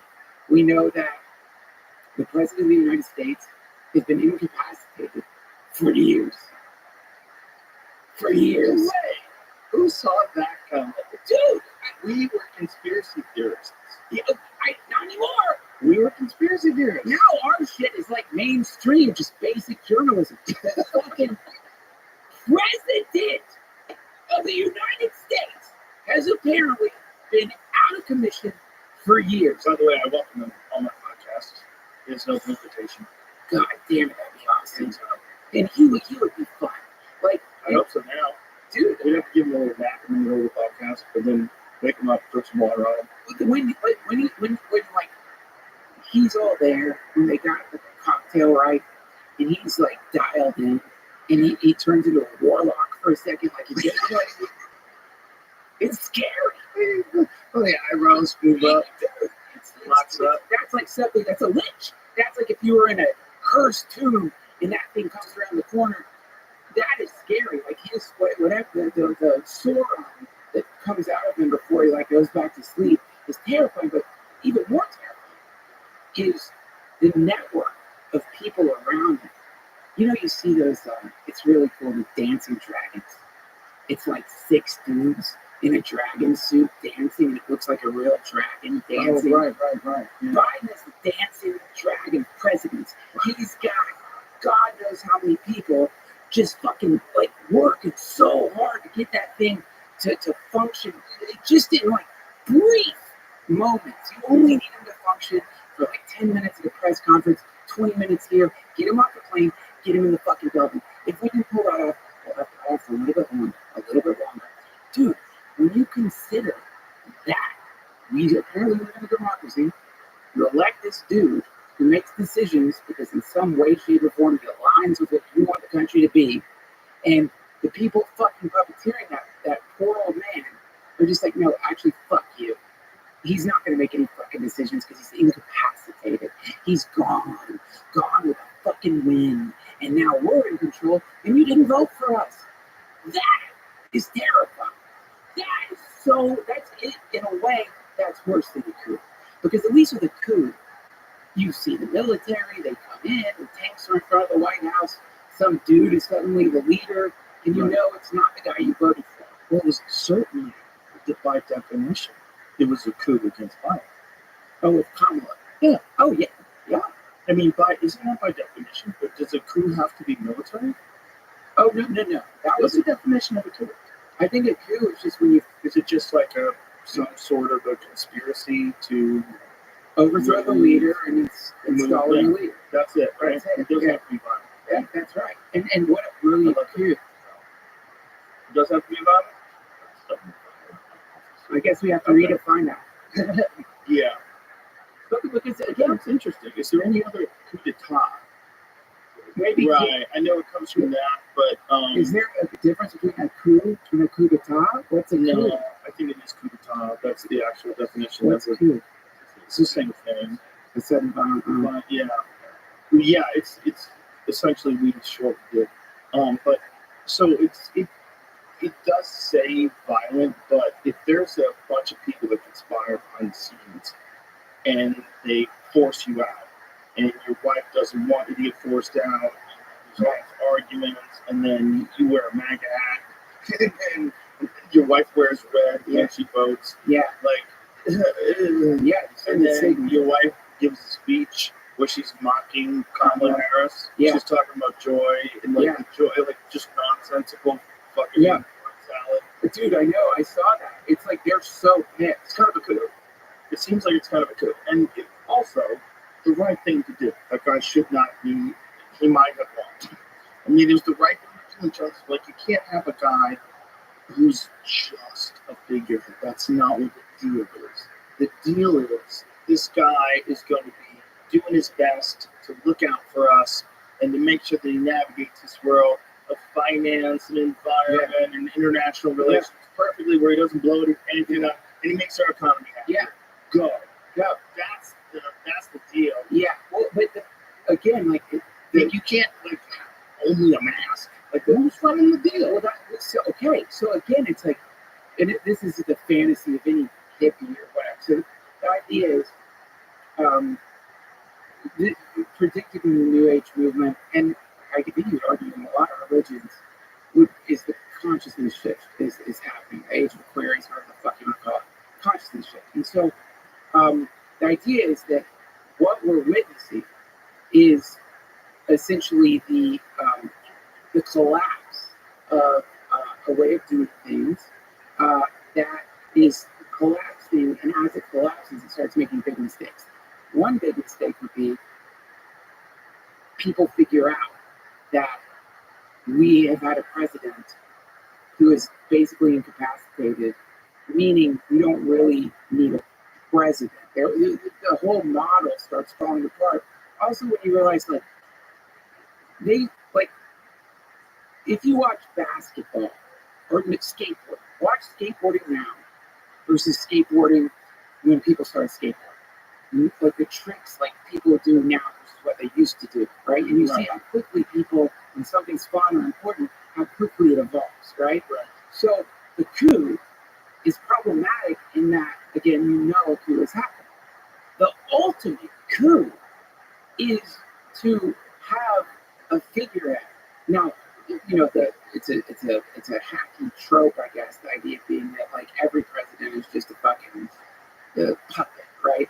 But the problem with that puppet is that, like, these are puppets who actually do have power. They will make decisions, even if there's a lot of pressure from God knows whatever the web of unknown people is that tries to, like, grab the steering wheel.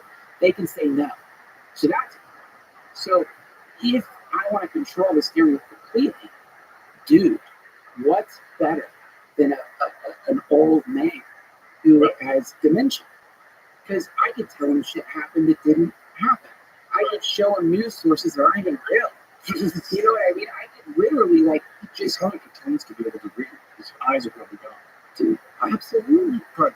Absolutely. And then the other side of it, aside from it, it's a coup, it's completely unconstitutional, it's a fucked up takeover of the U.S. government. If you just look at the abuse of, like, the right thing to do when you have a president, bus driver, whoever who's got senile dementia, is to say, hey guys, he's really sick and he can't do the job anymore, and we have to find somebody else to do the job now. That's the right thing to do. But these motherfuckers are like, no, we'll lose our jobs. We're in the fucking job. Exactly. They're like, we don't want a primary. Because if another Democrat comes in, if Shapiro comes in, Newsom comes in, holy cow. That's right. That's everybody, right. Everybody. That's it. Everybody wants to keep their job. It's so fucked up. Even if you are sad that Trump won and you wish Kamala Harris won, if she did win, it would be the first time that anybody won without winning a primary. Right. And that's kind of crazy. And it's not a good precedent to set. It's not good to let people weasel around the system that we have in place. And by having a vice president and then immediately appointing them as the Democratic candidate, that's kind of illegal. It seems like it's kind of illegal. Is it illegal? Well, dude, I mean, it should be illegal. But how about, let me say this. That should be illegal. Right. You should have to have a vote from the people to decide who their Democratic elected person who's going to run for president is. Right. That's the whole deal. Yeah.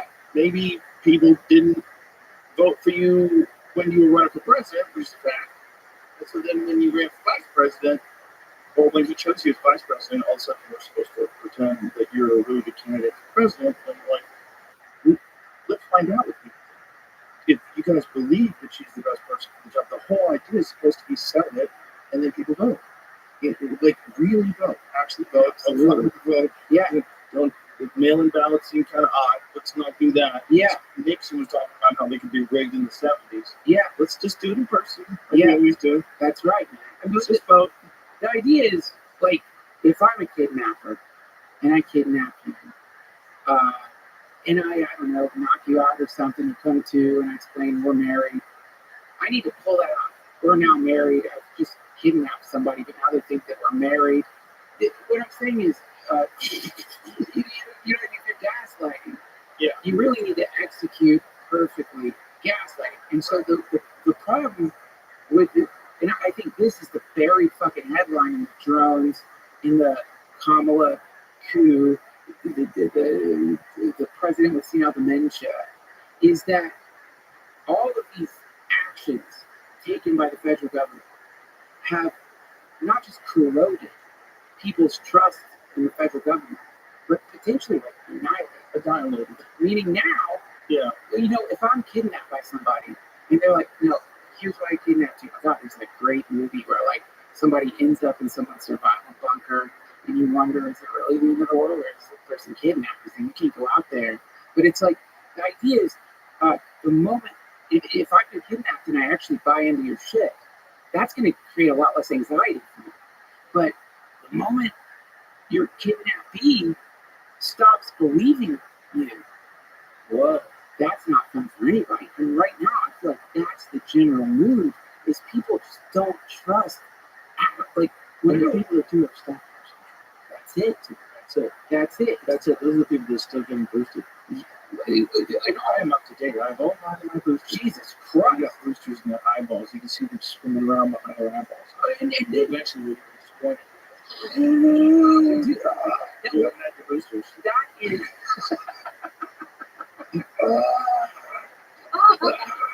6 feet distance. That's what it felt like, man. That's what it felt like when I'm vaccinated in the pandemic. Well, it felt like some people look at you like you were the dirty. I heard dudes I know. I know them. I've hung out with them. They were calling people playgrounds. They were calling unvaccinated people playgrounds. Listen, this is, and you know, maybe you're not supposed to do this. Like when you're saying, like you try to find the compassionate way of looking at Kamala Harris. I try to find that with everybody, man. Is that as an exercise that I've been doing more and more over the last few years? I try to push it all day long. Yeah.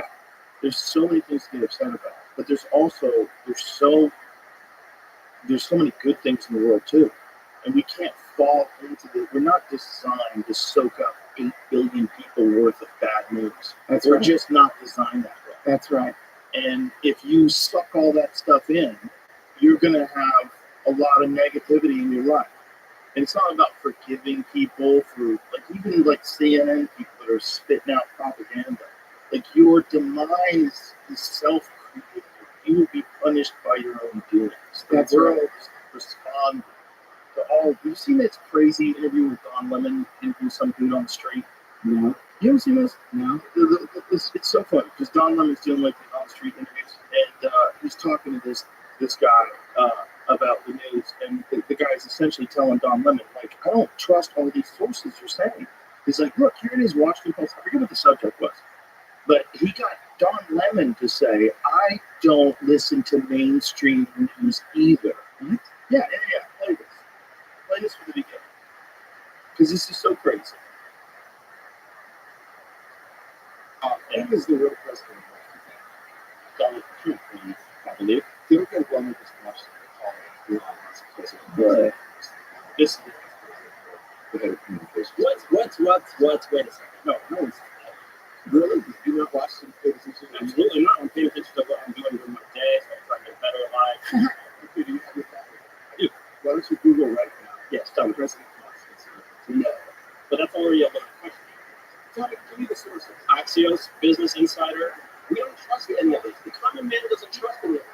ABC News. So what? I don't trust any of them. I don't trust any of them. I don't trust any of them. The common man, I don't trust any of them. Yeah. I don't trust the government. I don't trust the common news. We don't trust that anymore. Independent news, we are the ones that own the news now. People trust me. They don't trust MSNBC because I can't. Okay. Well, go ahead. So I really want to say, he said a lot of people kind of I misunderstood. I got it hard on myself. Dude, that is incredible. Well, that guy just geniusly broke down this illogical assumption that because it's on these accepted sources, it must be true. Right. Like, oh, he's President Musk. Maybe we have the good guy, super genius on our side. And this idea that he's doing it for money, hey, you fucking half-wits, he has all the money. Yeah, he has more money than anybody. Right. He's simultaneously running multiple businesses that are at the peak, the cutting edge of technology. Sure. Shut the fuck up and let him cook. But yeah, Let him cook. also though, when you realize like this is like, you know, when the DNC starts astroturfing Reddit, when the DNC starts astroturfing 4chan, when the DNC started doing that, using all that fucking money, and it's so funny because the astroturfing, after she lost, she stopped. Explain astroturfing. So the idea is like I infiltrate message boards, post political messages disguised as like somebody just putting a post up. I try to redirect the conversation or essentially imply a consensus that doesn't exist. And so there's ways of manipulating the algorithm. Apparently on the DNC's Discord server, they were talking about the best ways and times to post on Reddit to attempt to move the fucking needle. So it's kind of amazing, isn't it? It should be illegal. It's so fucked up. If like you or me, like if I don't know, we did a Renegade Road commercial for nicotine pouches on Instagram, you have to say this is a sponsored post. So why is it that if you work for the DNC or volunteer for any state entity, you don't have to say also I'm doing this as a volunteer for the DNC? That's why I posted this. You have to do that. Right. So that's invasion of the body snatchers. That's the I'm pretending to be a normal person. I'm infecting the datasphere with propaganda, and if I do it enough, it will create the illusion that this is the consensus. And the reason you want to create that illusion is because people like to sync up. That's what they know. Like to sync up. And really smart people like to get really good at syncing up. They like to get really good at it, really good at correcting others who don't sync up correctly. Yeah, sync up. Yeah, and you know what it is? It's just dorks. It's dorks. Dorks have found a thing. Right. They found a thing. Maybe your thing could have been chess. It's not. It's politics. Or maybe, you know what I mean? Right. Like whatever your thing is, that's what's really going on. And your denial of objective reality in order to win, it exposes you. It exposes you to people in this new world that are recognizing that we are the only people that have ever gone through this. And we are in this insane moment of realization about how much we've been bullshitted and manipulated in the past, how much of all of our resources are going to things that we would never agree to, and how much of this chaos is being pushed upon us by people who are profiting from it in a fucking spectacular way that's almost indescribable. Yeah. Insane amounts of money and control of the narrative. And it's not working. It's still not working. It's not working. You and I and Jamie in a fucking room. Yeah. Are working. Right. That's not working. What they're doing is not working because people are getting information from multiple sources now. And the sources that aren't reliable, like that guy listed off, they're dying off. Yeah. You know, the New York Times app is more people use it for Wordle than anything. Like New York Times is essentially become a gaming company. See if that's true. I'm pretty sure it's true. Well, I mean, Wordle is fun. I'm sure it's fun. It's a separate app. Is it a separate app? Or is it the Wordle? Thank you. Is that what it is? So that Wordle gets more activity for the company. That's what Right. essentially. Yeah, there was a graph. I was too lazy to read the whole graph. But it was a breaking down of order is more used than anything. Well, listen, this is It's a true. Otherwise, we'll have to cut this out. I don't want New York Times headlines. it's so bad. It's just that's their job. That's their job. You know, it's just like that shouldn't be a job where your New York Times meetings are more popular than schools. If that's what you want it to be, but here's the thing: it's not necessarily more. And I think that through the rise of independent journalism, one of the things we're really realizing is that all someone has to do is be consistently objective and intelligent and post things and post takes of things, like Coleman News or some of these people. Yeah. Consistently intelligent, objective, and then you'll develop a following. Yeah. And then you'll become a reliable source of news. That's right. Because I know that if I ask Coleman about X, Y, or Z, and he's informed, he's going to give me a very intelligent breakdown of this.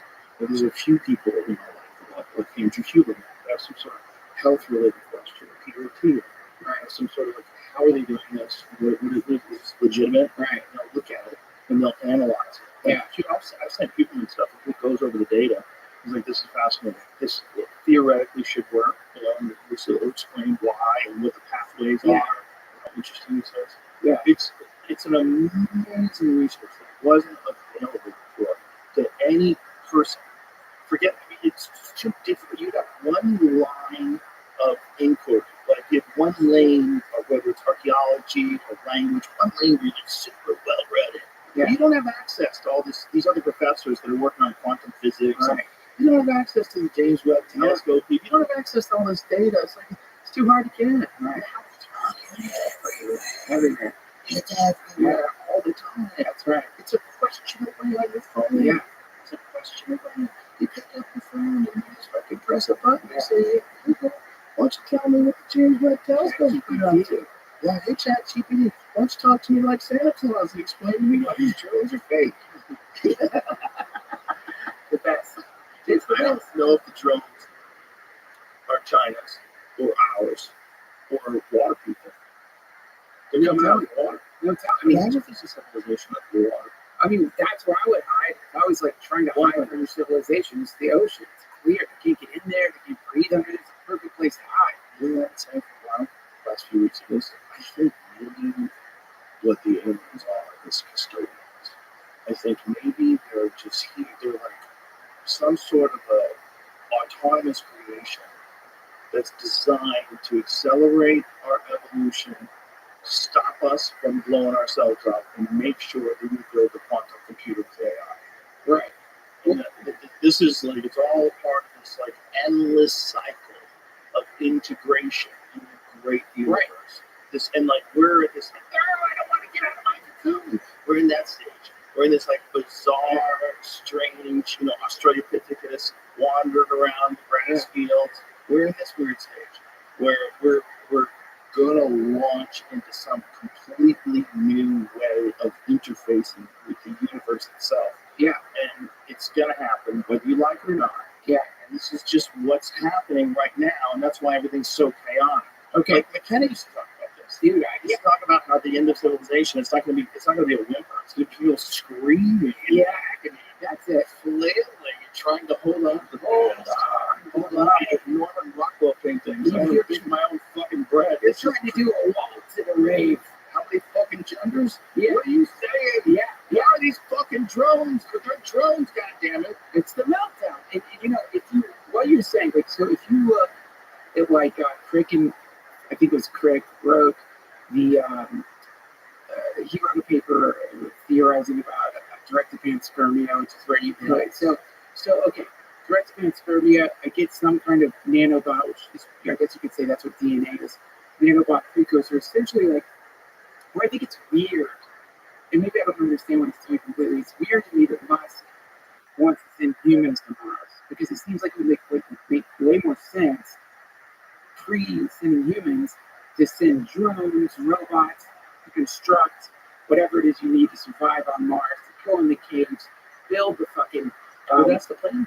Oh, really? So Yeah. it's not The first voyage to Mars is going to be on that. Okay, great. Yeah, That I makes think they have to do that. They have to have a certain amount of supplies because I think they can only come back in 2 years. But I don't even need supplies. I mean, if we jump for 20 years, the Mars bus, 2-year bus. Oh, don't come here. I just like it. Yeah, you missed the we bus. watched the rocket. No, they will be. You cocksuckers. Imagine like being such a fucking douchebag. Let's leave him here. Let's leave him on Mars. There's plenty of potatoes. That is so fucked up. Fuck him. Make him fertilize his potatoes with his own shit. So Damon, Yeah, Damon did. And that Martian. dude. So so obviously, like the way you're going to want to colonize the habitable world is you create not just this nanobot, but you make it so the nanobot can only survive in environments that you live in. Meaning, and then encoded in the nanobot is the end destination, what you're talking about, quantum computers, some kind of AI that then will naturally uncover faster than light travel, wormholes, whatever the fuck it is. And then when the wormholes open up, you can instantaneously travel to habitable planets, right? So, Can I tell you Terrence Howard's idea? yeah, It's a great idea. Yeah. He thinks that we have it all wrong when it comes to the formation of planets and the creation of life. But he thinks what happens is the sun is constantly ejecting things, right? You Yeah. see these coronal mass ejections, crazy, and millions of times like longer than, the distance between whatever, I'm not know. just scary, crazy. Bigger than Earth, right? That he thinks these particles coalesce in space outside of the gravity of the sun. And they orbit the sun and very close at first. But then as time goes on, they move further and further away. And they get to a place where they're in this position like Earth is, and then they people. They flower. Just like when you plant a seed, when the water comes, and then it has to be sophisticated enough to adapt because the planet is eventually going to move out of the habitable zone. And he thinks that Mars, in one point in time, probably had civilization and life. And then as Mars got further and further and further out from the protection of the sun, it eventually got too cold, and it eventually got hit by something, lost its atmosphere, and now it's just dead. That's so cool. But now they know the problem. Yeah, they know. It used to be just the craziest. Right. Oh, there's no water on Mars. Yeah. There's no evidence of water. How did a society live there? But, this is the darkest of that. But some remote viewer went to Mars 1 million years ago. And so there were pyramids there. Yeah. There was a civilization there. Yeah. And there's tribes. No, actually, they think they came from the planet Sirius, right? Like the Dogon tribe. Yeah. They believe that all people came from another planet. Yeah. If you were in Mars and you were 1,000 years advanced from us, and they never figure out AI, so they just go in a different direction. They're super, super advanced, though, where they could travel through the space between planets. And you get to a point where you're like, hey, guys, we got about a decade. Yeah. We got about 1 decade where life could exist on this fucking planet. We got to get off of this. Now, Earth is ready. There's some monkeys there. There's a bunch of shit Yeah. there. Like, we could just go there. Yeah. We just go there. Well, These guys are developing really slowly, like one of these. And then Homo sapiens. there you go. Man, listen, whatever it is, Definitely not what I just described. no, whatever it is, it's not that. I wasn't believing it as I was saying that. But that's great. But dude, I But think maybe. you look at just the concept of epigenetics and what we're doing right now. You look at the statistical probability of DNA evolving based on the age of the planet. You look at these things, and not just that, you look at the mythologies of the world. It all points towards some kind of advanced intelligence, bioengineering a planet for some reason or another. I mean, even like, have you ever read the parable of the sower? You know that Jesus said, do you mind pulling that up, Jamie? I don't have it memorized yet. The parable of the sower. When you think of sower, S-O-W-E-R. Oh, like sow? Like sowing? No, like planting seeds. Sower of seeds. Right? Planter, the parable of the sower. S-E-W-R. But when you think about this, generally this is the idea of like these people are going to like understand Jesus as God. But if you look at it as an extraterrestrial intelligence planting seeds on planets versus it becomes this like crazy, the sower is the, yeah, the pair of the sower. Though seeing they do not see, though hearing they do not hear or understand. And then, where is it at? Oh, yeah. Then he told a farmer went out to sow his seed. As he was scattering the seeds, some fell along the path and the birds ate it up. Some fell on rocky places where it did not have much soil and sprang up quickly because the soil was shallow. But when the sun came up, the plants were scorched and they withered. They had no root. Other seed fell among thorns, which grew up and choked the plants. Still other seed fell on good soil where it produced a crop, 160 or 30 times of the sun. Whoever has ears, let them hear. Whoa. Listen to this. The disciples came to him and asked, "Why do you speak to the people in parables?" He replied, "Because the knowledge of the secrets of the kingdom of heaven has been given to you, but not to them. Whoever has will be given more, and they will have an abundance. Whoever does not have, even what they have will be taken from them. This is why I speak to them in parables." I'd be like, bro, what the fuck did you say? Can you break that down? Did we have that guy on the podcast? I've had God explain it. Do you have friends? Okay, when you talk to friends, like you should, when you say like complicated things, you should make them make sense. So I know you're smart. You made the whole universe. I'm not being disrespectful, sir. But what did you say? Well, let me answer it. In a parable, you see, imagine a flower growing from stone. Sometimes the stone is angry at the flower, but sometimes the stone glows with light.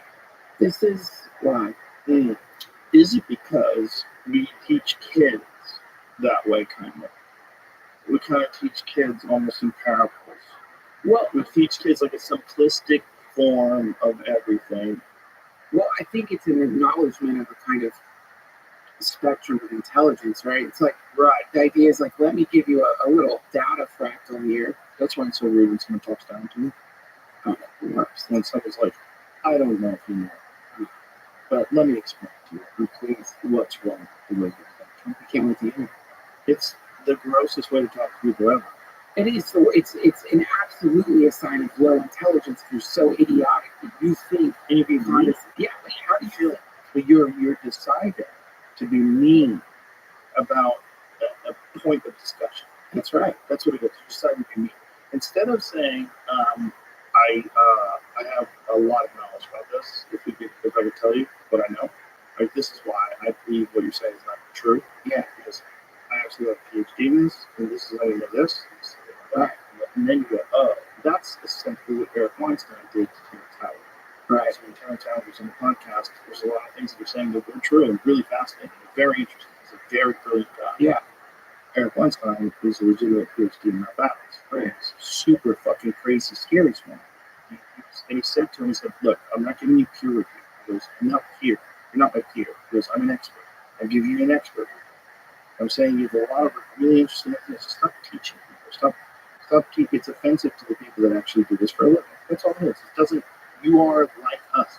This is what he said about us. He's one of us. He just went down the path. That's right. He's a brilliant guy who has a strong desire to understand the universe. Yeah. A strong desire to understand things. But he's not, you have to go down the path of peers. You have to go down the path of, you've got to be with all these other legitimate people to bounce these ideas about. And the only way you really get in touch is you have to find some online community of legitimate people who accept you. You have to be invited to something. Oh, you have to fucking attend the university. Like all these guys do. That's how you find out, especially when it comes to shit like economics. Boy, you know, when you're talking about like things like physics, yeah, boy, you need there's a cold, hard, fact-based disciplines. Like, you need to be around the people that are the cream of the crop of that. That's it. Yeah, that's right, man. And that, I watched some of that, and I loved it because, well, that's what compassion looks like. You get to see also that Terrence is a good guy. Yeah, exactly. He didn't get upset. He didn't get angry. Yeah, it wasn't just trying to really. It wasn't at all. And it was also an acknowledgement of his ideas are pretty fucking good. That people have ideas are really fucking good. Dude, the other thing that he has that he invented, you see that linchpin thing that he invented? I saw something like that modular drone technology. Have and the fucking moving giant girders and Creates shit. a They all link vortex or together. something. Well, they all link together. It's like a geometric pattern. But the nerdiest of nerdy things was Weinstein calling him out on the degree of the angle of one of the like fucking calculations that he made. I don't remember exactly what it was. So you had to cheat that, right? Right. He's like, yeah, I did. I did that to make it work. He's like, and they were like, fucking, because he understood why there would be something problematic about linking all these specific geometric patterns, and then he had to make some slight adjustment to make them link up perfectly. I love that. Super nerd talk. Inside baseball, comedians do it too. Like when we're like breaking out the joke and like the to a minute pause or something. It's the same thing. But yeah, man. I mean, this is what I love when you read about the history of science. You read about like famous physicists getting in real like intense fights with each other, and you see that the process of discovering the truth does involve a kind of mutual curiosity, but not being afraid to say this is fucking wrong, but allowing the other person to fire back, because you both know that via this conflict, potentially you discover something new. And that was the attitude. I mean, like this whole thing where suddenly normal people aren't supposed to engage in science is really fucked up when you look at like the history of science, which used to be maniacs like Newton, who they analyzed his hair, Mercury in his fucking hair. Bro, everything had poison back then. Well, no, he was experimenting with Mercury. It's interesting. He's like building scale replicas of the Temple of Solomon. You know, like you look at that and you see that. Now, Newton today, you know, somebody like Don Lynn would be like, oh, really? So you got Isaac fucking Newton with Mercury in his hair, his little dollhouse like the Temple of Solomon. Oh, yeah, he's a real scientist. That's not what they look like. It's like these people were out of their fucking minds. Sigmund Freud just injecting fucking liquid cocaine into his veins. You look at like the history of freaking out about his mom, shoving cigars up his ass. I don't think he really did that, but I wouldn't be surprised. But you know, you look at the history of what brilliant people who have shifted the culture actually behave like Tesla. Yeah. Fucking Tesla did like, I don't know, he was in love with his pigeon. In love with the pigeon, didn't want to, like, he thought about castrating himself because his sex drive was getting in the way of his research. So he's like, I was trying my dick. He did, dude. I think there was a description of him destroying his sexuality. Yeah, dude. So you sort of like realize that for whatever reason, the priest class of default reality, of which Don Lemon is a high priest, had suddenly created this ridiculous version of scientists, of philosophers, intellectuals that are domesticated people, normal fucking people, is actually really awful in the sense that all of the like philosophers and scientists out there today who are like, you know, in their filthy fucking apartments, who've been staring into a candle for like 5 hours, they're not thinking like, I'm a scientist. They might be, you don't know. Like this new, basically, like it appears that the power structures in the world want to create this homogenous version of humanity within which there's all these declawed people who completely align on a few ridiculous facts. Absolutely, and you can make those people very clawed if you bond them together to attack anybody who doesn't stay in line. That's right. Yeah. That's right, and that is what, again, like a coup where you get rid of the president, at least you know it's not the president. Tyranny, where you don't have soldiers in the streets, but a kind of societal pressure, an unending pressure trying to unlock phones. TikTok, the reels, the algorithm, like, dude, have you ever looked at pendulums, Tinko? But I don't watch TikTok. I don't have TikTok. I know it sucks because I try to send you some TikTok shit. I can't look at it. I like TikTok.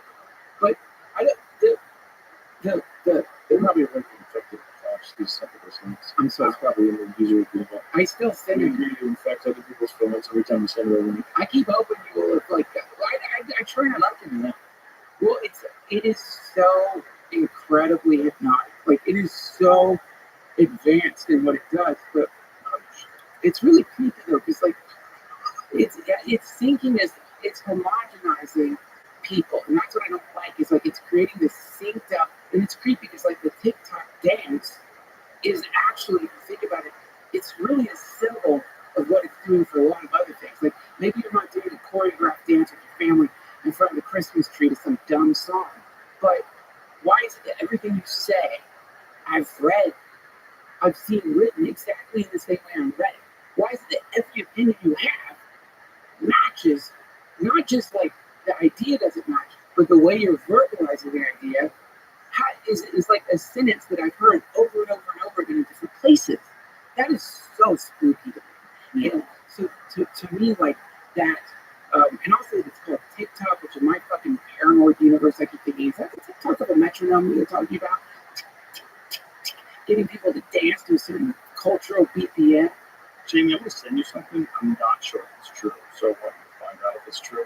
And it was, someone was saying that there's a whole series, I see it on Twitter, there's a link on Twitter, that's what it is. There's a whole series of people who were claiming to be doctors saying the exact same thing.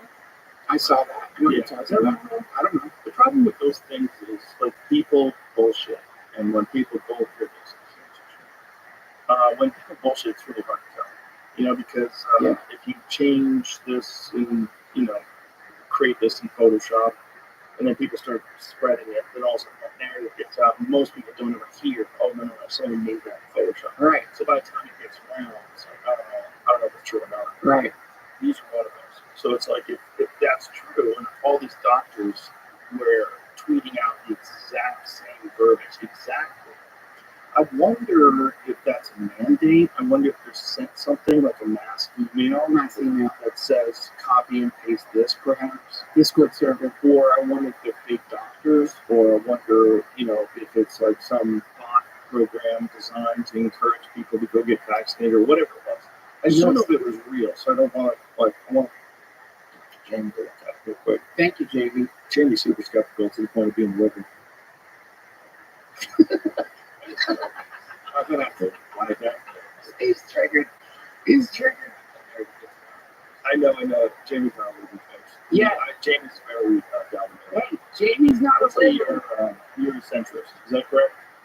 Yeah. I think so, right? This is weird. I'm just looking at the account. I'm trying to figure out a way to research it. I'm Right. Google search the image, but See if the thing has been community noted. I do see one difference. Here's what difference I'm noticing just looking at it. That the They're third, fun. well, the third thing that they're saying is a little different because it's starting to be a joke. Sigma is a joke. It's something that's Sigma nuts. Oh, really? Yeah. Sigma nuts. nuts. Another Oh, one. hilarious. It's hilarious. That's very fun. It's already in space. Okay, so it does mean, so it could be that a bunch of people just decided to retweet it for funsies. Some of them are. Well, why don't you go to their accounts? Well, Let's, yeah, I mean, Or it could have been one of those things where someone got caught. Do you remember when there was this like misinformation video that got out? There was all these local news anchors giving the same exact speech in verbatim. Yeah. In tune. In time. Yeah. It's really weird. Yeah. Play that song. You know what I mean? Yeah, they get it. It's just the same script. I know, right, but it's about misinformation. Oh, yeah. And it's weird. It's Right. weird because they're basically protecting the job. So Sure. what it is, they've been caught stealing money. You know, they got a big fucking pot of gold, and you know, the people are at the door like, you got gold now. Well, you're hearing this misinformation. It's all misinformation. We are the #1 source of news, and we're dedicated to give you the true, objective. Right. Is it, what company is it that makes me Sinclair? So they're making, let's just play it, though, because it's so crazy. That these people are the people that are in charge of giving you the news. They're reading off this thing, pretending that these are their thoughts. This is what's bizarre about that, where it's untenable. Because people know that those are not their thoughts. They know they're reading off the scripts. Right. Everybody knows. So it doesn't work. You're just making noise with your mouth, and people are still on Twitter. Well, they get You know what I mean? They're still like reading what's actually going on versus what you're saying. Also, the idea is you get these humans and then just give them to like in tone, whatever the fucking thing is you want them to read, and we think they're one of us, and so we believe them. Jamie, did I send you the thing where the girl is, excuse me, the woman is giving a press conference on the UAVs and the drones, and she's saying we don't know what they are, they're not ours, and they're not our adversaries. That's I think that's what I sent it to. That's the one where she's wearing the UFO necklace. You'll see she's wearing a UFO. She's a kook. Is she a kook? Who is this lady? I don't know. Is this a legit press conference? All I know is she's in front of a podium, so I trust her. That's what I go by.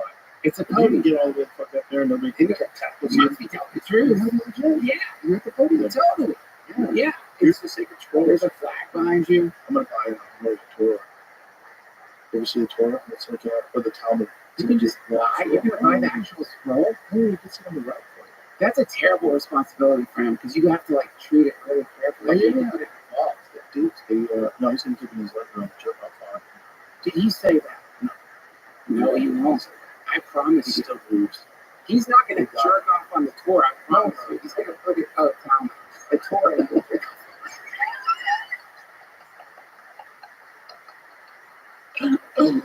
Dude, how about this one? Kenny, can you find, you remember that lady they hired for the ministry of what's it called? Ministry of Disinformation. Okay, can you find the ministry of disinformation lady singing supercalifragilisticexpialidocious? You've seen that, of course. Yeah. That was Cindy crazy. Orwell. Cindy Orwell. That's everything. I just made that up.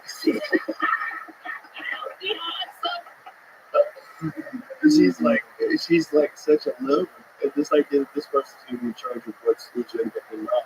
There's too many things. This is what people are realizing. There's too many things that they told us were not legitimate just 3 years ago for 100% fact now, and everybody knows it. And this is this latest, what is the House Committee thing on with COVID and the Wuhan lab leak and this lady. This is the craziest shit I've ever seen. Nina Jankovic.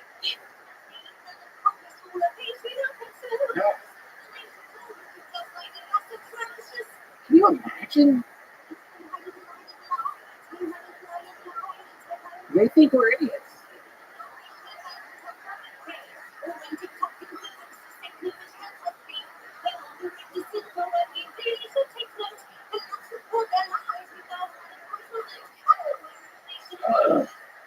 It's kind of catchy. I mean, she's beautiful. She looks like Animaniacs did. This is real. This feels like Animaniacs. No, I think it's really her. No, I mean, but that they would give information out in songs like that. Songs that would be informational. But this was like something that she released when they were talking about her being the ministry of the head of the disinformation. But I think it's honestly just her trying to go viral with a video about this thing that she's doing. That's what it is, and that's a good way to go viral. I mean, we just talked about it. I mean, people share it, even if it's preposterous. It's a good way to get attention to this thing that you're about to do. It's fine if the United States isn't literally trillions of dollars in debt, and partially because people like that are getting hired to sing fucking Mary Poppins shit songs about misinformation. Then it's an atrocity. She should get Nancy Pelosi back. Dude, I mean, look, Nancy Pelosi does her every full of diamonds. Bathtub full of diamonds. Just crystal and diamonds in the bathtub. Just wow.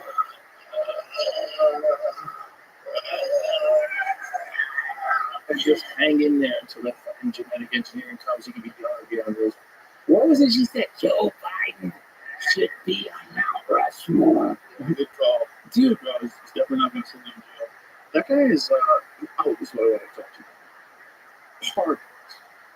I'm not opposed to the idea of being pardoned.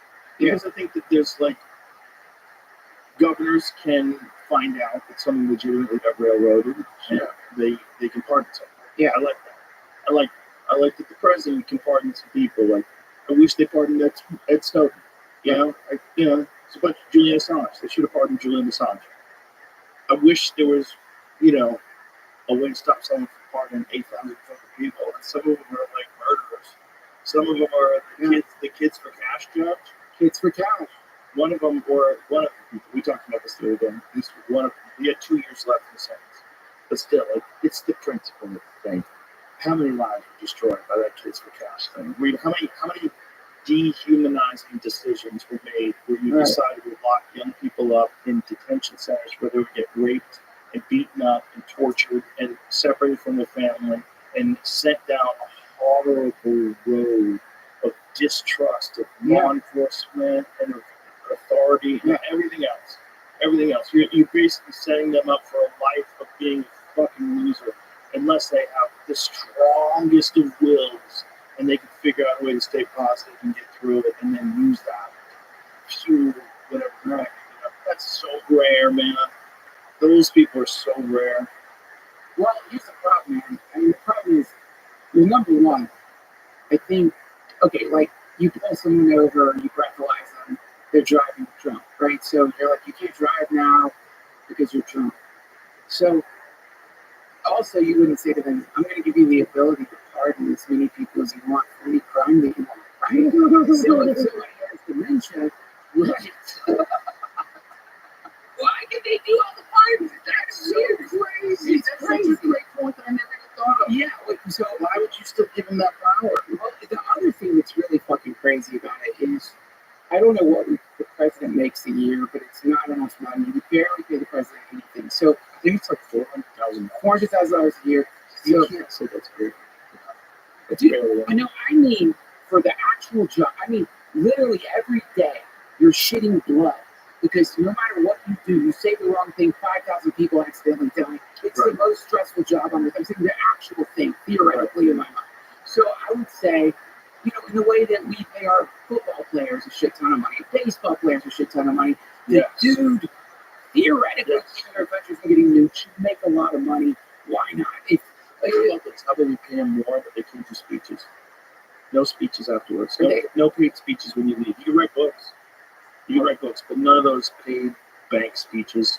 None of those $500,000 speeches. That's so to me, it's like on your way out, you sell pardons. On your way out, you via some God knows what mechanism that's probably been in place for a long time. People are able to give you this or that, and you pardon that person. That's where it's fucked up. It's like, dude, like, come on, man. It's trading. That's how it works. That's how it works. You give me a little this, you give me a little that, and we do it right in front of the world. And dude, you're gonna let out murderers. And then especially if you got cooed. So especially you got cooed, you got humiliated, they didn't give you your trust. Why isn't he letting out Joe Exotic? It's insane. Let him out. Why not? Let him out. You're gonna do Kids for Cash, you're not gonna do Joe fucking Exotic. Yeah. And how is Joe Exotic doing? I think because he knows, because you will say things like this. Joe, dude, I feel like, not have phone, Joe? Do you have a Twitter account? Joe, I feel like right now, because of you are like, you aiding Trump getting elected. And I don't think you're the kind of person to do this, but I do feel like you could probably call it at least one favor. Get Joe Exotic out. Dude, why not? For all of us. Russ first. Okay, sure. Yeah. I'm obviously I think Trump committed to doing that, to release it. Really? Yeah. Well, I mean, does that find out that's true, Jim? I believe it is. I believe it was one of those Bitcoin fucking things they did. The libertarian thing. Yes, that's right. Libertarian. That's libertarian and Bitcoin in the same fucking category in my brain. When I'm barely tuned in, it's all the same. It's like NFT, libertarian, Bitcoin. Yeah. Whatever. Yeah, I'm a libertarian. Like, sure, it's on your paper. It's great. Yeah, it's not a real thing. I'm a sovereign citizen. I'm sovereign citizen. Really? Yeah, it's great. But I'm not on this planet. Where are you from? I'm from everywhere. Man. I'm Johnny Cash. Dude. That's everywhere, man. What a great song. What a great fucking song. Cash, fucking man. Oh my God. That's an incarnation archetype. Like if we get to if there's a VHS library of incarnations, there's a long line to be Johnny Cash. I'm thinking Johnny Cash. Oh my God. Top 10, probably. Can you imagine being Johnny Cash when he played Post-Prison Blue? It's the most incredible. He played at the prison. It's incredible. Paul Rodriguez did a comedy special at prison. Way back in the day. I forget when it was, but I remember, I believe it was an HBO special. And he did it live in a prison. So badass. Buck wild. I mean, if you were going to do that, you'd have to work. You know who could do that? Joey Diaz. 100%. 100%. He would murder. Yeah. I mean, if there was a simulator, and this is again, This part right. Beyond running bars live in St. Quentin in 1991. Respect for Paul Rodriguez. I don't even know if it worked. Were they laughing? Was they laughing? Was they having a good time? yeah, That's crazy. I'm joking. I'm sure they rushed him. It was as the guardsmen stopped by the time they beat him to death. I mean, The 50 dudes just rush him. seriously, you're thinking about that before you're on stage. Like, they're like, I mean, but yeah, do they all? How do you know? It's St. Quentin. He was popular. He was still popular, but he was very, very popular at the time. There's a guy probably in the audience who like wore his daughter's blue trails as a necklace. You know what I mean? Like, Right. His name, right? He fucked his dog. it's badass. That's a badass move. Crazy move. That's a Yeah. badass move. I mean, dude, when you think about all the shit that we're talking about, and really when you sort of look at like just among our group of friends, the insane events the last few months. Tony Hinchcliffe was misquoted by Obama. I mean, There was a speaker at the Trump rally who said Puerto Rico's a pile of garbage. Those are human beings. dude, I mean, well, he's withered. But those are vampire eaters. These are like you got bit by a leech. Like you got a parasite. Yeah. Eaters. Reading Necronomicon. These, yeah. You have the Ark of Covenant like that, bro. Yeah. Like you're cooking. You're cooking. We're aging food. You're 55 years. You're a really good looking 70-year-old. There's something weird. I mean, just think about like what that's like to be the star. I'm saying as far as power goes, I think power must be so addictive. And so you're the fucking president, not just a president. You're like this kind of rock star president for a second. Yeah, one of the greatest presidents of all time. And so you lose that power, and now what? You know what I mean? Now what? And then you try desperately to like grab control of the thing, and you can't. It didn't work. So essentially, whatever like prana or energy you've been extracting from having that kind of power, it's gone.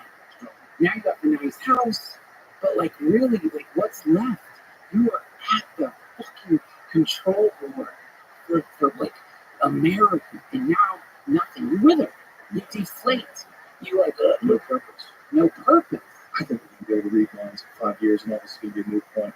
Well, no, I think it's going to all go out the window. I think quantum computing is going to crush encryption. Yeah. We're going to have a real problem with currency worldwide. We're going to have to figure out how to redistribute resources without conventional capitalism. There's Right. going to be some weird new shifting that's going to come along with the birth of this AI that's way more intelligent than us. And everything's going to be super fucking weird, and we're not ready for it. And we think that it's not going to happen like this. I'm not ready for it. No one's ready for it. No, it couldn't happen. Just like a super volcano, just like an asteroid impact, it can happen, and you're not ready for it. that's right. And a lot of us might not make it. That's dude.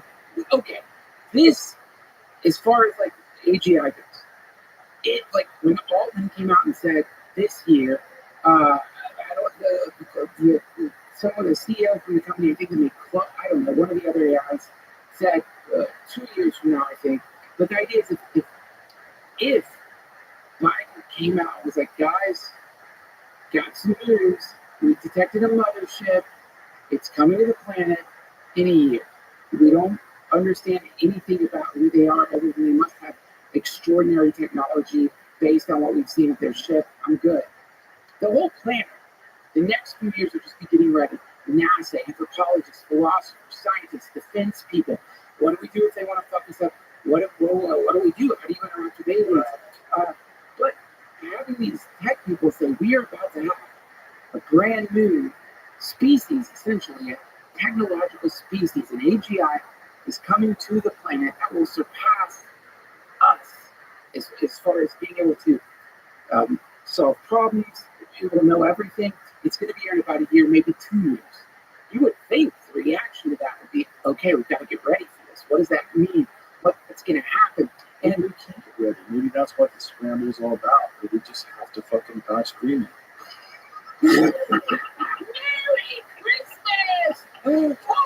Maybe it can be solved just like Australopithecus couldn't figure out how to make a plane. We're not prepared for it. And we're not supposed to last. We're supposed to carry on to the next thing. And the next thing will still be us. That's what's going to be weird. The next thing's going to still be us. We just want us to stay us like this. We want, fucking blues songs. We want to drink whiskey. Sure. We want to smoke cigarettes. We want to, get in fist fights. We want us to stay us. Well, it's not going to happen. I'm sure if you could travel back in time and there was an intelligent, semi-intelligent version of humanity, one of our ancestors who still had a workable tape, and you're like, hey, I want to show you what you can grow into. And probably there'd be a lot of things they're excited about. Whoa, cars, incredible. Jesus Christ, you could shit in your own house? Yeah. Wow. But then they would see that we didn't have tails. They'd be like, whoa. I'm not doing that if I lose my tail. So this is for sure the sort of cultural drama that we're seeing is, and the trans controversy, there's aspects to it where, that's why dudes shouldn't be in sports. But the reality is, where we're going is going to make that controversy seem like nothing.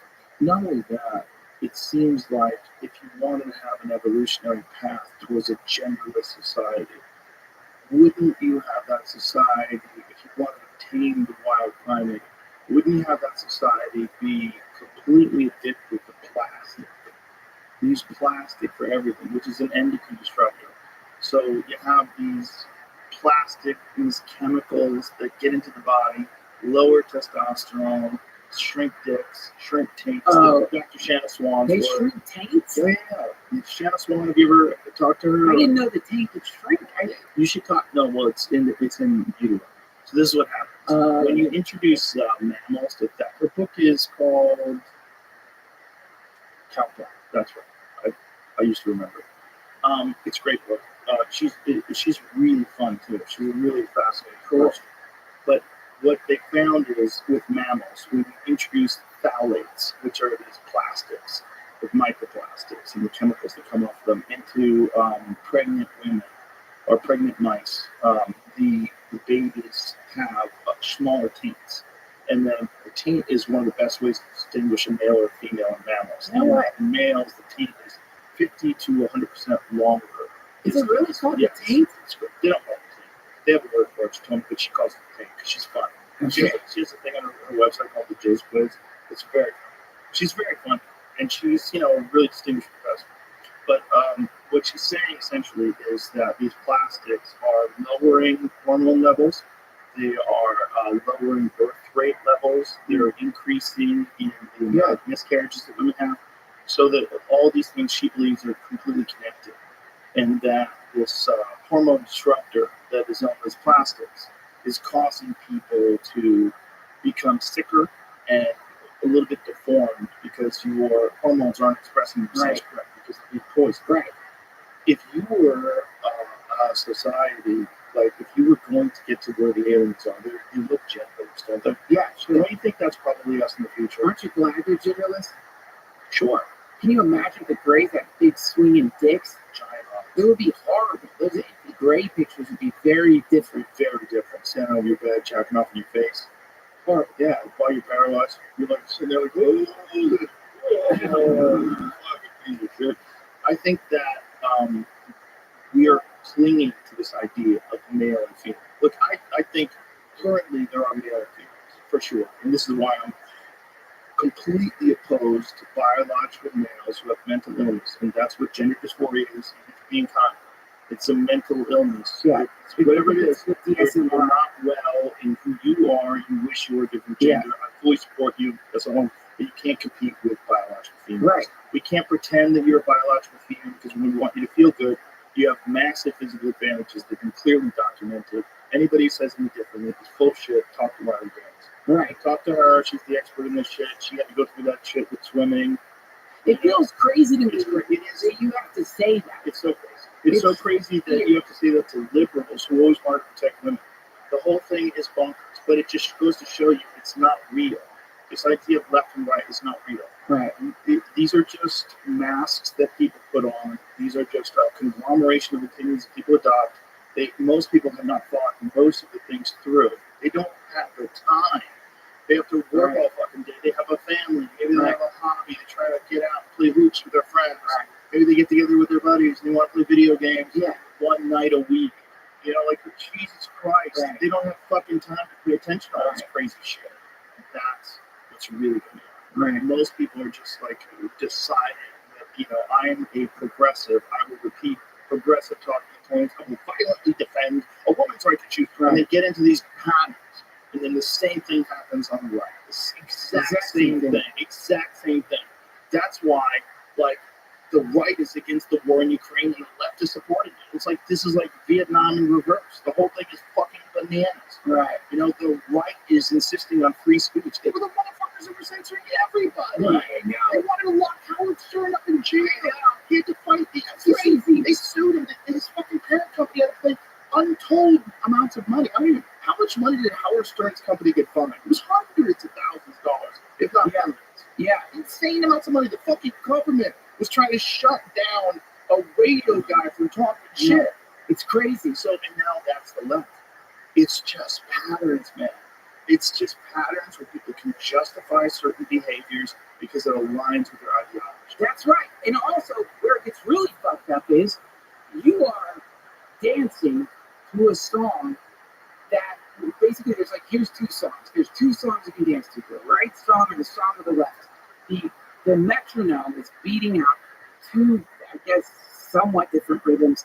People dance to those. They get in fights over, you gotta do our dance. Yeah. Meanwhile, there's a million other songs out there you could be dancing to.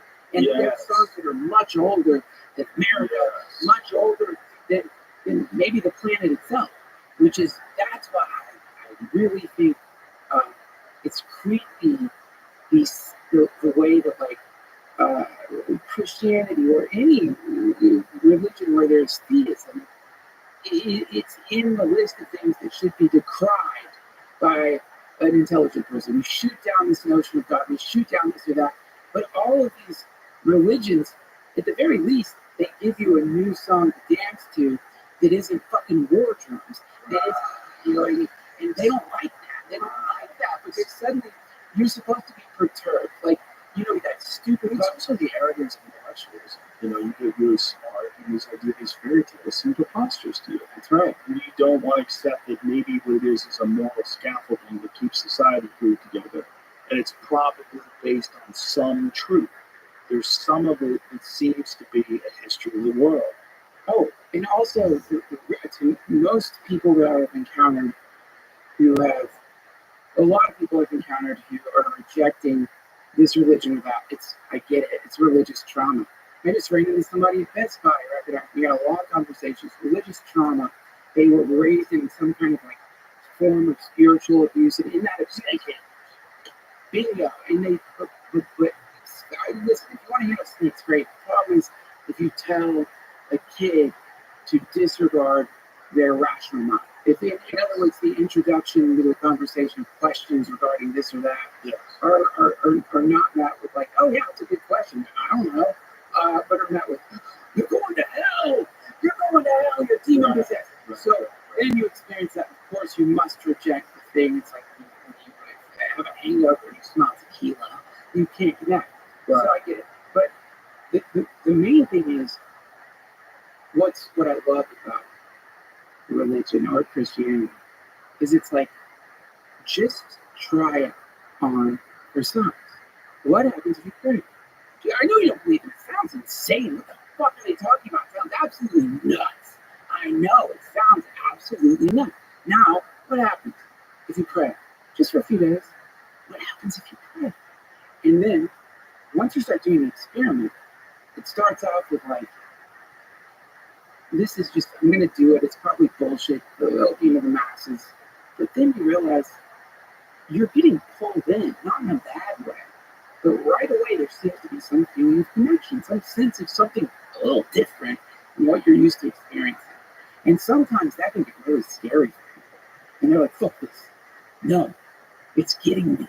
And it's like, to me, that should be the experiment.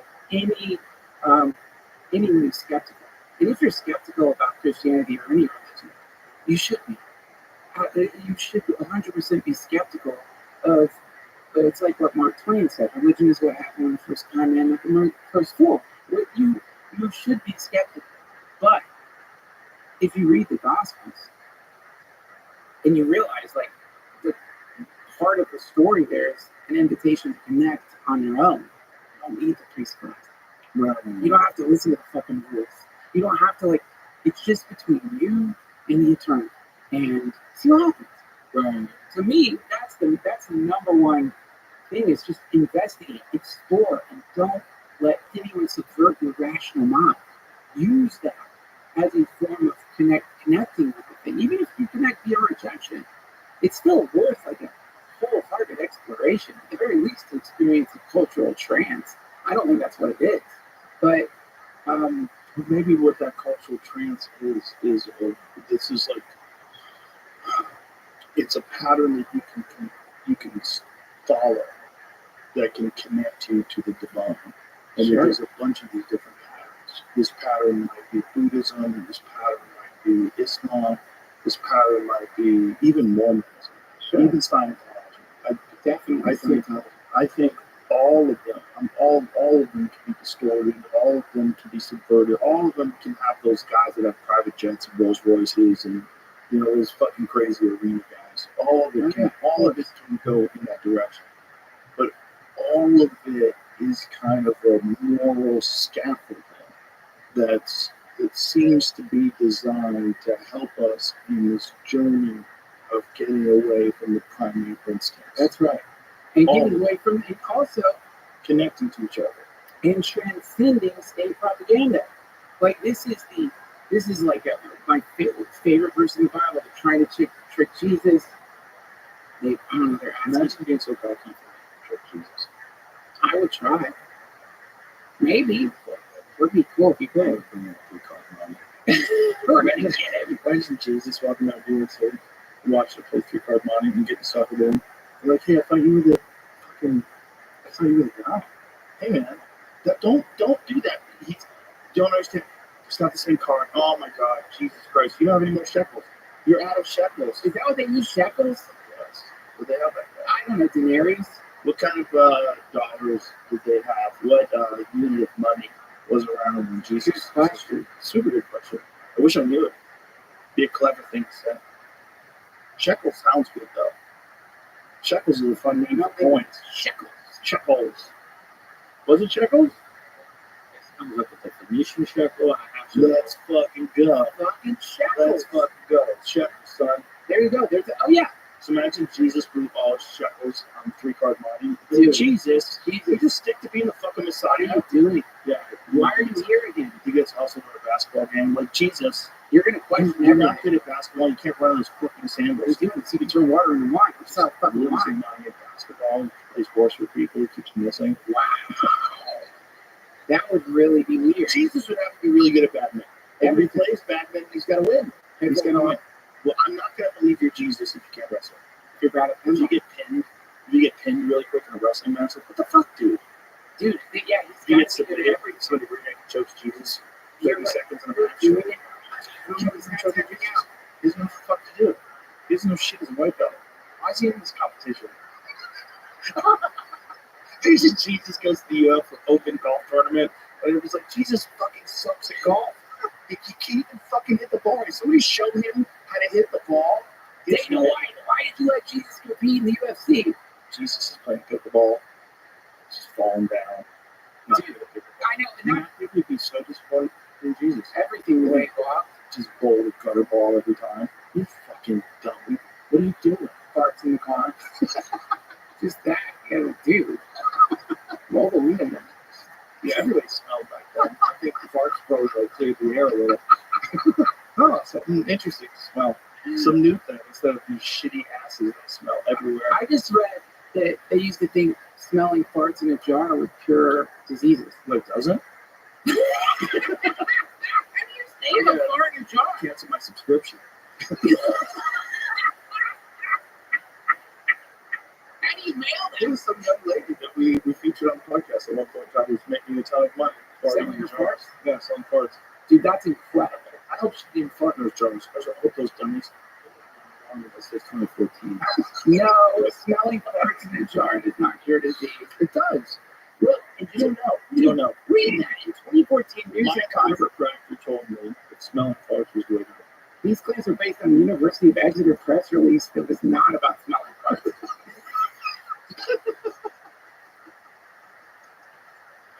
Imagine. Have you heard of this new medication they're giving cows to make them fart less? During the plague. Oh yeah. That's almost what you said. That's not far off from what this says. There's something better than Jar of that. farts. The Great Plague of London in the 60s was a scary time. The public's words just about anything stay healthy, including sniffing a jar of their own farts. Back then, doctors were apparently convinced that the plague was spread via deadly air vapor and that a foul-smelling substance could dilute the pollution. As such, some locals apparently took to storing their farts in jars, just in case the situation suddenly demanded a quick whip.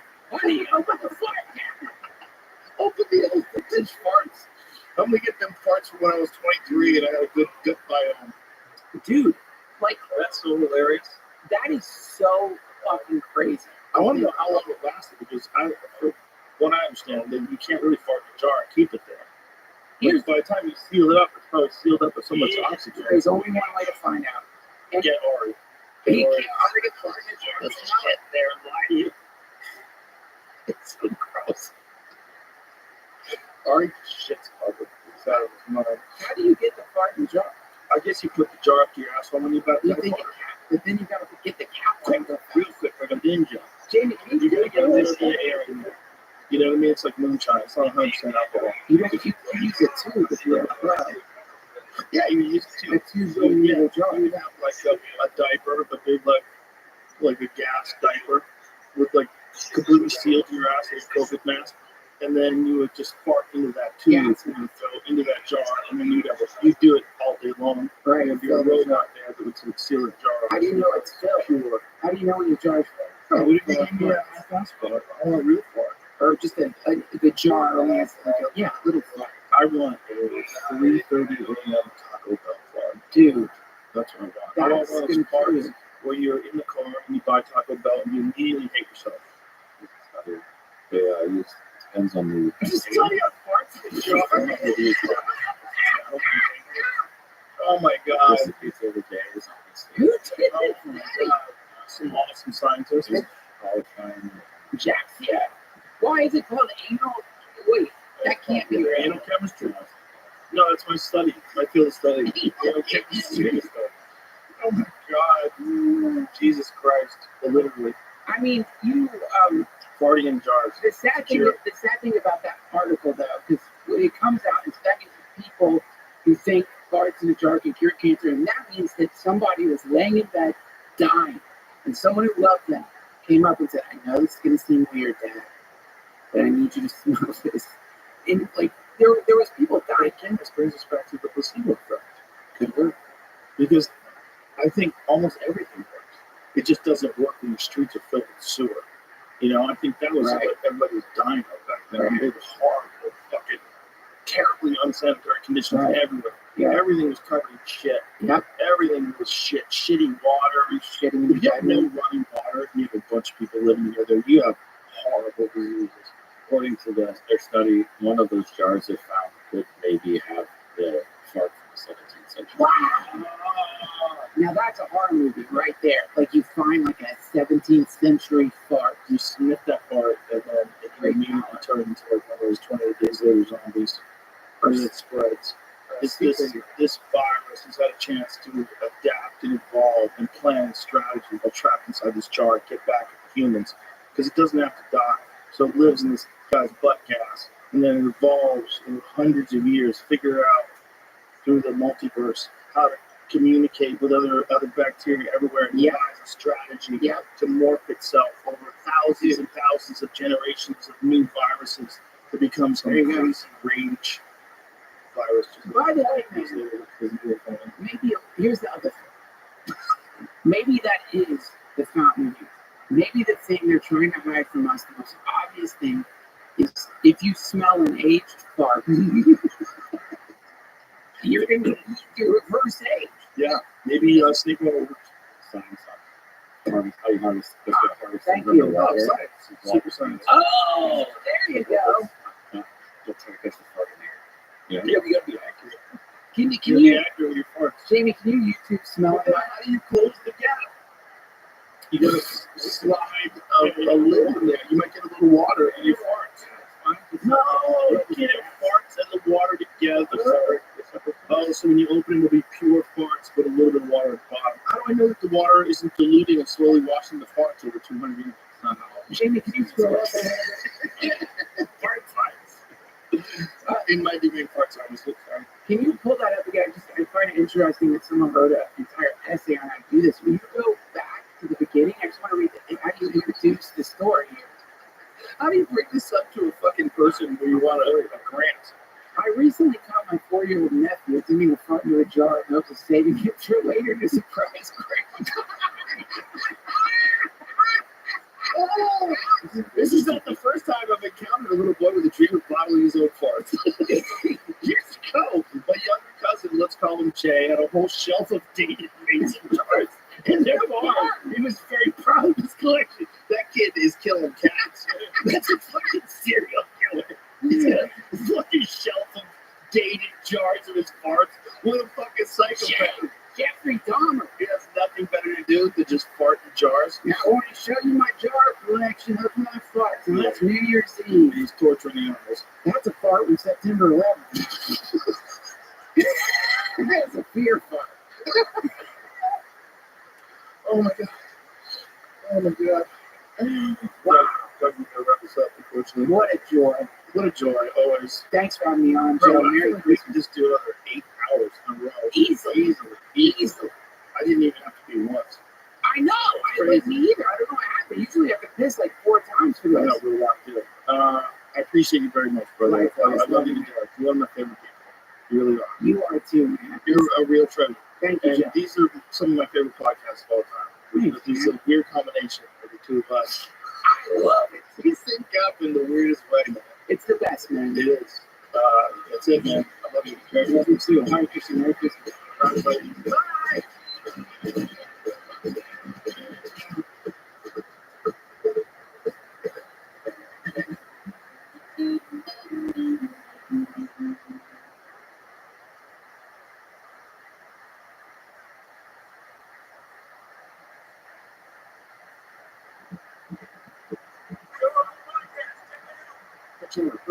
Experience.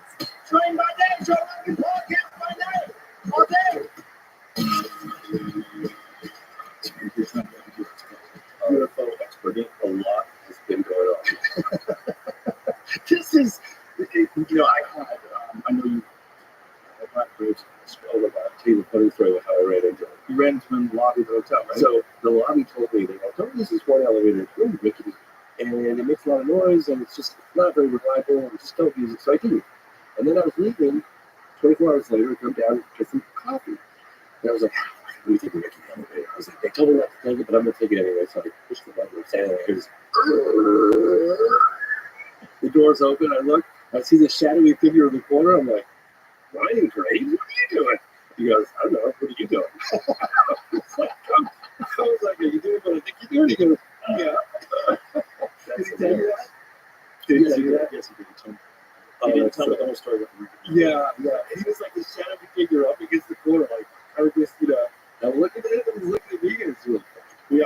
We talked a lot of nonsense about aliens, but we also talked about the technology that he knows is state of the art when it comes to drones, Yes. and that some of these ones in New Jersey, they're doing things that you can't really do yet. Yes. Yeah, which is really fascinating. Because Yeah. it's like, okay, And they're the size of SUVs. right. So is it ours? And we somehow or another have some stuff that mainstream drone manufacturers at the highest level aren't aware of yet? Is it ours? Is it like some crazy military stuff? Because if it's not, and it's coming from the ocean, what do you mean it's coming? What the fuck? 50 of them. What do you mean? What do you mean? 50 suburban sized? So check this out. Yeah. This is really funny. I've been working with this guy. We've been communicating on Signal for a long time. Actually, he was through Proton. He was emailing me stuff about Virginia, the UFO crash in Virginia, and he was anonymous. One day, he was like, he's really knowledgeable. He was sharing stuff that was really helpful. Like, you should track down this flight, that happened at this airport, go to this base. And I was like, finally one day, I was like, who are you? And how do you know what you know? He goes, I'm the retired United States Air Force Colonel. I was like, he goes, and I'm also an experienced hunter. I had an experience back in look. So he had a UFO encounter. It's in the movie towards the end. But anyway, he texted me yesterday, and he goes, James, I really want you to explain to me how the hell you orchestrated a UAP invasion right around the time your film's coming out. I was like, I really like to know how you did that. It's like, I know, like, do you know what kind of a budget you would have to have drones running in the sky all over? How many different cities are reporting it now? Like, what's the numbers? it's exploding all over the place, and it's getting bigger. I've heard California, I've heard Europe now, bases in England, New York, New Jersey. I've heard San Diego. I definitely wasn't there something in Ohio, right past the Air Force Base that shut that place down. Yeah, that's Ohio. So I heard New Jersey. I think Florida, right? That was the one that Ryan Graves showed us a photo of. That was from Florida. So, like, who fucking? Let's go. I know. Fucking knows. I was super busy. You know, I had the music film going on, and so I was like trying to focus on that, getting everything lined up, and it was a huge push. And all these text messages from all around the world were pouring in, like, who's going with these drones? And I was like, it's not a convention. I'm not going to worry about it right now. I was going to keep on focusing when I got it at hand here.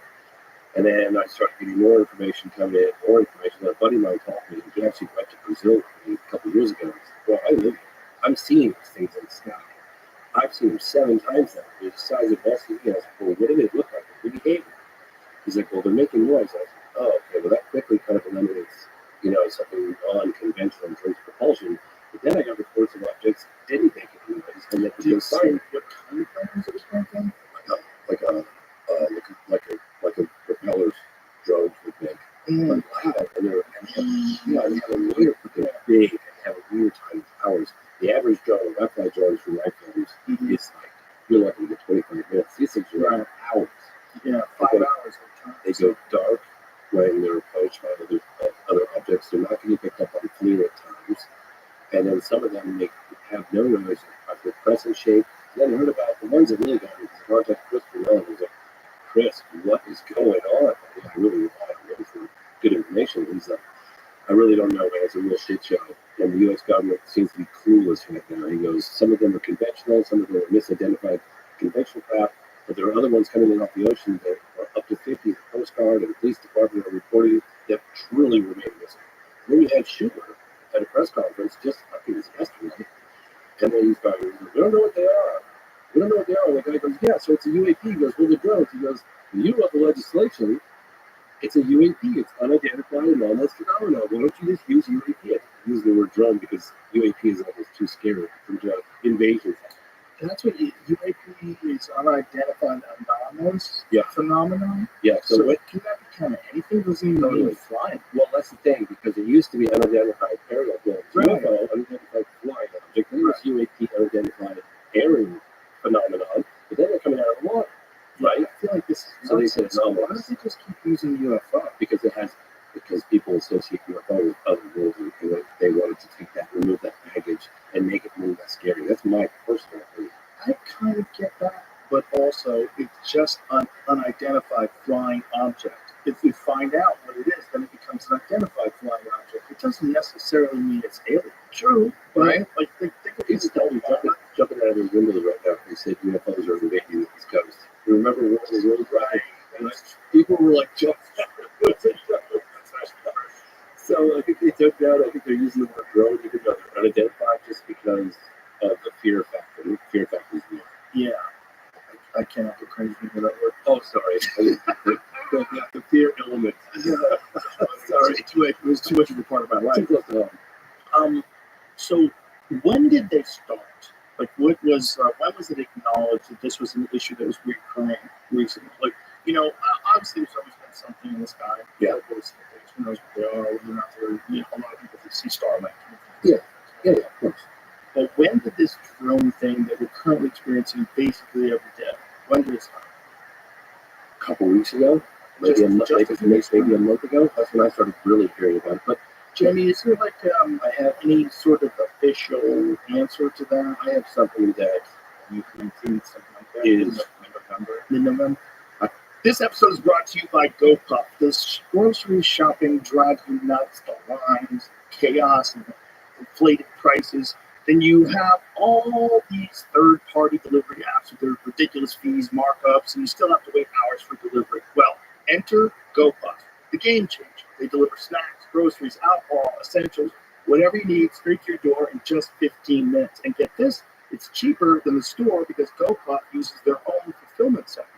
No middleman, no crazy markups. It's like Amazon, but for everyday essentials and way faster. GoPuff also just launched cheapest on the planet pricing. Think $2 organic eggs, $2 milk, $5 diapers, $10 Tide Pods. It's insane.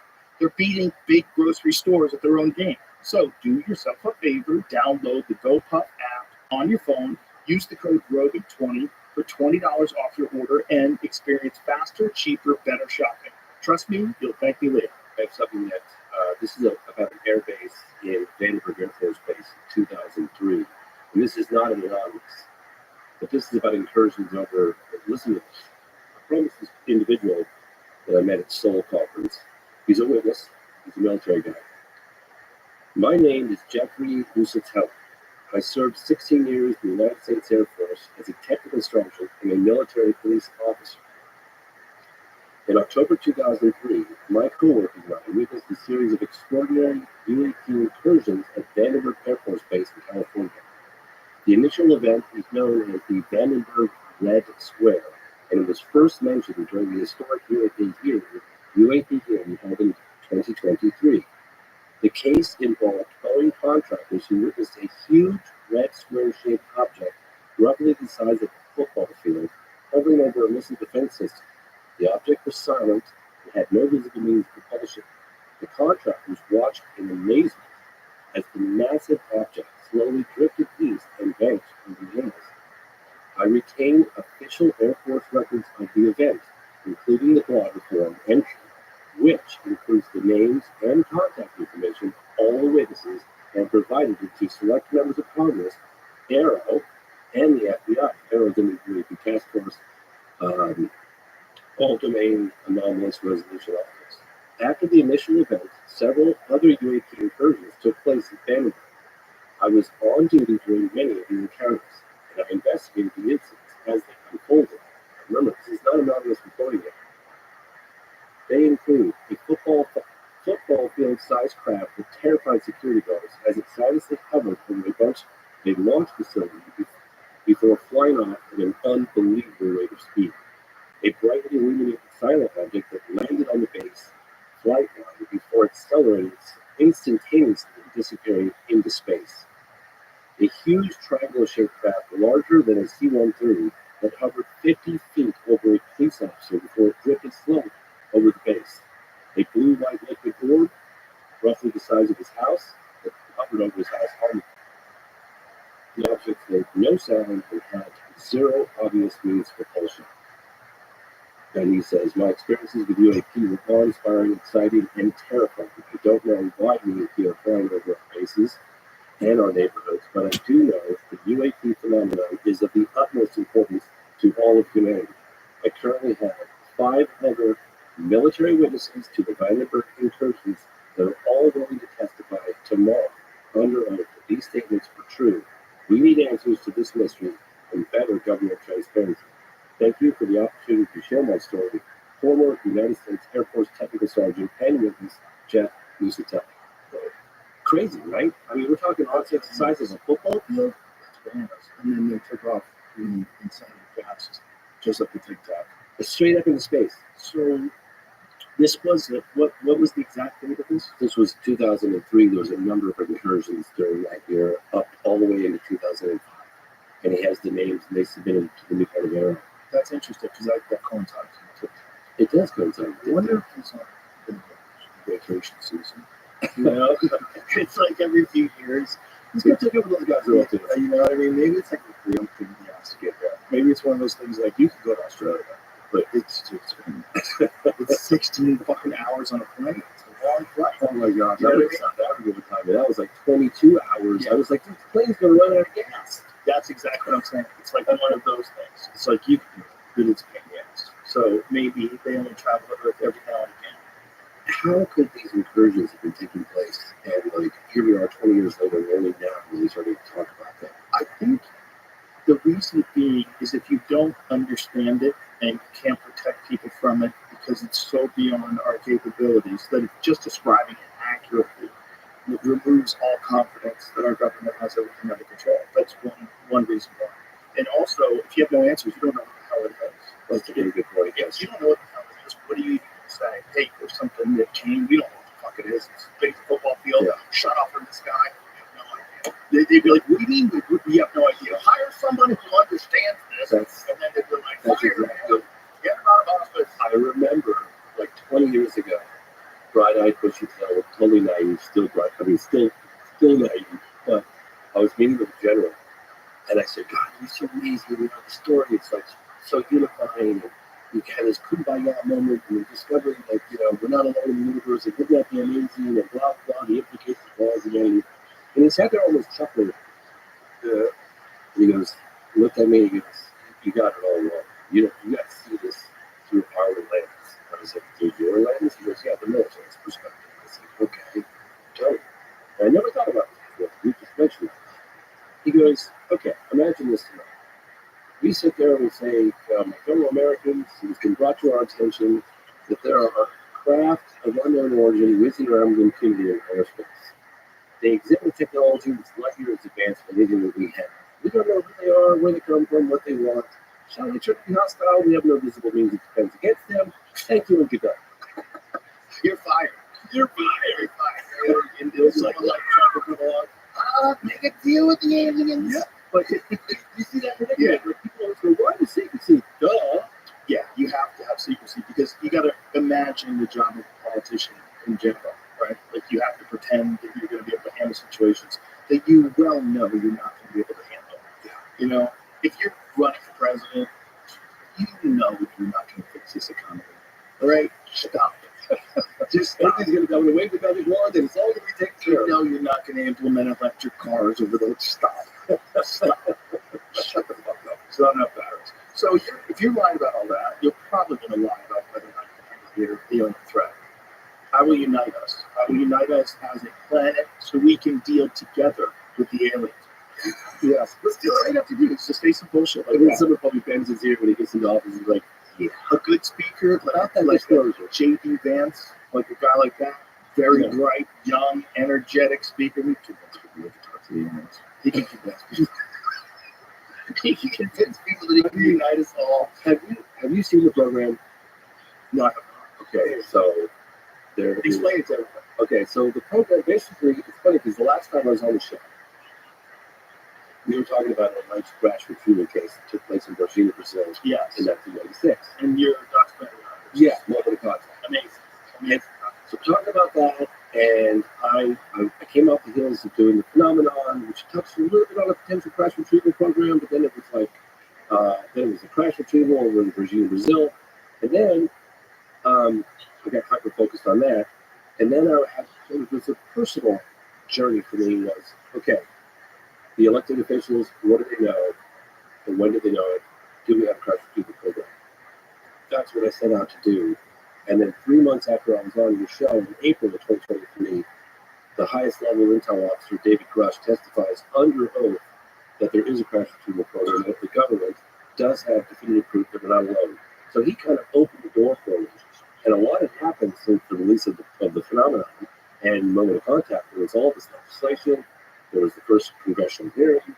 There was behind closed doors meetings with a number of intel officers and witnesses.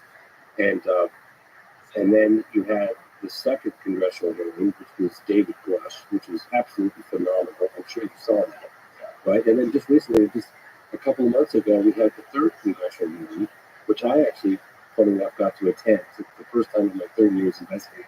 I was actually sitting behind people when they were testifying under oath about the legitimacy of the phenomenon as well as there's a crash retrieval program. I mean, people have to understand, feel like maybe these things are happening fast enough.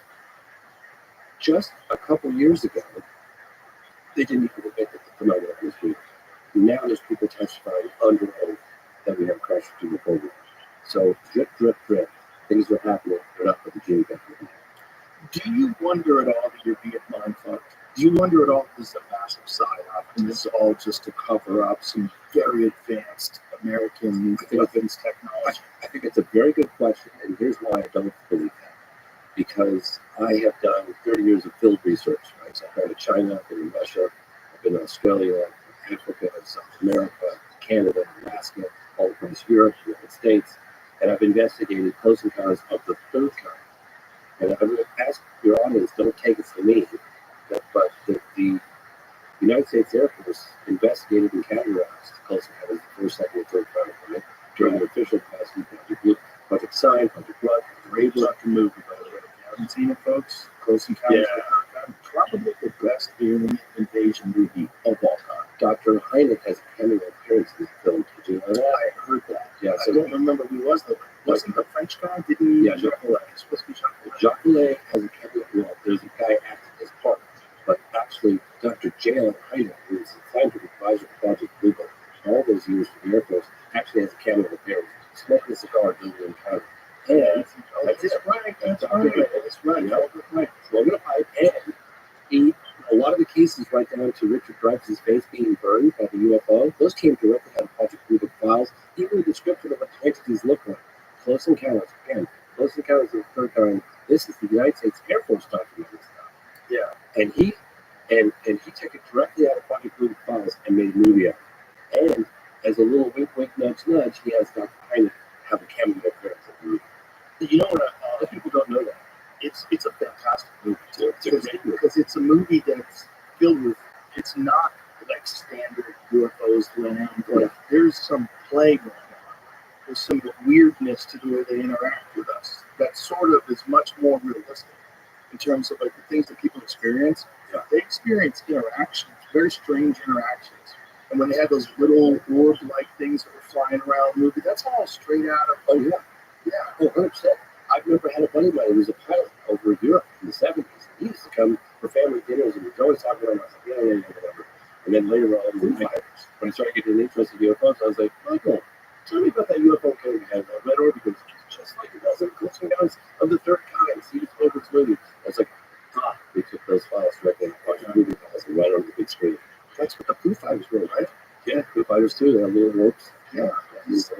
Fighter pilots are flying around. We're seeing these things with them. But let me ask you, and this is why I don't think it's a psyop. I don't think it's a psyop either. Well, the reason why I don't is because, okay, I don't just believe Rush because he testified under oath. He's a high-level intelligence officer, and that's very impressive. I believe Rush because his claims align with my personal research in the field. Remember, I've investigated crash retrieval programs, crash retrieval cases, right? Mm-hmm. And so when I put out Home to Contact, well, actually, when I went in to put out Home to Contact, people were going, James, you just dropped one of the biggest, most successful UFO studies in terms of transcending the UFO community and penetrating a broader mainstream audience. Are you sure you want to put out a documentary that deals with live crash, live aliens, what around the time regimes? Like, seriously, that's what you want to put out there? That means you got access to Harry Reid and all these intel insiders. And now you want to do that? You're going to tarnish your reputation. It's a bad. A lot of people did. I wish you could. I was like, James, you can handle it. You probably heard about Moment of Contact, and then you thought, no, this sounds too crazy. No, you watched. No, I thought, I always think a crash and contact sounds crazy. I know. I always think that. But I would never told you not to do it. Oh, okay. I would never told you not to do it. You're really good at this. You know how to, you're really good at, explaining. But you look at the tail. Yeah. Including That's an incredible story. It's an incredible story. It's a phenomenal story. It's one of those stories where you're like, everybody's in on this. This is crazy. If everybody's telling, and there's not one contrarian that comes out where they all told me to lie. I'm not fucking lying. This is stupid. They're doing it for tourism. Oh, not one person. Come on. There's always some hater. There's always some hater who wants to ruin your gag. I remember. You know what I mean? I told you. I remember when I was making moment of contact and it wasn't done yet, it's not done. He said, James, he called me up. He goes, I need a copy. I said, but the film's not done. I don't care. I need a copy. Give me a rough copy. I was like, okay, what's the urgency? He goes, you don't understand it. He watches this right now. So I was like, okay. So I'm giving him copies, and I had absolutely no idea ever in 100 young years that I think we're going to be having months after the release of Moment of Contact, a congressional hearing under oath that was the crash. What year did Moment of Contact come out? It came out at the end of 2022. Did they decide that? That would have been wild. He's been so dismissive of it all. Like, Obama said a lot more about it. Why? Because he's already in space. He's in space right now. He's like, he's in orbit right now. I was like, really? That's the best you can do? It's like documentary. He's on the moon in a glass house. Okay, let's say, if you're listening right now, you have nothing to lose. You're the president of the United States. He released the house. He's never running ever again. Exactly. He's not running for a second term. Come on, we're done. He's already pardoned more human beings than any president ever, other than Carter. To the advice at the end of the program by Senator Harry Reid, who's now the late Senator Harry Reid, and I said to him, what advice would you give the president? It could have been any president at the time.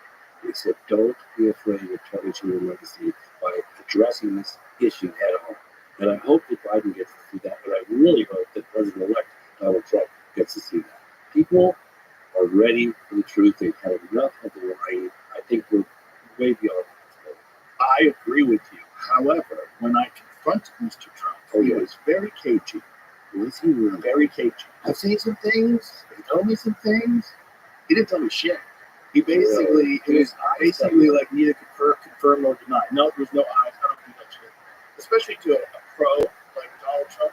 Like, you're not, Really? yeah. If you're going to do it to an actor, so shut up. You really? So just the thing. Okay. Daniel Day-Lewis told you that he just ate a baby. You fucking believe it. You know what I mean? You know what I mean? Like, this idea that, like, what did his eyes tell you? What did his eyes tell you? It depends on the person. It depends on the person. If it's your regular crackpot and they tell you a lie, you're like, something's up. But there's people that can hide things. They can hide things behind their eyes. I think he knows something. I don't think he's that interested. I think he's more interested. I think he's a sort of a no-nonsense type of guy. This is why. You kind of have to be managing multiple businesses simultaneously, right? Yeah. He's always done that sort of career, right? Yeah. Being on The Apprentice, while running his golf courses, while having these buildings, apartment buildings, hotels. He's constantly doing something, right? Yeah. So while he's doing all that, and he's playing golf, while he's doing all that, there's no time for fucking aliens, man. There's no time for nonsense. There's no time for sitting around with your buddies, smoking a cigar. Going, what do you think, man? I mean, if I was dead, man, I would do what they're doing. There's no time for that nonsense talk. That guy's got businesses. Yeah, we got objects of unknown origin, flying over residential areas, flying over military bases, flying over nuclear silos. Well, now I think he's much more interested because that's a matter of national security. It is freaking out. Like, what the hell are we seeing? And they're going, we don't know what they are, but everything's fine. Well, he's addressed safe. There's no national security issue here. We don't know what they are, but you're fine. Don't worry. Remember, what was the Steven Spielberg movie with the shark, the great white shark? Yeah, Jaws. Yeah. Everything's fine. The mayor's like, keep swimming. Yeah, keep swimming. The water's fine. Everyone said people are getting bitten. That's the perfect analogy. Dude, that is the perfect analogy. That is it. Everything's fine. Go about your lives. They're definitely sniffing drones. Come on. Sniffing drones. So what if some nuclear material was just stolen off a cargo ship? Whatever. Guys. All the online conspiracy stuff is crazy, and I get a lot of it because obviously what I do, and people send me all kinds of stuff. I was like, well, I know it's like I wish I could put boots on the ground, but no, there's something really weird going on, and the fact that they don't know what it is, that they don't know what it is, and here's another really funny thing. I actually in the program that I did now, I hope you get a chance to watch it because it's crazy. It's got, tell people what it is. Okay, so basically, I was talking about earlier. Tell people the title. The whole thing. It's called the program. It's going to be on Amazon. It just came out. So #1 right now. It's on Amazon. It came out yesterday. I know. And so it came out yesterday. It's on Amazon. It's on Apple TV, and you can Google the algorithm that just starting to catch up with it on Google right now. Because everyone's I can't find it. Look up the program and then Google James Fox UFO documentary program. You will 100% find it. It's being also made available internationally.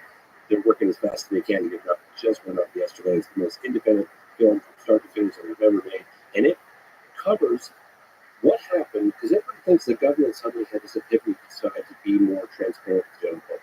That's not what happened.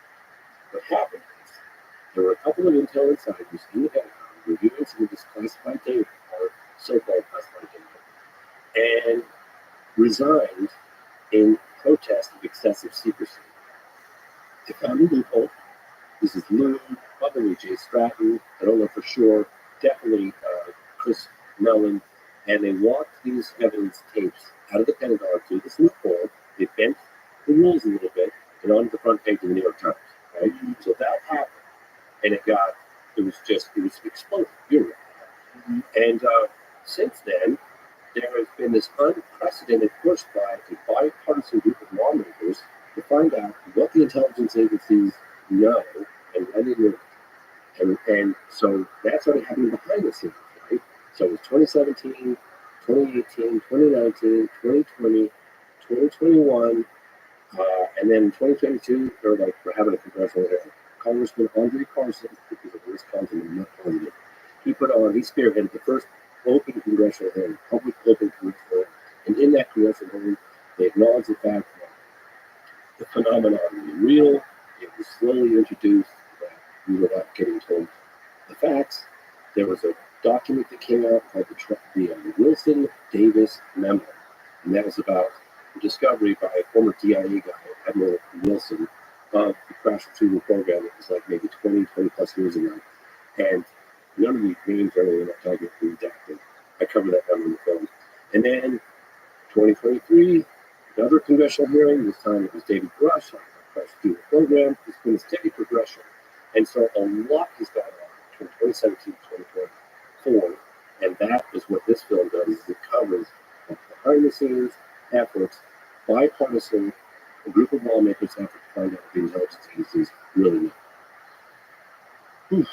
Yeah, and people that were, and in one of them, there's an encounter, I think I remember you hearing about it, because you wanted to get a hold of David Grush, and so you contacted me, and I actually had a drone up in the air in England.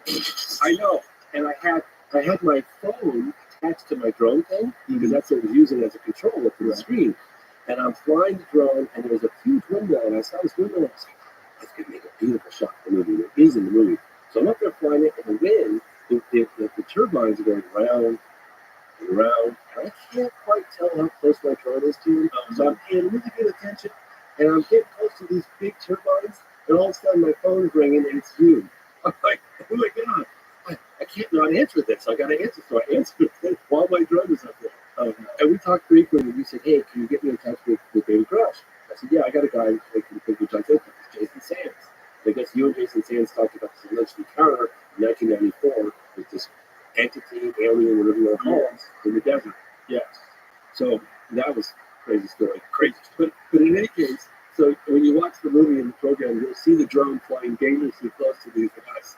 Funny little inside thing. So it didn't crash, but I was on the phone with you. But when you watch the footage, it's like, wow, that's really close. Is that guy public with that story? Because otherwise I would discuss it. Yeah. Because it sounded so bad. No. Okay, so here's what happened. This is funny because when I was in Washington, D.C. with Mellon and this gentleman, Jason Sands, and using his name now, and Mellon looked at me and he goes, this guy's story is pretty wild. I was like, what do you mean? He goes, really wild. And we sit down having dinner, and this man orders a drink. He had tequila or whatever. Anyway, and we were all having dinner, and Jason Sands starts telling the story about this alleged encounter in 1994. And it's one of the craziest stories. I've been doing this for 30 years, and this story is nuts. Okay, you remember? Oh yeah. So I went like this. Yeah, me too. Yeah. Me too. So it was one of those what the fuck did you say? Insane. Yeah. So I will. I'll get to that in 1 second. This is the reason why I can. Well, that's the reason why I can discuss it. I know. The reason why I can discuss it publicly is because he was going to appear anonymously in the movie.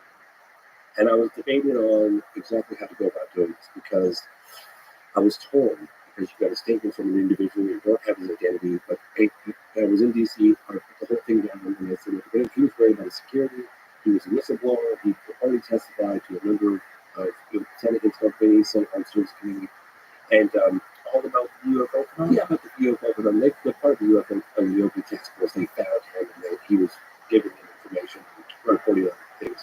And so he goes, I'm really fearful. I don't know if this witness protection program is going to be that helpful. I'm just worried. I said, look, if you're concerned about the story getting out, not getting out, if you want, I'm here. You can come to our studio. We could film you on camera. If anything happens to it, to be released. And they give you a little insurance policy for yourself.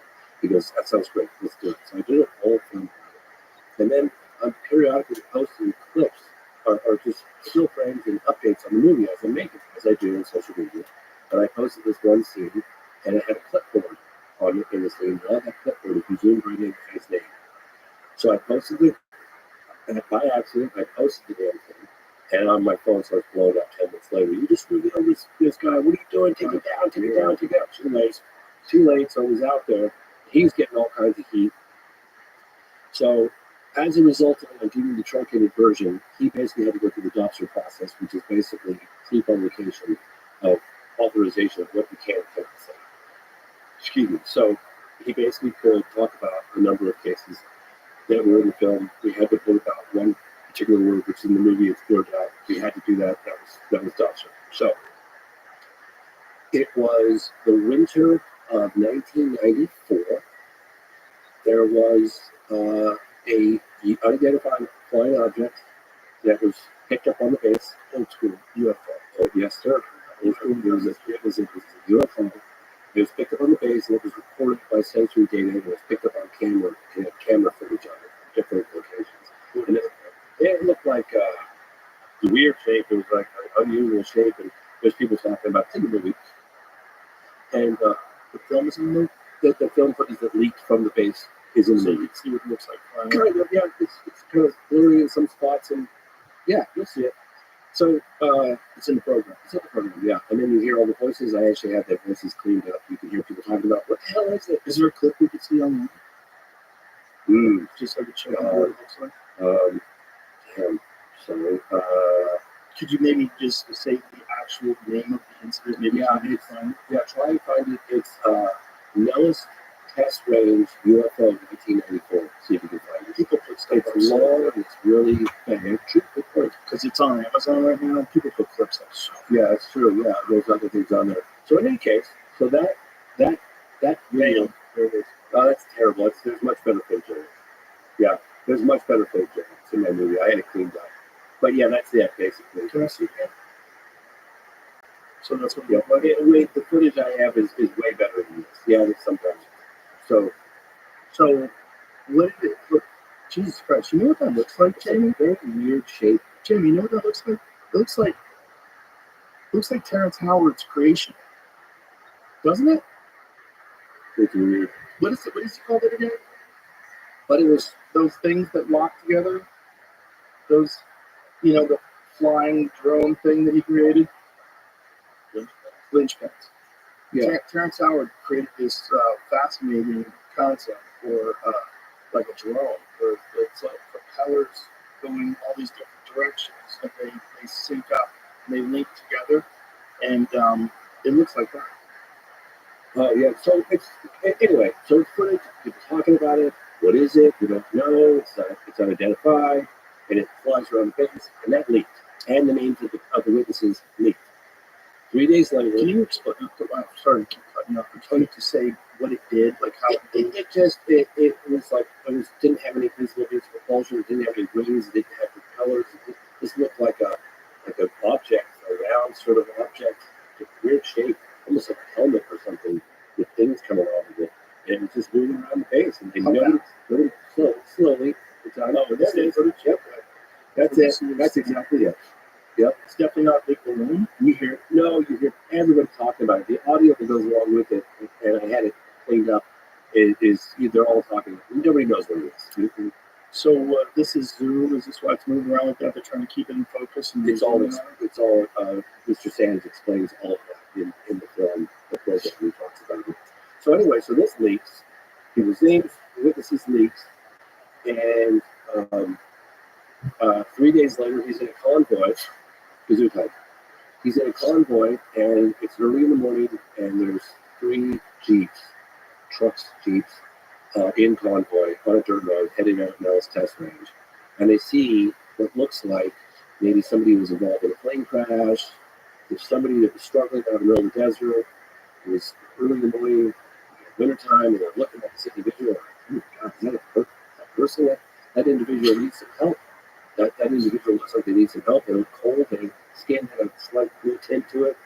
And they're looking at this gentleman, and they're like, hey, stop the convoy. This person needs help, medical attention. Maybe they had a plane crash, and so we're going to help this person out. And they pull the convoy over, and this individual comes up to the car. Jason Sands gets out the right side of the door, and as he's getting out, somebody in the truck screams, he's got no effing ears. And Jason says he turns around and he looks at this guy, and he had the same kind of uniform that they had on, but the uniform was just immaculate.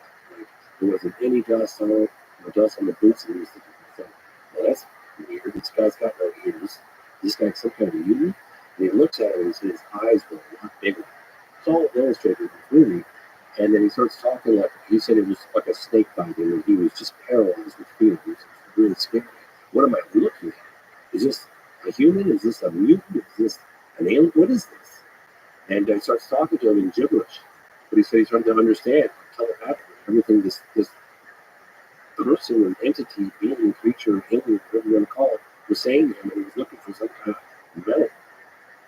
And he didn't know tantalum, and Jason says, I don't know, I don't have any, you mean titanium? He's like, no, tantalum or something. And this conversation goes on for a bit, and then the guy just wanders back off and gets into that little craft that looked very similar to what you just saw there, and flies away. And so he sort of stepped away, and everybody sort of came out of this comatose state, and off they went. And we have the names of the other military witnesses that were on duty during the encounter, the alleged encounter. People are going to criticize me because I'm reporting on a close encounter of the third kind. But this, Jason says he's willing to do a lie detector test, like public. He's willing to testify under oath and that everything he's saying is true. We have a date, we have a location, we have the names of the other on-duty officers. So what I'm hoping is, despite the level of criticism that we've seen for reporting on this, is that other individuals that have more information on this are going to be invited to come forward. I also met with people in the Senate Armed Service Committee, Senate Select Intelligence, House, and they said Jason Sands is who he says he is, checks out, he's named previously classified programs, he's identified, the guy's legit, his credentials check out, and so I opted to go ahead and report on it with the hope that more information will come out. Listen, man, there's nothing wrong with reporting a story like that. There's been a bunch of them. It's not a small number of these things where people have experienced this. And imagine if it's true. If it's true, yeah. Not all liars. I can't believe they're all liars. But imagine being that person who had that experience and not have anybody believe. Not only that, but it can actually ruin your reputation and your career to talk about this experience, which is the reality of it. It's one of the things that stifles discourse on this until I think the New York Times really broke the ice. I think in 2017 when they published that, all of a sudden serious people who were unwilling to talk about UFOs before, just for the ridicule. Yeah. Now you've got the Gimbal video, the Go Fast video, you've got the fighter pilots kind of getting framework. You got these people discussing these things openly.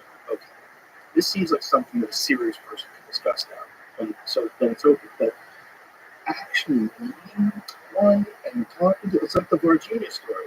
Like I told people the cop picked it up and carried in the car, and the cop died from some horrible bacterial infection that we couldn't cure. He was rubbing himself down with rubbing up, according to his family. He was greasy stuff in his head. And he was rubbing himself down, and stench, smell, grease. Yeah. And then I even think the doctors, there's a couple of, actually going back to Brazil next month, there's a couple of forensic pathologists biologists are really before we can kind of update the movie and movies, but it's an ongoing investigation. Wouldn't that be the best protection from an alien planet's bacteria if you had the most vicious bacteria on the surface of your skin? Right? Like imagine, like if you go to another planet and the way to mitigate the effects of viruses and bacteria on that planet is to have skin fluid that's like unbelievably toxic. Anything that comes near you just gets cooked. Yeah, like a skunk. Right. Have you ever had a skunk? Oh yeah, I had a skunk got my dog once. I check out this guy's garbage one time. He's like, hey, look at what's in my garage. And click the thing and got it in there. So I was like kind of hungover. I was like, we had a party the night before, and I went out to the garbage can, and I kind of heard like some rustling in the garbage can, but I didn't really think anything of it. And I lifted the thing and I heard some rustling again. So I was sure I put my head down inside, and the skunk just turned and got me right in the face.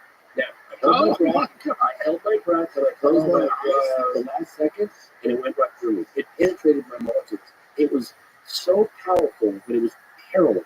Yeah, absolutely paralyzing. You know, just the smell. That's their way of defense. It's just the stench that just goes through your body, like just paralyzing. That's crazy. So, anyway, you got hit in the butt, huh? I got it right in the face. How long did it take for you to stink? Because you spent 2 weeks. It was several weeks. Yeah, and I tried the tomato. I tried the baking soda. I think they have special soap now, just for skunks. So when my dog got zapped, she got zapped in like 1980. I think it was 1980 because I was living in Jamaica Plain, and she went out in the backyard, and I think she thought that it was our cat because we had a cat that was black and white. And she just ran right up to that skunk, and it took her right in the side of her body. Like, she tried to turn away, but it got her all over her body. She was wet with skunk spit all around. It was so nasty. I had to take her inside, and I had to do it because she was my dog. I was 13. I had to, like, cover her with tomato juice and wash her down. She still stunk. The whole house stunk.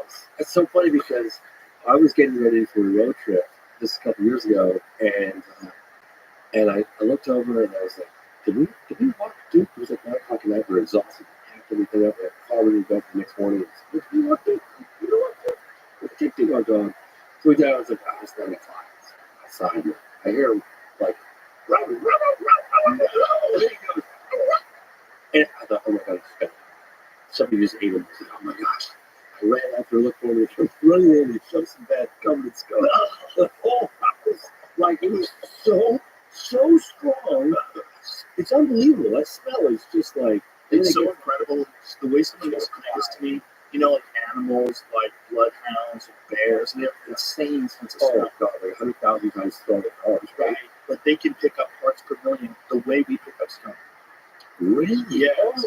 So think about that. So if a skunk gets hit by a car like a mile away, you can smell it. Have you ever driven in your car? Yes. I could drive over it and my car smells like. Yeah, if you're in the neighborhood where a skunk got something, you can smell it. Yeah. For some strange reason, it permeates. Like it carries more than any other smell. With dogs, that's how they smell everything. They're like, oh, that's gross. You know, like they can smell things that you can't even imagine they can smell, especially like a bloodhound. And then a bear can smell like, what is a bear's like ability to smell above a bloodhound? It's something crazy. My friend was sharks in the ocean sense blood from miles away. Miles. Insane. Miles away. They can smell blood miles away. Okay, something I remember. Look at this. 300 times. Look at this. This is crazy. Bears have the best sense of smell of any animal on Earth. For example, average dog sense of smell is 100 times better than humans. A bloodhound is 300 times better. A bear's sense of smell is 7 times than a bloodhound, or 2,100 times better than a human. That's why they say when you go camping, you put your food up in a tree or something. Oh, 100%. You have to. You can't have the tent at all. Well, when I was a kid, we went camping, the bear broke open our cooler. Yeah, people just have regular coolers, but you have like a little cookie in your pocket to be in bed. You're gonna have an issue. Oh, 100%. Yeah, 100%. I remember when I was a kid, I went camping and they don't have any food. I was like, no, but that's not. They were really angry. I was like, these guys never said fucking carrots not gonna smell a computer. Like, of course they will. Don't look at that like a wonton. Look at that soft outer layer and just meat inside. They're gonna look at that tent like, look, it's trapped. The meat is trapped in the tent. This is crazy. What was that one movie called where they got the grizzly man or something? Yeah, grizzly. And they came and got him. Well, He thought he became one of the grizzlies and then he got eaten. That's a very complicated movie. That's a Werner Herzog. Yeah, Werner Herzog. Yes, it's a really And funny the movie. camera was rolling. Mhm. And they played Yeah, it. sort of. The camera was rolling, but the lens cap was on, so there was an audio. So it's just audio. Yeah. It's even worse. The Is it audio, really by the way, like folks, the audio you hear on the internet, that's fake. Oh, it is. It's not the real one. The real audio, Werner Herzog told the way to destroy it. Destroy it. No one should hear it. So you heard it. Yeah, he heard it. It's long, because bears don't kill you, they eat you. Like a salmon, they don't kill salmon. They just put the paw down and start pulling chunks off of it. That's what they do with people, too. That's terrifying. Well, they don't have any predators, so they don't have to kill things and then, worry about someone taking it from them. You're not taking shit from a bear, especially a grizzly bear. You're not taking shit from a bear unless you're a bigger bear. So, like all the other animals have to worry. Like mountain lions kill quick because wolves will steal from mountain lions. And apparently, in the areas where wolves have been introduced, it's actually become a problem because mountain lions are killing much more than they normally do. Because mountain lions will kill like a deer, 2 deer a week, something like that. And they eat it good. Yeah, they they eat eat. That's a lot of meat. a big mountain lion is 150 pounds. And it's a big cat. Their cats are they're all the good predators already. Bears eat little berries, they eat a bunch of shit, not cats. So the cats are killing more because the wolves scare the cats off of the kill. So if the cat's on the kill and a bunch of wolves show up, the cat will just get the fuck out of it. Why? Because he feels they want to defend himself against the wolves? Exactly. Because wolves hunt in packs. So there might be 13, 14 wolves and one cat. The cat will just get the fuck out of it. Cats run from dogs, right? Like they have a fear of like canines. And I think it's from wolves stealing food. So like that's how they hunt cats. The way they hunt them, you have to tree them. Because otherwise you're not going to find them. If you find a mountain lion, by treating, you have to get the dogs to bark them up a tree. Oh, So they run the tree and they shoot them in the tree. Yeah. And it sounds cool. But listen, they have to do that to manage the populations. If they don't, they start eating dogs. That's what you get in San Francisco. California still kills mountain lions. They kill as many mountain lions as they would if they gave tags out to people to kill them. Because you have to kill certain numbers of them for depredation. Because they'll start killing livestock, they'll start killing dogs.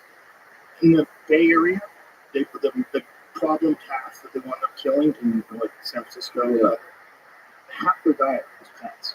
Really? Half their diet. Half their diet was house cats, dogs and cats. That's half their diet.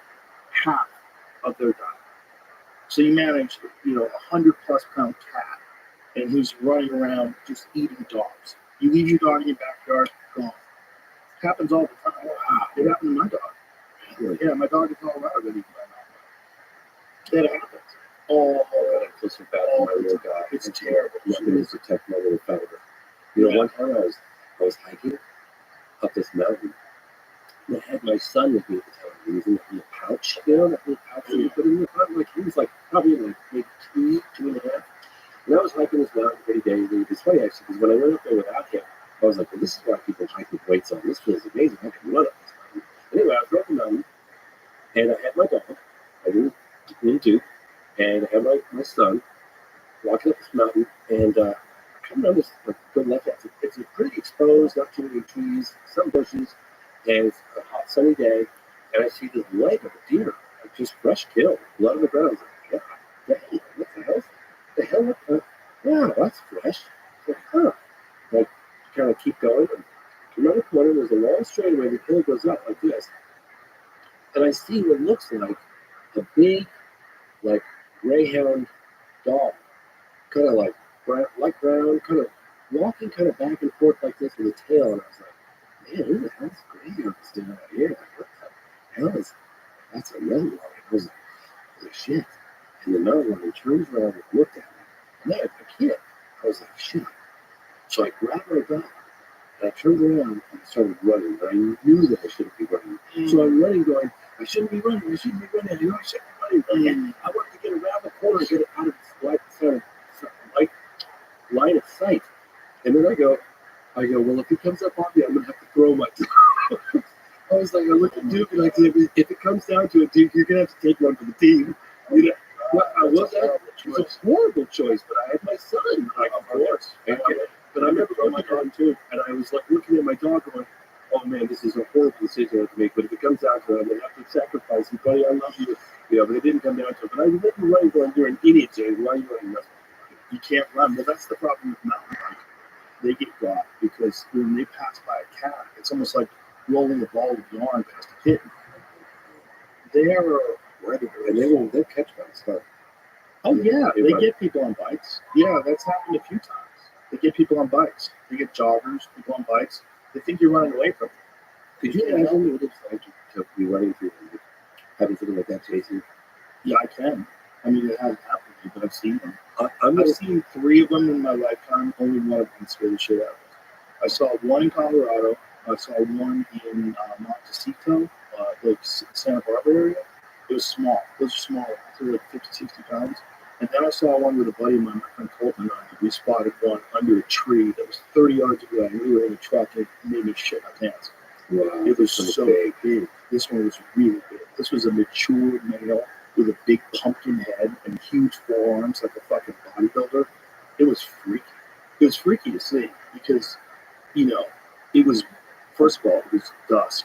So the sun was going down and the lights of the truck, even though it wasn't quite dark yet, the lights of the truck were making his eyes glow. oh my god. Then you can see him with the naked eye. But then I put my binoculars on. And so I've got these 10-pound binoculars. I was zoomed in on this thing's face. And the whole, Looks like he belongs in Africa. well, he belonged right where he was. Yeah. We didn't belong there. Hey, let me tell you a really cool story. It's a UFO, the best UFO picture I've ever seen. You have it? Look at it. Yes. No. We're going to look for it. Okay, so can you find the program trailer on here at all? Or? Yeah, sure. Right. Find the program trailer. I'm going to tell you about this. So, yeah, let's just watch the trailer. let's watch it. Exposing a secret government program investigating UFOs. That story was kind of a catalyst for a lot of things that have happened since. Members of Congress started to ask questions. Instruments report there is something there. There are flight characteristics that we can't explain. UAPs are unexplained. It's true. They need to be investigated. Here we are having a hearing where just a few years ago we didn't even know that these things were real. You believe that government is in possession of UAPs? Absolutely, based on interviewing over 40 witnesses over 4 years. You're telling me people have come forward claiming first-hand knowledge of craft of non-human. That's correct. We have sources who have asserted not only that there have been crashes, but there have been crash retrievals. Do we have the bodies of the pilots who piloted this craft? Biologics came with some of these recoveries. Yeah. Were they human or non-human? Non-human. Actually, we're very because the American people are being attitude. We are the American government, and we are open. We're going to be open about this. What's been revealed, non-human intelligence exists. Non-human intelligence has been interacting with humanity. Is only part of the story. The Pentagon, Pentagon and CIA are going to have to answer that.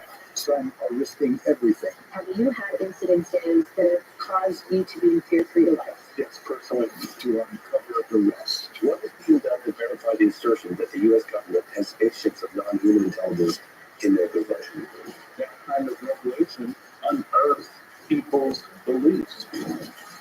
I would go to jail to say the things that I've been exposed to in the program. Bro, is that Mick Jagger? Was that other guy Mick Jagger? Yeah, that's Hal Puthoff. Hal Puthoff? Oh, yeah, I know. That doesn't look like Mick Jagger. That's not Mick That's Jagger? Gary McKinnon. He's the biggest computer hacker in history. Let me see what it looks like. He almost went to jail for life because he was like, I'm going to find out what the government is. So he hacked into the systems, NSA, CIA, DIA, like, where is it? Yeah, oh, you want to see that really cool picture? The fuck, no, in the film. Oh, yeah, he was like, towards the end. yeah, no, he totally looks like Mick Jagger. It's really funny you say that because I totally thought it was I saw it. I'm like, wait a minute, that does look like a rock star. He is a rock star in the UFO community. Coming up, you'll have to pause it quickly when it hits. But Gary McKinnon took it upon himself, the computer hacker, to find out if the government had proof of alien visitation. And he spent a couple of years hacking systems, and he got paid with it. There it is. That was it. Bro, that's it. Doesn't it look like it does look like a joke? You should just like only show that clip, like they do in horror movies where the mask is not that good. It's real quick. Yeah. But so, well, I was going to tell you, there's a photograph of a jet circling. Can I go into a little bit? Because everyone's always worried about, like, where's the good evidence? Where's the good photograph? Show me that photograph. Yeah. So it's, yeah, there we go. But this was a lost photograph that was recovered. Yeah. What about this? Okay, so I heard about this in the late 90s. Okay, so there was a guy, Nick Pope, who investigated part of the UFO desk at the Ministry of Defense in England in the late 90s. Mid to late 90s. Maybe as late as early 2000. In any case, and I was interviewing him for a number of my films, like Light of Blue, we saw, before I did The Phenomenon. And I asked him, hey, were you a part of the UFO? Hello, baby. How are you? Excellent. How'd you find out about me? I'm not. Take your time.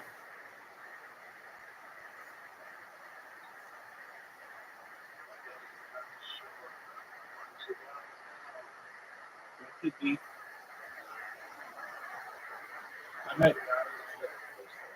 I'm ready for a sausage fest.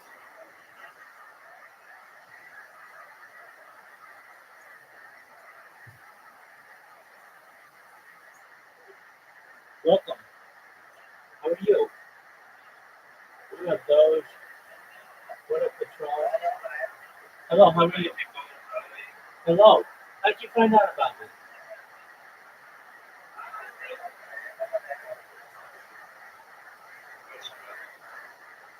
How'd you find out about me?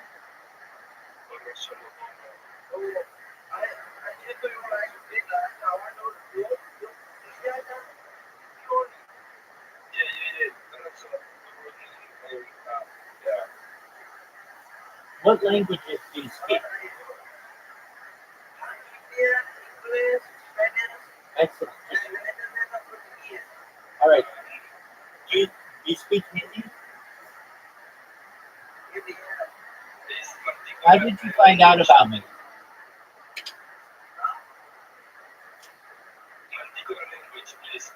When pick them up?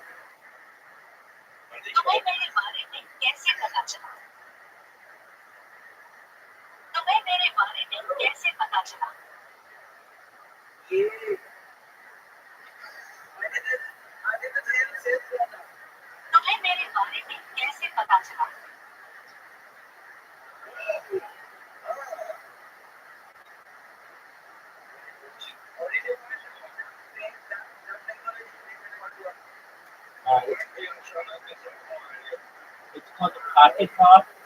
It's available on Amazon.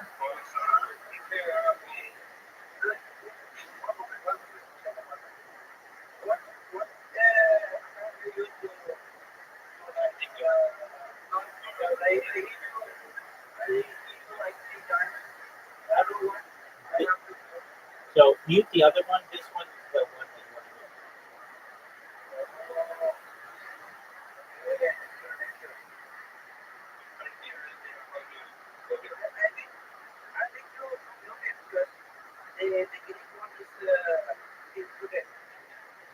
That is a different. That's another friend. I'm not the green one. That's a friend of mine. That's okay. How did you find out about me?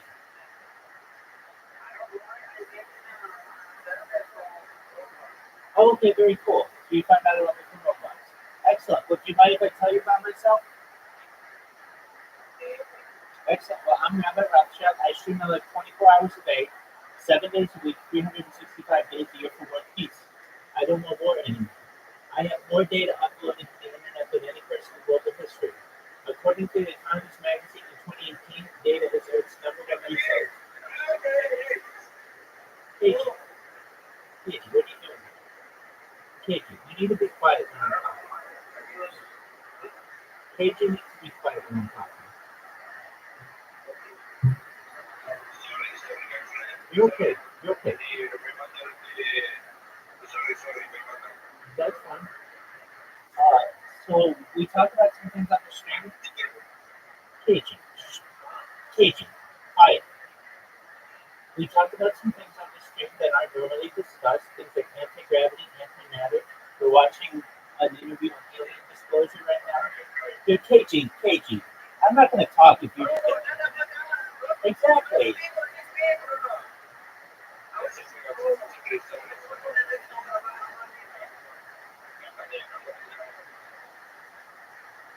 We talk about things like alien disclosure. We talk about things like life extension technology. We talk about ending world hunger through the use of vertical farming, agricultural drones, saltwater greenhouses, floating greenhouses, things like hydroponics and cloud seed. I'd like to help end world thirst through the digging of wells, through the use of light straws, and through the use of desalination plants, basically pumping water from the ocean onto land to make it drinkable. So these are some really big ideas, and I've essentially dedicated my life to a project to help to educate people about some of this technology. What do you think of that?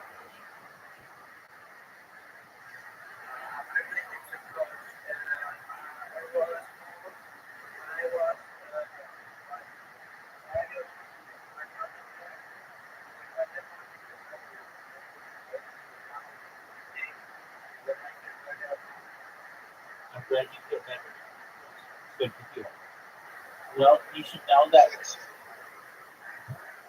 What's Casey's issue? What's Casey's issue? Why did he just come up to you and say that?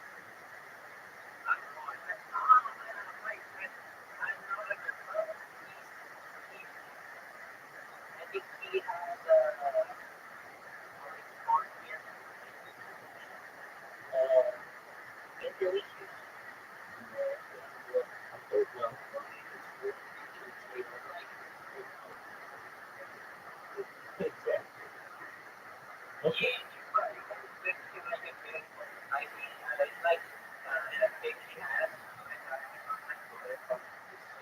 I understand why he doesn't have to come up here, so stay muted, KG. So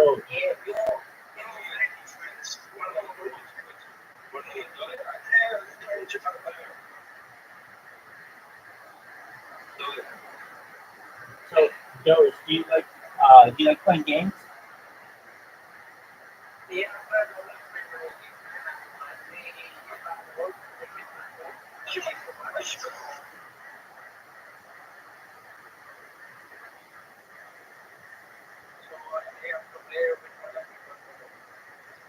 Okay.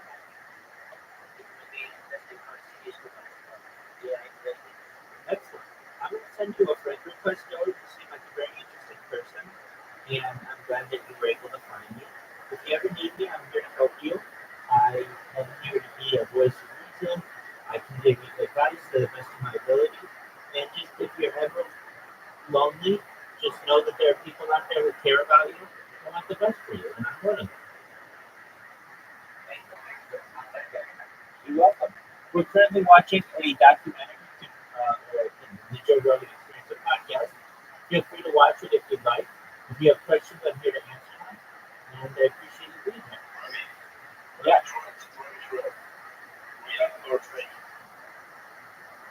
What is real okay?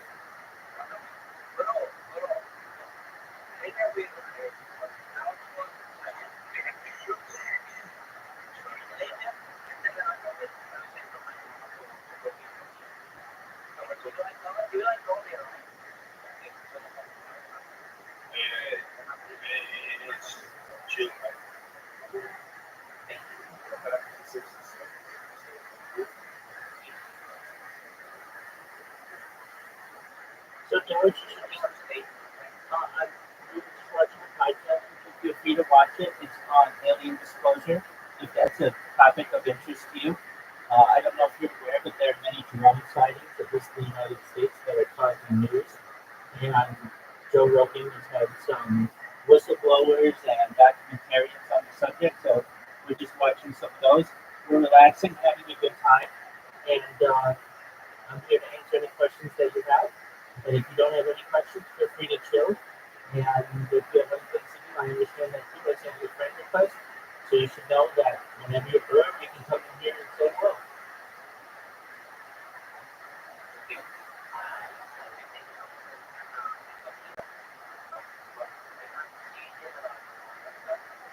Yeah, I used to let people type in general, but unfortunately that was abused. That's okay. Just stay on mute, Katie. That was abused, so I don't let anybody talk about it. But we're always in here, 24/7. So if you'd ever like to say anything, feel free to. And just know that you have a friend with you. And if you ever need anything, I'm here to help you. Okay?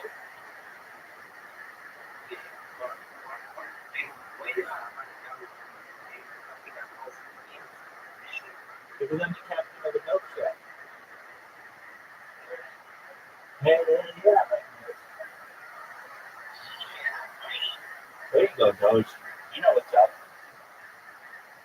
They're experienced. You don't need to teach them anything. They don't play games. My kind of women.